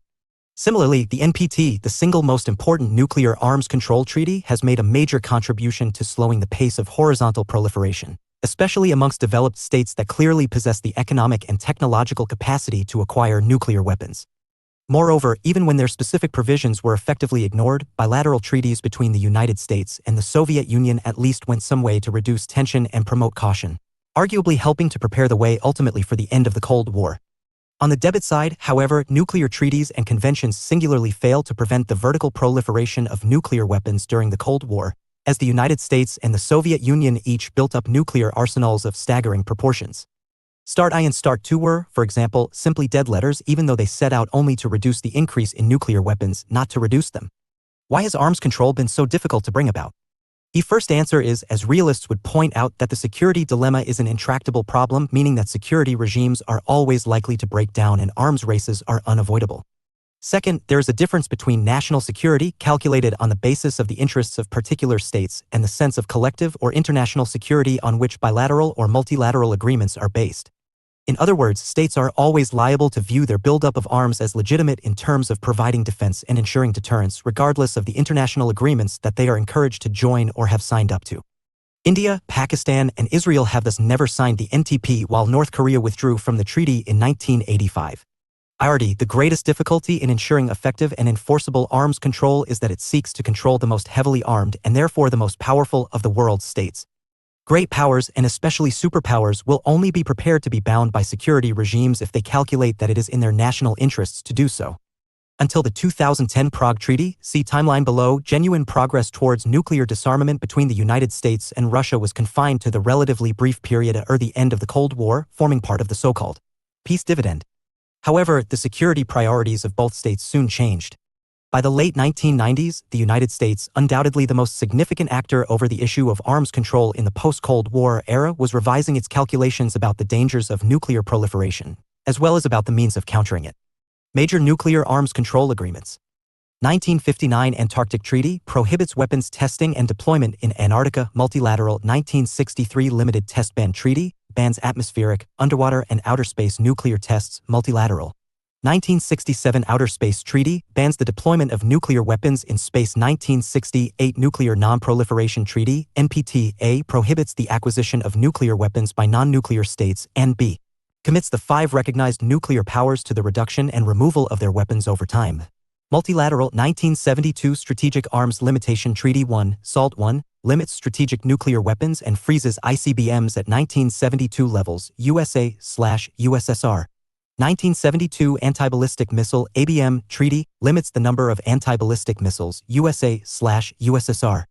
1987 Intermediate Nuclear Forces INF Treaty eliminates all intermediate-range nuclear weapons in Europe, USA/USSR. 1991 Strategic Arms Reduction Treaty 1, START I limits the number of nuclear warheads and delivery systems, USA/USSR. 1993 Strategic Arms Reduction Treaty 2, START II further limits the number of nuclear warheads and eliminates certain categories of warhead, USA/Russia. 1996 Comprehensive Test Ban Treaty CTBT bans the testing of weapons but not ratified by the United States, China, India, Pakistan, and North Korea. Multilateral 2002 Strategic Offensive Reduction Treaty SORT or Moscow Treaty limits the number of deployed nuclear warheads, USA/Russia. 2010 New START Treaty or Prague Treaty limits both sides' nuclear warheads to 1,550, a 30% reduction on SORT and a 74% reduction on START 1, USA/Russia. 2017 Treaty on the Prohibition on Nuclear Weapons or Nuclear Ban Treaty is negotiated and signed, entering into force from January 22, 2021. Concerns about nuclear proliferation, especially in the United States, have increasingly come to focus on the threat posed by rogue states. By their nature, such states are not susceptible to the pressures that are constructed by security regimes. This was highlighted in particular in the aftermath of the Gulf War when weapons inspectors revealed that Iraq, a signatory of the NPT since 1968, had been covertly developing nuclear weapons. Inspectors from the IAEA, supplemented by the UN Special Commissioners UNSCOM, were then authorized to disarm Iraq of all nuclear, biological, and chemical weapons and materials. However, the failure of the Saddam regime to cooperate consistently with UNSCOM and the weapons inspectors convinced many in the United States and in allied states that Iraq was hiding a significant weapons program and that the failure of the Saddam regime to cooperate consistently with UNSCOM and the weapons inspectors convinced many in the United States and in allied states that Iraq was hiding a significant weapons program and that the inspection process was ultimately flawed. Is resulted in 1998 in Operation Desert Fox, a short bombing campaign launched by the United States and the United Kingdom which targeted installations that were believed to be housing Iraq's biological, chemical, and nuclear weapons. Following September 11, see here, the U.S. approach to rogue states in general and Iraq in particular was significantly revised. Abandoning altogether the idea of containment and a reliance on diplomacy, the United States adopted the Bush Doctrine through which the combined threat from rogue states and WMD would in future be addressed through preemptive war and regime change. Is resulted in Operation Iraqi Freedom in 2003 and the outbreak of the Iraq War. The invasion of Iraq nevertheless failed to uncover stockpiles of WMD or evidence of an ongoing weapons program, suggesting that, behind its stance of non-compliance, the Saddam regime had destroyed its weapons and abandoned its weapons programs, even though this may have been only a temporary adjustment. The United States' more assertive stance towards rogue states that may possess or be seeking to acquire WMD became evident in its relations with Iran and North Korea. In 2003, IAEA inspectors found that Iran, an NPT member, had constructed a uranium enrichment plant at Natanz and a heavy water production plant at Iraq, fueling fears that it had an illicit nuclear weapons program, supported by technology from Pakistan. This occurred in the context of growing Iranian anxieties about possible U.S. intervention, maybe using Israel as a proxy following the outbreak of the Iraq War. The Iranian authorities have nevertheless insisted that their facilities are for peaceful purposes only, highlighting the problem of dual-use nuclear technology that may generate both civil nuclear energy and weapons materials. However, resisting diplomatic pressure from the United States and the EU3, France, Germany, and the UK, and despite the possibility of Iraq-style US-imposed preemptive regime change, Iran, first, announced in 2006 that it would restart small-scale uranium enrichment and, later, confirmed that it had restarted its nuclear program. Iran's progress towards achieving nuclear-capable status was underlined in 2009 by the launch of its first home-built satellite into orbit, provoking intense debate about the implications of a nuclear Iran for regional stability and world affairs generally. See here. The election in 2013 of Hassan Rouhani as Iranian president, replacing Mahmoud Ahmadinejad, with whom the United States as the leading Western power had a poor relationship, proved to be a pivotal moment. Negotiations between the two countries began in secret that year and culminated in a major convention in Vienna in 2015, where the Joint Comprehensive Plan of Action, known as the Iran Nuclear Deal, was signed. The deal between Iran, the P5+1, the permanent 5 VE members of the Security Council, the USA, UK, France, China, Russia, and Germany, and the EU, was widely seen as the cardinal foreign policy achievement of the Obama administration. Consequently, Donald Trump made his opposition to the deal "the worst deal I have ever seen negotiated," in his words, a key plank of his first run for president in 2016.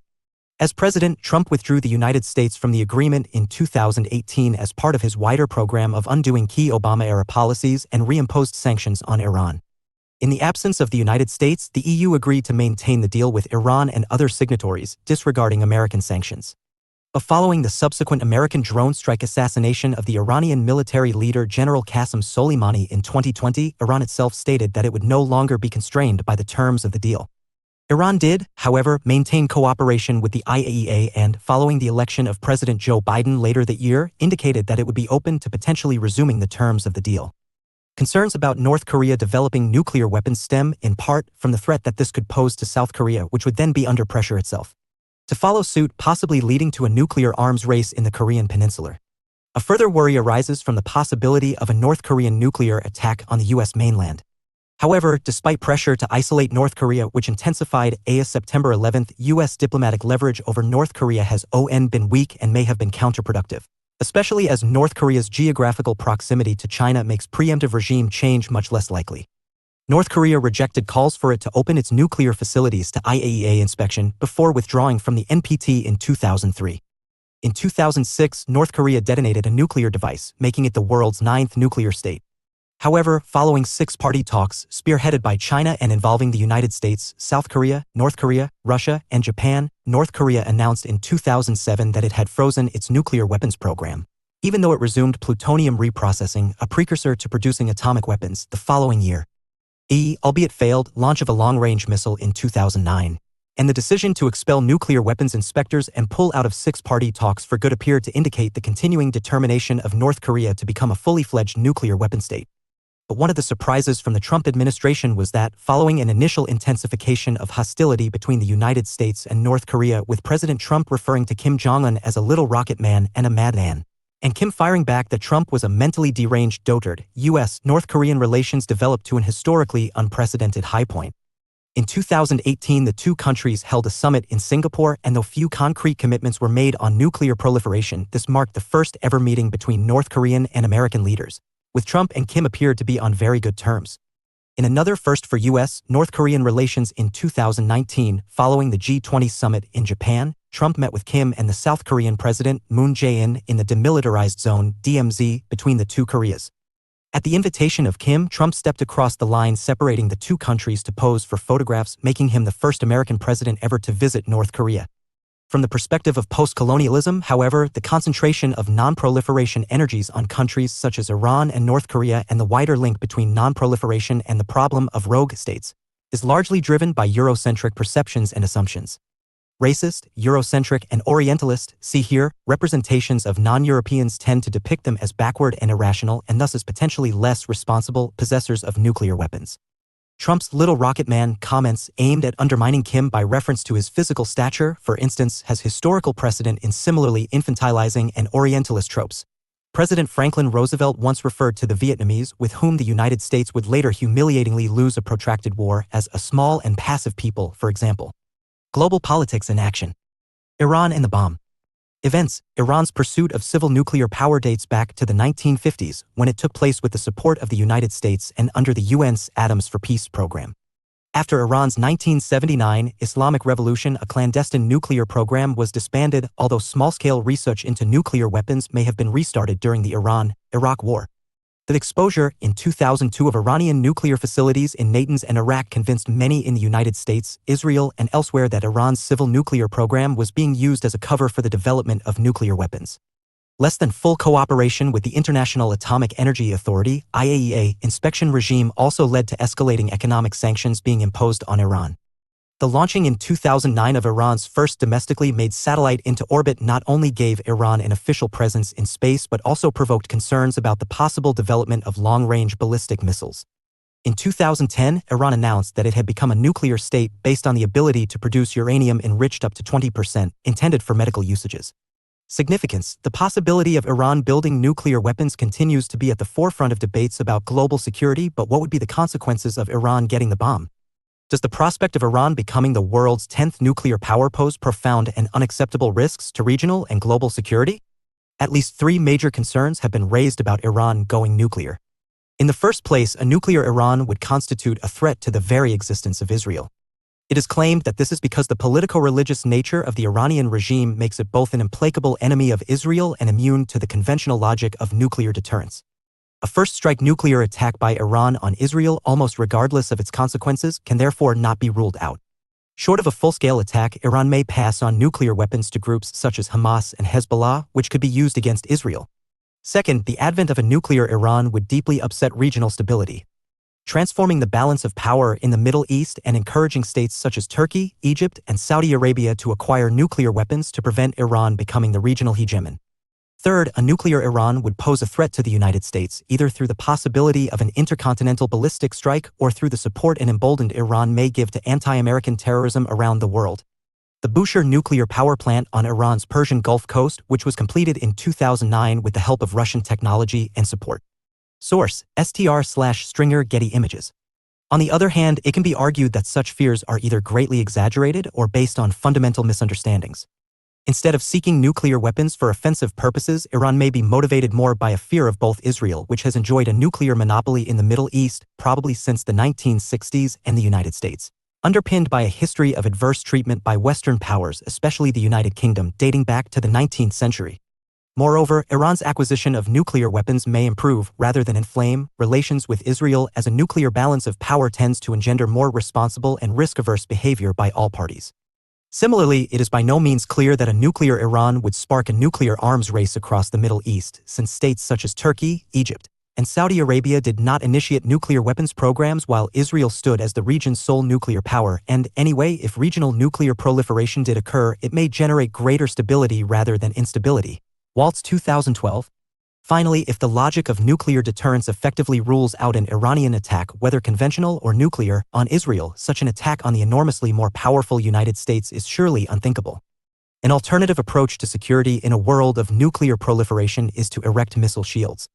The idea behind missile defense systems is that, as arms control and security regimes can never ultimately be relied on to prevent nuclear attacks, particularly from ICBM, the surest form of protection is provided by a network of anti-ballistic missiles. The United States is currently the only state with the economic and technological resources seriously to contemplate this approach to nuclear defense. Its first attempt to do so was through the Strategic Defense Initiative, SDI, popularly known as Star Wars, which was proposed by President Reagan in 1983. Intended as an alternative to MAD, the SDI was never fully developed or deployed, although in stepping up the arms race with the Soviet Union, it placed the Soviet economy under greater pressure and thus contributed to the end of the Cold War. The idea of a national missile defense, NMD, was nevertheless revived by George W. Bush, who committed the United States to the construction of a missile shield to be sited in Poland, the Czech Republic, and possibly other Eastern European states, particularly to take account of the threat posed by Iran. However, missile shields also have their drawbacks. First, they are enormously expensive to develop as they have to be sufficiently comprehensive, sophisticated, and reliable to be able to guarantee that no missiles will be able to penetrate the shield, in view of the devastating potential of a single nuclear warhead. Second, many doubt whether, regardless of the resources devoted to their construction, missile shields can ever provide protection that is absolutely guaranteed, particularly as they are based, in effect, on the assumption that one bullet will always hit another bullet. Just as with the acquisition of any other weapons, the construction of missile shields may be perceived by other states as an aggressive or offensive act. The United States NMD, and especially the proposal to site it in Eastern Europe, thus provoked strong criticism from Russia and strengthened its assertiveness, possibly contributing to its 2008 war with Georgia. Recognizing that the NMD had become an obstacle to gaining Russian support for more pressing issues, such as Iran, President Obama announced the shelving of the missile shield in 2009. However, this was only part of a much more wide-ranging reappraisal of the United States' nuclear non-proliferation strategy by the Obama administration, which countenanced the possibility of a post-nuclear world. Focus on North Korea, a rogue nuclear state? What are the implications for international security of North Korea becoming in 2006 the world's ninth nuclear state? North Korea is often seen as the archetypal example of what happens when a rogue state is able to acquire WMD and especially nuclear weapons. Instead of the acquisition of such weapons fostering caution, even statesmanship, the North Korean possession of nuclear weapons is widely represented as threatening to not only South Korea but also Japan and even the United States. The belief that a nuclear first strike by North Korea is a real and present danger is based on at least three factors. First, North Korea is an almost hermetically sealed state, contemptuous of much international opinion and heedless of multinational agreements, as demonstrated by its withdrawal from the NPT and its resistance to diplomatic pressure, even from China. Second, its leadership is erratic and autocratic. Its leader, Kim Jong-un, is the grandson of the founder of North Korea, Kim Il-sung. The great leader is closely linked to the military. North Korea has the fourth largest standing army in the world and is imbued by a totalitarian ideology. Third, the regime's record of brutal internal repression suggests a willingness to use violence to achieve political ends. However, such an image may demonstrate a crude and limited understanding of the North Korean regime and serve to overstate the threat that a nuclear-capable North Korea poses to international security. The uncooperative and often belligerent stance that North Korea adopts towards the rest of the world needs to be understood in the light of Korea's position as a small but strategically positioned country which has been battered by invasion, colonization, and exploitation for centuries. Harsh Japanese colonial rule was overthrown in 1945 only for civil war to break out between the Russia-backed North and the US-sponsored South, which left millions dead in the early 1950s. As the Korean War ground to stalemate and resulted in temporary armistice rather than a permanent peace, the North Korean regime and its military have, in a sense, never stopped fighting it. What is more, the fall of the Soviet Union and gradual liberalization of China left North Korea economically and politically isolated, facing a highly trained South Korean army backed by US Marines and dealing with economic collapse and widespread famine. Such a view suggests that diplomatic engagement with North Korea should recognize that, being motivated more by fear than aggression, its overriding priority is regime preservation, especially as, perhaps unlike Iran, it lacks serious regional ambitions. A world free of nuclear weapons? The idea of a post-nuclear world has long been advanced by the peace movement, for whom anti-nuclear activism has been its most prominent cause. In a sense, the campaign against nuclear weapons was born at the moment that the world's first atomic bomb was tested. When it was detonated in July 1945, Robert Oppenheimer, called the father of the atomic bomb, recalled the words of the Bhagavad Gita, "Now I am become death, the destroyer of worlds." Oppenheimer later would oppose unsuccessfully the development of the still more fearsome hydrogen bomb. For many, the historically unprecedented scale of death and destruction that nuclear weapons made possible fundamentally altered thinking about the ethics of war, perhaps making the notion of a just war entirely redundant. As the nuclear arms race accelerated during the Cold War period, large-scale peace movements were mobilized focusing on anti-nuclear protest. The UK-based Campaign for Nuclear Disarmament, C&D, was founded in 1958 with the aim of ridding the world of nuclear weapons and other WMD, and European Nuclear Disarmament, END. Emerged in the early 1980s as an attempt to extend anti-nuclear activism across Europe, even though with limited success, into the Soviet bloc. Its largest demonstrations took place in 1983 in protest against NATO's decision to site US cruise and Pershing intermediate-range missiles in Western Europe. An estimated 1 million people protested in London, while some 600,000 also took to the streets in West Germany. The International Campaign to Abolish Nuclear Weapons, ICAN, was launched in 2007 and represents over 500 organizations in some 101 countries. In 2017, ICAN achieved one of its chief goals, the establishment of a legally binding international treaty that prohibits the manufacture, possession, and use of nuclear weapons. The organization was subsequently awarded that year's Nobel Peace Prize for its work. The Treaty on the Prohibition of Nuclear Weapons, also known simply as the Nuclear Ban Treaty, commits its 86 signatories to never under any circumstances develop, test, produce, manufacture, otherwise acquire, possess, or stockpile nuclear weapons or other nuclear explosive devices. Crucially, none of the world's nuclear weapons states signed the treaty. But the aim of the treaty, democratically adopted through votes in the UN General Assembly in which a majority of member states chose to support it, is to make the end of nuclear weapons a global norm, and thus to exert pressure on the nuclear weapons states to disarm. The campaign against nuclear weapons has also been advanced through the establishment of nuclear-free zones in many parts of the world.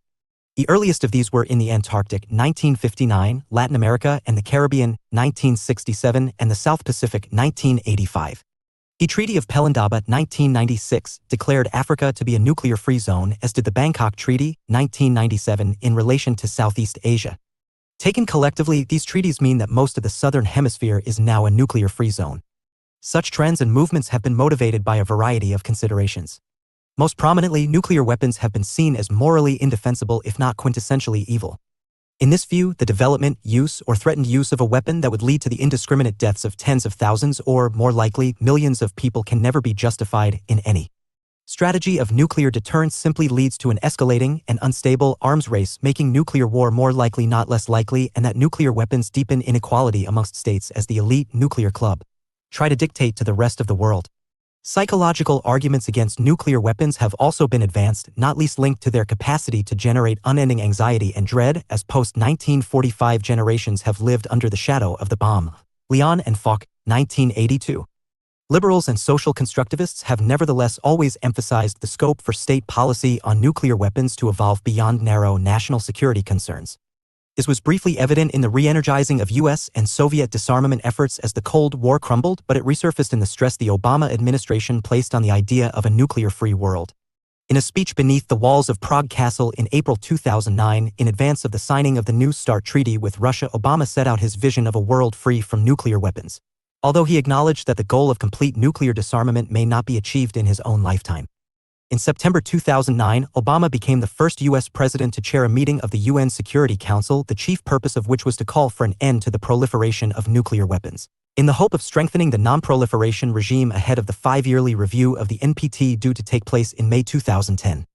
Obama's strategy, supported by then-President Medvedev of Russia, aimed to move beyond outdated Cold War thinking about nuclear deterrence. The key motivation behind it was to gain the moral authority to place greater pressure on non-nuclear states to abandon their quest for nuclear weapons. As such, this strategy acknowledges the link between nuclear disarmament and non-proliferation. If established nuclear powers are not seen to be serious about abandoning their weapons, their capacity to influence non-nuclear states is crucially undermined. Indeed, their calls for non-proliferation are dismissed as simple hypocrisy. In this respect, the United States is particularly vulnerable as it remains the world's preeminent nuclear power, has consistently failed to carry out its obligation under the NPT to divest itself of nuclear weapons over time, and has not signed the CPT. However, this strategy faces at least 3 problems. In the first place, it is unclear whether such pressures, even based on bolstered moral authority, will have any impact on states such as Iran and North Korea, which have already demonstrated a willingness to endure condemnation from the international community in pursuit of what they see as key national security goals. Second, great power unanimity on this issue may be fragile.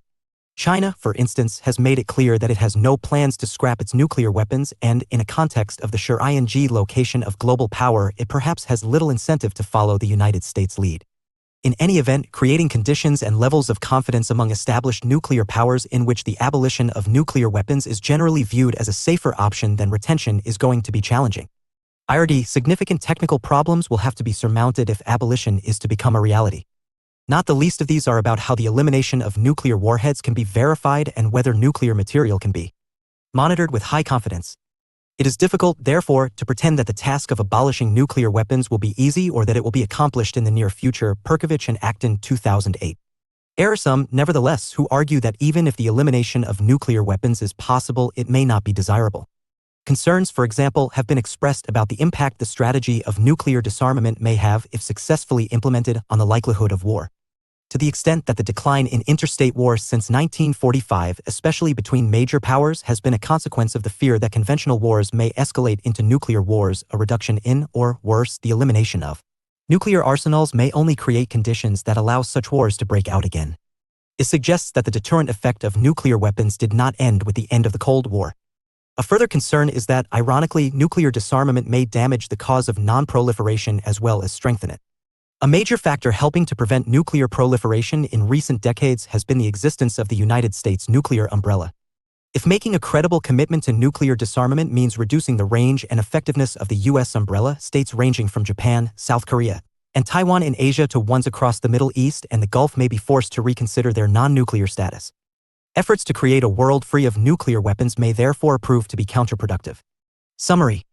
The concept of WMD was originally coined to describe the use of conventional explosives to devastate large areas, mainly through the advent of aerial bombing in the early 20th century. Now the term is understood as almost synonymous with nuclear weapons, but under the UN's definition it also includes chemical weapons which have recently been used in a number of high-profile assassinations. The massive destructive capacity of nuclear weapons means that they have affected international and domestic politics in a way that no other weapons ever have. Vertical nuclear proliferation during the Cold War period witnessed the buildup of massive nuclear arsenals in the United States and the Soviet Union. The post-Cold War era has been characterized by heightened anxiety about nuclear proliferation. This occurred for reasons such as a growth in the number of states that have shown an interest in acquiring nuclear weapons, the easier availability of nuclear materials and technology, and the increased danger that nuclear weapons get into the hands of actors who may use them. Despite the development of an extensive non-proliferation regime, effective arms control has been difficult to bring about because states tend to place concerns about national security above their obligations under bilateral or multilateral agreements. The idea of a nuclear-free world has been advanced both by peace activists and, more recently, by some senior politicians. The Obama administration's defense strategy linked a commitment to nuclear disarmament to the ability to exert strong moral and diplomatic pressure to ensure non-proliferation. Russia's increasing belligerence in relation to Ukraine and hints about its nuclear arsenal in recent years, however, demonstrate the fragility of even minor progress on disarmament issues. Questions for discussion. Are WMD a distinct category of weapons, and are nuclear weapons the only genuine example of WMD? Why do states use WMD? Why has effective nuclear arms control been so difficult to bring about? Why do states seek to acquire nuclear weapons? Why do some states not seek to acquire nuclear weapons? How convincing is the theory of nuclear deterrence? Is the idea of nuclear weapons getting into the wrong hands simply an example of Eurocentrism? Is a nuclear Iran a significant threat to international peace and security? Are efforts to achieve nuclear non-proliferation largely based on hypocrisy and Eurocentric biases? Are missile shields a solution to the threat of nuclear attack? Are WMD morally indefensible? Is a nuclear-free world possible or desirable? Further reading. Herring, E. edition Preventing the Use of Weapons of Mass Destruction, 2000. A collection of essays that consider the various strategies that have been used to prevent the use of WMD. Heymans, J. The Psychology of Nuclear Proliferation, Identity, Emotions and Foreign Policy, 2006. A fascinating analysis using the examples of France, Australia, Argentina, and India of the dynamics of nuclear decision-making. Nye, J. S. Nuclear Ethics, 1988. A balanced, rigorous, and comprehensive discussion of the ethical dilemmas raised by nuclear weapons.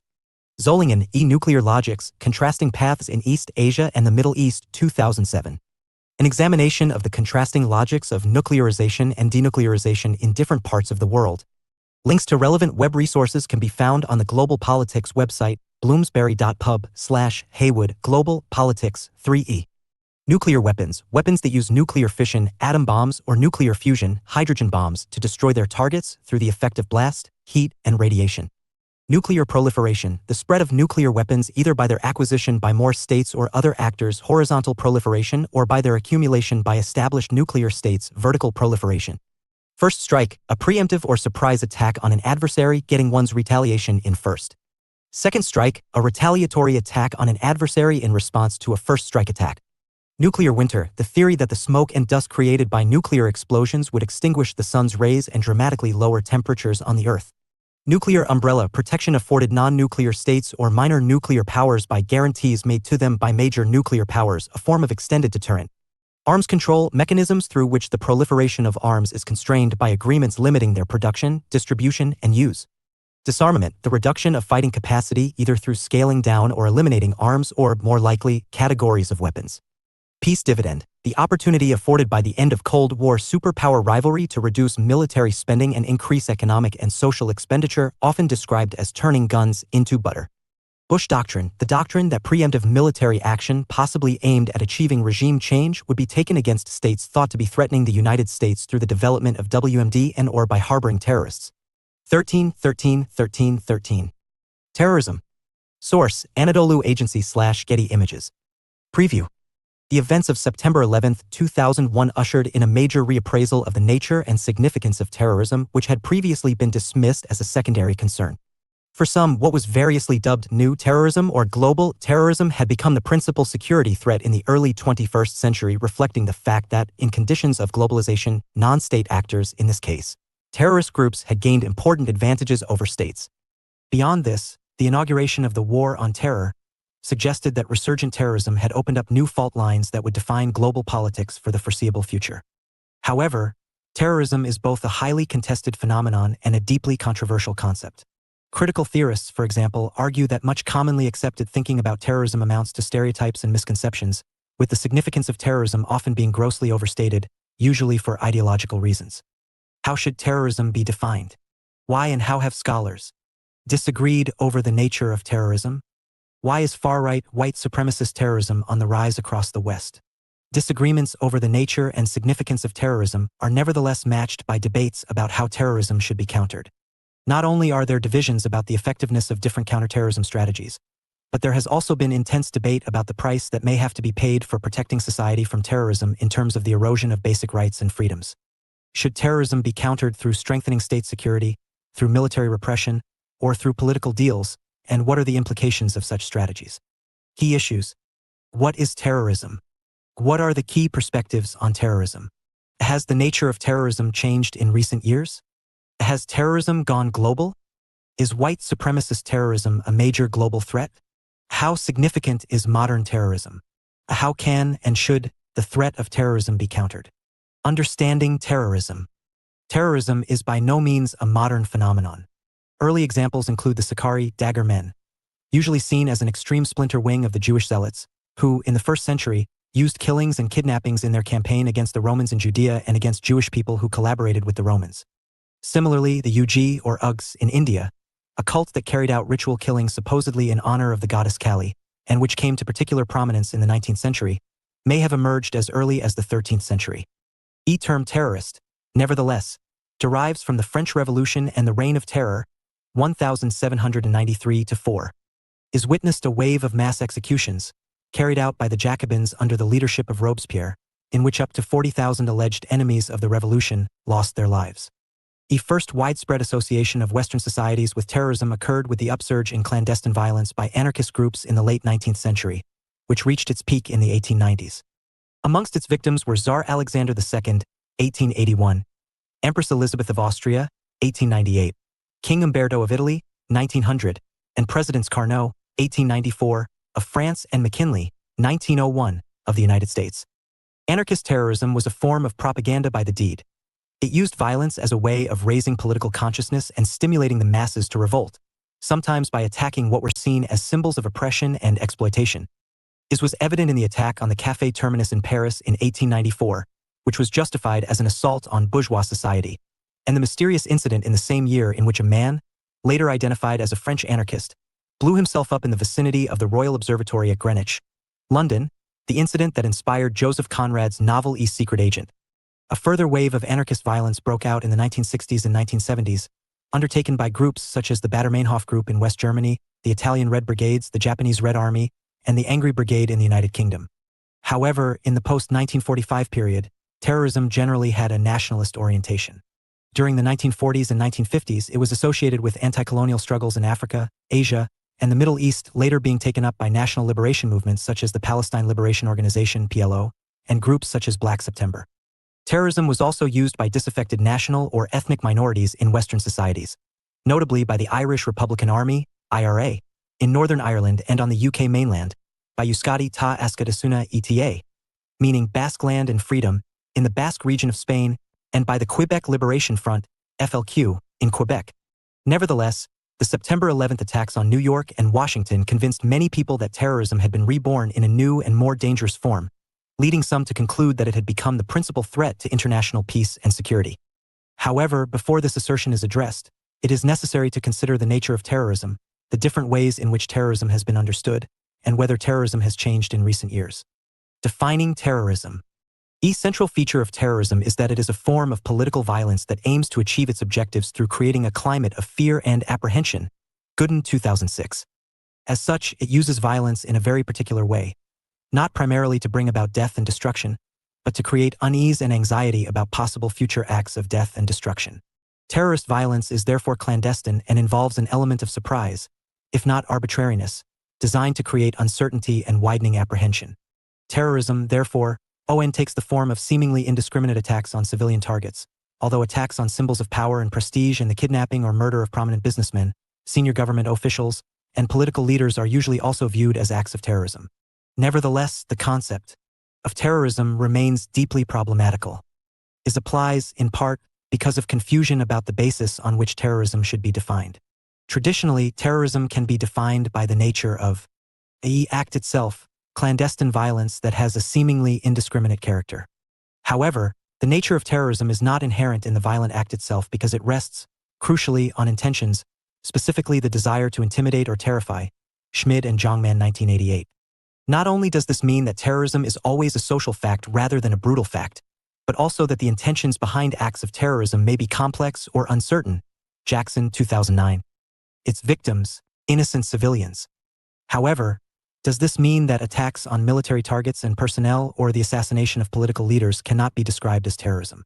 Some terrorists, moreover, have viewed civilians as guilty on the grounds that they are implicated in and benefit from structural oppression that takes place on a national or even global level. Its perpetrators, non-state bodies that are intent on influencing the actions of governments or international organizations. However, such a focus on what Lacour, 1977, called terrorism from below risks, ignoring the much more extensive killing of unarmed civilians through terrorism from above, sometimes classified as state terrorism or state-sponsored terrorism. Terrorism, in its broadest sense, refers to attempts to further political ends by using violence to create a climate of fear, apprehension, and uncertainty. The most common forms of terrorist action include assassinations, bombings, hostage seizures, and plane hijacks, although the advent of terrorism with a global reach has threatened to redefine the phenomenon. The term is highly pejorative and it tends to be used selectively. One person's terrorist can be another's freedom fighter. While terrorism is often portrayed as an anti-government activity, governments may also employ terror against their own or other populations, as in the case of state terrorism. Terrorism is nevertheless a deeply controversial term. Terrorism, however, is only a meaningful term if it can reliably be distinguished from other forms of political violence. Terrorism differs from conventional warfare in that, as a weapon of the weak, it is most often embraced by those who have no realistic possibility of prevailing against their opponents in a conventional armed contest. Crenshaw 1983. Lacking the organizational strength or destructive capacity to engage in open conflict, terrorists rely on strategies of provocation and polarization. Indeed, terrorism can even be thought of as the negation of combat, as its targets are attacked in such a way as to make self-defense difficult or perhaps impossible. Terrorism, nevertheless, shares more in common with guerrilla warfare. Both are examples of asymmetrical warfare, in which tactics and strategies are adopted specifically to compensate for an enemy's greater technological, economic, and conventional military strength. In addition, both terrorism and guerrilla warfare place an emphasis on corroding an enemy's will to resist by drawing it into a protracted armed struggle. These similarities indeed may go further, in that terrorism is often used as part of a guerrilla or insurrectionary war, as demonstrated, for instance, by the Taliban in Afghanistan or ISIS in Syria. In this light, terrorism can perhaps be thought of as either a special kind of new war, as discussed in Chapter 11, or a strategy characteristically employed in new wars. Nevertheless, terrorism can also be distinguished from guerrilla warfare. In the first place, terrorism is characterized by the disproportionate weight it places on highly publicized atrocities as a mechanism for shaping the consciousness and behavior of target audiences. Phillips 2010. It reflects the extent to which terrorists rely on propaganda of the deed, high visibility and conscience-shocking acts of violence that are designed to dramatize the impotence of government, to intimidate rival ethnic or religious communities or the public in general, or, in its classic form, to mobilize popular support and stimulate political activism. Second, the essentially covert nature of terrorist activity usually restricts the extent to which terrorists are able to engage in popular activism, by contrast with guerrilla armies that typically rely heavily on a mass base of popular support. Is, however, by no means exhausts the controversies that have emerged over the concept of terrorism. The term terrorism is ideologically contested and emotionally charged. Some even refuse to use it on the grounds that it is either hopelessly vague or carries unhelpful pejorative implications. Its negative associations mean that the word is almost always applied to the acts of one's opponents, and almost never to similar acts carried out by one's own group or a group one supports. Terrorism thus tends to be used as a political tool, a means of determining the legitimacy or illegitimacy of a group or political movement under consideration. It also raises questions about whether terrorism is evil in itself and beyond moral justification. Whereas mainstream approaches to terrorism usually view it as an attack on civilized or humanitarian values, even as an example of nihilism, radical scholars sometimes argue that terrorism and other forms of political violence may advance the cause of political justice and counter other, more widespread forms of violence or abuse, suggesting that they are justifiable. Hondrich, 1989. Finally, critical theorists have warned against the dangers of essentializing terrorism, treating it as the defining feature of a person's or group's nature. This implies that being a terrorist is an identity akin to nationality, religion, or ethnicity. See here. Using the same label to describe groups such as Al-Qaeda, Hezbollah, Boko Haram, Al-Shabaab, Shinrikyo, the IRA, and ETA obscures or ignores the very different historical, political, social, and cultural contexts in which they operate and the different causes with which they have been associated. Rise of new terrorism? Further debates about terrorism have been stimulated by the idea that terrorism comes in various forms and that it can be, or has been, transformed. This tendency was significantly intensified by September 11th, which some claimed marked the emergence of an entirely new brand of terrorism. Ignatieff, 2004, for instance, distinguished between 4 types of terrorism, as follows. Insurrectionary terrorism. This is aimed at the revolutionary overthrow of a state. Examples include anarchist and revolutionary communist terrorism, such as West Germany's Red Army faction. A loner or issue terrorism. This is aimed at the promotion of a single cause. Examples include the bombing of abortion clinics in the United States and the 1995 sarin nerve gas attack on the Tokyo subway by the religious cult Shinrikyo. Denationalist terrorism. This aims to overthrow colonial rule or occupation, with the goal of gaining independence for an ethnic, religious, or national group. Examples include the National Liberation Front, FLN in Algeria, the Liberation Tigers of Tamil Eelam, commonly known as the Tamil Tigers in Sri Lanka, and Hamas and Hezbollah in Israel and the occupied territories. A global terrorism. This is aimed at inflicting damage and humiliation on a global power or at transforming global civilizational relations. Examples for Ignatieff include Al-Qaeda and other forms of Islamist terrorism, but see also white supremacist terrorism here. However, the concept of new terrorism, suggesting that there has been a revolutionary change in the nature of terrorism, predates the September 11th attacks, interest in it being stimulated by events such as the 1995 Shinrikyo attack on the Tokyo subway system and the 1997 massacre in Luxor, Egypt, which lose 62 tourists dead, Lacour 1996. 1999. But what is new terrorism and how new is it? Although new terrorism supposedly has a number of features, Field 2009, its most important, and perhaps defining, feature is that religious motivations for terrorism have replaced secular motivations. The secular character of traditional terrorism derived from the idea that, for much of the post-1945 period, terrorism was associated with nationalist and particularly separatist movements. The goal of terrorism, in these cases, was narrow and political, the overthrow of foreign rule and the establishment of national self-determination. Insofar as nationalist terrorism was inspired by wider ideological beliefs, these were rooted in revolutionary Marxism, or Marxism-Leninism. By the 1980s, however, religion had started to become an important motivation for political violence. According to Hoffman, 2006, by 1995, almost half of the FY6 terrorist groups then believed to be in operation could be classified as religious in character and or motivation. Al-Qaeda was certainly an example of this trend, being motivated by a broad and radical politico-religious ideology in the form of Islamism, see here, but it was by no means an isolated example. Proponents of the idea of new terrorism suggest that because terrorism had become a religious imperative, even a sacred duty, rather than a pragmatically selected political strategy, the nature of terrorist groups and the function of political violence had changed crucially. While traditional terrorists could be satisfied by limited political change or the partial accommodation of their demands, new terrorists could not so easily be bought off, their amorphous but substantially broader objectives making them inflexible and uncompromising. Similarly, religious belief supposedly altered the moral context in which groups resorted to and used violence. Instead of terrorist violence having an essentially strategic character, being a means to an end, violence became increasingly symbolic and was embraced as a manifestation of total war. Insofar as violence had become a cathartic experience, psychological, ethical, and political constraints on the use of violence supposedly fell away, making new terrorists more likely to embrace indiscriminate and lethal forms of violence. Such thinking has been used to explain the growing association of terrorism with weapons of mass destruction, see here, and possibly even nuclear weapons, as well as the increased use of suicide terrorism. Furthermore, changes in the moral parameters within which terrorist violence was undertaken have, allegedly, also been matched by changes in the organizational character of terrorism. Whereas traditional terrorists tended to employ military-style command and control structures, New terrorists tend to operate within more diffuse and amorphous international networks of loosely connected cells and support networks. Wilkinson, 2003. Al-Qaeda, for instance, is often portrayed more as an idea than as an organization, its network of cells being so loosely organized that it has been seen as a form of leaderless jihad. Sageman, 2008. Increasingly, terrorist attacks are conducted by so-called lone wolf individuals, with no established links to organized groups, beyond internet message boards and social media, especially in the case of white supremacist terrorism. See here. Focus on suicide terrorism, religious martyrdom, or political strategy. How can the rise in suicide terrorism best be explained?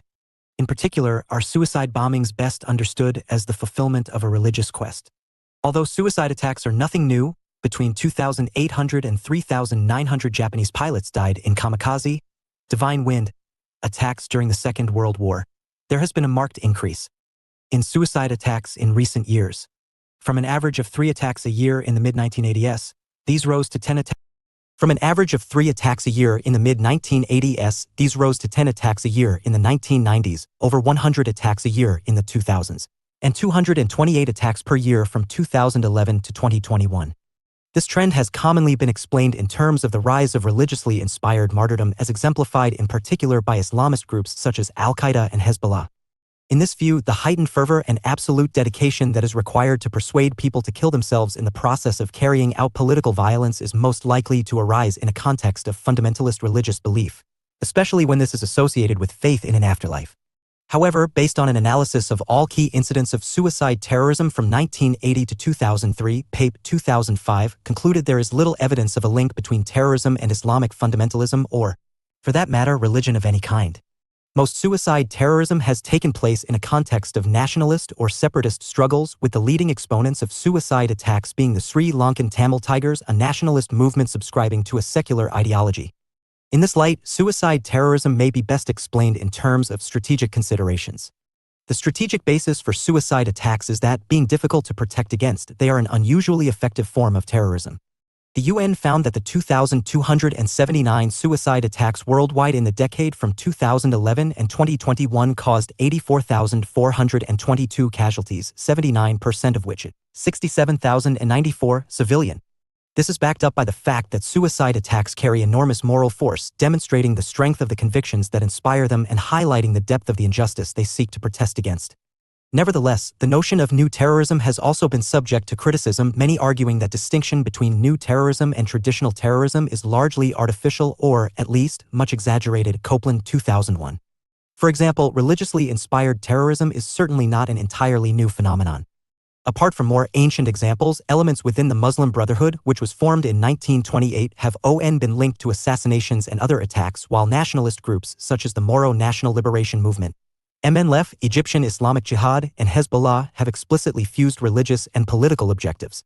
Similarly, it is possible to find examples of traditional terrorist groups that have been every bit as fanatical and uncompromising in their strategies and as unrestrained in their use of political violence as groups classified as new terrorists. This applies, for instance, in the case of secular groups such as the Tamil Tigers, the Popular Front for the Liberation of Palestine, PFLP, and the Kurdistan Workers' Party, PKK, which have all been designated terrorist groups by both the countries in which they operate and Western powers, including the United States.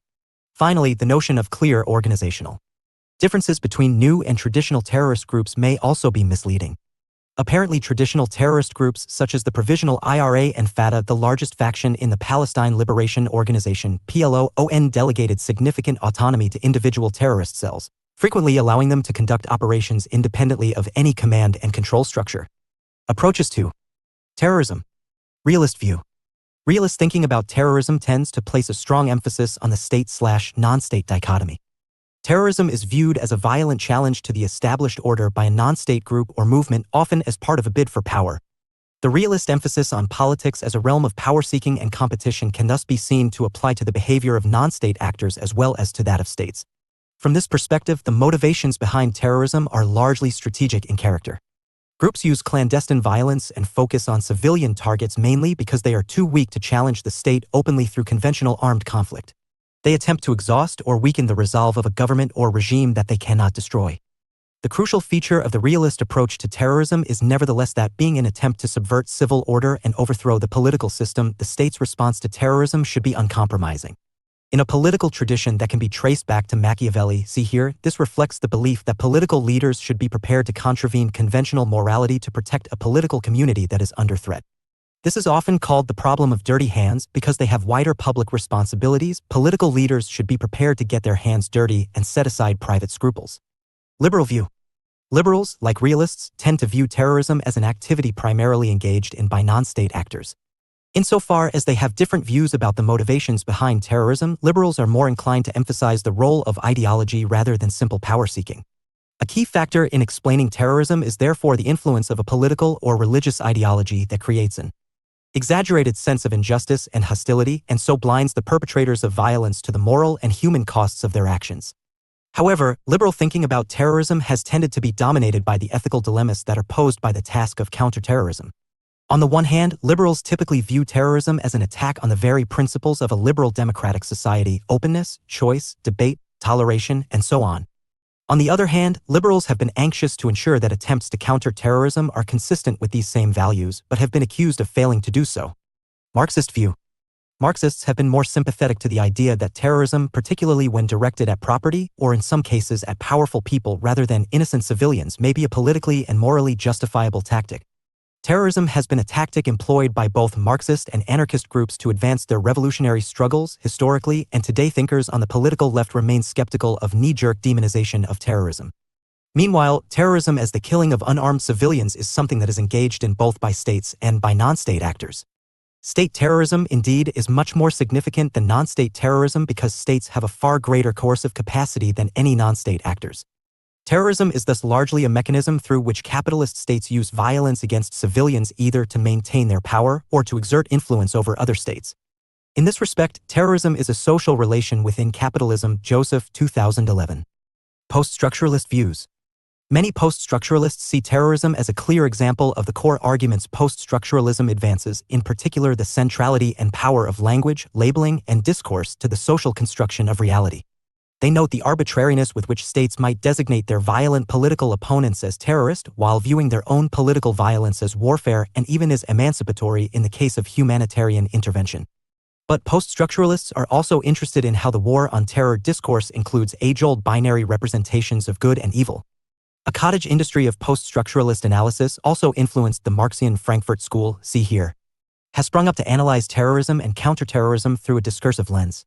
The field of critical terrorism studies, pioneered by thinkers such as Richard Jackson, begins from the premise that the word terrorism may itself be an empty signifier instrumentalized in the political discourse of powerful actors. While talk of a war on terror uses a metaphor, the waging of war against an emotion, to obscure concrete power dynamics. Postcolonial views. On the postcolonial view, the discourse of the war on terror is typical of the Western views of Muslims and the Orient that were thoroughly deconstructed in Edward Said's Orientalism. The framing of the post-9/11 occupation of Afghanistan by a U.S.-led coalition of Western states as a form of liberation epitomized by the U.S. codename Operation Enduring Freedom is a case in point. While many, including many Afghan people, viewed the Taliban regime as a politically regressive, violent, and illegitimate form of government, the war on terror discourse extended far beyond this and relied on many of the tropes of colonialism, a backward, irrational, religious society needing to be rescued by a more advanced, paternal Western force, Islam as inherently violent and misogynist. Recent post-colonial analysis, often drawing on the post-structuralist discourse analysis methods that influenced thinkers like Said too, has argued that the war on terror in countries such as Afghanistan and Iraq is tightly tied to forms of repressive, racialized state surveillance and policing of Muslim populations inside Western societies too. Feminist views. Feminist thinkers have critically engaged with the war on terror as discourse and practice in ways that have parallels with and often overlap post-structuralist and post-colonial views.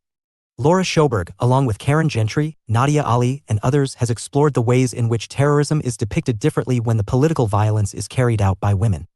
With parallels to the ways in which women are subject to an additional layer of scrutiny and social demonization in many societies when they commit violent crimes, women terrorists are sometimes represented as somehow uniquely abhorrent.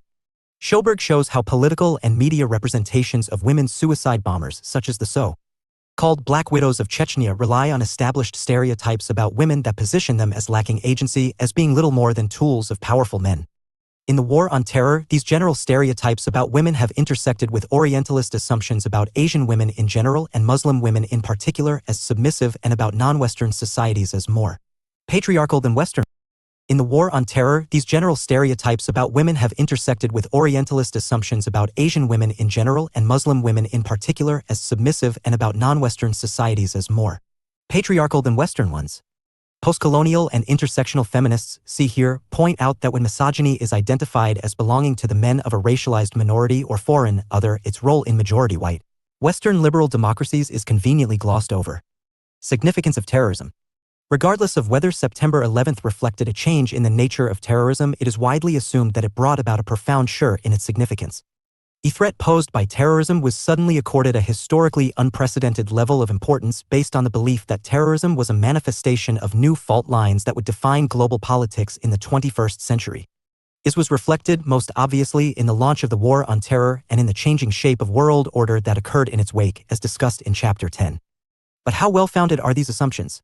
Has the potency and significance of terrorism dramatically increased, and if so, how and why has this happened? Richard Jackson, 1967. The academic field of terrorism studies, a subdiscipline of political science with interdisciplinary connections to psychology and other areas, grew enormously after the 9/11 attacks. In the Western universities where it largely blossomed, terrorism studies mainly took the form of research into the causes of Islamist terrorism from a positivist epistemological, see here, and traditional theoretical, see Chapter 3. Outlook. From this field emerged, among other things, the now widely discredited conveyor belt theory of radicalization, according to which vulnerable people are moved to violence by exposure to extremist views online. With the publication of Writing the War on Terrorism, 2005, New Zealander Richard Jackson became a pivotal figure in a new field aimed at countering these approaches, critical terrorism studies, CTS Winkyface. Jackson and other CTS scholars seek to problematize or deconstruct our assumptions about terrorism. He opened Writing the War on Terrorism, for instance, by noting that even in the year of the deadly 9/11 attacks, as in every other year in the United States, gun violence killed vastly more Americans than terrorism. The nature, scale, functions, and causes of terrorism, Jackson argued, might be better understood through the application of critical theory and epistemology. He founded the scholarly journal Critical Studies in Terrorism in 2008 and has edited and contributed to many books on the subject. Jackson's Confessions of a Terrorist, 2014, is a research-informed novel presenting the fictional interrogation of a terror suspect, which aimed to humanize figures often demonized in politics and media.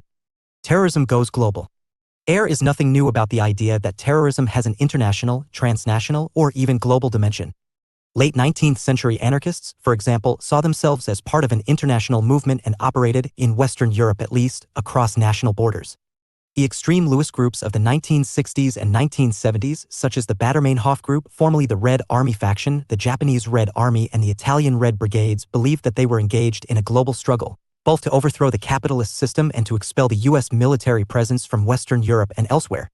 The birth of what is sometimes classified as international terrorism is traced back to the advent of airplane hijackings in the late 1960s, carried out by groups such as the PLO.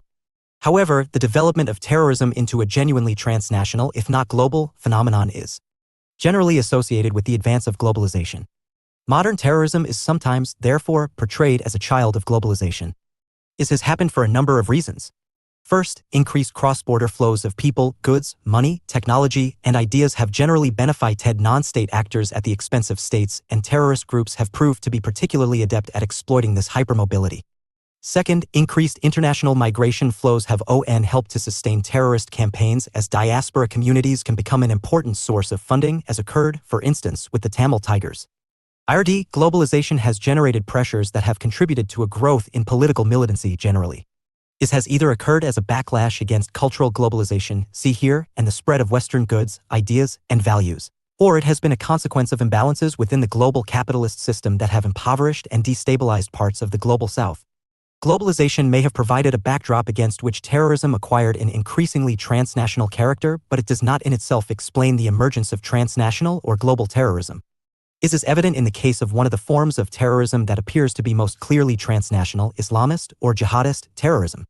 Although Islamist terrorism has been portrayed as a nihilistic movement or as a manifestation of religious revivalism, it is better understood as a violent response to political conditions and crises that have found expression in a politico-religious ideology, Islam 2008. It emerged from the late 1970s onwards and was shaped by three major developments. 1. In the first place, a growing number of Muslim states experienced crises of governmental legitimacy. as popular frustrations mounted against corrupt and autocratic regimes that were thought to have failed to meet their citizens' economic and political aspirations. In the light of the defeat of Arab nationalism and communism, this led to a growing religiously based movement to overthrow what were dubbed apostate, a person who forsakes his or her religion, Muslim leaders in countries such as Egypt, Saudi Arabia, Sudan, and Pakistan. SA leaders and their regimes came to be seen as Islamism's near enemy. 2. Second, coinciding with this, U.S. influence in the Middle East expanded, filling the power vacuum that had been created by the United Kingdom's post-1968 withdrawal from military bases to the east of the Suez Canal. The United States thus came to be seen as the far enemy, as policies such as implacable support for Israel, the sighting of U.S. troops in the Muslim holy ground of Saudi Arabia, and support for apostate Muslim leaders across the region made the United States appear to be a threat to Islam. 3. There was a growth in politically engaged forms of religious fundamentalism in many parts of the Islamic world, a trend that was radically accelerated by the 1979 Iranian Islamic Revolution. The origins and development of political Islam are discussed in Chapter 9. As far as Islamist terrorism is concerned, however, domestic jihad predominated over global jihad during the 1970s and 1980s. As hostility to the United States and the idea of a larger struggle against the West provided merely a backdrop for attempts to achieve power on a national level. Is only changed from the mid-1990s onwards, and it did so largely through the failure of political Islam to achieve its domestic goals. Keppel 2006. Apostate regimes proved to be more stable and enduring than had been anticipated, and, in cases such as Egypt and Algeria, military repression was used successfully to quell Islamist insurgents. In this context, jihad went global as growing elements within the Islamist movement realigned their strategies around the far enemy Western and particularly U.S. policy in the Middle East and across the Islamic world. In that sense, the rise of global jihad was a mark of Islamism's decline, not of its resurgence. Roy 1994. The war in Afghanistan to expel Soviet troops 1979–89 nevertheless played an important role in facilitating the sure to globalism. The emergence of a transnational mujahideen resistance against the Russians helped to forge a corporate sense of belonging among Islamist groups that had different backgrounds and sometimes different doctrinal beliefs, strengthening also the belief that domestic struggles are part of a wider global struggle. Were the circumstances in which Al-Qaeda emerged, usually viewed as the clearest example of global terrorism. In what sense does Al-Qaeda represent the global face of Islamist terrorism?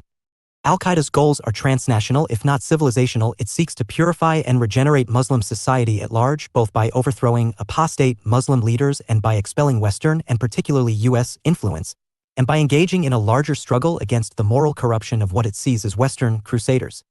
Moreover, it has been associated with terrorist attacks in states as disparate as Yemen, Saudi Arabia, Kenya, the United States, Spain, and the United Kingdom, and has cells or affiliate organizations across the world. The emergence of transnational or global terrorism therefore appears to be a particularly alarming development.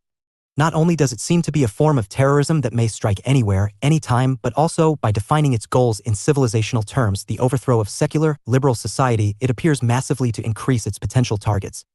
However, the global character of modern terrorism may be overstated in at least three respects. First, the Islamist or jihadist movement is by no means a single, cohesive entity but encompasses groups with very different beliefs and goals. Many of them, indeed, are better thought of as religious nationalists or perhaps pan-Islamic nationalists rather than as global revolutionaries. To treat attacks such as September 11, the 2002 and 2005 Bali bombings, the 2004 Madrid bombing, the 2005 London bombing, the 2008 Mumbai attacks, and the 2015 Paris attacks as linked events, especially as events with a common inspiration and unified purpose, may therefore be to misunderstand them. Second, although terrorism has affected a broad range of countries, the vast majority of terrorist attacks take place in a relatively small number of the countries that are beset by intense political conflict, such as Afghanistan, Iraq, Syria, and Pakistan, leaving much of the world relatively unaffected by terrorism. The image of Islamist terrorism as global terrorism may stem less from its own intrinsic character and more from how others have responded to it. In this view, the establishment of a global war on terror may have done much to create and sustain the idea that there is such a thing as global terrorism. The globalization of white supremacist terror. More recently, the rise of a transnational far-right, white nationalist or white supremacist movement, see Chapter 9 for more on this, has included a series of terrorist attacks targeting racialized minorities in majority-white, Western countries. In a context of growing popularity of relatively mainstream far-right or alt-right, see here, political parties and organizations, from the English Defence League (EDL) and UK Independence Party (UKIP) in the United Kingdom and the Alternative for Germany (AFD) in Germany, To Vox in Spain and the Proud Boys in the United States, far-right terrorism has become an increasingly prevalent threat. Major attacks committed by individual white supremacists include one that killed 77 people, mainly young, Lou-of-center political activists, and injured hundreds more in Norway in 2011. Another who murdered 9 African Americans, including a pastor, in their South Carolina church in Charleston in 2015. And a man who murdered 51 Muslim worshippers and injured 49 more in an attack on a mosque in Christchurch, New Zealand in 2019. SA attacks spanning a decade, as well as many thousands of miles of the Western Hemisphere, are linked by the white supremacist cultural politics that lies behind them. Each of the attackers had been active online in far-right internet communities prior to engaging in terrorist attacks, and each had, through this online activity, articulated a form or notion of culture war, see here, and a belief in white supremacy, alongside misogynist, homophobic, and transphobic ideas. IR targets, from predominantly white Lou-wing activists, to black people, to Muslims, are the key figures against whom far-right hate is directed in the online culture wars. Manifestos Lou online by white supremacist terrorists coalesce around core themes and sometimes explicitly cross-reference each other. A 2019 New Zealand attacker, for instance, explicitly acknowledged the 2011 Norway attacker as an inspiration, before and during the atrocity in Christchurch, one of many clear transnational connections between allegedly lone wolf individual attackers. Representations of Muslims and Islam, especially as a threat to the West, or to Western civilization, along with a more generalized racist opposition to all migration of non-white peoples to Western states, are coupled with more traditional Nazi and neo-Nazi hatred of African Americans, including former U.S. President Obama, and of Jewish people. While attacks have taken place across the West, including the assassination by a white supremacist terrorist of a sitting member of the UK Parliament, Joe Cox, in the run-up to the 2016 referendum on EU membership, the United States has been a particular hotbed of far-right violent extremism. Apart from the Charleston attack, recent far-right terrorism in the United States has also included the murder of 11 Jewish people and the wounding of 6 more in a Pittsburgh synagogue in 2018, where the attacker had articulated both anti-Semitic beliefs and the view that Jewish groups were responsible for encouraging migration from Latin America in his online posts. And in 2019, a white supremacist terrorist murdered 22 people and injured 24 more in El Paso, Texas, a city on the U.S. border with Mexico, where more than 80% of the population identify as Hispanic or Latino. Meanwhile, the storming of the U.S. Capitol building on January 6, 2021 by thousands of Trump supporters, including many armed and far-right militants, saw 5 people killed in what was widely described as a terrorist attack and attempted anti-democratic insurrection, both inside and outside the United States. He later retracted the comment. Even the ultra-conservative right-wing Republican senator and former presidential hopeful, Ted Cruz, referred to the January 6th assault as a violent terrorist attack during a 2022 congressional hearing. Perhaps most challenging for the future of Western societies, however, have been the direct connections drawn by white supremacist terrorists in their manifestos and comments between their ideas and those expressed by relatively mainstream right-wing commentators, journalists, and academics on issues such as migration, free speech, Islam, gender, and sexuality. Chapter 9 explores this context of the mainstreaming of far-right ideas in more detail. Global actors. The Islamic State, in Iraq and Syria, ISIS. 35,000 to 100,000 members at peak, estimated. And 100,000 square kilometers of territory at peak, estimated. ISIS, also known as Islamic State in Iraq and the Levant, or ISIL, and simply Islamic State, or IS, rose to global prominence in 2014, but has much longer roots. ISIS's most prominent precursor organization was JAMA, at Al-Tawhid Wal-Jihad, JTJ, meaning Organization of Monotheism and Jihad. JTJ was founded and led by a man known as Abu Musab al-Zarqawi, who, like a great many Islamist militants involved in anti-US operations in the post-9/11 era, was initially drawn into armed struggle as part of the US-supported Mujahideen resistance to the Soviet invasion of Afghanistan in the 1980s. Following the US-led invasion of Iraq in 2003, al-Zarqawi joined the insurgency against occupying US troops in the country. His group later renamed itself Tanzim Qaidat al-Jihad fi Bilad al-Rafidain, better known as Al-Qaeda in Iraq. The group became known for, among other terrorist activities, releasing a video of the beheading of a Japanese citizen, Shozi Ikoda, in Iraq in 2004. While al-Zarqawi was killed by drone strike in 2006, the organization he had helped to found became what is now known as ISIS. Significance. ISIS has employed several interconnected strategies in pursuit of its broad aim of establishing a caliphate, or divine state, headed by its leader. In addition to fighting an insurgency against both local governments and the occupying Western forces in Iraq and Syria, ISIS has primarily, as its name suggests, sought to establish a state, in the Weberian sense of a monopoly on the means of violence within a territory, and has also persecuted religious and ethnic minorities in the region, including Shia Muslims, Christian, Kurds, and Yazidis. On each of these fronts, it has employed terrorist tactics, including the use of extreme and symbolic forms of violence against civilians. A decade after Shozi Kota's murder, ISIS became especially infamous for gruesome videos shared on social media of their members torturing and beheading military and civilian captives, including foreign aid workers. In 2014, within a year of adopting the ISIS name, the group launched successful offensives on the Iraqi cities of Mosul and Tikrit. After capturing a number of cities and towns, ISIS's then leader proclaimed a caliphate incorporating large swathes of Syria and Iraq, with its capital in the Syrian city of Raqqa. Global outrage at the terrorist atrocities the group committed was matched only by shock at how quickly and successfully it established itself as a semi-functional state, policing and running other public services, and raising taxes from the local population. Moreover, terrorist attacks were carried out under the ISIS banner outside Iraq and Syria. Western fears about ISIS were stoked when it claimed responsibility for, among others, the November 2015 Paris attacks, in which 130 people were killed and 413 injured, the December 2016 Berlin Christmas market truck attack, and 3 major terrorist attacks in the United Kingdom in 2017, at Westminster, Manchester, and London Bridge. However, most of the largest-scale attacks outside Iraq and Syria have been in other countries of the Global South, not in the United States or Western Europe. In a single ISIS-claimed attack on an Egyptian mosque in November 2017, 311 were killed and 128 injured, while another targeting an election rally in Pakistan in July 2018 killed 149 and injured 186. ISIS thus quickly established itself as the most widespread and effective terrorist organization in the world, thoroughly supplanting al-Qaeda. From 2017, however, ISIS began losing territory. Iraqi special forces, Kurdish militia, the Syrian military, and foreign action including Russian, American, and British airstrikes and drone strikes saw the overthrow of ISIS strongholds including Tikrit, Mosul, and Raqqa. By spring 2019, it had lost all of the estimated 100,000 square kilometers it had held 5 years earlier, and its future is unclear, though affiliated IS groups have been growing in Afghanistan and Pakistan. Countering terrorism. Terrorism poses particularly difficult challenges to established societies. Unlike other military threats, terrorists do not have a conventional base or location, and they may be particularly difficult to distinguish from the civilian population at large. Furthermore, it is notoriously difficult to protect against, still less to prevent, kidnappings, armed attacks, which may lead to hostage-taking, vehicle bombs, and suicide attacks. How can terrorism best be countered? What are the possible benefits and the likely costs of different approaches to counterterrorism? Main counterterrorism strategies include the following: strengthening state security, military repression, and political deals. Strengthening state security.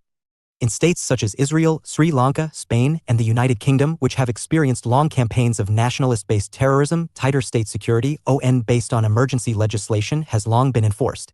Nevertheless, September 11th and subsequent terrorist attacks in places such as Bali, Madrid, London, and Paris have encouraged a much broader range of countries to revise and strengthen their arrangements for state security. In many ways, this reflects an attempt to deprive terrorists of the advantages they gain from operating in a context of democracy and globalization. Liberal democratic societies may be uniquely vulnerable to the threat of terrorism because they protect individual rights and freedoms and contain checks on government power, while the borderless world that globalization creates affords non-state actors such as terrorist groups considerable scope to organize and exert influence. In the main, state security has been strengthened by extending the legal powers of government. For example, states have reasserted control over global financial flows, immigration arrangements have been made more rigorous, especially during high alert periods, the surveillance and control of domestic populations, but particularly of members of extremist groups or terrorist sympathizers, has been significantly tightened, and, in many cases, the power to detain terrorist suspects has been strengthened. For instance, UK anti-terrorist measures allowed suspected terrorists to be held for up to 28 days without charge, although this returned to 14 days when the powers lapsed in 2011, while in the United States the Patriot Act, 2001, permits the indefinite detention of immigrants. In other cases, however, state security measures have had an extra-legal or, at best, quasi-legal character. In the post-9/11 period, the Bush administration in the United States took this approach furthest, notably by establishing the Guantanamo Bay detention camp in Cuba and by practices such as extraordinary rendition. Terrorist suspects held at Guantanamo Bay were subject to the authority of military courts, which were, until 2008, beyond the jurisdiction of the U.S. Supreme Court, and by refusing to classify them as enemy combatants, the Bush administration denied the detainees the protections afforded by the Geneva Conventions. Moreover, interrogation methods were used at Guantanamo Bay, such as waterboarding, a form of suffocation in which water is poured over the face of an immobilized person, which have widely been seen as forms of torture. However, state security responses to terrorism have at least two key drawbacks. First, they endanger the very liberal democratic freedoms that counterterrorism is ultimately meant to safeguard. It results in difficult trade-offs between liberty and security, which have provoked impassioned debate in many democratic countries. Second, such measures may be counterproductive insofar as they appear to target particular groups, young, male Muslims, who thereby become more disaffected and therefore more likely to support or possibly engage in terrorist activity. English 2009 thus argued that the most serious danger posed by terrorists is their capacity to provoke ill-judged and sometimes extravagant state responses that, by creating an atmosphere of panic, serve the interests of terrorists themselves. Moreover, a further danger of such bias creeping into state security measures risks overlooking other forms of terrorism. For example, white supremacist terrorists have been successful in launching their attacks, in spite of clear, early warning signals in their online or social behavior and avoiding state prevention. Is maybe because counterterrorism and counter-radicalization policies in Western countries, while making formal reference to a wide range of possible motivations, have in practice, been designed and used to target only Muslim populations. Essay programs were mostly created in the post-9/11 era and have been accused by critics of constructing Muslims in the post-9/11 West as suspect communities of which any member has the potential to be radicalized into terrorism. His narrow view of contemporary terrorist threats in Western countries may be implicated in the failure to anticipate, prevent, or mitigate the rise of both nonviolent and violent forms of far-right extremism in more recent years. However, it has also become clear that certain online forums have incubated a permissive racist, misogynist political culture, and many white supremacist terrorists have found a sense of community in these cyberspaces. Some white supremacist terrorists, such as the New Zealand attacker in 2019, have live-streamed their attacks using portable cameras and, through their uses of technologies and conversations on forums such as 4chan and 8chan, gamified racist terrorism, with each attacker aiming to kill more people than the last. It is notable that, under the Obama administration in the United States, distinctive changes took place to at least the tone counterterrorism policy, reflecting particularly the need to redress the imbalance between liberty and security. It was symbolized by the commitment in January 2009 to close the Guantanamo Bay detention camp within 1 year, even though the commitment was not carried out, and to cease using the harsh interrogation techniques that had been employed during the Bush era. Military repression. Force-based or repressive counterterrorism has, in recent years, been particularly associated with the war on terror. Military responses to terrorism have been based on two complementary strategies. In the first, attempts have been made to deny terrorists the support or sponsorship of regimes that had formerly given them succor. This was done most clearly through the overthrow of the Taliban regime in Afghanistan in 2001, although alleged links to terrorism was also one of the pretexts for the toppling of Saddam Hussein in 2003. The second approach is to launch direct attacks on terrorist training camps and terrorist leaders. U.S. airstrikes were launched against terrorist targets in Afghanistan and Sudan in 1998 in retaliation for the bombing of U.S. embassies in Kenya and Tanzania. The al-Qaeda leadership were attacked in Afghanistan in late 2001 in their Tora Bora cave complex. Israel carried out military strikes against Hezbollah targets in southern Lebanon in 2006. And Osama bin Laden was killed in a special forces operation in Abbottabad, Pakistan in 2011. See here. In Afghanistan, Pakistan, Iraq, and Syria, Western airstrikes targeting terrorists and terror suspects became routine, daily occurrences in the 2010s. Amongst others, the most concerted attempts to destroy terrorist groups through military might occurred in Chechnya and Sri Lanka. In response to continued separatist agitation and an escalating series of terrorist attacks, Russia launched the Second Chechen War, 1999 to 2000, which led between 25,000 and 50,000 people dead and devastated the Chechen capital, Grozny. During 2008 to 2009, the Sri Lankan army carried out a major offensive against the Tamil Tigers, which effectively destroyed the separatist movement as a fighting force and brought an end to the 26-year armed conflict in Sri Lanka. See here. Estimates of the number of civilian deaths that occurred in this final phase of the conflict range from 7,000 to 20,000. U.S. Marines with aircraft used for U.S. airstrikes against terrorist targets. Source: Joel Rivera Camacho, Unsplash. Global Politics in Action. The killing of Osama bin Laden. Events: on May 2, 2011, Osama bin Laden was killed in a U.S. Special Forces operation in Abbottabad in northwestern Pakistan. This brought to an end a more than 15-year campaign by the United States to capture or kill bin Laden, dating back to the establishment in 1996 of a CIA unit to plan operations against the Saudi Islamist leader. These efforts were radically intensified after September 11th, with President George W. Bush declaring that bin Laden was wanted dead or alive. Bin Laden survived the massive bombing campaign against al-Qaeda bases in Afghanistan in October 2001, retreating to the Tora Bora Mountains in eastern Afghanistan and then over the border into Pakistan. Bin Laden is believed to have lived mainly in the northwestern region of Waziristan, moving frequently and accompanied by a small group of bodyguards. He had possibly lived in the large, custom-built walled compound in Abbottabad from as early as 2005. Significance: the United States justified the attack squarely on the basis of the right to national self-defense, a position that assumed that, almost 10 years after September 11th, bin Laden continued to pose a threat to the United States, either through his leadership of al-Qaeda or his significance. The United States justified the attack squarely on the basis of the right to national self-defense, a position that assumed that, almost 10 years after September 11th, bin Laden continued to pose a threat to the United States, either through his leadership of al-Qaeda or his symbolic capacity to inspire jihadi militancy. The notion that bin Laden was a lawful military target was based both on Article 51 of the UN Charter, which establishes the inherent right of individual or collective self-defense, and Resolutions 1368 and 1373, adopted by the UN Security Council in the aftermath of 9/11. These recognized the attack as a threat to international peace and security. Critics have, nevertheless, arguably, an opportunity was missed to arrest bin Laden and hand him over to an international court. How did the killing of bin Laden affect al-Qaeda and the wider campaign against Islamist militancy?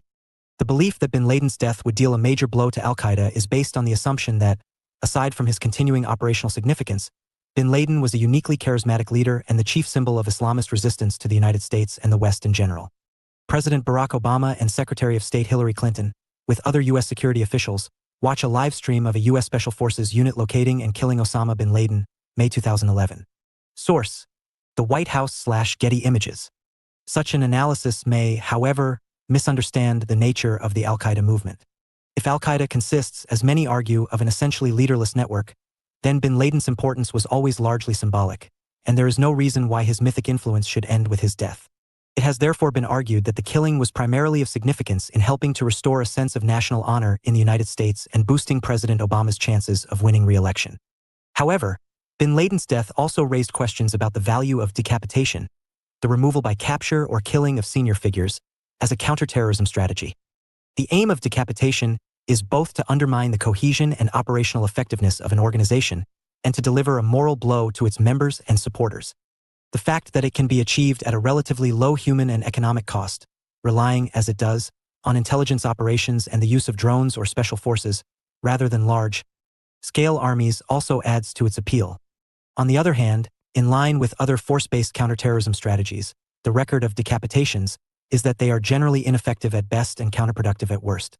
This is because they may either precipitate a violent backlash or generate deep local resentment, especially when they also result in civilian casualties. As events unfolded, while al-Qaeda's significance as a global actor declined massively after bin Laden's death, the network's global role was largely filled by ISIS and its affiliates from 2014 onward. Nevertheless, it is difficult to see how terrorism can, in usual cases, be defeated by military approaches alone. For one thing, to wage war on terrorist organizations and groups is, arguably, to attack the manifestation of the problem rather than its underlying cause. The record of force-based counterterrorism has thus been very poor. In cases such as Israel, Northern Ireland, Algeria, and Chechnya, the application of massive counter-terrorist violence by the state only resulted in ever greater levels of terrorist violence, though the largely military defeat of ISIS is an exception. Military repression is especially likely to be counterproductive when the conduct of military action against terrorism is seen to be insensitive to human rights and the interests of civilian populations. The exposure, in 2004, of widespread torture and prisoner abuse at the Abu Ghraib prison in Iraq therefore seriously damaged the image of the United States as a defender of the free world and helped to strengthen anti-Americanism across the Muslim world.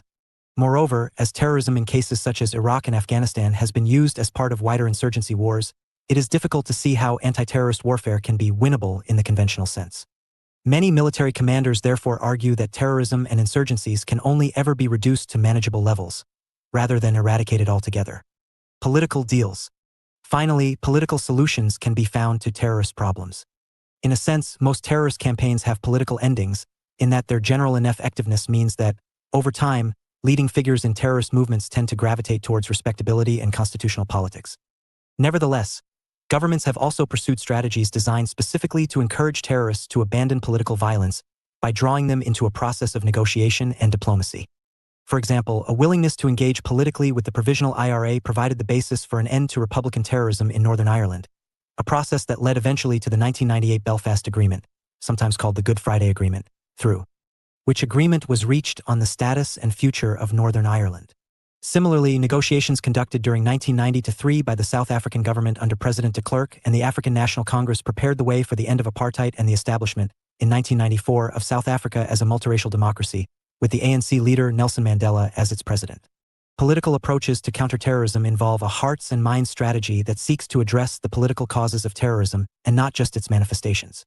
EY also attempt to convince terrorists that they have more to gain by working within the political process than by working against it.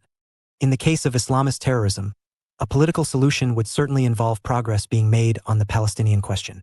Indeed, the stuttering progress that has been made with the Arab-Israeli conflict, see key events, Arab-Israeli conflict, is a consequence of a tendency on both sides to favor military solutions over political ones. Debating: does the need to counter terrorism justify restricting human rights and basic freedoms? Terrorism is an unusual security threat in that it appears to exploit the vulnerabilities of liberal democratic societies. While some claim that this implies that rights and freedoms must be curtailed if the public is to be protected from terrorism, others argue that such an approach is morally indefensible as well as counterproductive. Yes. The weakness of the strong. Liberal democratic societies are weak in the sense that rights such as freedom of movement and freedom of association, and legal or constitutional checks on government power, can be exploited by terrorist groups that are covert and often operate in small, loosely organized cells. In other words, openness, toleration, and legality can become their own worst enemy, providing advantages for groups that oppose all these things. Effective, counterproductive anti-terrorism. In a sense, all terrorism seeks to provoke an overreaction on the part of government. Terrorism achieves its ends not through violent attacks but through a government's response to violent attacks.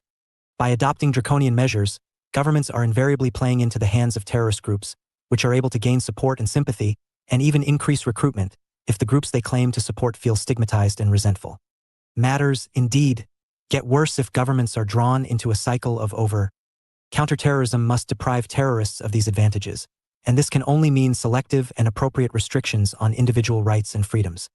Reaction, as when repressive measures that fail to eradicate a terrorist threat lead only to the adoption of still more repressive policies. The lesser evil. Curtailing rights and freedoms may be morally justifiable when the rightness or wrongness of an action is judged on the basis of whether it produces the greatest good for the greatest number. Such restrictions may therefore be the lesser evil, Ignatieff 2004, when set against the wider benefits that are derived from protecting society at large. For example, infringing terrorist suspects' rights, even subjecting them to detention without trial, is a lesser moral abuse than violating the most important human freedom, the right to life. Similarly, the greater good may be served if violations on individual and minority rights help to preserve the rights of the majority. Freedom as a fundamental value. For supporters of human rights, morality is not a question of trade-offs and calculations about the greater good. It is about the intrinsic rightness or wrongness of certain actions. As human rights are universal, fundamental, absolute, and indivisible, actions such as restricting civil liberties or any violation of them is simply wrong, however politically inconvenient this may be. The danger, moreover, is greater. Once governments start to treat morality in terms of trade-offs, they start to descend a slippery slide towards authoritarianism. Governments become increasingly accustomed to the use of force and desensitized to concerns over human rights, and security agencies become more powerful and less accountable. The necessity of dirty hands. The doctrine of dirty hands is based on the belief that public morality is separate from private morality. It may thus be right for political leaders to do wrong, if this serves public morality. The classic circumstance in which this applies is when, confronted by a supreme danger, politicians must set aside accepted moral rules to ensure the survival of the political community. Walzer 2007. This doctrine may even justify the torture in a ticking bomb scenario, when saving the lives of possibly hundreds of people may require that information is extracted from a terrorist suspect, by almost whatever. Moral authority and soft power. Terrorism cannot be combated through robust state security measures alone. In important ways, terrorism is a hearts and minds issue.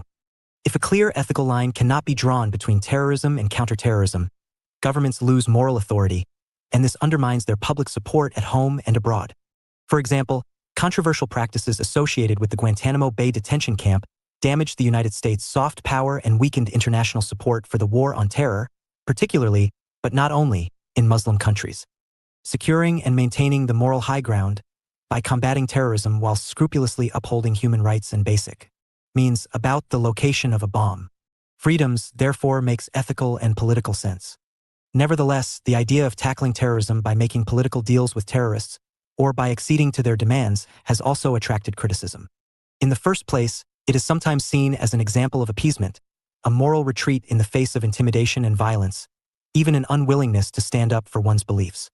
Whereas military approaches to containing terrorism promise to weaken and possibly destroy terrorist groups, political approaches may strengthen or embolden them by treating the group and the cause it pursues as legitimate.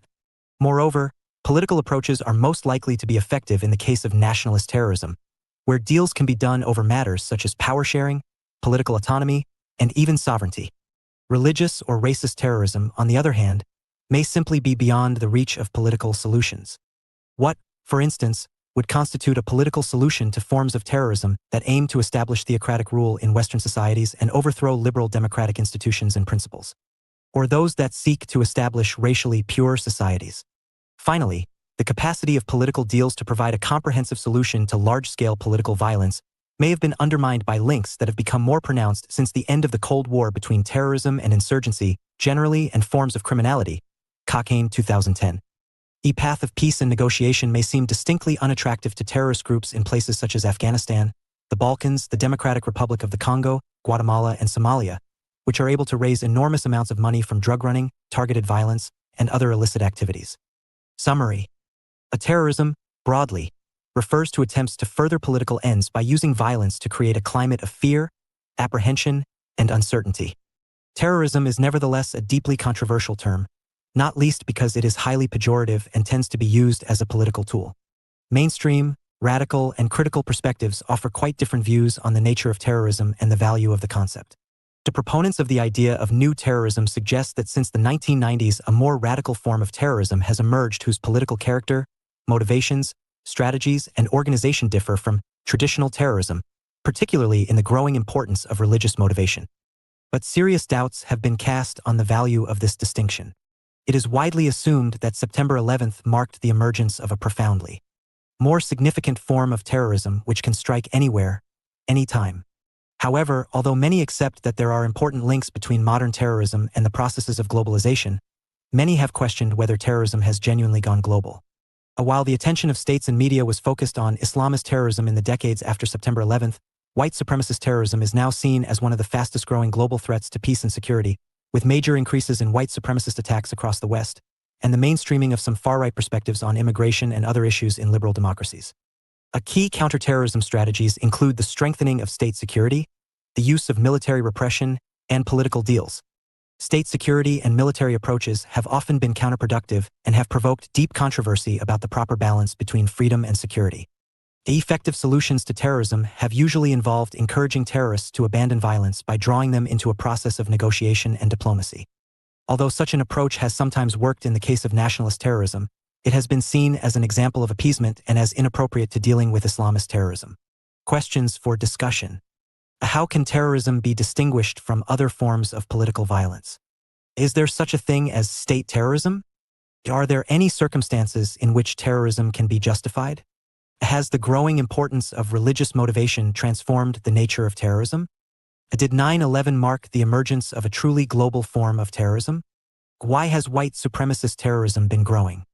Are restrictions on liberty merely the lesser evil compared with the threat of terrorism? Why are military approaches to dealing with terrorism so often counterproductive? Should political deals ever be done with terrorists? Further reading. Bloom, M. Dying to Kill, The Allure of Suicide Terror, 2007. A balanced and informative analysis of suicide terrorism and the motivations behind it. Byman, D. Spreading Hate. The Global Rise of White Supremacist Terrorism, 2022.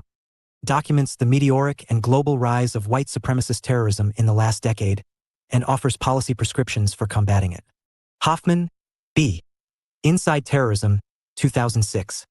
An excellent general introduction to the nature and development of terrorism, which also considers the challenges facing counterterrorism. Jackson, R. M. Smith, J. Gunning, and L. Jarvis, Terrorism. A Critical Introduction, 2011. An accessible assessment of terrorism and its study, which rethinks mainstream assumptions and thinking. Sageman, M. Leaderless Jihad, Terror Networks in the 21st Century, 2008. A thought-provoking study of Islamist terrorism, and particularly Al-Qaeda, which emphasizes the need to understand the networks that allow modern terrorism to proliferate. Links to relevant web resources can be found on the Global Politics website. bloomsbury.pub/Heywood, Global, Politics, 3E. State terrorism. Terrorism carried out by government bodies such as the police, military, or intelligence agencies. Nihilism, literally, a belief in nothing, the rejection of all conventional moral and political principles. New terrorism. A form of terrorism that is supposedly more radical and devastating than traditional terrorism because of the nature of its organization, political character, motivations, and strategies. Suicide terrorism. A form of terrorism in which the perpetrator or perpetrators intends to kill himself or herself in the process of carrying out the attack. Extraordinary rendition. The extrajudicial detention and transport of foreign terror suspects to third countries for interrogation. Torture. The infliction of intense physical or mental pain or suffering as a means of punishment, or to gain information or a confession. 14. Human rights and humanitarian intervention. Source: SOPA Images. Source: SOPA Images/Getty Images. Preview. Moral and ethical questions have always been important in international politics. However, since the end of the Cold War, they have attracted intensified interest as issues of global justice have come to vie with more traditional concerns such as power, order, and security. Moreover, when matters of justice and morality are raised, this is increasingly done through a doctrine of human rights that emphasizes that people everywhere enjoy the same moral status and entitlements. Human rights have come to compete with state sovereignty as the dominant normative language of international affairs and human development. This has created tension between human rights and states' rights, as the former implies that justice should extend beyond, as well as within, national borders. Difficult questions have nevertheless been raised about human rights. Not the least of these are about the nature of and justifications for human rights. In what sense are these rights human rights, and which rights do they cover? Other debates concern the extent to which human rights are protected in practice and whether they are genuinely universal, applying to all peoples and all societies. How far are human rights applied in practice, and how far should they be applied? Tensions between states' rights and human rights have become particularly acute since the 1990s through the growth and subsequent decline of so-called humanitarian intervention. Major states have assumed the right to intervene militarily in the affairs of other states to protect their citizens from abuse and possibly death, often at the hands of their own government. How and to what extent is such intervention linked to human rights? Can intervention ever be genuinely humanitarian? And regardless of its motives, does humanitarian intervention actually work? Key issues. What are human rights, and on what basis can they be claimed? How and how effectively have international human rights been protected? On what grounds has the doctrine of human rights been criticized? What explains the growth of humanitarian intervention and its subsequent decline?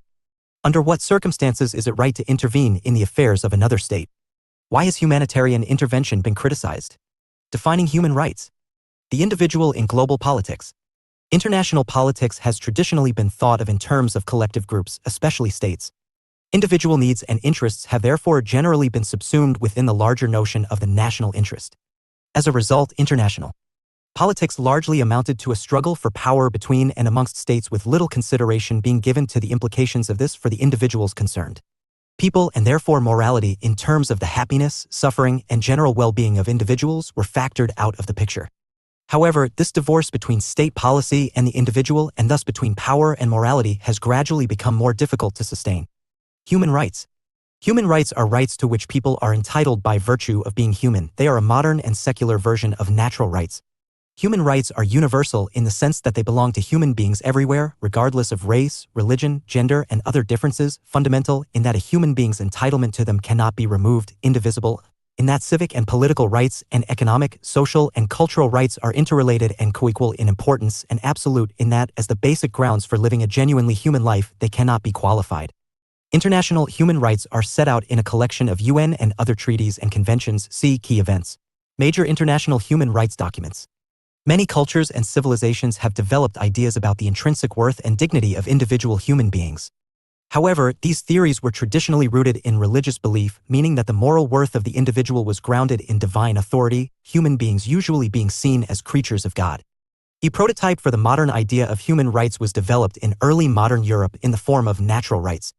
Advanced by political philosophers such as Hugo Grotius, Thomas Hobbes, and John Locke, 1632 to 1704, such rights were described as natural, in that they were thought to be God-given and therefore to be part of the very core of human nature. Natural rights did not exist simply as moral claims but were, rather, considered to reflect the most fundamental inner human drives. They were the basic conditions for leading a truly human existence. By the late 18th century, such ideas were expressed in the notion of the rights of man, later extended by feminists to include the rights of women, which was used as a means of constraining government power by defining a sphere of autonomy that belongs to the citizen. The U.S. Declaration of Independence, 1776, which declared life, liberty, and the pursuit of happiness to be inalienable rights, gave expression to such ideas, as did the French Declaration of the Rights of Man and of the Citizen, 1789.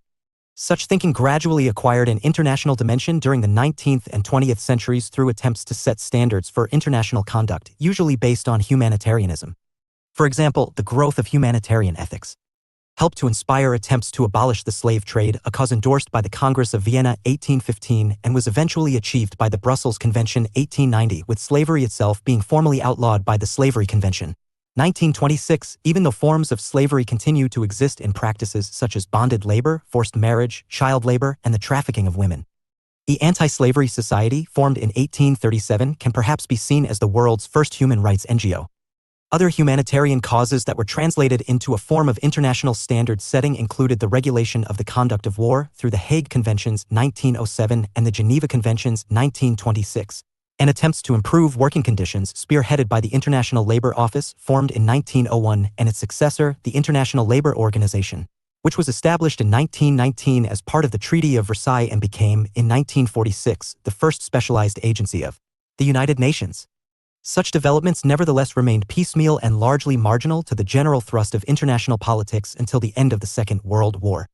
The adoption by the UN General Assembly of the Universal Declaration of Human Rights 1948, later supplemented by the International Covenant on Civil and Political Rights and the International Covenant on Economic, Social and Cultural Rights, both in 1966, established the modern human rights agenda by outlining a comprehensive code for the internal government of its member states, which has arguably acquired the status of customary international law, see here. Reflecting a major change in the general climate of thought deeply influenced by the horrors of the Second World War, especially the so-called final solution, the murder of some 6 million Jews, Gypsies, and Slavs in the extermination camps of Nazi Germany, the declaration led to a burst of lawmaking and standard setting that sought to establish international protection for the full range of human rights. The year 1948 thus brought to an end a period of exactly 300 years since the Treaty of Westphalia 1648, during which state sovereignty had stood unchallenged as the dominant norm of international politics. However, although the declaration established the rival norm of human rights, tensions between states' rights and human rights were by no means resolved in 1948, as will be discussed later. In the meantime, it is necessary to examine the nature and implications of human rights. What are human rights and why should they be respected? Types of human rights. A right is an entitlement to act or be treated in a particular way. As such, rights entail duties. The claim to have a right imposes obligations on others to act, or, perhaps, to refrain from acting in a particular way.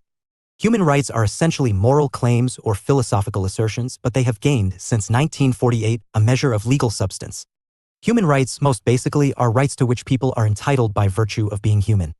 They are therefore universal rights in the sense that they belong to all human beings rather than to members of any particular nation, race, religion, gender, social class, etc. Is universalism was clearly expressed in the words of the American Declaration of Independence written by Thomas Jefferson 1743 to 1826, which proclaimed, "We hold these truths to be self-evident, that all men are created equal, that they are endowed by their Creator with certain unalienable rights.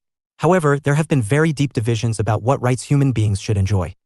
Indeed, thinking about the content of human rights has developed significantly over time, enabling 3 different types or generations of human rights to be identified. Vasak, 1977. See Table 14.1. SAR. Civil and political rights, economic, social, and cultural rights, and solidarity rights.